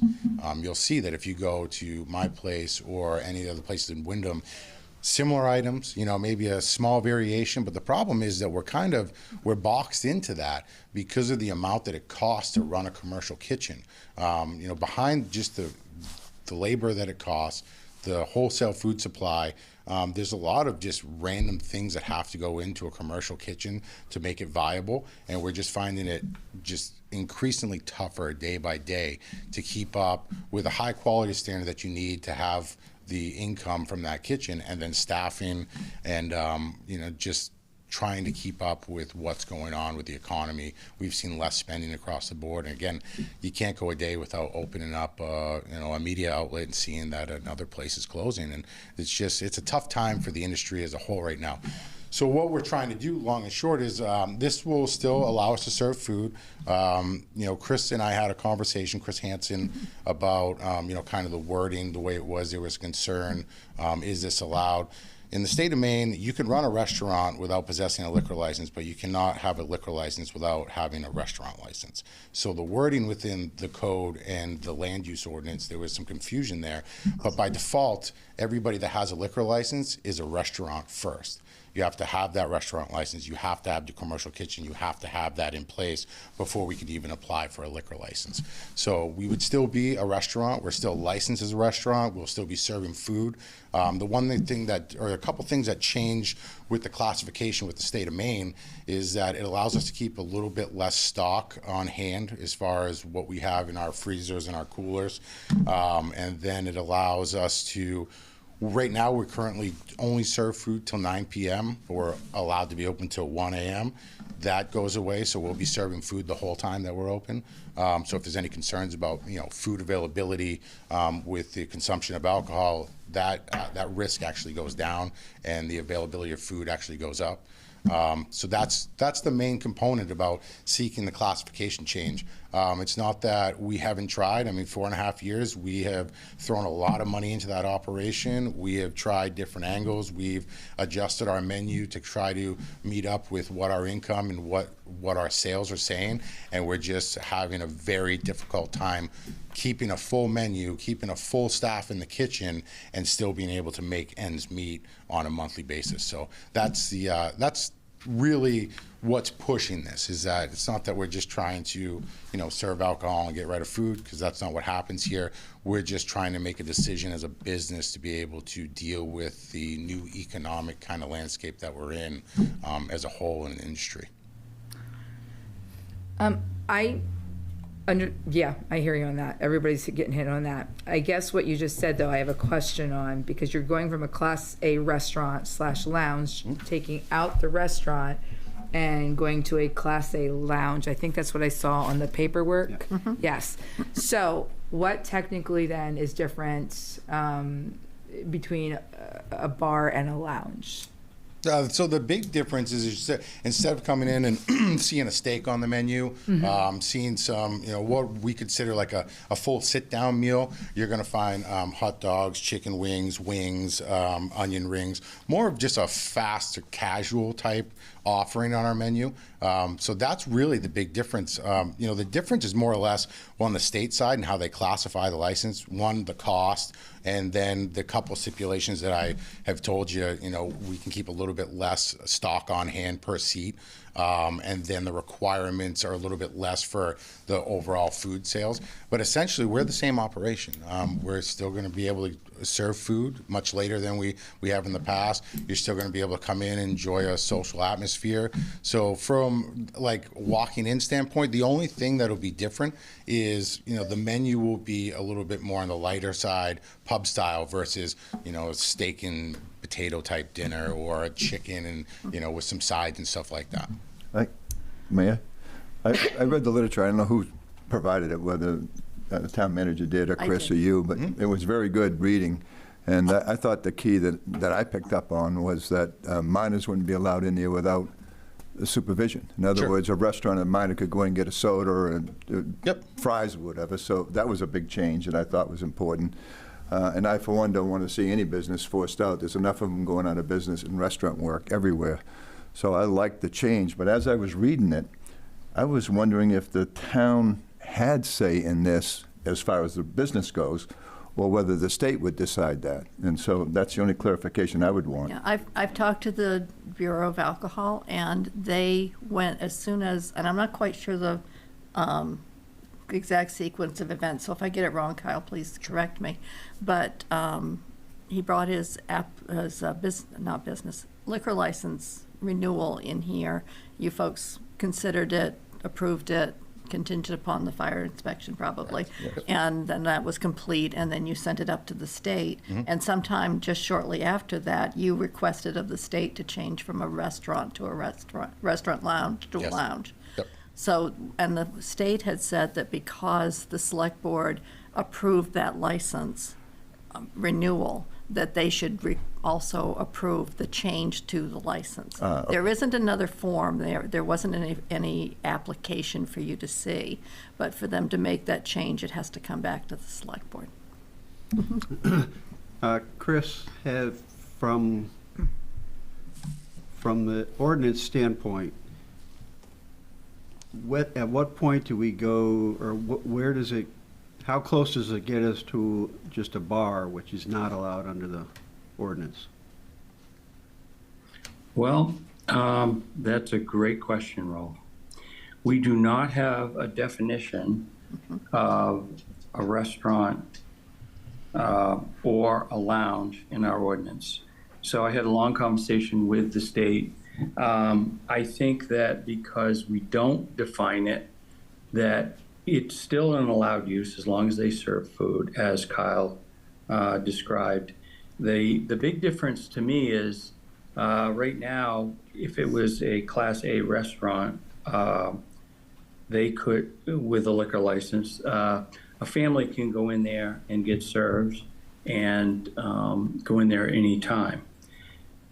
With this change, it'll be only people that are over 21 unless they're accompanied by an adult, and they cannot be served alcohol.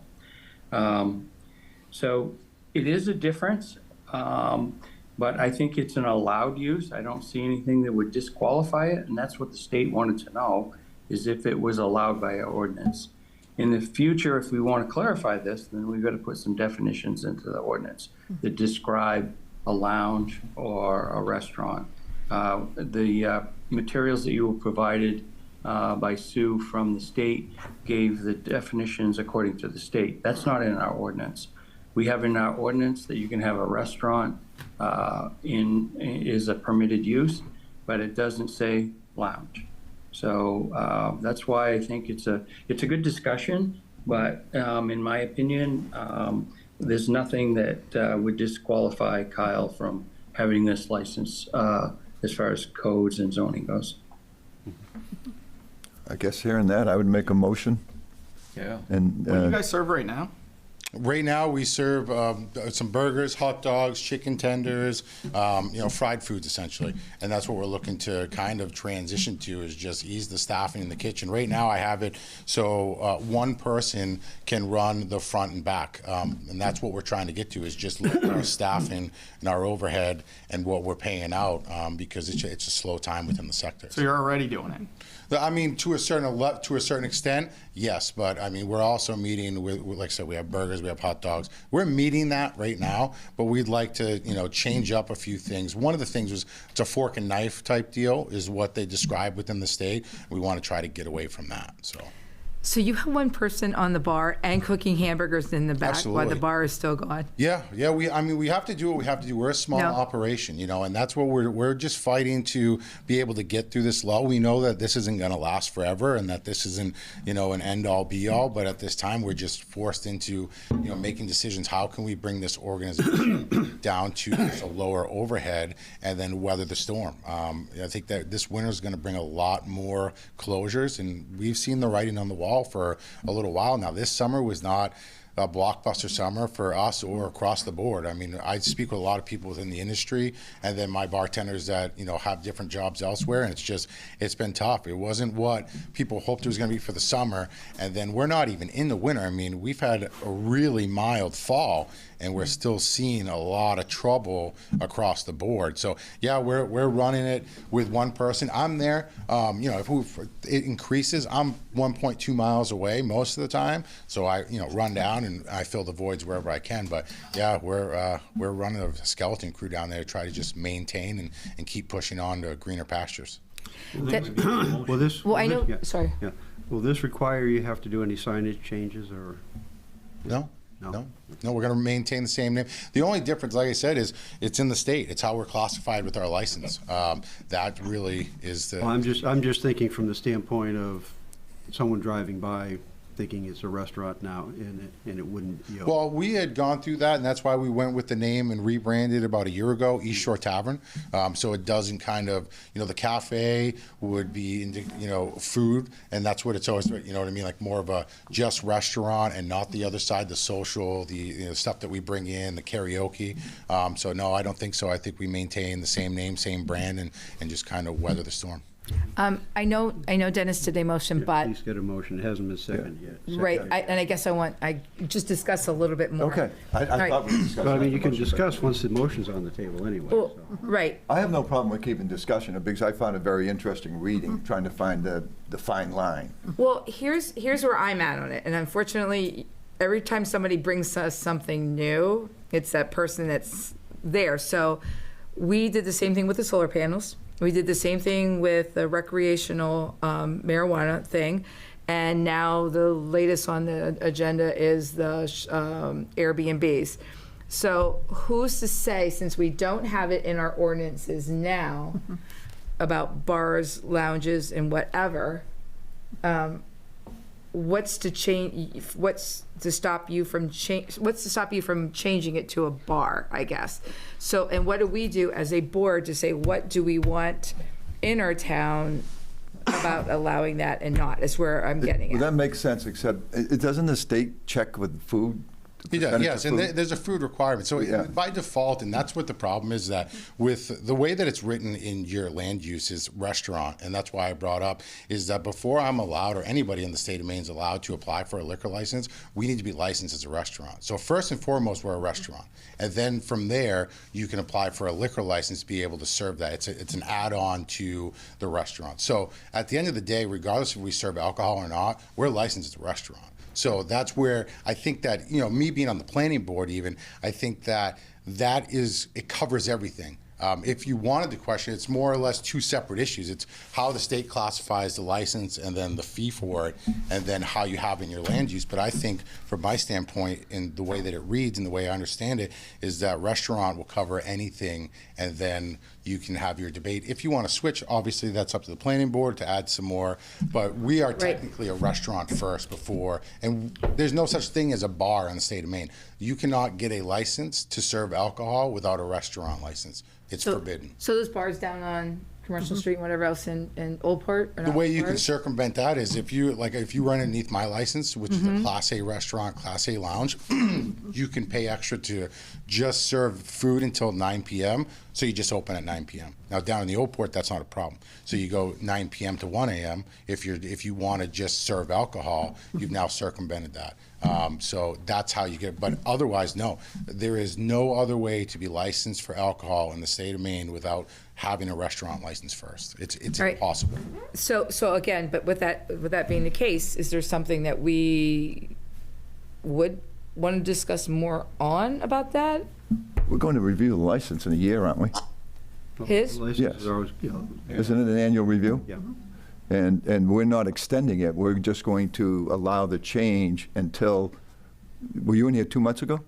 Yeah, roughly. Yep. So 10 months from now, we'll be able to talk about it again. My thought is, and I know this sounds awful, but if you can't survive and you're doing everything you can to survive, a slight change like this may not keep you alive, but it may help you to go a little bit longer. So my thought is, the food menu changed. I stopped going in there. That's the truth. I mean, I go in and have a beer, but I'm not a big drinker. Sure. And so I think with changes, whether they survive or not, it's not going to be because of this. So I don't want to be part of a. And we're also a not hindrance for looking business. to, we're not looking to have this bar. I mean, our atmosphere is a social atmosphere. We have the pool tables, we bring in the karaoke. We're still gonna have we're not looking to switch this up so we can just serve alcohol and be, this is just a necessary move as a business owner. I mean, that we need to be able to if expand. I'm reading it, the biggest difference that you get into is if it's classed as the restaurant, a Class A restaurant, at least 10% has, you're at a certain percentage, which you don't have if it's just the lounge. Sure. So, I mean, it really comes down to what percentage of food has to be served with the one license versus the other.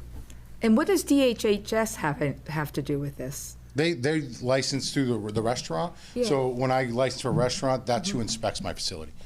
Really? Yep. Department of Health and Human Services is responsible for all of that. So Wow. the inspector actually works with DHS. When he comes in, he does his yearly inspection, which we did. I think he was in for a no-knock, inspection a month and a half ago or so. We did well on that. So yeah, that's who we deal with. And that's who we license, like I said, from the get-go is before we can get to alcohol, we have to be a restaurant, we have to be inspected, and we have to pass through all those requirements before I can even apply. I'm seeing Mel's eyes, and she's just like, all you can see is her eyes and the top of her head. She's sitting there going like this the whole time. I have a question for Chris. Chris, I mean, this is obviously new. It's new territory, and as I said, I don't want to be responsible for closing a business premature to whatever happens. But if a year from now, or the planning board or the the ordinances were to look at the percentage of food, could the town put in a minimum of 5% or a minimum of 7% on food sales, even if it was fingers or hamburgers or whatever? Or is that a state? Do you know if that's a state? I believe sorry? that, I don't know. I don't know. state. Well, So that'd be state, okay. It's a state, but it all, you know, to do what you just suggested brings in a whole another level, because We'd be monitoring. then you need monitoring Okay. enforcement. Thanks for that. Forget it. Which is a whole different Yeah, all level. right. I'm not into it. I just was curious if that was available, because, I mean, one thing I've read a lot is to try to support the businesses in the community, and that's how I feel. I mean, if this is going to be necessary to keep you afloat. So, I mean, there's a motion, it hasn't been seconded. Is there a second to the motion? Second. It's been moved and seconded. Any further discussion? Could I Yeah. clarify just one thing that Dennis just asked? On the whole, with statutes, the town can be slightly more stringent than the state. We can never be more lenient. So that's where we could potentially do that, but then, like Ralph said, it gets down to the enforcement. Right. Wayne has something. Wayne has something, and then I just have a question on the hours. So the hours changing, or are they staying the same? Right now, we operate from 3 to 1, and that will continue to operate within that time frame. We might open back up at noontime. Again, it's really about the staffing.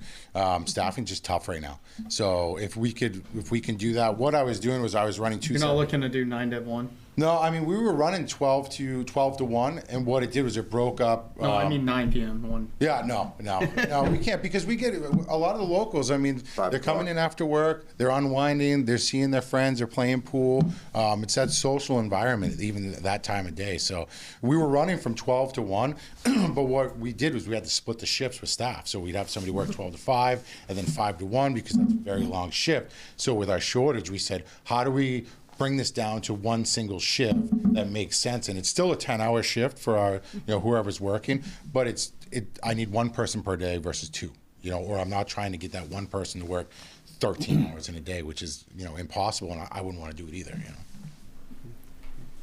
Other Wayne. discussion? Wayne had his hand up. Wayne? Yes.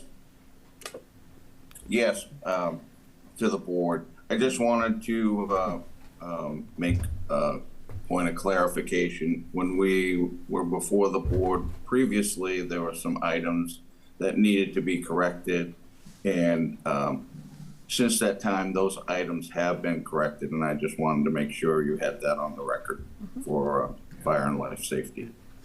Thank you, Wayne. I guess the only other cautionary thing I'd say, with the change of the menu that you're looking at, you may want to consider doing your grease hood cleaning more often.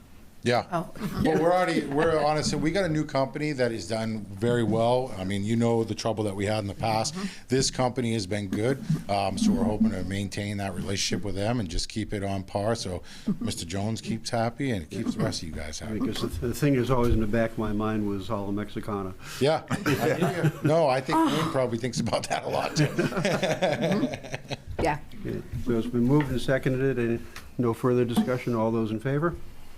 Opposed? Motion is carried. Thank you very much. Thanks. Congratulations on your win also. Thanks. Have a good night. Okay, next item is an update on the marijuana growth complaint. Sue has had some discussions with the town, so she just wants to update us on what she's learned. I have been digging into the state, or actually I've talked to the state. There's an Office of Cannabis Policy is the name of the office. I believe it used to be the Office of Marijuana Policy, but they've expanded a bit. There have been some recent law changes, and the state office sent me the memo that I included in your e-packet that talks about this, and I just saw actually a piece on the news about it as well. I just saw that too. Yeah, with caregivers,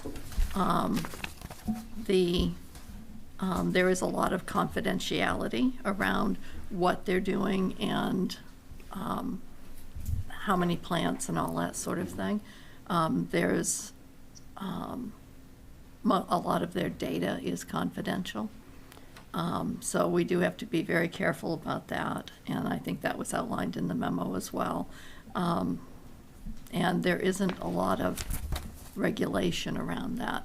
There are things that I've found that the town can do if we want to have an ordinance that would, for instance, some towns have said there would be no open grows, there would only be grows in buildings, and that they would have to have air filters for exhaust and things of that nature.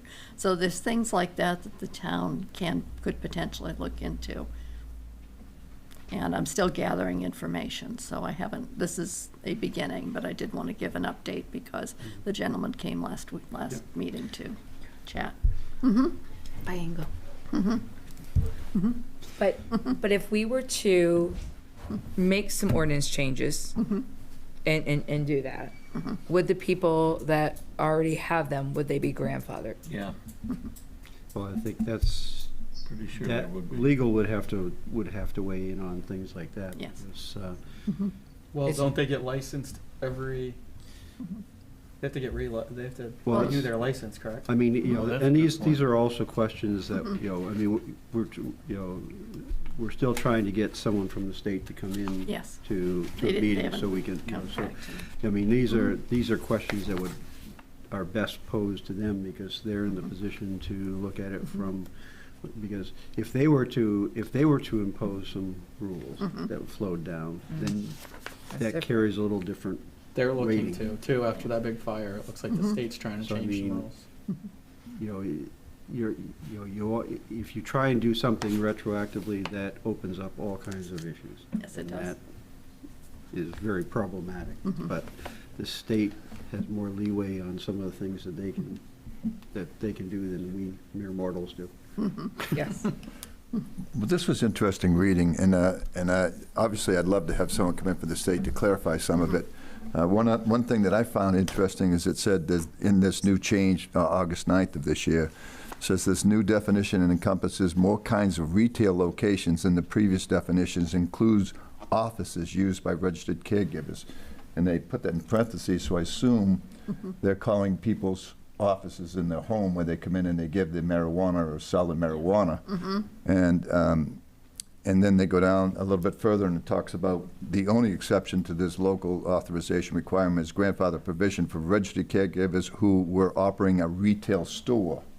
So I do think, Yeah, but we don't have retail in. I know, in Raymond. that's what I'm saying, that the only thing that is in here is that office sales, which is probably one of the biggest concerns that people roll in. I think that was on retail too, wasn't it? Well, it called it office rather than retail stores, and I think when they emphasized it, it was people selling from their home. So I do think there's going to be some, I'm not saying right now, but I think once they start enforcing some of this stuff, I think the town would be wise to look at, even though it's inconvenient to wade into this sort of thing, it's also very inconvenient to have to smell this every fall. And so. It's more than just fall. I mean, those crops. Yeah, they're every 3 Yeah. months. Really? It's getting that much? Oh, yeah. Well, I'm not attached. I grew up there in those years. Yeah, I mean, they'll crop those out over 3 or 4 months. Wow. Other towns have ordinances. So, I mean, it's. So, Mr. Chair, I'd like to weigh in on this. Yeah. This is Chris. I'm quite familiar with this marijuana ordinance. I dealt with it quite a bit in Wyndham and also here in Raymond. What the state says is, for anybody to have a retail marijuana store, which caregivers are allowed to do by the state statute, the town has to have an ordinance that allows and has opted in to the marijuana ordinance part of the state statute. So if we have not opted in, so everything that we have in Raymond is grandfathered. We only have 2 or 3, I think it's only 2 retail medical marijuana stores. We have no adult use medical marijuana stores. So what the state says is if you're a medical marijuana caregiver, you have the right to have a retail store to sell your product. But because we haven't opted in, we can't allow that. Right. So the 2 medical marijuana dispensaries or retail stores that we have, they have to get a local authorization form signed by the town, which we've done for the grandfathered facilities. So if you don't do anything, we're not going to have any more. If you want to explore having a marijuana ordinance in the future that would address the retail stores, whether it's medical or adult use, or you want to address the conditions of approval for a medical marijuana grow or an adult use medical grow, then you can have stipulations as to meeting setbacks, odor control, and a multitude of other issues that can be addressed by having an ordinance. To do that, you're going to have enforcement. And the hardest thing to do is like noise or odors. How do you truly enforce that? You can smell it one day, you go up the next, you can't. It's just like noise. By the time you get up there for a loud party, it's gone. So this is something we can discuss further, but right now we don't need to do anything. And the businesses continue to operate the way they are. But I think Dennis's question, I think what you were asking is, if we do enact an ordinance, is it going to be retroactive? Well, not necessarily. But if you have, if you adopt odor control, that any of the outdoor grows have to be in an enclosed, even if it's a hoop house, and you control the ordinance with carbon scrubbers or whatever they do to control the odor, you can have a stipulation that says to get that local authorization, you have to have those in place. So you could address odor and by enacting an ordinance, but it's going to take time. So that's it's a discussion for later on, but I just want to throw it out there that it's a big task to try to wrap your head around, because not only do you have to enact the ordinance, then you have to enforce it. I'm not looking to wade into that, Chris. I was really asking if they can sell from their home. Yeah, this one is not one of the grandfathered ones. This one is on the Tenny Hill. And if they're selling it from home, which is one of the gentlemen Derek, complained about. it is a grandfathered one. They have a medical marijuana license. They've been in business before 2018. They are grandfathered. But not for retail. But they cannot sell. They can sell from their home. Okay, that's what I was asking. That's what he was asking. But they don't have what you call a retail store. This is where you get into the weeds of the definitions by the state. Anybody can have a medical marijuana license and sell wherever they want. But they're allowed to have an office where they sell, like in downtown Raymond, they could have a retail store. But they can't because we never opted in. In Wyndham, they can because Wyndham opted in, and there are conditions with those facilities. Right, and that's something we had talked about a couple years ago, and the town have voted to opt in. But what it is saying on here is the new definition they have on here is offices. So everybody that has a so-called office and that is a caregiver, they are registered with the town of Raymond. So you have every caregiver registered through the code? Absolutely not. No, they're registered. No, through the They're state. registered through the state. That they're only registered through the state. Okay, so And we can't, and this is a recent law change, Chris, that I don't know if you've heard of, but I haven't had a chance to talk with you, but the location of caregivers is completely protected information right now, completely confidential. No municipal employee can talk about the exact location of a caregiver. Well, I thought they just said on here that they're going to start having a list. Did you read that? They're going to have a list They do have a of list, every person? but it doesn't include their addresses. Hmm. Is what the Office of Cannabis Policy told me. So what you're talking about is confidentiality. Yes, exactly. That's not talking about their ability to sell. That's or not correct. sell. It's just that we have to be careful as how we're talking about it. Because they're, what they're doing is they're invoking parts of AHIP, not AHIP. HIPAA. HIPAA into there. Yeah, HIPAA, Because it's classed as medical. That's correct. Okay, so it says here, the new law makes public most information regarding registered caregivers, dispensaries, manufacturing facilities, or testing facilities operating in the medical cannabis program and creates specific exceptions for certain kinds of information. Specifically, the new law exempts from disclosure the personal contact information of registered caregivers. It also makes confidential the home address of it. Okay. Well, what I heard clearly from Chris is we don't want to wade into it, and you already have. I was We just did. asking questions We did. about. We're not, yeah. Could they be selling from their home legally? And it sounds like Chris said yes, and when isn't something we have authority to get into, whether it's 2 o'clock in the morning or 10 o'clock at night. So with that, I'm ready to move on. All right. Yeah, Dennis, this is a big bite of an apple. It's a lot of work. That apple But I has mean, seven. It's not, I'm not saying that we shouldn't do it.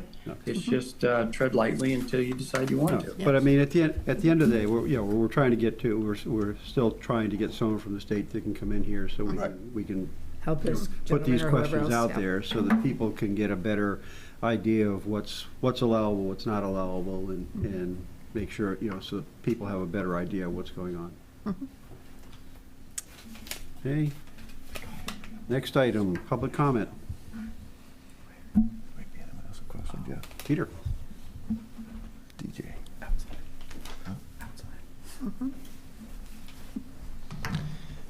Peter Levitt, 2 Levitt Road. So I just heard the operative word, which is enforcement.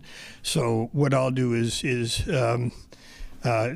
speak to you from the perspective of the comprehensive plan. I'm just looking up at the board here. I see my wife is on. She told me to check first because she wants to also say something on this.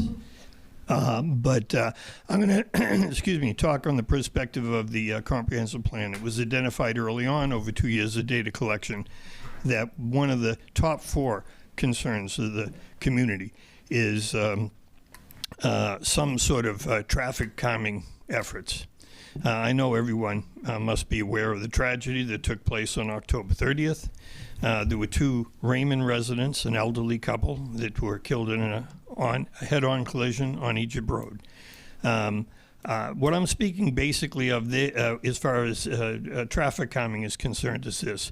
I've tried my best to speak to as many empowered individuals in the town as possible, from this body, the Budget Finance Committee, also spoke to the Planning Board. It always comes down to the same thing, which is, well, it's enforcement. And so just in response to a couple of those things, and I know I'm preaching to the choir, and I understand that. But we're talking about now, and I also heard the term earlier from the fire personnel, it's life safety is what we're talking about.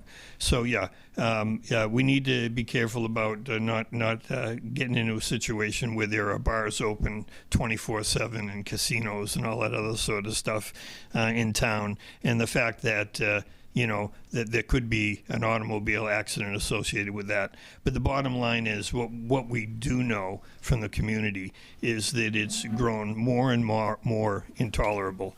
And I have heard from individuals in these different committees say such things as, and this confuses me a little bit when I speak about it, well, signs aren't going to change things. Well, I don't necessarily agree with that. And what the data shows is that signs will change things. Will signs solve all of the problems? No. Will putting a different type of road construction in town, that especially in areas where there's transitions from high speed to low speed, like school zones or the village area, will narrowing streets or widening shoulders, will they solve the problem? No. But will they have an effect? Yes, they will. Obviously, all of these things cost money. The ultimate would be, what everybody seems to agree with, is that if there was more of a police presence on our roads, that would go a long way to solving the issues. I spoke maybe a week and a half ago to the town manager and expressed my concern and asked, what can a municipality do in order to get more in the way of police presence on our roads. And basically what we did is commiserated a little bit, but said that, it would be up to the town to reach out to the sheriff, Cumberland County, and see about a contract officer.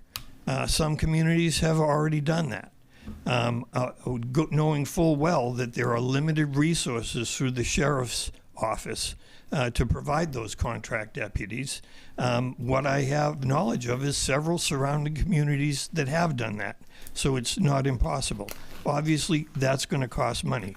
I don't know really what the appetite of the town is. I know that decades back we talked about a police department, and the appetite of the town at that time was no. We don't want to have that cost. I think what we're talking about is life safety. I believe anybody that knew the Harmons or a relative of the Harmons would say any amount of money would have been better than that outcome. Also, I've had individuals say, well, you know, Peter, we don't know. You know, it could have been a medical emergency behind the wheel. You know, it could have been the little rainfall that we had brought enough oil onto the surface of the road to cause a careful driver to just lose control. Anyway, what's the resolution process? The resolution process is this. I spent about an hour and a half today, spoke to 7 individuals at Cumberland County about how can I get this information, what's the deal, what's the status of the investigation, and I got basically transferred from one individual to another, to another, to another, 6 individuals. The last individual I got a hold of was actually the most helpful, and she's a detective with Cumberland County, and she was referred to me as being the detective that is on the investigation of the Egypt Road tragedy. What she told me was, well, you know, actually, I'm no longer on that case. But she did give me the number of the detective that is on the case now. And what I got was, I got the case number, that it's under investigation, no surprise, 6 to 8 weeks for them to reconstruct the accident and come down with a determination of what the causality was. And so that was helpful. So at least I have that information, and knowing that that's going forward. What I did come across was an interesting number. From 2022 to date, there have been 40 accidents on Egypt Road recorded by Cumberland County sheriffs. 40. I went a little further and looked and found that Maine DOT identifies that 8 accidents or more over a 3-year period is considered a high-risk road. So I guess my question would be, Cumberland County are well aware that Egypt Road is a high-risk road. You know, I mean, tell us something we didn't know. But the numbers there, they meet that definition multiple times over. And so my question, I guess, would be to anyone that would listen is, and I pose this question to the Cumberland County, what's being done about that? Well, you know, it's the same everywhere. You know, everyone's experiencing, although the number of traffic incidents are down, fatalities are up. I'm not saying that all 40 of these accidents, and what I was told is, you know, the majority of those are people just skidding off that road. There's no shoulder. It's dark. It's a major thoroughfare between Raymond and Gray and the Turnpike and all of that. We know all of that stuff, but they're aware of it. But there really is no plan of action. You know, they couldn't give me any information. I've heard some speculation from basically secondhand individuals that knew the person that actually witnessed the accident, that describes an accident that leaves, if it's true, leaves nothing in my mind that this was totally negligence. But once again, Cumberland County is going to be very careful in not saying anything like that, because this could be huge liability with vehicular manslaughter and the like down the road, insurance companies, $1 million lawsuits for loss of life and all that other good stuff. So I appreciate all of that. I'm saying even if the determination comes back that this was a medical emergency, and let's say that hypothetically this individual didn't drive recklessly, pass a car on Egypt Road, lose control, go off onto the shoulder on the other side, regain enough control to get back onto the road on Egypt Road. Unfortunately, it was just at that time that the Harmons were traveling towards Raymond from Gray. that they came head on with this driver. But that's all speculation. We'll find out. But regardless of how it happened, the bottom line is we see every day violations with larger vehicles and higher speed on our roads. So I know my wife wants to ask some other questions, and she's actually been talking to everybody that she can. So I'll definitely let her have an opportunity here. But I just tell you that in the chapter on transportation in the current draft comprehensive plan, it has been identified by the consultants and the committee on the high-risk roads in Raymond. You know, take that for what it's worth. I think when you read it, you'll say, yeah, tell me something I didn't know. The bottom line is, right now, in my opinion, all the roads in Raymond are high risk. And we really need to move on doing something about it. It will cost money. I would definitely recommend that we start at the lower level of interventions and then work our way up. And I think that is about it for me. So thank you. Thank you, Peter. Thank you, Peter. Grace? Thank you. Peter said some of the things that certainly I would have brought up, so I'll try to be brief. I'll just say that in the space of fewer than 5 days last week, I was passed twice when I'm going the speed limit and someone's going over a double yellow line. One of the times was in the afternoon when I was going to pick up my granddaughter, so that certainly startled me. Another time was an evening that we were going out, it's dark, and the car that passed us must have been going 70 miles an hour on Raven Hill Road, and we were going the speed limit. And there's just no way that had a deer stepped out in the road in front of them, there's just no way that that wouldn't have also ended up in another tragedy. I'm hearing from more and more people that they are really concerned about the speeding. You've heard it a number of times. I've spoken about this a number of times at your meetings. I'll keep coming to the meetings and I'll keep bringing it up until some actions start to be taken to help. Nothing's going to solve it entirely, I understand that, but anything that might help to prevent yet another tragedy would certainly be worth the effort. I know we heard at least 2 months ago, maybe it was 3 months ago, that we had one of those signs that would show that you're speeding and slow down, but it needed a part to be fixed. I don't know what's happened with that. We also had heard, again, it was either 2 or 3 months ago, that we could possibly borrow those signs. I don't know if anything's been done on that front. I would certainly hope that something has and that we start to see those around the town a little bit to help with this. It's just incredibly, incredibly concerning. I had noticed that the lines had not been painted, but they just today I was out on Egypt Road again, and they have been recently. So that's because that does help, because they really were in need of that. I hope that's true in other roads in the town. I haven't been on all roads by any stretch, but I know that 85 also had a lot of spots where the lines were not very visible and needed to be repainted. A lot of places have those, it's kind of a triangular sign that it says when you were able to be passing and now you've got a double yellow line again, it says no passing. You know, maybe we need more signs like that as well. I'm glad to reach out to Department of Transportation and help nag them as well, but I think it has to also start from our select board, that we start seeing something being done to help prevent any more tragedies. Certainly we don't want anything like what just happened that Peter spoke about earlier. And last but not least, the school bus was stopped in front of our house, granddaughter got off, and somebody went right past the school bus. The lights flashed.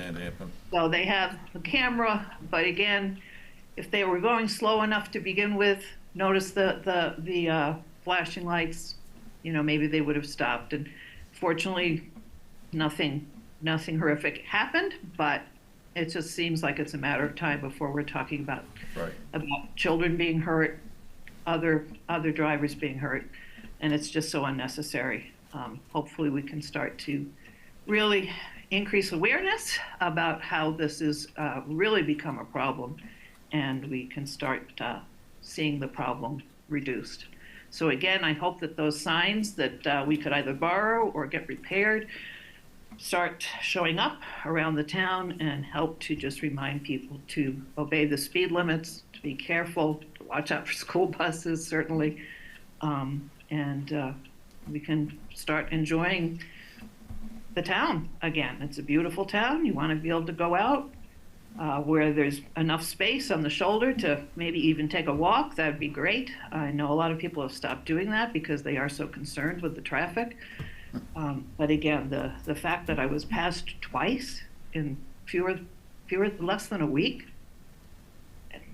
there's just no need to be going that fast. I mean, please, let's just be careful. Thank you for listening to me ramble on. Appreciate it. Thank you, Grace. Actually, they have brought it up quite a few times. Would it be appropriate to make a motion to have that? Not under public comment, it's not. Okay, yes, yes. We can put it on, we can put it on as an agenda. Yeah, I think that's probably the way to go. Yeah. Other public comment? Okay. Selectman comment? I'd just like to add one thing to Grace Levitt's discussion there. I hate to outdo you, Grace, but I was passed twice in front of the school when it was 15 miles an hour during the school day. Twice. So. Well, I see a cop up there every time I go through, though. I'm going to add to Grace too on this one because we just had it. We had 2 kids on the side of the road that just stepped down off the bus, and this just happened 2 days ago. And a red car flew right through. So what happens is I talked to the bus driver and call the school. Anybody that has that, call the school, call the bus garage, 892-1809, and complain and tell them that you want the cameras, because once the buses are stopped and the stop sign is out, they have a camera coming, getting it in the front of the bus and on the back. And we think we have the person's license plate number of this one. So what they're doing, as I said, and I was a pain about it, Grace. I said, I want to know what you guys are doing about this, because it happens a lot. We stand right down on the side of the road, and I think if Colleen was in the road too, as she stares them down, she would have gotten hit on this one, because this guy was not, or female was not paying attention. So I hear you on that one. Totally hear you. And congratulations to Rolf. Thank you. And Craig Messenger, you guys did a great job. You really did. Yes. Other selectman comment? Yes, I think, I think we all feel the same way as both Peter and his wife. I get passed on Raymond Cape Road, and there is no straightaway on Raymond Cape Road, and it is crazy. And I used to remember the public works director saying all the time, I don't work there in the summer. One of my crew would get killed. And I always thought that was kind of a cop-out, and I said that to him. Well, all the roads are dangerous. Well, I understand it more and more now, because there's usually a line of people, and we call it the Fry Island Express, that come down, and you see quite a change. But without being critical, I have driven on this road right here. I have a friend down at the bottom of the hill, down where you live. And when they pass you on that hill, when you're trying to, before you put your blinker on to turn into someone's driveway, it is scary. I mean, I'm telling you, they have blown me away as fast as they drive on that road compared to even 302. Is if there's one place that I would start with the signs, it would either be there or Main Street. And I think we've heard it enough that I hope it does go on the agenda the next time around. One wonders whether signs would do any good. No, it's just a matter of, as I said, it starts to make people aware that you're doing 55 as opposed to 25. Only 55? I think you go a lot faster. I'm talking about Main Street. You ought to live there, down there on Saturday night. Oh, my God. Oh, it's crazy. Spooky. Anyway, that's my opinion. Any other selectman comment? The only other comment that I would make is I did stand out in front of the school all day on Tuesday, and I will say that it was great to see so many people show up to vote. And it was great to see how efficiently they were moved through there. So the election people did a great job in there. So everybody's complaining in the state of going. I mean, when you look at some of the problems they had in Wyndham and other places, we had no problems there, and things just moved through smoothly. So great job. Right. I agree. Yep. Yeah. Nice going. Town manager's report. Really nice scarves. Be good. Scarves? Never mind. Yeah, you'd have to see the back of my office door to get that one. So one thing I want to mention is that I want to send thanks out to the fire department personnel that dealt with that accident last week. That's a huge undertaking. It was a lot of time, a lot of anguish, and but they did it very professionally, did a wonderful job, and I really thank them for that type of service as well. That's difficult. And Mel has something she wants to share about the election. Yeah, I just wanted to take the time to echo your comment about the election. So it is impossible to run an election without a giant crew of people, including over here on my side. So I wanted to call out some people that definitely helped in big and small ways, because I'm very appreciative of it. So we had 35 different Raymond residents who helped on either Monday and or Tuesday to help pull this off, and like I said, it's impossible to do that without that help. So thank you to all 35 of those people. The Public Works crew did setup and breakdown on Monday afternoon and then Tuesday night, and then also even more on Wednesday morning before school started. I want to specifically thank Nathan White. I've already thanked him about 100 times in person. He worked a full 18-hour day with me, starting the day by helping to bring over the last minute stuff first thing in the morning, and stayed with us at the town office after while we worked to get the results out. He refused to leave until we all left, to make sure that everybody left okay. He checked in several times. He was the one who kept in touch with the sheriff and dispatch when the swatting calls started coming in. He called me immediately and made sure that everything was okay and that we were safe. And then he called them to make sure that they knew that we were safe and that to try to find out what they knew. So grateful for that. One less thing for me to have to worry about. Sue Carr, our warden, pulled a full day on Tuesday also. She's amazing. She knows exactly what she's doing and couldn't do it without her.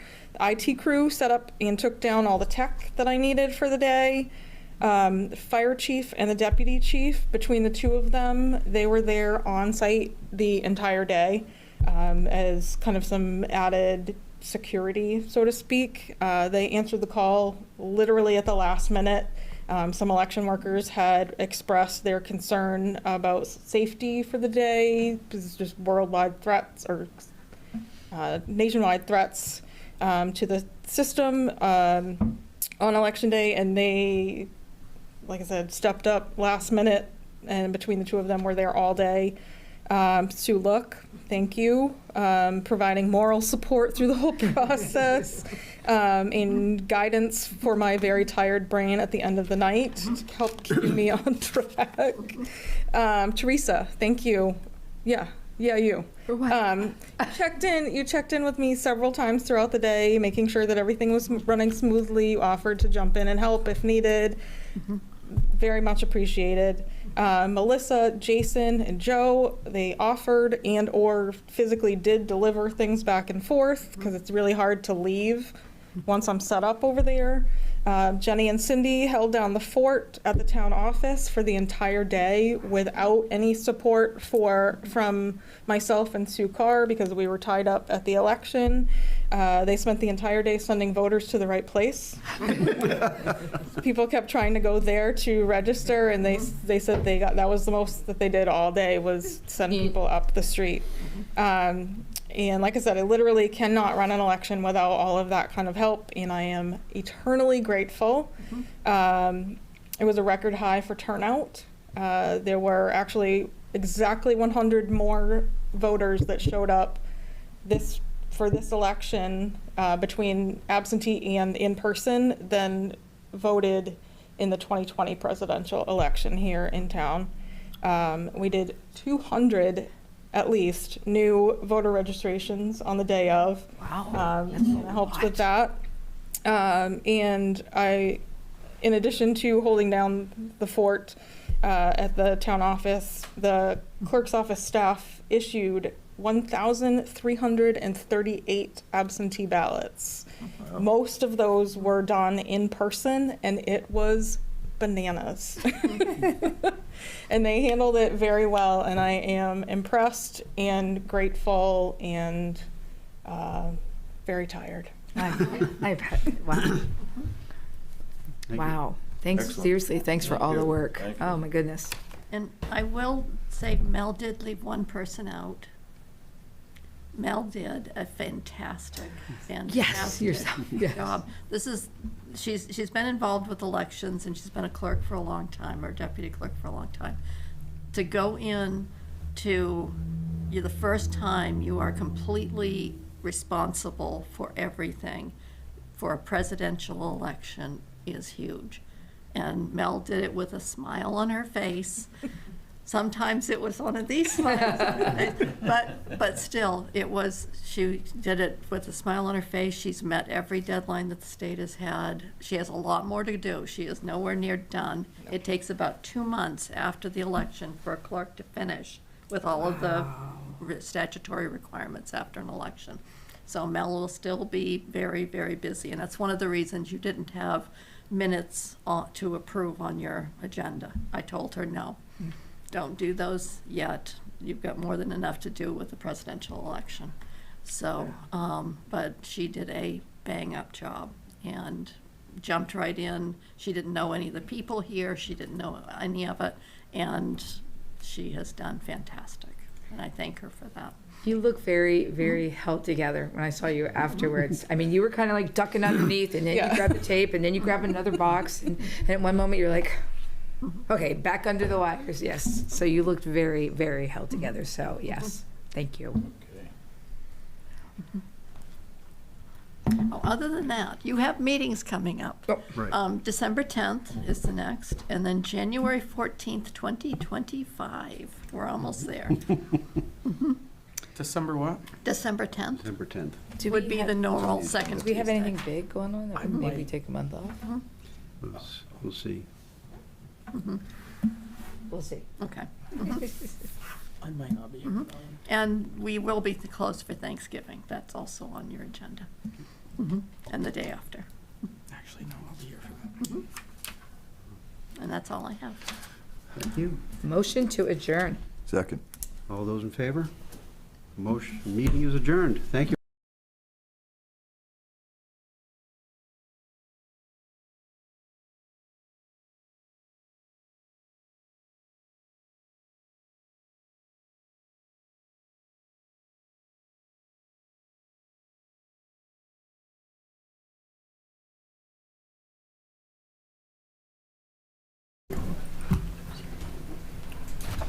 Welcome to the December 10th Select Board meeting. Call the meeting to order. All Motion. members are present. Sam is present through Zoom. All the other members are present in person. First order of business is to approve the minutes of October 15th. Motion to approve. Second. Second. Moved and seconded. Any discussion? All those in favor? Motion to approve the minutes of November 7th. Second. Discussion? All those in favor? Both minutes are approved. Next item of business was 3A is questions and answers with the officer on the cannabis policy. He originally was scheduled to be here tonight, but had a conflict, so we're going to table that discussion and reschedule that for when we can get him back in here to have that, so that he can answer questions for us. Any objection? Next topic is discussion of the municipal fiber contract. Sue? Well, in your packet, and I apologize for the lateness of getting the full one to you this afternoon, but there is the municipal fiber contract as well as the fiber agreement. And and a map of the ring, etc. One caveat to this is that our attorney hasn't reviewed it as yet. So as I would make any changes that you folks would request tonight, and then send it to the attorneys, and then it would be ready to be signed, but it's not ready to be signed tonight. And I believe Andrew Davis is here, and he is, and is here to answer any questions or give you information if you need.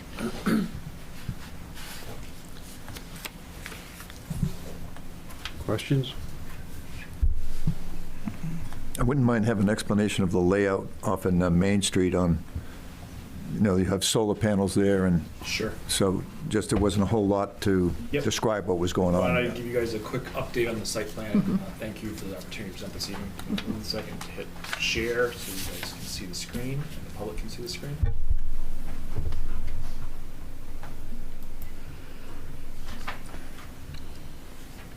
Are you guys all able to see? Okay. So since we met last, we've worked extensively with the fire chief and your code enforcement officer to design the location for facilities and where that equipment will be located. We had discussed with the board before co-locating some equipment at the Raymond Fire Station to allow the best reliable service on the ring. So if it's okay, I'll show where that is, and then I think you had a question you said about Main Street. Were you referring to the fire stations? Yes. Okay. So on here, the primary facility is equipment that's located here. We've done our best to sort of try to tuck this into the natural aesthetics of the property. There's an existing clearing, no major deciduous trees here. We would tuck the equipment, the propane tank, the generator in here. There's an underground conduit to the first new private utility pole that's placed here at the intersection coming from Main Street, which is fiber from 2 directions. And then at the pole 508 going north on Roosevelt Trail, there's another utility pole placed with a utility conduit coming back. In discussing with the fire chief the various options for reliable power, we always prefer to provide what's called a 2N redundant power system. So we obviously can't get 2 power grids in this location. So we both have a power grid, and then, for example, in Sebago, we actually placed 2 generator systems, completely independent of each other. To reduce that impact here, there's actually a good location for solar. So we worked with the chief to look at placing solar panels in a small area here in the future that would go through the full planning board. We believe discussion with the code enforcement would be a planning board staff level site plan review, which is still pending. You are not in any way approving that. That's still under the review of the permitting. But that's what the second box you see on the property is, proposals to place a small amount of solar there, so that along with the batteries that go with that would provide one of the 2 backup power systems, the other being a small generator. And the small generator being that small square again, down towards the end of the driveway? This is the detail engineering of that. So there's a 1,000-gallon tank. There's a small, we reduced the size of this building to be a 6x6 building. There are also, as we went through, which turned out to be very good in the end, what we found in the last week, and I should apologize, the delays in you getting the materials actually on our fault. We were later getting them to sue than planned. Our surveyors, Sebago Technics, last week found that the town does not actually own all of the land directly down here. If you see on the site plan drawing, it shows the apparent former limit of right-of-way. The road, the state right-of-way used to go through here like this, and then their review of the property records so far shows that the state has handed over sort of the chunk that's down here, but there's a small slither right here, right near where we're going to build, where it's not clear if the state handed that property over to Raymond or not. To be safe, working with your code enforcement officer, Mr. Hanson, and discussing this, we worked to make sure that everything was was set back a full 25 feet from the front of the setback. We actually took the whole design here. We initially had done this as like a 20 feet by 25 feet deep. We ended up rotating that whole area, relaying everything out this week, and then having to actually go from what we'd already marked in the field after we did on the plans. We sent the surveyors back to reestablish markers in the field to replace the ones we had previously done after adjusting all of this. So my apologies for Sue receiving that late. That was on us. After we found this and in consultation with the code enforcement officer, it was going to be much cleaner for us to make the changes on our side to make sure it's 100% on the town's property and nothing is placed on the the former state right-of-way, which may still be a state right-of-way in some areas. I have a question on the solar. That's your redundancy for your backup in case the generator fails, or one of two, yeah. So the benefit of the solar being that it can run for a much longer period of time, but we have the two systems, a pure battery-based solar system, and then parallel to that is a generator. Okay, so there are banks there. It's not just. Yes. Okay. Yes. You can see that here on this drawing, which there's a separate outside battery cabinet for the solar system, which is isolated from the building. We reviewed this with the fire chief as well, because the goal is we don't want to have batteries inside of the building with equipment. That's the only real fire risk. So both the batteries and the generator set back the appropriate distances from the building and the appropriate distance from the propane tank as well. And if the solar panel doesn't go through, you just put in a secondary generator? Yes. That is the layout as you see it, sir. And when this is all said and done, who will own this equipment? The town of Raymond? No, Sebago Fiber does. So in the structure of the fiber agreement, the town is purchasing an IRU, or irreversible right of use, of the 12 fibers within the fiber network connecting your buildings. Sebago Fiber owns the overall network, and we own this equipment. Yeah, I was trying to figure that out when I was reading. It was kind of Greek. Yeah, the IRU is a sort of standard practice in the telecom industry that you guys have the right to use that fiber. You don't have to use it with us. You own that fiber, and if you decide you want Charter, Consolidated, First Light, or another company to use it in some way for you, you have the right to do that. Or you can, as planned right now, the town's IT department can light it up themselves.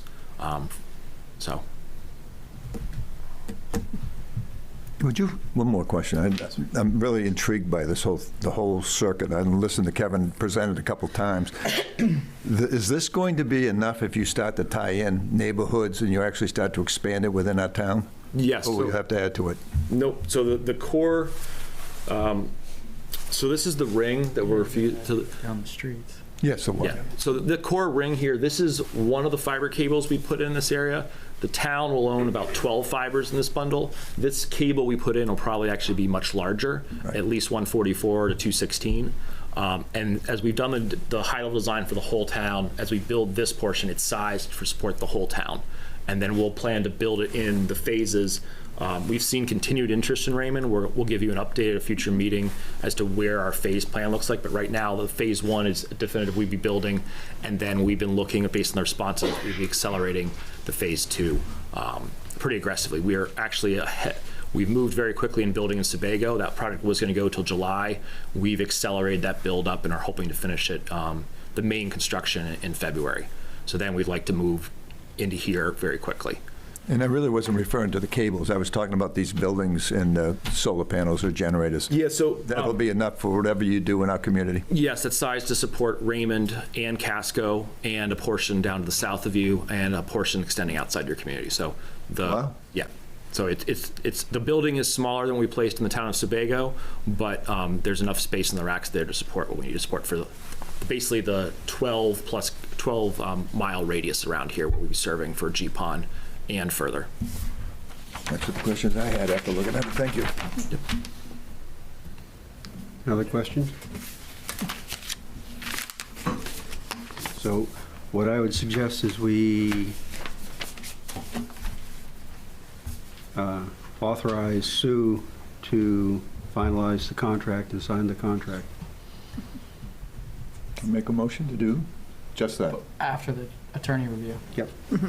Yes. Moved and seconded. Other discussion? All those in favor? Oops. Sam, we can't see you. Would you mind saying aye instead of or nay? Sam? You're muted. Can you take that off the screen? We're all done Yeah, with if it. you Yes, sir. unshare, then it'll probably, there we go. We lost Sam. We lost. Oh, yeah. No, He's up in the corner, but top left. But it looks different than it did. Mhm. Yeah. So I think we lost it, but you have a quorum anyway. Yep. Okay.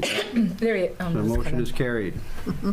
Okay. Next item, consideration of issuance of tax abatements. Kurt? Thank you. Hello, Kurt LaBelle, Assessor's Agent for the Town of Raymond.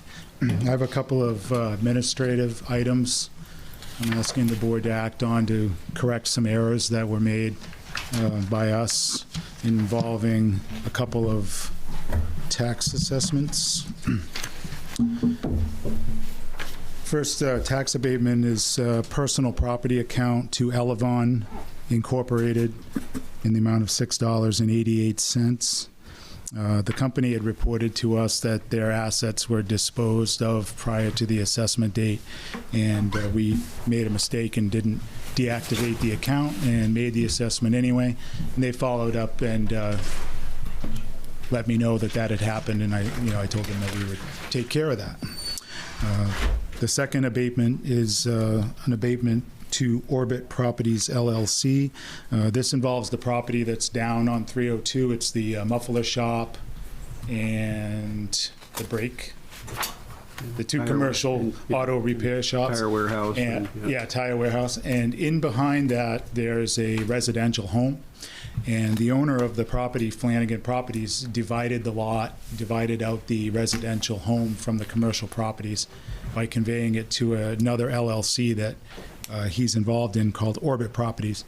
And we made a mistake and processed the entire transfer as a sale for the entire property. So the remedy for that is to back out the assessment in full to Orbit Properties on the entire lot because it's the incorrect person, and then issue 2 new tax assessments, one to Flanagan for the commercial lot and one to Orbit for the residential lot.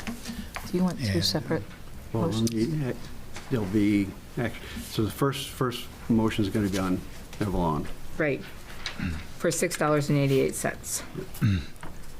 you're making that motion? Yes, so motion to approve the tax amount of the abatement, $6.88 to Evelyn. Second. Discussion? All those in favor? Motion's carried. Motion to approve the second abatement to Orbit Properties in the amount of $10,380.20. Second? And that one, I think. Discussion? All those in favor? Yep, I do. Motion is carried. Then you need the 2 motions on the supplemental tax. A motion to approve the supplemental tax warrant on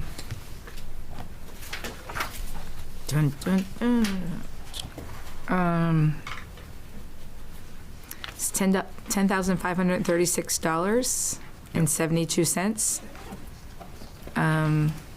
on Title 36, Section 113, but I'm not seeing a name. Sorry. Flanagan's Properties and Orbit Properties still, isn't it? Yeah, Flanagan Properties in the amount of $8,677.40, and Orbit Properties in the amount of $1,859.32. That's not what I have on here on these. This one has 10,536. That was one before. That was Right. That was the abatement. The previous one. Yeah. No, I know that. I gave that to you, but he says the supplemental The ones. supplementals are, Yeah, that's this one. Yeah, but what it's saying, it's not saying on here who gotta it's go to- for. It's on this, is what I'm saying. no, No, I can it's make a different one. motion. Oh, my minute. no, that was, No, that's the right one. Yep, 688 on this one. 10,536. Okay, so that's a supplement on this one. The Yep. 688 then is not on this one then. Right. No, it's, It's on a different. Right. we made a motion for that. What's just the, previous. No, I know. What What's happens the- is there's one paper here that we vote, but then there's another one that we have Oh. to we sign. have the supplemental. Oh, Yes, that's what, Wow. yes. So that's what I'm trying to make sure on that one. So, all right, so then this supplemental tax warrant then would still be on, no, that's, They're all under one, there's two listed, but it's under one warrant. right, So the warrants should have the total yeah. amount. okay, so you just but need the a, certificate has the listed, It's both. has them listed out individually. okay, so then you need a motion to approve the supplemental tax warrant for the $10,536.72. Right. Yep. But then what would be this one then? That doesn't have, just as what Does that one page? say certificate? Yep, That goes with it.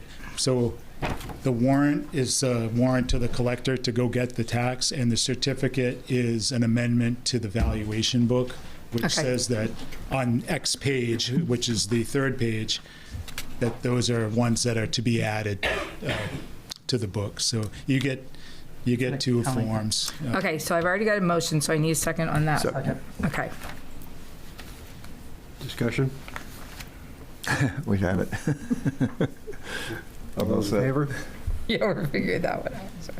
All right, and then the other one is a motion to approve the supplemental tax certificate on the same abatements. Second. Discussion? All those in favor? Motion is carried. So now you guys can, oh, you guys didn't sign that.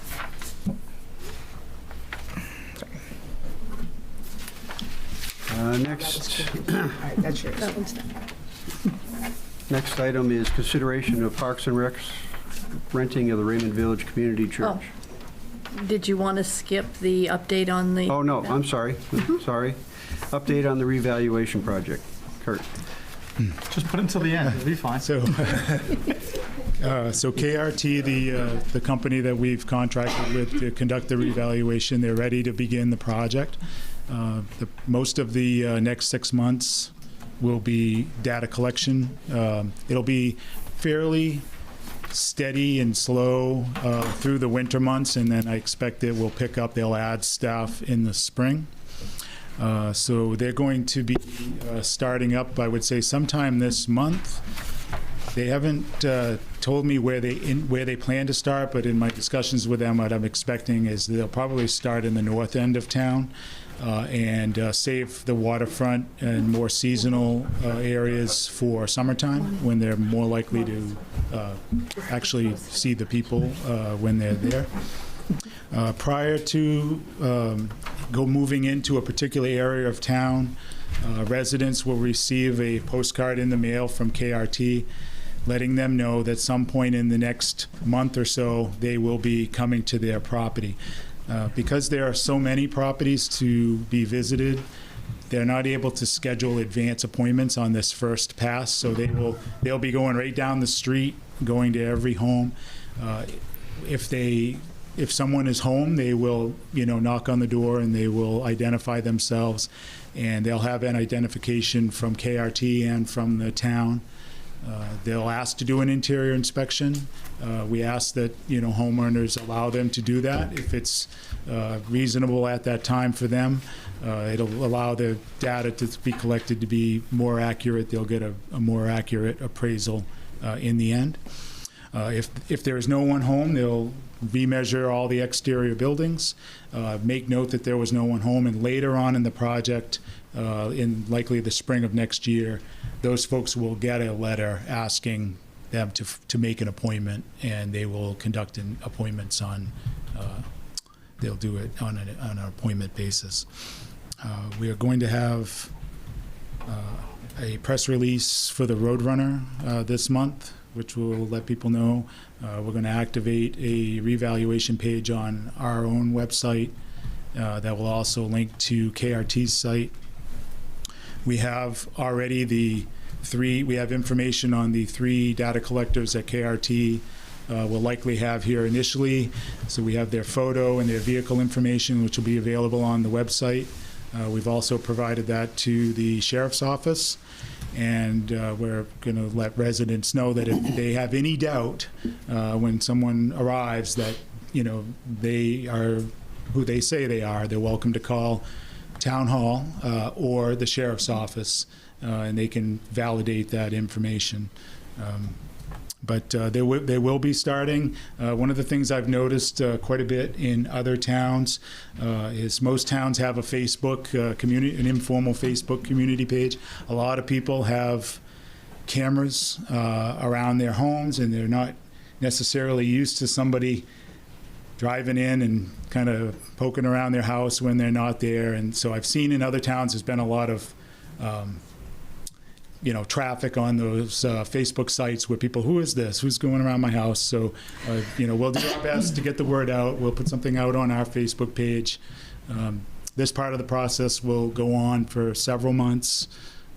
I expect I'll probably start out giving the board quarterly updates, let you know where we're at in terms of progress on the project.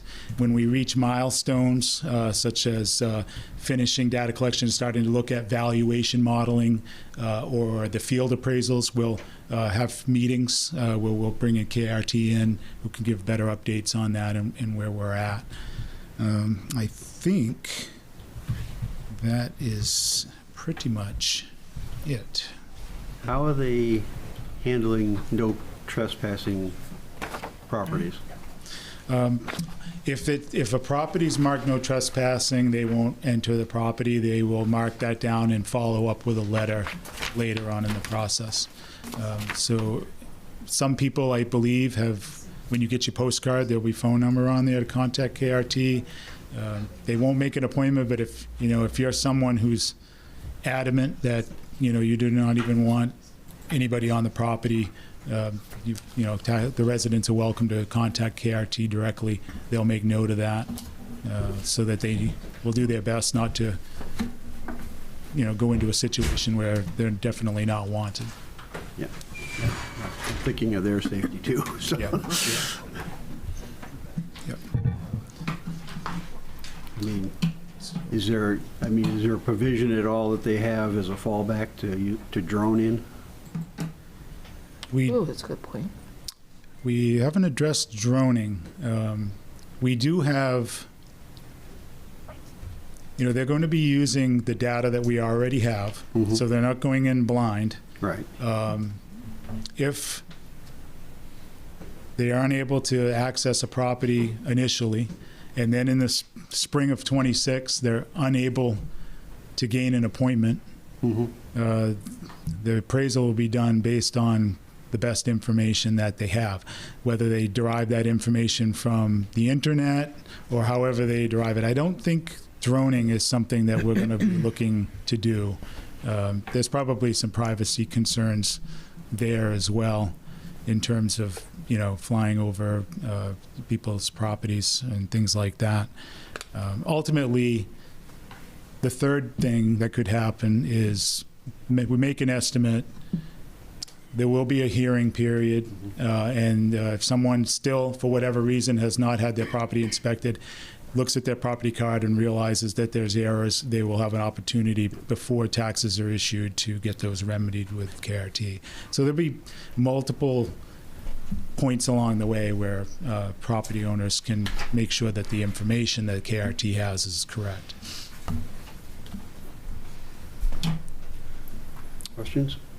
Seems to me that when I read your literature that it would be, looks like about 18 months, maybe even longer before the double checking and all the questions and answers are done before a person would know what their house is now appraised at. Yeah, I expect probably around June of 2026. So data collection will probably be the primary thing that's getting done through fall of 25. And then in the fall of 25, they'll have a year, 15 months of sales data. They'll start to compile models. In the winter of 25 into 26, the field appraisers will go out and visit every property again. They won't be knocking on doors. They'll be using the information that the data collectors have provided. They'll already have a model in place that works with the properties that have actually sold, and then they'll be looking to apply that model to each property as they revisit each property. So it'll be spring of 26 when that happens. We'll have an opportunity to review all the values, give a final yay or nay, address any issues that the town has, and then around June 26, preliminary values to go out. We'll have hearings probably through the month of August, and if all goes well, we'll make a timely commitment in September, mid-September of 26. Yeah, I think you answered the second question, which is they'll get a notice right after that, which would be in the June period, and then they'd get a letter saying this is what we found. Yep. And then there's an appeals process that will be in that letter, dating when you'll start to have the hearings. Yeah, I think typically what happens is the letter itself is just going to have the valuation. This is where we believe your property is valued at. But the information on each property will be available either at the town office or through our website. So when someone receives their value, they can then go on and look at the property card and see how that value was derived. If they see errors or they have issues or questions about the valuation, that's when they go to the informal hearings. Those are done before commitment. It's a chance to clean up a lot of things that, lot size, or I have wetlands on my property, did you account for that? Or this measurement's not right. These things more of that we can clean up before tax bills go out, the better. Because once we issue the tax bills, then we're into a formal appeal process. And that brings me to the last question, which is probably not the last question, but the bill in October will reflect it, or the bill that goes out in October will say what to expect in April? You understand where I'm going? The tax bill in September of 2026 will have the new value and whatever the new tax rate is. Okay, that's where I was going with it. That's when you get the surprise. I've had it before. Yep. It's very similar to when Vision did it. Yeah. Vision, I think it was. Yeah, I mean, right now, the things could change. Right now, our assessments are running 45% of market value. Mm-hmm. Wow. So it's not going to be unreasonable to expect the overall valuation of the town to double, depending on where the budgets are at that time. If it were the same budget and it was flat and you have twice as much value, you're going to have a tax rate that's going to basically go in half. That's going to be applied onto the new value. And what ends up happening is if our average is 45%, if your assessment under the old system was lower than 45%, you have further to go to get to full value. You're probably going to see a tax increase out of that. If it was right around for the same ratio as our average, you may not be impacted at all by the revaluation. And then if your current assessment is higher than our average, those folks tend to see reductions. It's a reshuffle of the apportionment of the tax. And the sales, we'll have to see what happens over the next few years, what we get for market activity. Thank you. I think we've seen what's going on with sales. Yeah. But thank you. You did a great job. Sean McKill, Budget Finance Committee. Interior evaluation sounds highly irregular. Is this something new? I've never heard of an appraiser going in and looking at the interior. And what are they looking for? Granite counters versus, carpets and wood flooring? Like, what is it? 'Cause I couldn't imagine them doing an in-depth thing to really nail down a value. Yeah, so the data collectors themselves are not going to be applying value to your home. They're basically taking down information such as what's your bedroom, bathroom count, what kind of heat do you have, what kind of flooring do you have, any unique components of the property. Interior inspections are pretty much standard with property revaluations. We attempt to get a full inspection in, anytime we can, because otherwise we have to guess. They did that last time, Sean. They went through everything, and I went, they lowered my land value, but they went inside the house, and I had done some custom trim, and they marked down custom trim, and it's a way to get the quality of your house, if you will. Hi, Peter Levitt, 2 Levitt Road. If memory serves me, Kurt, the last time my house was revalued, the interior inspection was optional. Oh, interesting. Yeah, the interior inspection is always optional because if you're a homeowner, you have the right to deny access if you wish to do so. So there's always the option of the homeowner to say no. There's a couple things though that could happen. Obviously, the assessment has to be made whether they get access to the property or not. So they're going to make the best estimate that they can. If the homeowner is unhappy with the results of or wants to challenge their appraisal, at some point, if it becomes a formal appeal, a request is going to be made by the town to inspect the property. It's hard to imagine the town reducing the value of a property without having actually done a full inspection on it. So that, taxpayers can expect that at some point, if they intend to challenge their assessment, the town's going to want to see the full property. But you can do what you want, it's your property. Thank you. Yeah. Good point. Other questions? Thanks, Kurt. Next item is consideration of Parks and Recreation renting the Raymond Village Community Church. Joe. Hello, everyone. Joe Crocker, Raymond Parks and Rec Director. I'll briefly just kind of go over the proposal for use of the Raymond Village Community Church for Parks and Recreation and age-friendly Raymond programs. First initial assessment is the space and the facilities. This will allow us 3 office spaces, one for age-friendly Raymond coordinator, the Parks and Recreation Director, and the Assistant Parks and Recreation Director. It also has 3 activity rooms that probably can house probably comfortably 10 to 20 people. Those can also be called like breakout rooms. The vestry, which is the main area when you walk in the bottom of the church, it's probably like the main function area as a kitchen. You can comfortably fit probably 40, 50 people with tables, and have dinners and potlucks and stuff like that.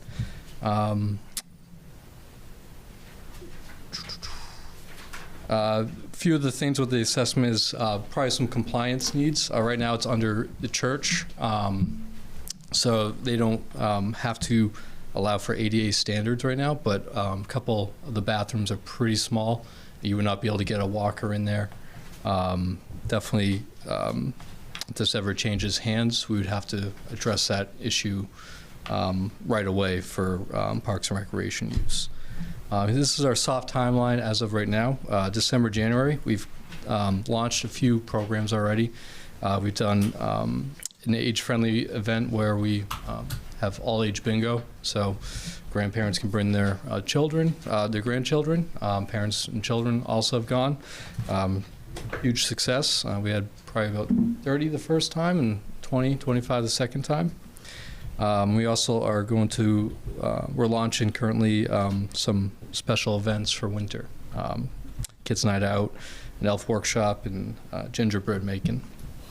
Probably by February, we'd want a long-standing MOU signed by RVCC, the church. They are currently looking to merge with North Windham, so they'll probably know a little bit more in the next couple months. Probably by March, we'd like to fully be operating out of that church before we hit spring and summer, which is our busiest time for Parks and Rec. Some of the other spaces would be kind of the outside. When touring the facility, Public Works Director Nathan White had a good idea of possibly putting the playground where the parking is set back near the retaining wall.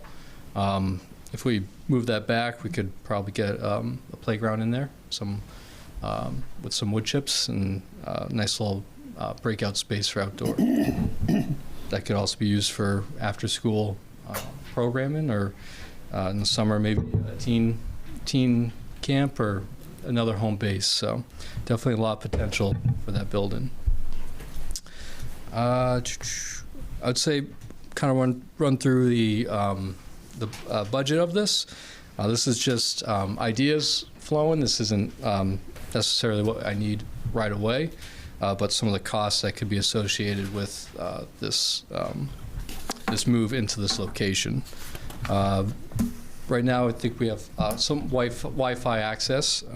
If we want to have 3 office spaces in there and move Debbie Tar, the age-friendly coordinator, in there, we probably want to set up some phone system or computers from Kevin's IT department. I think for the short term, we could just access Wi-Fi, but I know if we move there permanently, that's the projected cost that Kevin has given us. The other piece of this is the office equipment probably needs some update with the painting. There's some brightly colored rooms. Not my first choice, but definitely was there for different uses, but we probably want to get a nice neutral paint coordination in there. There's probably some other facility upgrades, renovations that we like to do inside. Some equipment, if the tables and chairs are taken to North Wyndham or used elsewhere, we'd probably want to get our own set, a nice portable set, sturdy set, so we can have functions in there and have them stored away.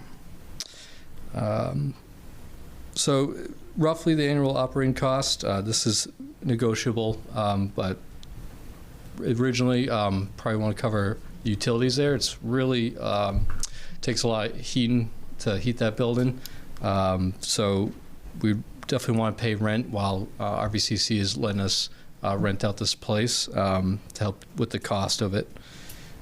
So roughly, I think we started negotiation at $1,500 per month. Another one, this could be pushed to the budget cycle, but moving Debbie Tarr, the age-friendly coordinator under Parks and Recreation. I think that would better set us up to streamline some of our policies, procedures, and staff to help better support her and the seniors in town. So that's something that we would want to look to move into RVCC with. Also, given some supplies for age-friendly in our Parks and Rec budget. There's also, we would probably want to increase our projects and maintenance line under Parks and Rec. The biggest part of this would be, part that needs to be discussed is we've allocated, with Public Works, $100,000 for a upgrade at District 1 right now. That's off 47 Main Street, where my office and Riley are currently housed. Continuously, that project's gone, we've made some cuts, and it continues to, with the cost of everything, kind of be exorbitant and not logical to really build a office in one of those bays and take up storage, truck storage for Public Works and everything like that. So the thought would be to reallocate a portion of that towards Raymond Village Community Church for some upgrades and some of the needs to get that building ready for Parks and Rec and kind of a community center. So that's the general process that we're working through and thinking about. Is there any questions on that? Joe and Nathan won't be crammed in one little room anymore. They'll have some elbow room. Yeah, I have a couple questions. How did it all start? When did it, how historically did this happen? I know that we were talking about District 1, and I just saw this for the first time Friday night, or actually Saturday. Yeah, Pastor Brian reached out actually to us. We were currently looking to host an all-age bingo. We tried it at Jordan Bay. It's too small. Could maybe fit 8 comfortably in that one room, and we had to kind of separate. So what is Jordan Bay? Where is that? What's that? That's Right at the bottom of 85. behind Good Life. It's that okay. citizen. That's okay. Yeah. So Pastor Brian reached out, and we said, well, we'll try doing it there. And it was nice. We could have comfortably 30 people. Wow. Prizes, some snacks. Have you done one there? You said. What's that? You've done one there, you said, or we've done 2 so far. Yeah. Oh, really? Nice. Yeah. So that was a start, and then we asked to, since Riley still doesn't have an office right now or a place to go, we kind of threw it out there if we could use some of these rooms for a temporary office until Jordan's small. So you wouldn't be doing remodeling until such time as there's a lease aside, or whether you're going to do a lease with option to buy? Correct. I mean, it's not a town building, it's a church, so right, it'd be spending our tax money to fix up someone else's place, you wouldn't do any of that. You just use it until you figured it all out. Yeah, the only thing right now would probably be paint, but everything else would be probably phased in once we know exactly what the church is going to do and the future of that. that facility. So yeah, no major upgrades. Did he show Rents, any interest in selling it to you, to us as a town? Yep. Oh, that's I think interesting. it's definitely in the works right now. They're finishing. They want to finish that merger first, and then once that merger goes through and they have a good idea, then it's been talked about. I would be very comfortable with putting money into a building we owned, a lot more than putting money into a building we didn't own. Correct. That's for sure. So what are you talking about, just renting it for a while to get the programs up and running? Yeah. So one of the things I guess I like to say, I don't know if anybody else has seen Deb's newsletter. I was so excited for you, Deb. There was so much enthusiasm and excitement in your newsletter that just came out. She has just kind of taken on Age Friendly as a volunteer, and the idea is it's pulling in another aspect of town that we are getting everybody involved in right now, which is awesome. And so she goes out there and she's got the school-age kids involved too with working with the Raymond Elementary today. The seniors went and we played with the fourth graders and first graders. Oh, sorry, they can't hear you. Yeah, we want everybody to hear you. Yeah, go up there. The folks on Zoom can't hear you. Sorry.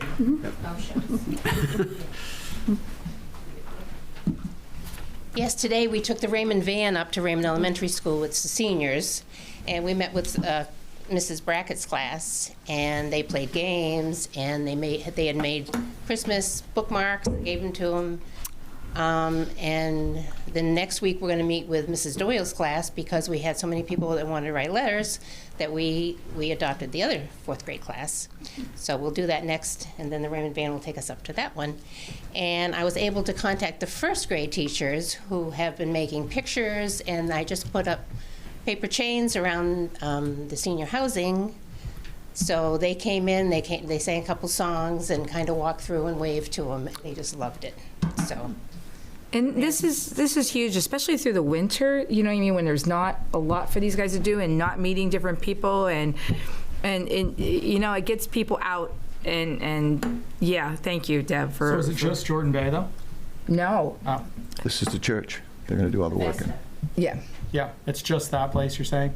Well, she's also inviting other people to other things, is what No, I it is. meant Oh, sorry. they had a bus and they were transporting out. Yes, picked them up at Jordan Bay, the Vesta location, and then. Oh, that's cool.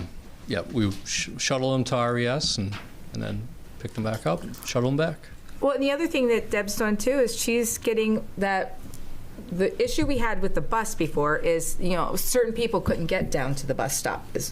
And Deb is taking them out to their doctor's appointments, to shopping, to all kinds of things right now. And that's what people need in town, is to be able to get out to these places or have a way to get the stuff. And it's huge. It really is huge. And now bringing that on, I'm fully supportive of that, because now it's the other end, because we've got the younger kids, we've got the middle-aged kids, and yeah. Yeah, it's definitely something we haven't been able to touch with pickleball is obviously an active seniors, older people, but yeah, this has helped supporting age-friendly Raymond, and I think it hits that demographic that we haven't yet. And also, I think this building will also bring in a hub that could, you could do a lunch and learns there. You could, bring in, there's grants we can pull in also through Age Friendly that can help support some of those programs and services for seniors. Well, I think the other thing too, I would not be opposed to paint, since they're letting them use it. And you want to, I absolutely understand what you're saying, and I agree with that. Paint. But I think the same thing with the paint is you're making it more inviting, and with all of that. I think what he's saying would be the same concern I have, is more of the. Oh no, I just said ADU and bathrooms. That's where the that's big why money I said starts just to pile paint. Up until we have a long-term agreement. Paint and a few of office supplies and exactly. But the bigger things. It's tough to read this though, and I really try to. I made a commitment to read everything I did, and it drives me crazy how much stuff we've had lately. But would you just go over what these figures are and when you see them tying in? Like, you don't see putting in the $30,000 until you have an agreement. And even then, we'd have time to have a special town meeting to talk about whether CIP is appropriate, I think right? he said it was basic Just the paint.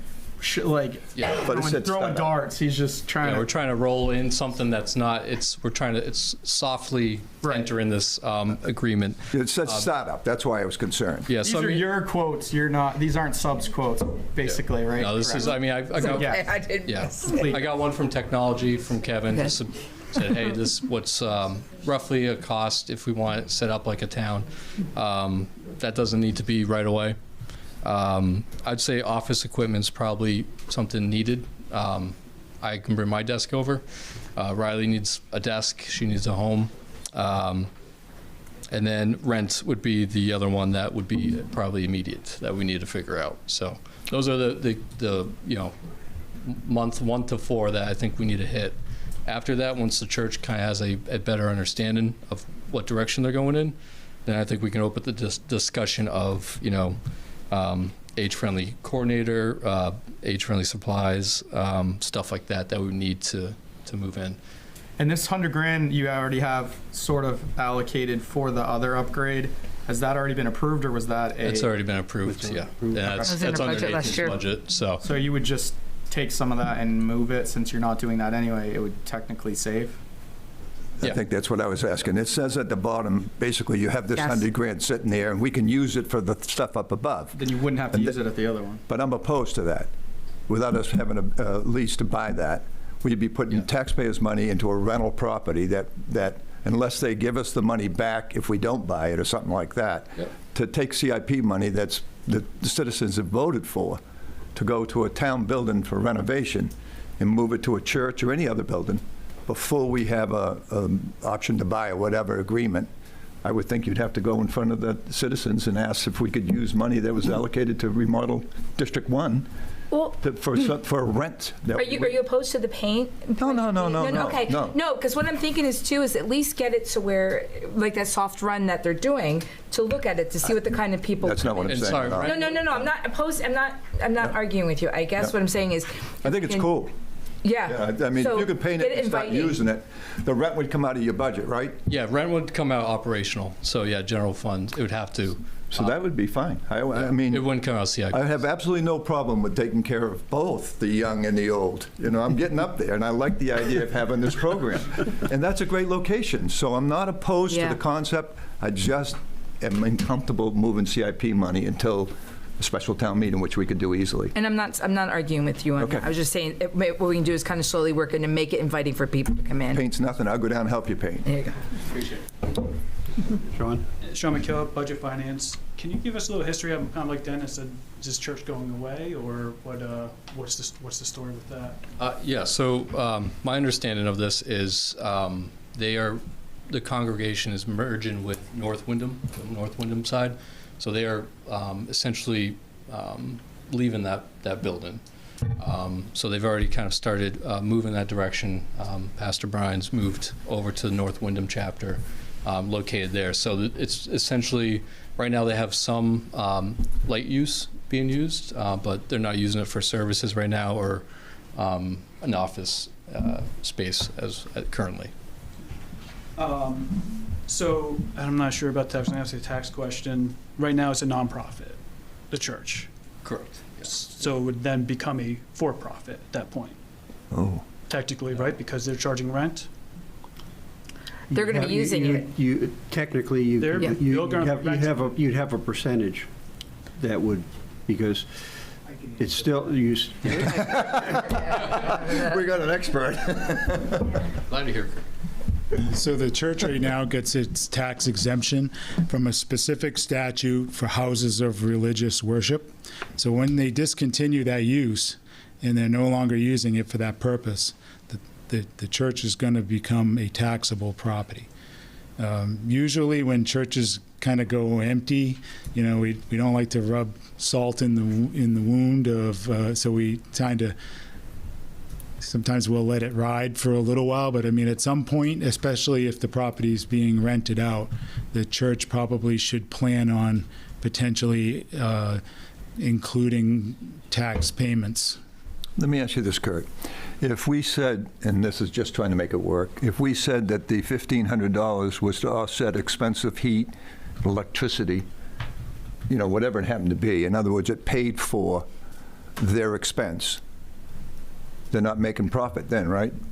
Well, that's on their accounting It's side. not it's not the fact wanna that get they're a involved in that. they're not getting their exemption as a nonprofit. They're Oh, because of receiving the- their exemption okay. as a house of religious worship. Okay. So if they were going to become a nonprofit charitable organization, they would have to.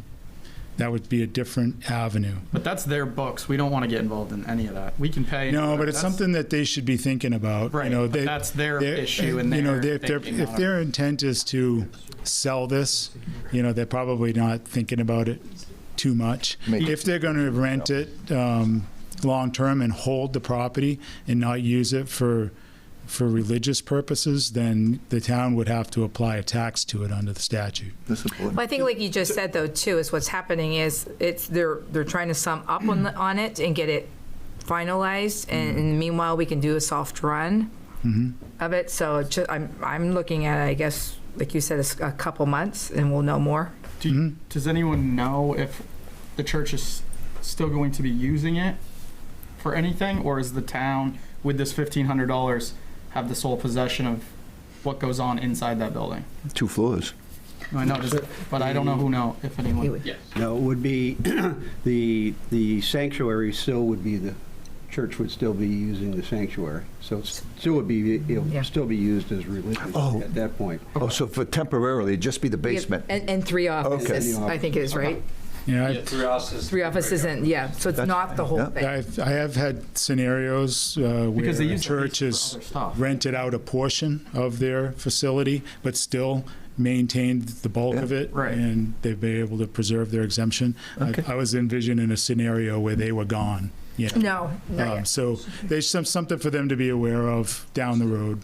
That's important. Yeah, I think that's a better avenue for right now.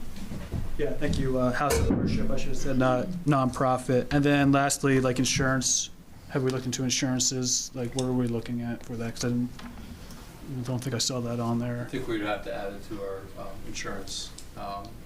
The town umbrella? It'd be a rental policy, though. Because you would, the town's liability would pick up for their use there. Just add it to our policy. Thank you. Huh? Just add it to our policy. It'll be a rental policy.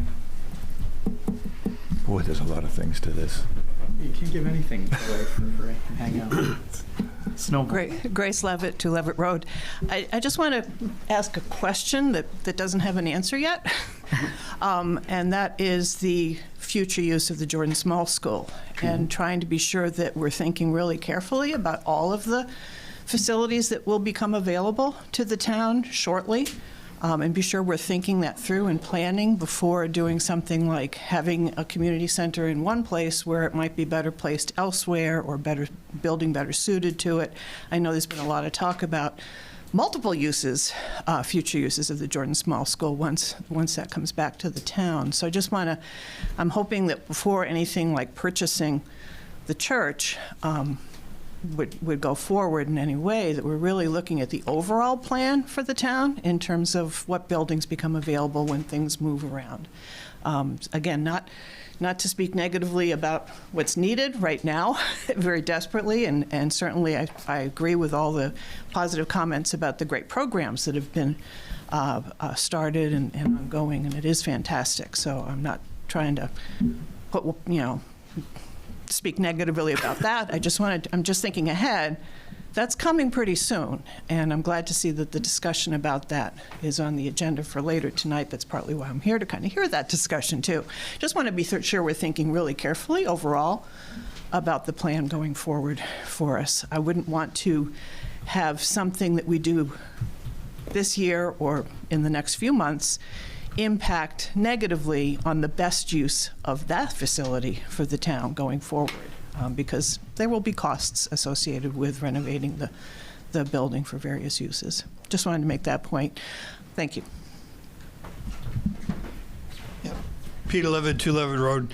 I don't know how many people in this audience, sure, certainly the people up front have, but I've seen Joe's office. Me too. Yeah. So and his co-office. Yeah, exactly. Not his own office. And I do know that 2026 seems like a long time away. I also would applaud everything that I've heard about what's the activity, I guess I would say, over the last year that's taken place as far as acknowledging recreation, as far as acknowledging the elderly, and I would not want to throw any cold water on that effort. I would just be careful, and I would just echo the comments of Selectman Morse. You really don't want to be investing any money in something you don't own. So if it can be made usable, and there is a lease that is not extensive, then, you know, what we would basically look for is in sometime in 2027, the people of the town are going to say, you know, do we want that building to be a library and a town office and house recreation and the like? But that I think it'd just be premature to be thinking in terms of purchase at all, and I guess that's what just got me a little nervous. But certainly. To put you and probably Public Works into something that's not what I saw would be great, because it's just not adequate or appropriate. Thanks. I think everybody that drove here tonight is in something bigger than your office. So are you looking for, are they looking for support from us to say, go forward with leasing it for even if it's a short term to get started? Yes. I think that would be Yep. Oh, yeah, Ralph. I have no problem with making a motion that we do a short-term lease and see what the church has in mind with the... Is this a real number? Has the church reached out with a rent number, or is that? That was roughly taking what the utilities were for the next 3 to 4 months. So oil and stuff, I think it was around 6 to 9 grand of heat. So the rent is just to pay for that? For right now, yeah, for the winter. I'm going to second you. Well, I wasn't quite done, but... Oh, sorry. You know, it was... Derek jumped in there. Yeah, well, I mean, more questions are better. I think this is something that we're traveling into a new area, but I'd like to make a motion that we authorize a short-term lease that would be taken out of your operating budget with no more investment than the painting. Okay. That way it's clear to anyone who starts to question us. I have a question. What I would suggest in the motion is to, to allow Joe and the town manager to negotiate the lease. Mm-hmm. Negotiate the lease? Yeah. Oh. To finalize an agreement. Well, I think it has to come back for the exact reason that Grace said. The long-term lease would be... No, I'm talking the short term. And then bring it back to us? If we're going to go into a longer term, if you're going to have a long-term lease, then you'd want to relook at that. Okay. Then he would make you'd like me to make a motion to authorize Joe to negotiate a short-term lease for the use on a month-to-month basis? I think that would work. I like that. What about the money that you're going to need for that? Are we going to put a cap on that, a limit on that, where you can do a certain amount? Is that for the paint? Is that what just for paint? Yeah, I mean, you're going to need more than just paint. You're going to need you're going to need something there, office supplies and just starting it up. But I think we should have a number so that we're not, you go spend 20 grand. All somebody said, wait, we weren't really talking that much, were we? Fancy desk right there, yeah. But you go spend 200 and you're like, this didn't get me anything. And we're like, well, we didn't. Well, the motion is out of his operating budget, so whatever he wants to do out of his operating budget. But I guess that's what we're asking. Yeah, that's what we're trying to figure out. Because he's saying that 100,000 was already set aside to set up offices for rec at that Nathan's office is what it is. So what and I think Derek is asking too is, do you have the money in your budget to be able to do the paint and your supplies and the rent, or do you need to dip into? I mean, right now projects and maintenance, I think I have 7 grand. So there's no. I mean, we could get by the next 3 months, but we would probably have to hold off on. We'd probably want to get office equipment out of that, and then we'd probably want to hold off for paint, because we wouldn't know how much that is until. So should we? Your office equipment, essentially, you're going to own that regardless. So if Yeah. So if you got that, you'd take it if the lease stopped. Right. Right. Yeah. I mean, I think that you'd take out of that 100. Yeah. Well, office equipment isn't part of building maintenance.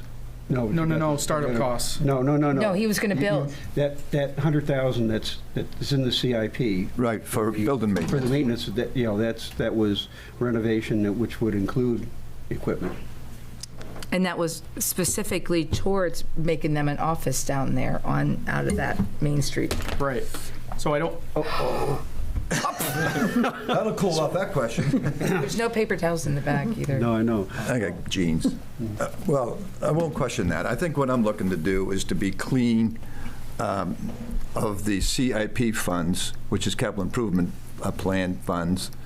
If it's to remodel District 1, which is what I heard through the budget process, to take office equipment out of that is a different aspect. Well, and we have a different line item for that. If you're remodeling that, wouldn't that include desks? Mm-hmm. I think if it's stuff we can take with us and use again, I don't see any problem taking it out of CIP for that. But if we're going to change paint, is kind of whatever. It's not really a ton of money.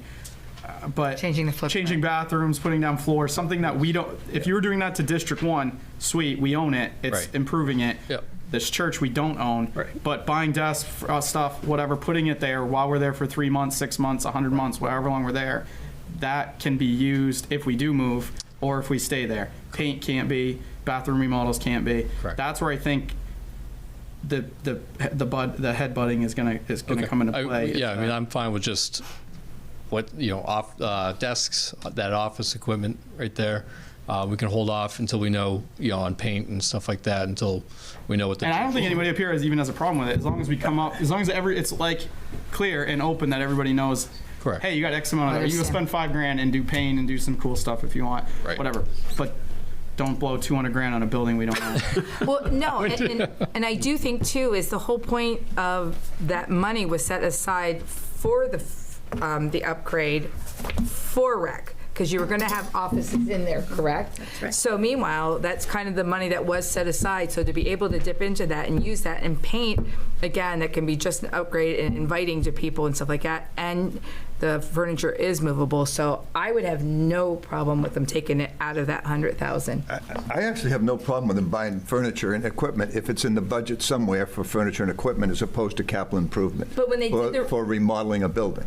That's right. what I'm saying. Well, but the remodeling of the building, I guess in my view, maybe we're just looking at it differently, is having those offices set up out of that 100,000. I don't know. So that's how I'm looking at it. I'm all for renting it and painting it. So because we're going to need the rent, you're going to need offices, and you're going to at least need to make it We need 2 desks, so. painting. So how about we put That'd be a more price correct. amount on it then?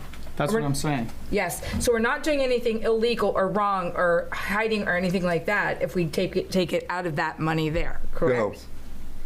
Do the painting, I'll buy the desk for you. I'll donate. Well, it's not that though. It's that they also have another desk. So, and it's the money that was set aside for it.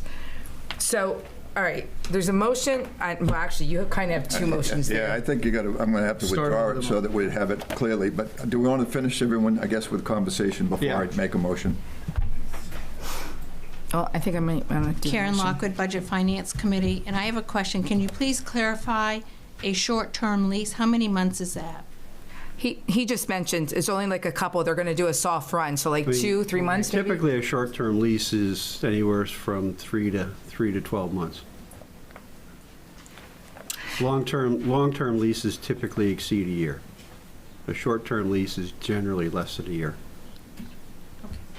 I'm kind of thinking in my head, I just want a couple months just to see if it's a run, and that's like a couple of it. All right. I guess I would like to make a motion that we approve the soft run and we allow Joe to use some of the money that was allocated for the facility upgrade because that's what it was designated for before, but I do believe that there should be a limit on it. And this would give you rent, this would give you paint, this would give you desks, I believe. 15,000? Is that too much, not enough? So that's where. Yeah, I think that's more than enough. Yeah. What do you think you need? I You think. can come back. Yeah, I can always come back. Yeah. Well, I know. We need some desks, we need some shelves, we need some, like, actual stuff, Like half of that, you think? No, you give I'm him now if you gonna need more later? I'm gonna stick 15,000. That way, where he has been responsible in everything he's done in every program that he's done. So I trust him not to blow. And he it. said he has the 1,500 in the operating for the rent, so the 15,000 gives him what he wants. But he only has it, I think, for 1 month or whatever. So with this, I'm putting in my motion 15,000, and I do trust him to be frugal with it because he is, and so that's my motion. Second? Sam just did. Okay, seconded by Sam. Discussion. It's a cap, and I'd rather be part of the team, so 15,000 is reasonable. I agree. Thanks, Dan. All those in favor? I like to negotiate. Raise your hand, Sam. There he Motion is goes. carried. That beats 100. Yeah, it's not. Thank you, everyone. No, right. It's at. Okay. Really appreciate it. And good luck. And thanks, Deb. Both you guys. Next item is consideration of updating the personnel policy manual. Sue? This has been in the works off and on for the last 2 years. Whoops. But, Hey, guys. Hey. okay. And some of the Might as well put that away. recent employees leaving and retiring have brought to light some pieces that really needed to be tweaked, where we had a bit too much exposure on paying out of benefits, and that we were allowing employees to Put it on the floor. accrue benefits above the policy. So this is a combination of changes that I've made, in particular to the benefits piece of it, and a lot of changes that the attorneys have recommended, adding language for the Maine Paid Leave Act and some of the definitions and some of the terminology. Okay. So you're going to walk down through it all to explain why you made the changes, what the purposes were? If that's what you'd like me to do. I would.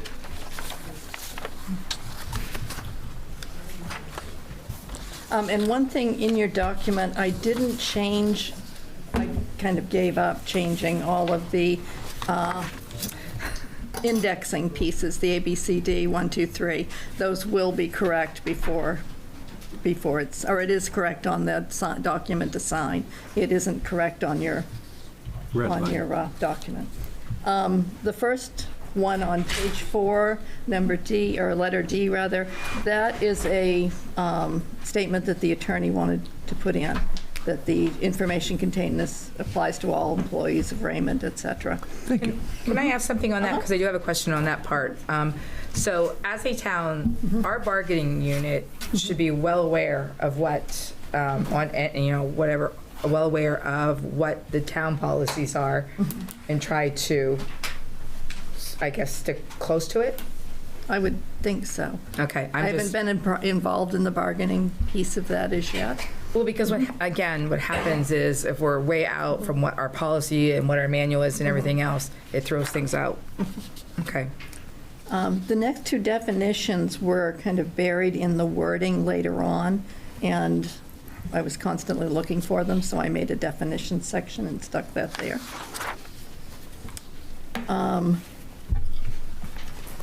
Looking at a lot of other, and I'm on page 5 at this point, looking at a lot of other policies for other towns, I didn't see this all being equal preference anywhere, and that seems to be kind of a old-fashioned notion. So I took that out. Oh, I'm sorry, I missed the paragraph before. The at-will that was taken out at the lawyer's request. He said that's not actually legal the way we had that worded. You didn't say to take out the without cause, though, right? At the end, where you crossed out without cause? Without. Right, it's just with cause. He told you to take out He without? did, yes. So you can terminate someone for any reason that you want to? No, With with cause. cause. Okay. You can all right. only with cause. He took out without But he said cause. we shouldn't have the without cause, that's not legal.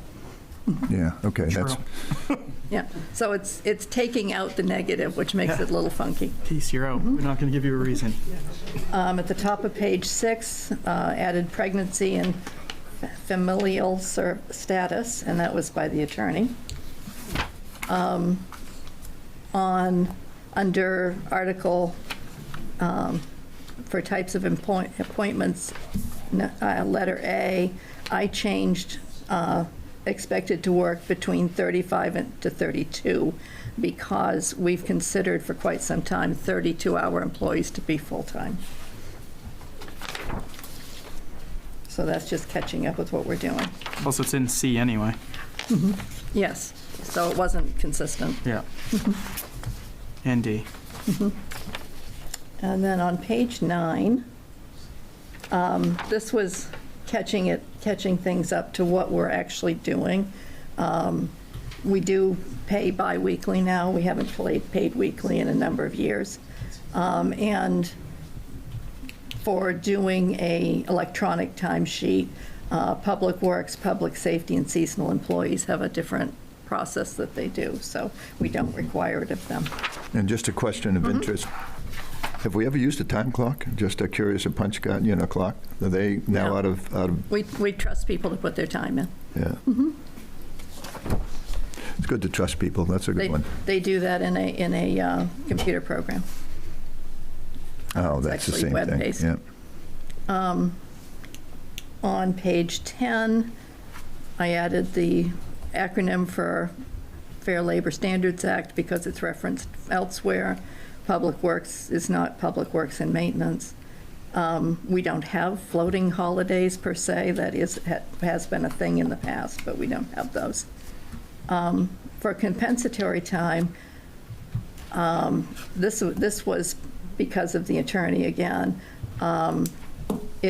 Compensatory time can only be given for overtime hours worked. It can't be for regular hours worked. And it's defined in the law as over 40 hours a week. And I just found this again was an inconsistency where at another point we said that how vacation time would be used, and I thought it would be better to be consistent with that description for compensatory time. The storm closing policy didn't change, other than I've got the wrong word in it. The effect needs to be affect. But that's a policy that was separate, and it felt like it belonged in the personnel policy. Did you skip the part of on date requested on the comp time? I may have. On date requested. No, that's what I mean was consistent. The compensatory time is used like vacation time in Raymond. Oh, So I okay. wanted it to have the same Okay, consistent. description and be Okay. consistent with that. Thank you. H for breaks, I'm on page 11, and I for lactation breaks. Those are both wording that the attorney wanted. Some of these are corrections, like at the bottom of page 11. We used to call it regular full-time. That changed a while ago, but all the places in the policy didn't change. So again, it's consistency. At the top of page 12, Columbus Day was changed to Indigenous Peoples Day. That was per the attorney.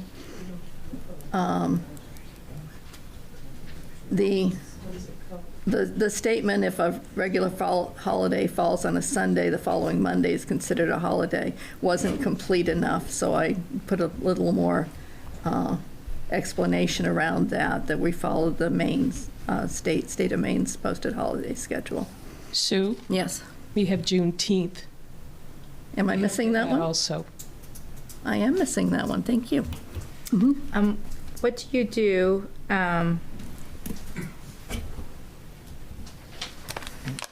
what do you do for that, because Monday you're closed. So if it falls on a Sunday, do you do Sunday, Monday, Tuesday? No, we only do Monday. And what happens with employees that don't work on Monday is they get 8 hours of vacation time, or whatever their standard day is. For full-time, it's 8 hours. Let's see, where are we? I'm gone down to E. And this is a change that I made. I have, anywhere I've worked, it's been time and a half pay for holiday pay. So I increased that by a quarter. And that, for one, was to be consistent with what I've seen working for the state, working for LL Bean and other places. But also, that's a little bit of a bump and could help us with hiring or retaining people possibly, was my thought. For vacation time, this is where we've had some difficulties with, the personnel policy hasn't been strictly followed. Employees have been allowed to amass a lot more vacation time than the policy does state. So this is an attempt to take care of that overage. So what I'm proposing is that beginning January 1st, vacation time will start to be allotted instead of accrued. To transition between the accrual of hours to allotment, employees will be allowed to carry forward up to 2 weeks based on their regular scheduled hours per week, up to 80 hours.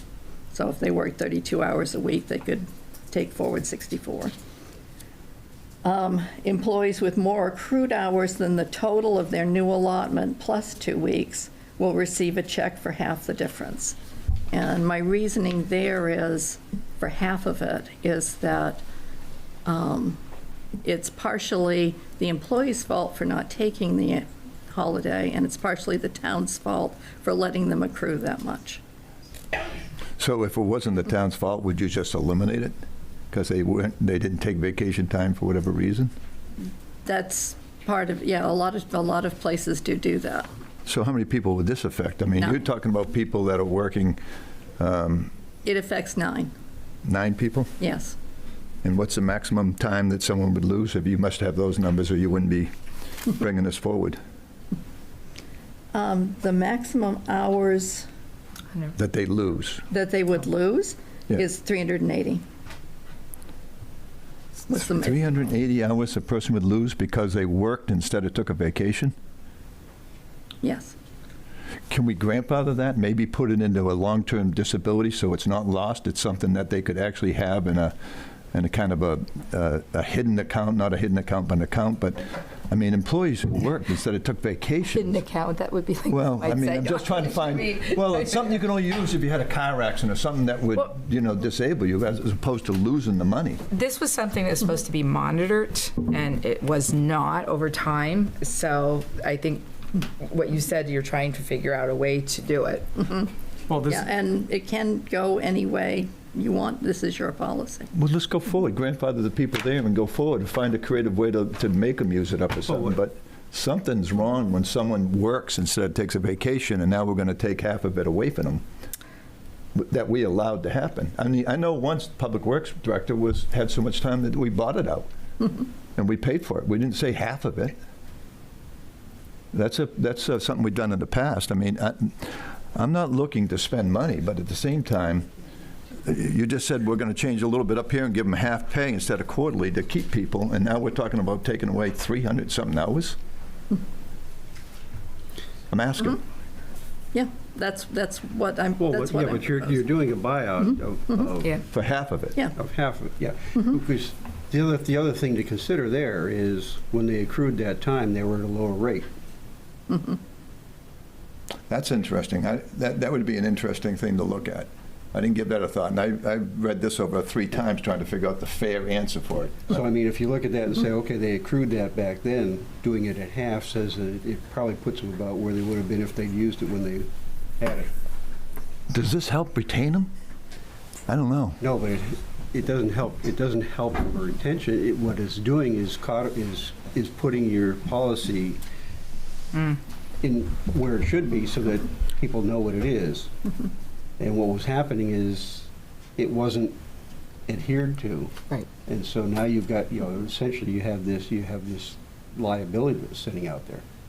And it keeps accumulating, too. Can we at least give them a year to use some of that vacation and then apply this next January or something? It's just 1 year to let them try to get caught up? I'm looking for a solution that's semi-reasonable. I mean, I understand that that's a lot of time. It really is. And to pay them outright like we did once before is expensive. I don't know. Yes. Hi, Brenda Fox, Finance Director. So I couldn't help, I had to put my 2 cents in. You're the Finance Director. So in the past, looking back on your budgeting, there's never been a budget either in any of your line items, because this is actually a liability. And most auditors will request that you set aside whatever the value is of all that time in a separate line item, should there be a case where you have to pay it out. There are circumstances where you could be your feet held to the fire and you have to pay it out. So it is considerably a lot of money, and that money, even in the next budget season, I had requested to Sue that we add a line in your budget for that liability as well. I like that. So that's what I wanted to say about that. The other is there are different, Sue has a good idea. There's also other ideas. You could do incremental payouts until you get them down to that amount you want to always keep so that you don't penalize anyone. You could do it incrementally. You could schedule it to be incremental over a period of whatever your choosing is as well, just to get it down. But the longer you hold it, the more it's worth. I agree. Yeah. That's a good point the chair made. I'm looking just for a solution. Either way, we'd have to budget it. I wouldn't even have a problem with putting a warrant in saying this is what happened, and would the citizens pay for it? If they don't want to, then it's a done deal. And they're deciding. I'm just looking for a solution to I don't want to hurt people. We don't overpay people here. And there's, the health insurance has got a huge deductible, and people that worked instead of took vacation time. Be careful on that last statement. The insurance does have a large deductible, but the HRA pays it. Yes, I'm sorry. I think they're not. Okay. They're not paying. I apologize. Yeah. I apologize. It's one of those things that has to be explained to new hires too, because they look at, oh, that's got a huge deductible. Well, it does, but your HRA pays it for you. So, the reason I'm kind of concerned is I think we got 36 employees or whatever it is, and there's 9 that it affects. And if there's a way to soften the blow, I like the transition to where it's paid out over 2 budgets or something. I really like that idea. Or put it on a warrant and say to people, this is what happened. Are you willing to pay for the employees and start the policy January 1st of not allowing any more? I don't have any problem. Or not letting them use it up. Is what I've been working on and trying to do is find a way to soften this, because I don't want to penalize anyone either. But it hasn't been dealt with properly. And I was asked to straighten it out as best I could. That's all I have right now. This is. No, I like creative ideas. Well, I see it too with sick leave. That's why I'm concerned. It's both vacation and sick leave. So it's a double-headed sword. That's what I'm saying. I'm sorry. Go ahead, Peter. Peter Levitt, 2 Levitt Road. I believe the finance director is correct that accrued vacation time is a liability. In my budgeting experience, we actually called it an unfunded liability. So I think that should be emphasized when it comes to budgeting. Ask the school about that. There you go. They ran into that what was it, 15 years ago when they weren't allocating for the summer pay? Absolutely. I guess the other question I just have for the town manager is accrued vacation time, can that be applied to retirement? Can it be applied to retire? I don't understand. In other words, if you have retirement, someone wants to retire at 65, but they've accrued 2 years of vacation time, can they use that vacation time to stay? I don't know the answer to that. They can in Maine State Retirement, as the way it's written, but it's only 365 days. That just changed. It did? Yeah. Okay, Yeah. so they've lowered it? Maine State Retirement will not count that money. Well, I stand corrected. I'm glad I got mine. Yeah. And this, I'm sorry, go ahead. Yeah, so I And guess, we don't have anything in our policy that speaks about that at all. Sure. So I would say no, Yeah. actually. and I would say that would be a policy you probably just want to have. I mean, in theory, if you could continue to accrue unlimited amounts of vacation time, you could have people retiring on you. But that's not what I'm Much- No, proposing. there is a max on Yeah. what they can accrue. Right, that's Right. not what you're proposing. Right. That's what there is now. Yes. Yes, okay, thanks. That's correct. I'm all for stopping the accrual. Well, Yeah. right, Yeah. but what happened is it's been allowed, and that's the issue, is that's where we're in the situation that we're in. So meanwhile, what happens is this, do the employees sign after they've read this and say they've read this? Yeah. So, okay, I didn't know if they, all right. All right. Can we work through it and maybe have it come back again with some sort of solution or some, I mean, this is a lot to read to start with in 3 days. And then sick leave is even worse, in my opinion, when you start taking away sick leave that they haven't used. But the sick leave, if Yeah, you've but I'm not noticed taking too, it there's away. 480 hours that they can still carry. That's 10 weeks. That's a lot, and then not go over that. So that's a lot right there. And I said to my husband at where he works, I said, how many sick days do you get a year? And he's been there 34, 35 years. He gets 5 sick days. He gets a lot of vacation time, but he gets 5. And if he doesn't use them, he loses them at the end of the year. So he has that time that he knows what he has. Then I have a question too on this vacation. Has it always been that they limited people to only 2 weeks vacation? Has that been a policy ongoing? That's been a policy. So that could have, 2 weeks at a time, so that could have also been an issue with people saying, I mean, I don't know, I'm trying to figure out, one, how they built up that much, and two, how we take it away without penalizing them. Part of how a lot of us built up that is, I'm one of the 9. Part of how we built that up is that during COVID, we accrued a lot of vacation time, but we didn't use it because, for the town office, it was closed a lot of the time. I didn't need vacation. I was working 3 days a week. But during COVID, there were a lot of hours that were accumulated. That's interesting. I guess I would like to make a suggestion on this number here, is then not to penalize them, so we can move on with this policy thing here, is to, like, working together as a board, is, I guess, paying out in allotments, so we can get it cleared out off the books. Stop doing it. But yes, budget it in our budgets as to what we're going to need, but at least we know what we're paying, how much it is we're going to pay, and then we go back January 1st to 2025. Are you guys okay Then we with have that? control of it, yes. Rolf, you okay with that? Yep. Okay, so that way we're not hurting anybody by losing vacation. I like it. Thank you very much for considering that. Yep. And then that way we can keep moving on it. Okay. And are you thinking the next budget year? What is it better Over to two, do I'd it say in over one 2 budget years. or two? Yeah, I'd say over the 2 years. And if someone retires or resigns or whatever, it's a different issue altogether because you got language for that. Yeah. It's hard without the figures to see, Right, see if we need it for 2 years or Well, I don't think you really do. need it for 2. If you do, then you're going to have to put your liability line in.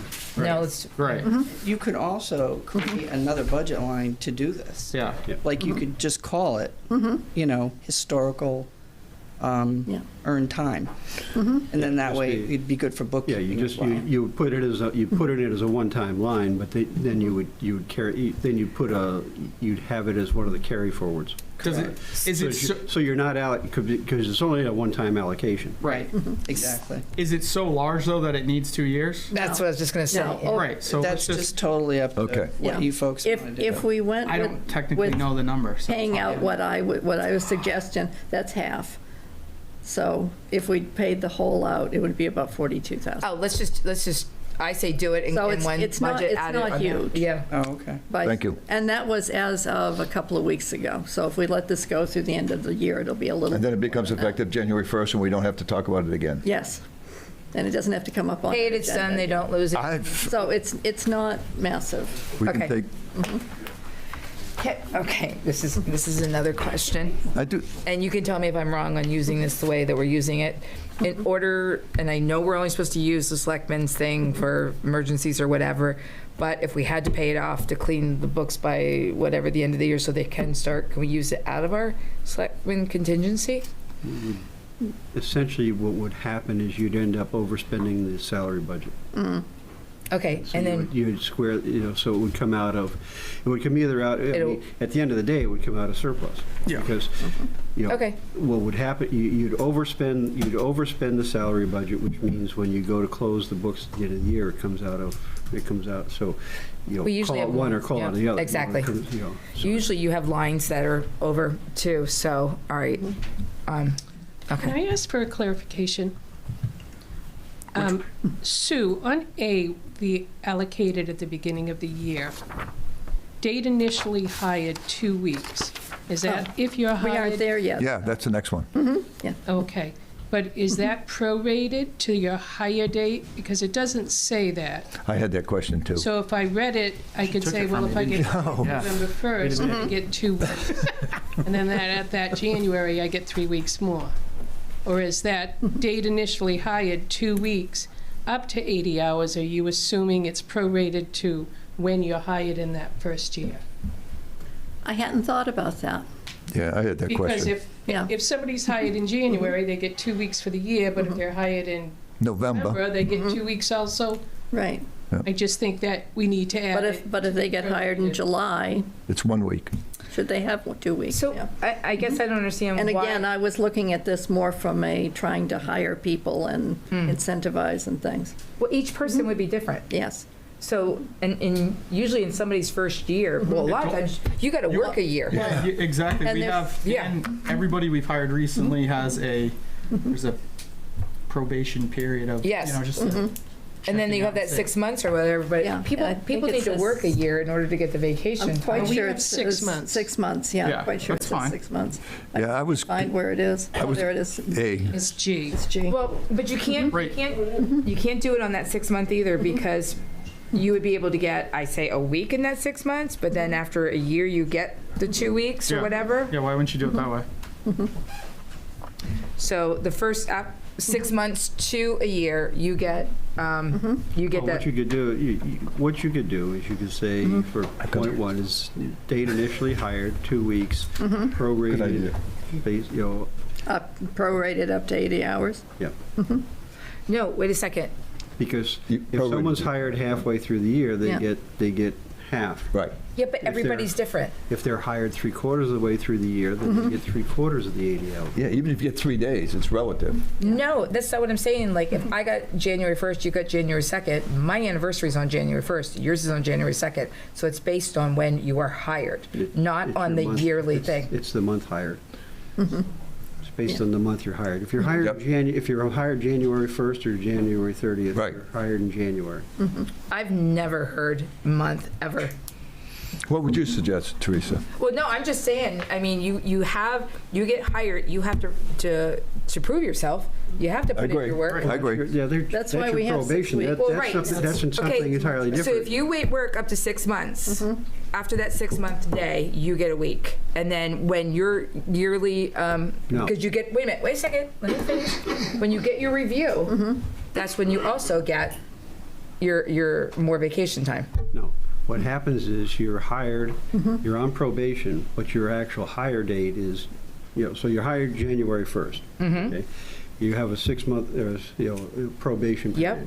But your hire date was still January 1st. Exactly. Everything tracks from there. If something happened between there and your end of your probation, you're gone. You're done anyway. Yeah. Right.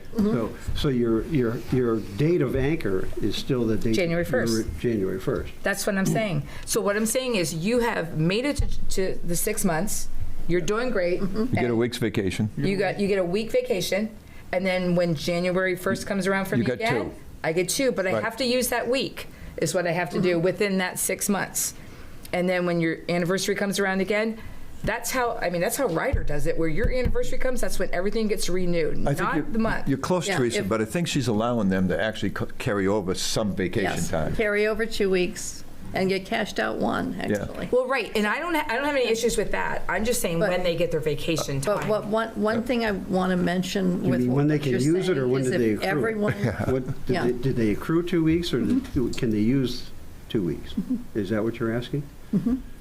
Wait a minute, when they accrue? Well, I think, if I understand what you're saying, you're talking about having everything based on their hire date. Yes. Yes. Do you have any idea how much paperwork that would be every year to figure out, okay, this person gets their vacation on January 1st, this one gets it on February 17th, that one gets it on. But that's only the first year, she's saying. No, actually all the time, because that's why you have department heads. And like my kids say to me, it sounds like a you problem, not a me problem. Like, sorry. So I'm trying to keep it simple. No, what I'm saying is the department heads know when everybody starts, because they also get reviews on their anniversary. So that's when they should be sitting down and having reviews, not all at once, because then that kind of saves. We only do that in the first 6 months in a year, and then it goes into the regular schedule of in May doing reviews for everybody. Well, let's talk about simplifying like we did with the accrual. And Teresa, I understand what you're saying, but from a practical point of view, if you heard the town manager say she's also looking at acquiring new employees and making some, if it's, as the chair said, after 6 months you get a week's vacation that you can use, probably should use, after 6 months with us. Come January, that's now a full year. You're entitled to 2 weeks. You've worked a year. Yes. From that point on, everyone can line up and pick their vacation or whatever and use January simply for administrative purposes. So it's literally only those new hires that have That's the right. issue. Yeah. So That's right. I'm making it more complicated Yes. than sit there and shut up, Derek. I think she's on to the Did you guys all coordinate your clothing too, by the way? Well, I should have coordinated more like Peter, because it's 78 in here. Yes, we turned it down back there too, and it's awful. All right, I think we got that one. All right, so Okay, we beat that one to death. Yes. Okay, so now the next one is after the 1st January, you get 3 weeks. After 5 years, you go up to 4 weeks. After 15, you get to 5 weeks. Well, that's different than what I just said. Yeah, I think after the first year of hire, you get to January, you get your second week. yes. Not the first January, because if you hired me in Right. November, and I get to January, you want to give me 2 weeks, I'll take it. But they could take 2 weeks vacation and quit. Yeah, I'm gonna sign up every November. So I say you just get, after your first, you get 2 weeks. Right. The January, and then after Right. 5 years, I don't know, 4, Yeah, 3? again, I was trying to increase this to try and attract people. Well, then do after, And to try and minimize the hurt of changing to an allotment system from the accrual with people having. Just change that word first to second, and then it's not, the rest of it can stay. Yeah, that's true. the first, the second. Yeah, number 2 goes to the second week. Yeah. Second year. And then the rest of it stays. Okay.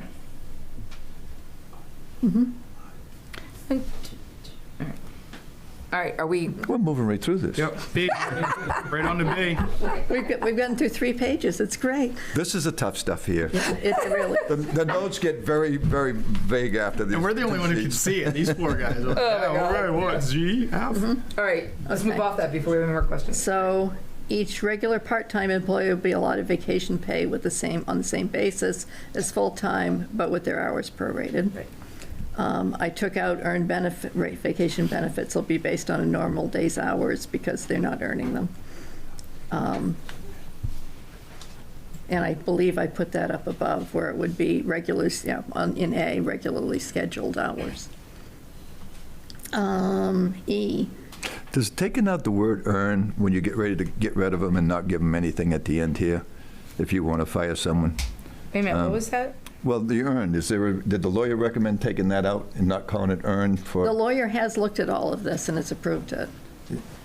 So. If you say but so. I'm not sure where you are now. Well, you took out the word, up here, you took out earn and put Right. allotted, you put that, took out earn and put, again, you took that Yes. thing out, and then you get down here. Yeah. And then so- G, I took out accrue and made it to be allotted. But it still says, where is it for resigning? If an employee resigns voluntarily with less than 2 weeks written notice, that's the not good. We have resigning voluntarily and leaving Yeah. in good standing or through other means of separation in good Yes. standing or to a beneficiary or state, yep. Yeah. Oh, yes, that's up here. E, yep. Yeah. So instead of having the limit, since there's also, and I've lost, here we go, L on the next page is where, at the end of each calendar year, they can carry over to the next year 2 weeks. And before that, they could cash out up to 40 hours. So there's 3 weeks they could basically have. If they got 5 weeks in the year, they only used 1. They've got 2 they can carry forward, 1 they can cash out. There's going to be 1 week they're going to lose. And I did want that in there as an incentive for people to use vacation time. So it is good that they can, at the end of the year, cash out, but somebody may have up to, if you're here 5 years and they're carrying over, they may have 6 weeks of vacation in that year if they carried over too. So, yeah. Yeah. And so, okay, well, the reason I was asking the question on earn, let's go to E, which is earned above, and now it's become allotted. And you say that, and I'll read it out loud for people sitting here. Vacation time will be, and then you cross out a lot, and you said paid to employees upon retiring, resignation, and voluntarily. And then the new word is and leaving in good standing. So if someone resigned or left in good standing, can be taken away for less than 10 days notice, and that good standing is decided by you. In other words, if someone resigned, instead of us firing them, they wouldn't be hired.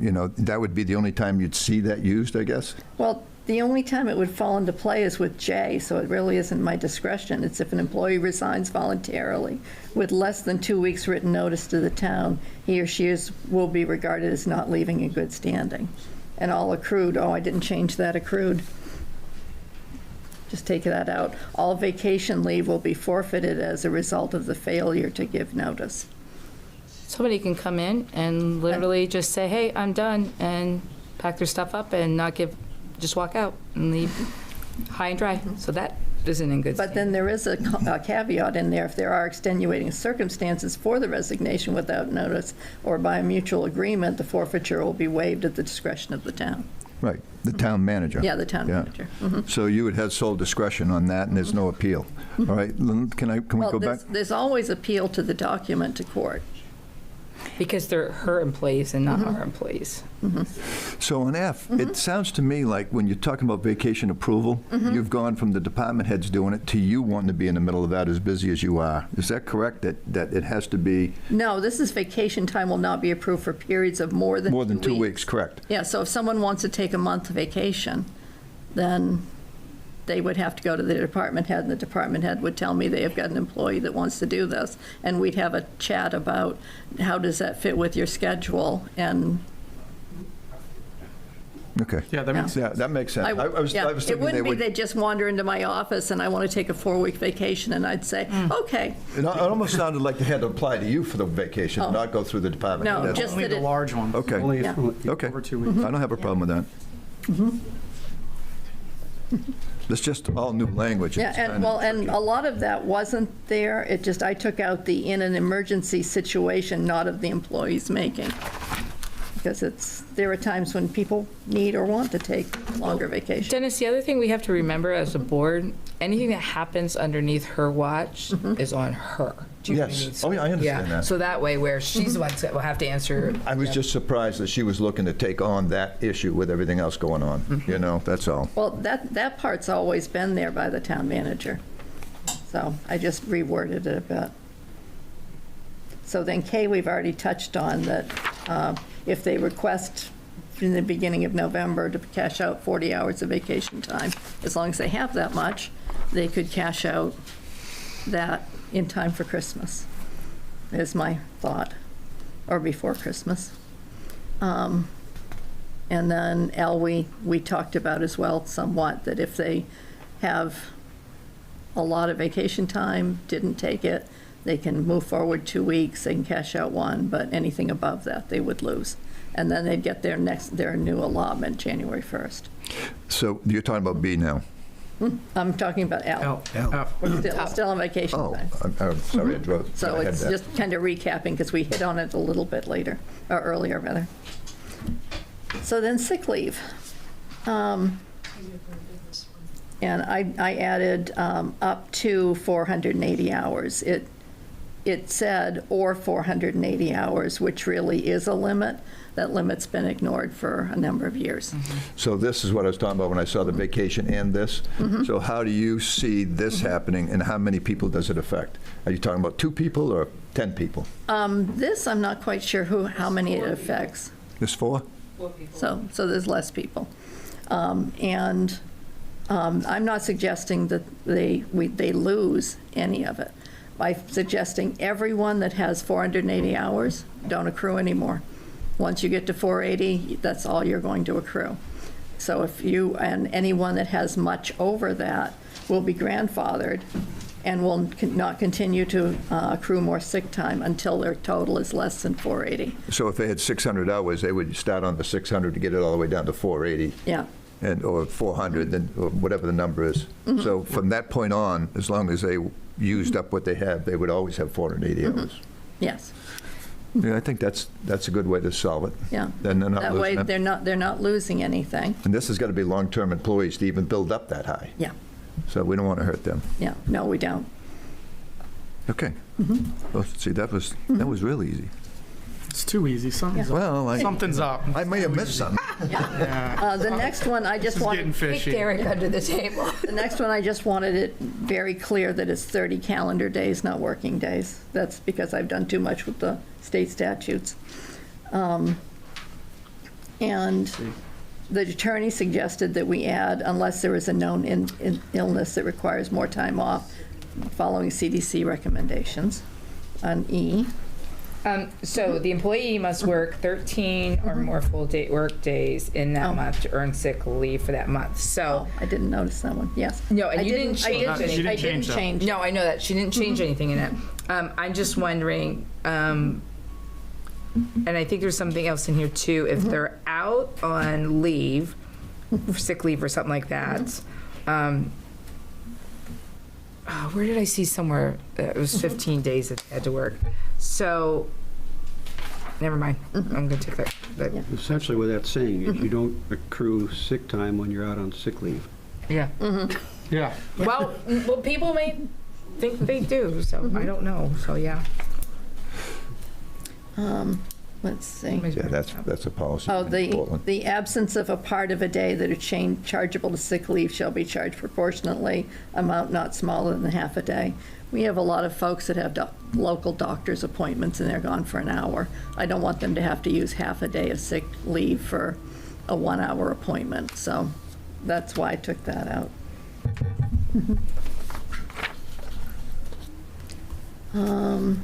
So on page 15, an employee may donate up to 40 hours of sick leave, or sick hours rather, of sick leave per year to a sick leave bank to be used as needed for major illness of any. We haven't instituted that. We've used it. We have used it before, but we haven't instituted it as a regular ongoing I like it. procedure. I like it. But that's Team something player. that, since it's in here, I want us to do that on a more regular basis, to have that as a regular thing people can do.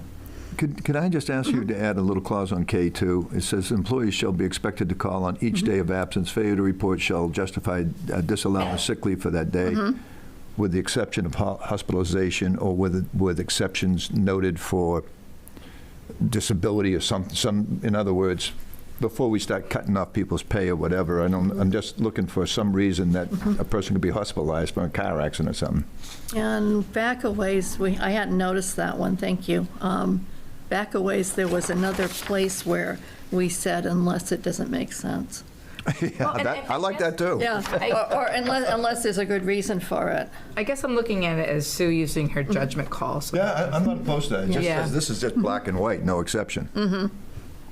Yeah, and that's been in there. That isn't anything I changed. No, that's why I added. asked to add it. What that day? Yeah. I'll make a note and come up with some. I don't think I have any more notes. Get out of here. Yeah, you do.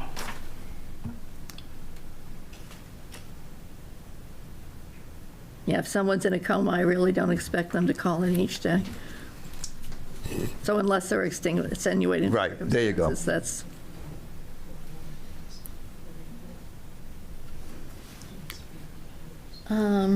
Then earned paid leave is next. The attorney suggested putting that in. That's new language that he said should be in here. Using sick leave as vacation time? I don't agree with that. Oh, where are you now? I'm on the same one. Oh, okay. Yeah. I mean, the whole thing talks about sick leave. But that's part of the main earned paid leave. No way. Wow. Yeah. Sick leave will not be used to extend vacation time. Well, and that's like Yeah, if. I don't have a problem with that. Yeah. What did you just say, Teresa? It says here, employees must designate the purpose or reason for the EPL leave request, such as vacation, personal, sick, bereavement. Right. They're just stating what they're using. They're not allowed. They're not allowed to use it sick time as vacation time. It's up there in L already. Yeah. Teresa, the Maine earned paid leave is a state of Maine law. So they get 1 hour for every 40 hours worked, and they can accumulate up to 40 hours. It can be used for anything they want it to. Yeah. All I'm saying is I just This don't is agree with it. part-time employees, but it's a state law. Okay, and all I'm saying is I just don't like it, because if this is a sick policy thing, and I know it's a state law. So it's designed so that if you're a part-time person and you don't get benefits, you get some kind of a benefit for a sick child or a day off for that. So this was put in by the governor, and it's a law. Right, I get it. I'm just saying that's I how don't it agree reads. with the vacation. So then. You don't agree with the governor. No, What you exactly. just said there. Exactly. So next is the bereavement leave. When I was, again, at the state and at Bean, for certain relatives, 5 days was what was given, and I'd like to add that. 3 is not a lot. For a spouse, a child, or a parent, and 3 days for the other immediate family members. I think a dog should be added myself, but. I'm sorry? A dog? Yeah. Okay, only if my kitty's gone there too. But this also, I believe anyway, Rest of it's straightforward. the town it's also up to the town manager to allow. I thought that was in here. It is. Oh, there it is, yes, for one workday. Yep. The discretion of the town manager. And critters do fit into that. Critters do. Question for clarification, because we fall under kind of a different policy with the shifts that we work. Our folks work 24-hour shifts. If we blanketly leave it as up to 5 days, and they're working a 24-hour day, do we want to also include a definition to break that down to a different portion? Isn't that picked up under the Bargaining agreement? bargaining agreement? So that takes No, priority over. It says, follows the personnel policy under that. So 5 days for a firefighter, EMT working for us. If they're on shift, there's 1, then they get 4 off, then they get another shift work, then they're off 2, then they're. That could be I a see your point. lengthy period. I think that we ought to 5 consecutive tweak it a little days. bit. We can put the word consecutive in. Well, except, and I think you're right, it would fix that problem, but there are times when people need 2 or 3 days off to get things straightened out, and then a couple of days when they're actually going to do the internment. Correct. No more than 5 So total days? we've often split up bereavement days for people. This is a tough one, though. He's right. If you allow someone Yeah. to take that verbiage, I think it's a, We could be the 3 weeks of time easily. so with the exception of 24-hour shift people, which would be considered I don't know, I can't find the line. two shifts. So You should be able to get everything done in 2 shifts. All right, so change, You can't. change that instead of work days. Because of the contract? To calendar days. No. You could do that, and then the other side, and I'm going to side. See, this is how wishy-washy this thing could be. I'm going to go with Teresa on this. 2 days, so I'm on my day on. I'm off for 2, and then I'm on again, and that's a 4-day stretch. But the interment is, and Right. the family gathering is on the 5th day or something. So, and meanwhile, it's during the day that things have to get done, and I know they have to come in and work, but on the other hand is, you're going through, all the emotions and still have to do all this stuff and stuff like that. So, like I said, even that 3 days does not cover it, so. I've got 32 years with that Yeah, but system, and I always got it done with 2 24-hour So shifts.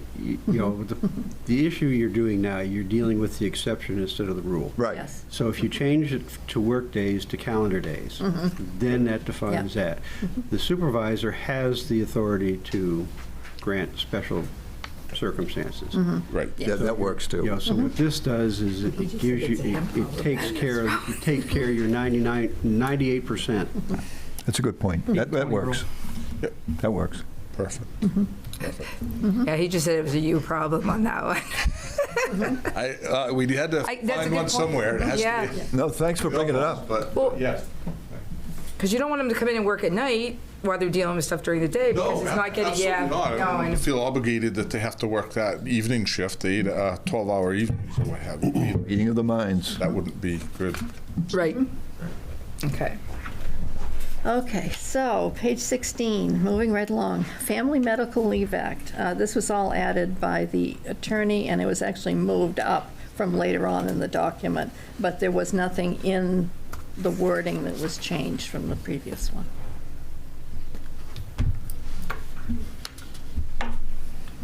On page 17, jury duty.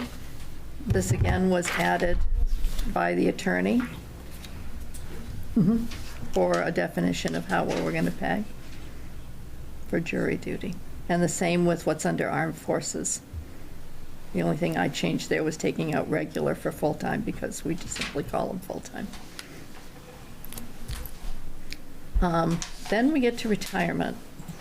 And at the June 11, 2024 town meeting, we voted to go with Maine PERS, which is what this Article 25 is.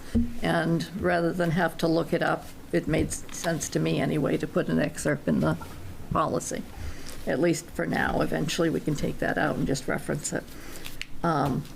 Eligible employees were given the choice of changing to the Maine PERS retirement or continuing to participate in and contribute to Social Security, and to continue to participate in the town's retirement plan if they had elected to do so. So that's just a statement of where we were when we took that on.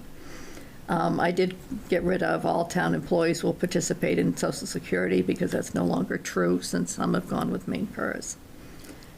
For B, Maine PERS, we still pay Social Security. Yeah, that's what I've, you still pay Social Security? They still get Social Security. They still get it, but do they still pay it? yes. Yes. The federal government required that. But does it come out of the main purse thing, though? It's an addition to it. The federal law changed in 88 or 89, and it required anyone going into a state pension or had to stay in Social Security. Yeah, and I knew this was a different plan than the state, because at the state, you don't pay Social Security. I don't agree with that. Social Security. It's the law.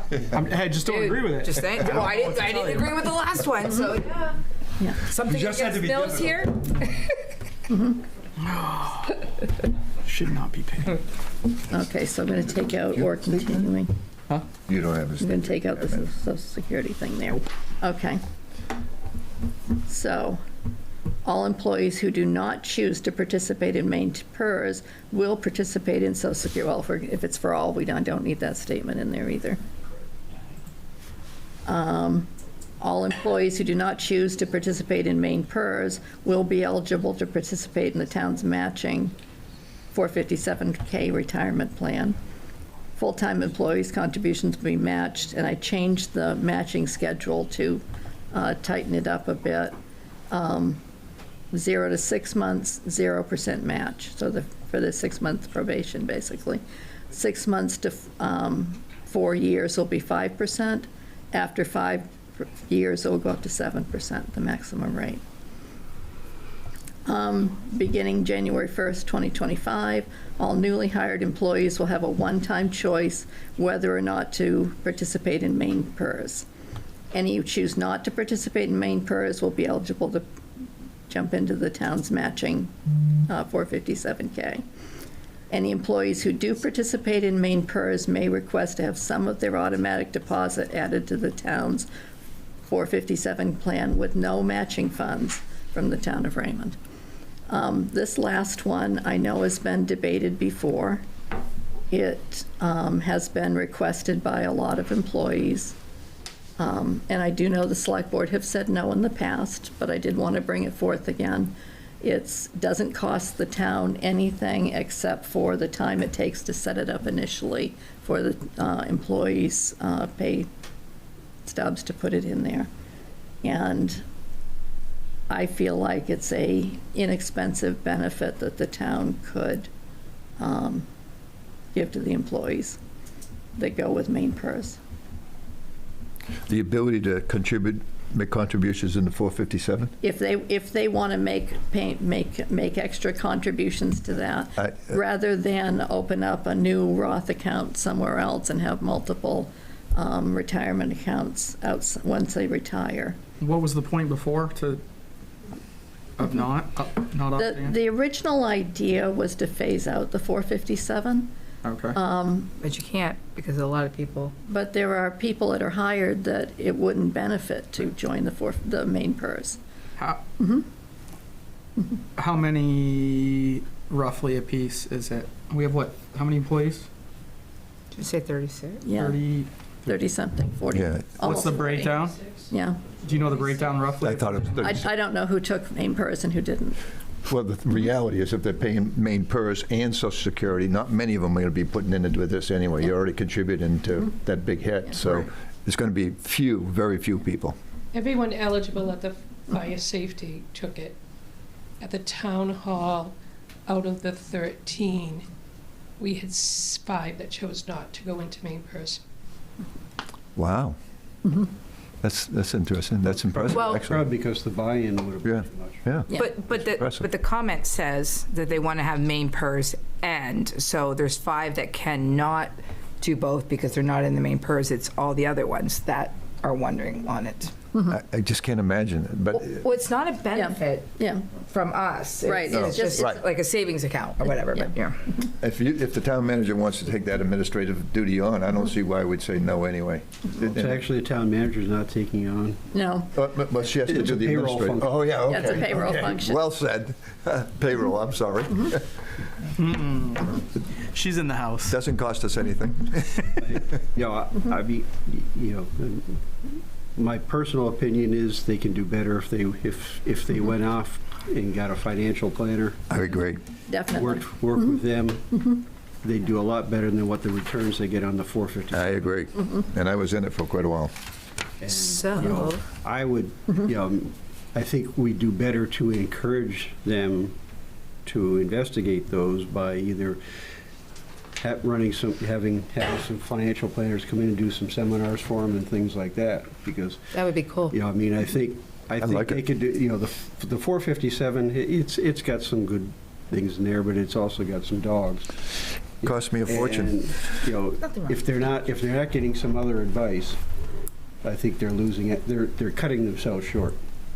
Anything we can do to help our employees for their pension. Well, we're not helping them with the 457. No, yeah. what Mr. Olson just said is simply bring in some advisors once a year or whatever. I like that too. I like that. It works. So what are we going to do for D? So would you like me to strike it? Or no, you can leave it in there. I just think we need to. I think we need to do more to encourage them to look at other ways that they can accomplish So those. let's leave it in there and bring in a financial. Accomplish those goals, because, I mean, that, I think we do more of a favor to them by bringing in, because Yep. then they're not taking, I mean, we don't have, they have no one that's advising them on Yep. what funds they put it into in the 457. Right. And that's where the whole thing falls apart. Yeah, yeah. Okay, that works. Keep it. Okay. So workman's comp, I didn't change. Health, dental, life insurance on page 19. I added short-term disability. I actually don't remember adding long-term disability, oddly enough, but evidently I did. And short-term, and then the next thing that we would pay for the short-term disability. I did that mostly for discussion and in an attempt to kind of minimize the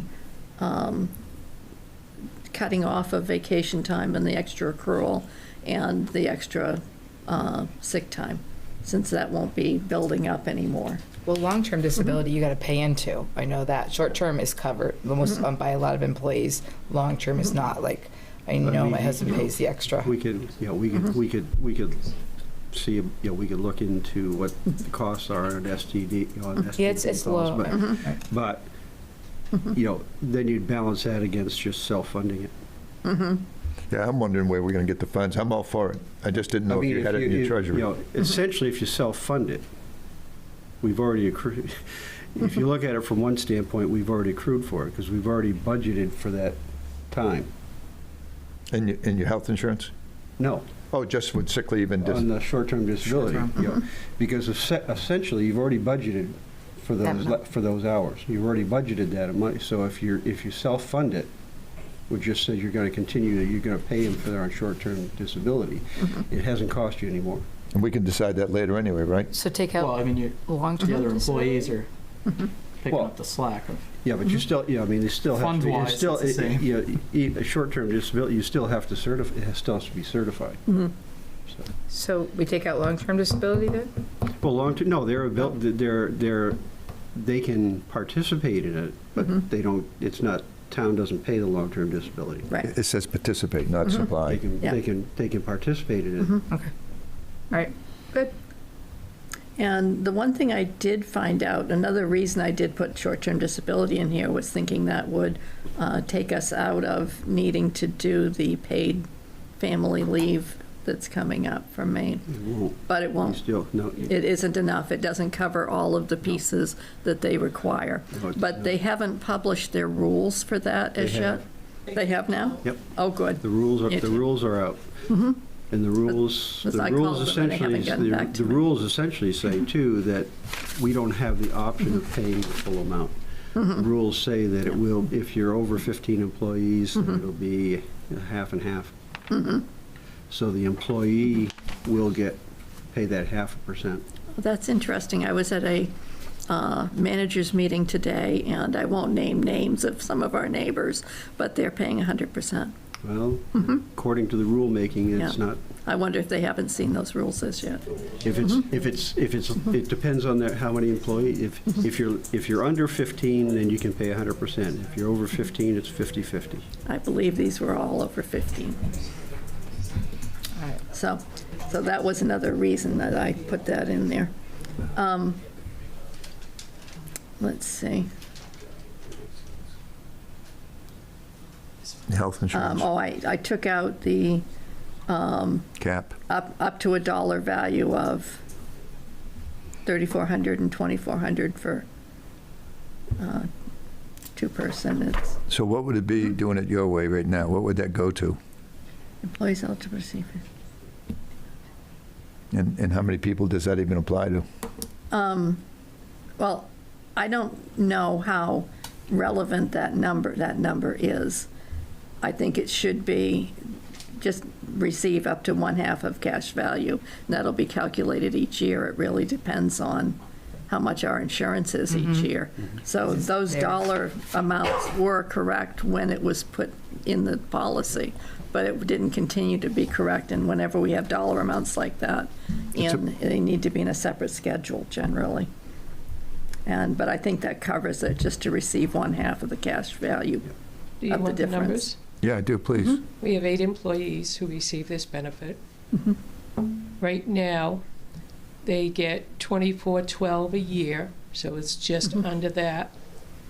If you take the cost of a single provider and a provider with one dependent, half of that, they'll get $39.60 a year. So we'd go up about 500. $1,500 for, out of those 8 people, $1,500 each. But those insurances will go up January 1st. But this could also change yearly, the numbers too, just because in case someone does pick up the insurance because, say, a spouse retires or doesn't, isn't working But I anymore. mean, it's the issue. Whenever you put a hard number in there, it's troublesome. So you keep, by doing it as a percentage. then Hey, it's a bigger benefit for employees. If you guys are for it, I'm for it. If it's going to go up with each year with inflation. Yeah, and all you're doing is you're saying it's just going to be half of that, half the. Yep, that 1/2. Going to go up Leave it at that without the numbers words. And then, let's see, on to disciplinary proceedings, on page 20. This next one was a change that the attorney suggested under suspension. Just to describe what suspension was, that it was with or without pay. And on the top of page 21, that was also a suggestion of the attorney to take out that, because any appeal of employees at the town should be to court. It shouldn't be to the select board. Why would we want to encourage them to hire a lawyer instead of having a chance with us? Last time it worked pretty good. We don't want to play lawyer. Yeah, and the attorney said that this should come out. That's Unauthorized not where the appeal should be.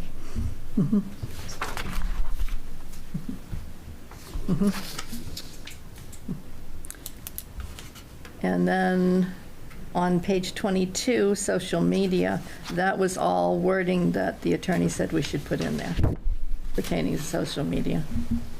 That basically says that I can't go out and talk on social media as though I'm the town manager if I don't have the authority to do so. Which is how I kind of sum it up.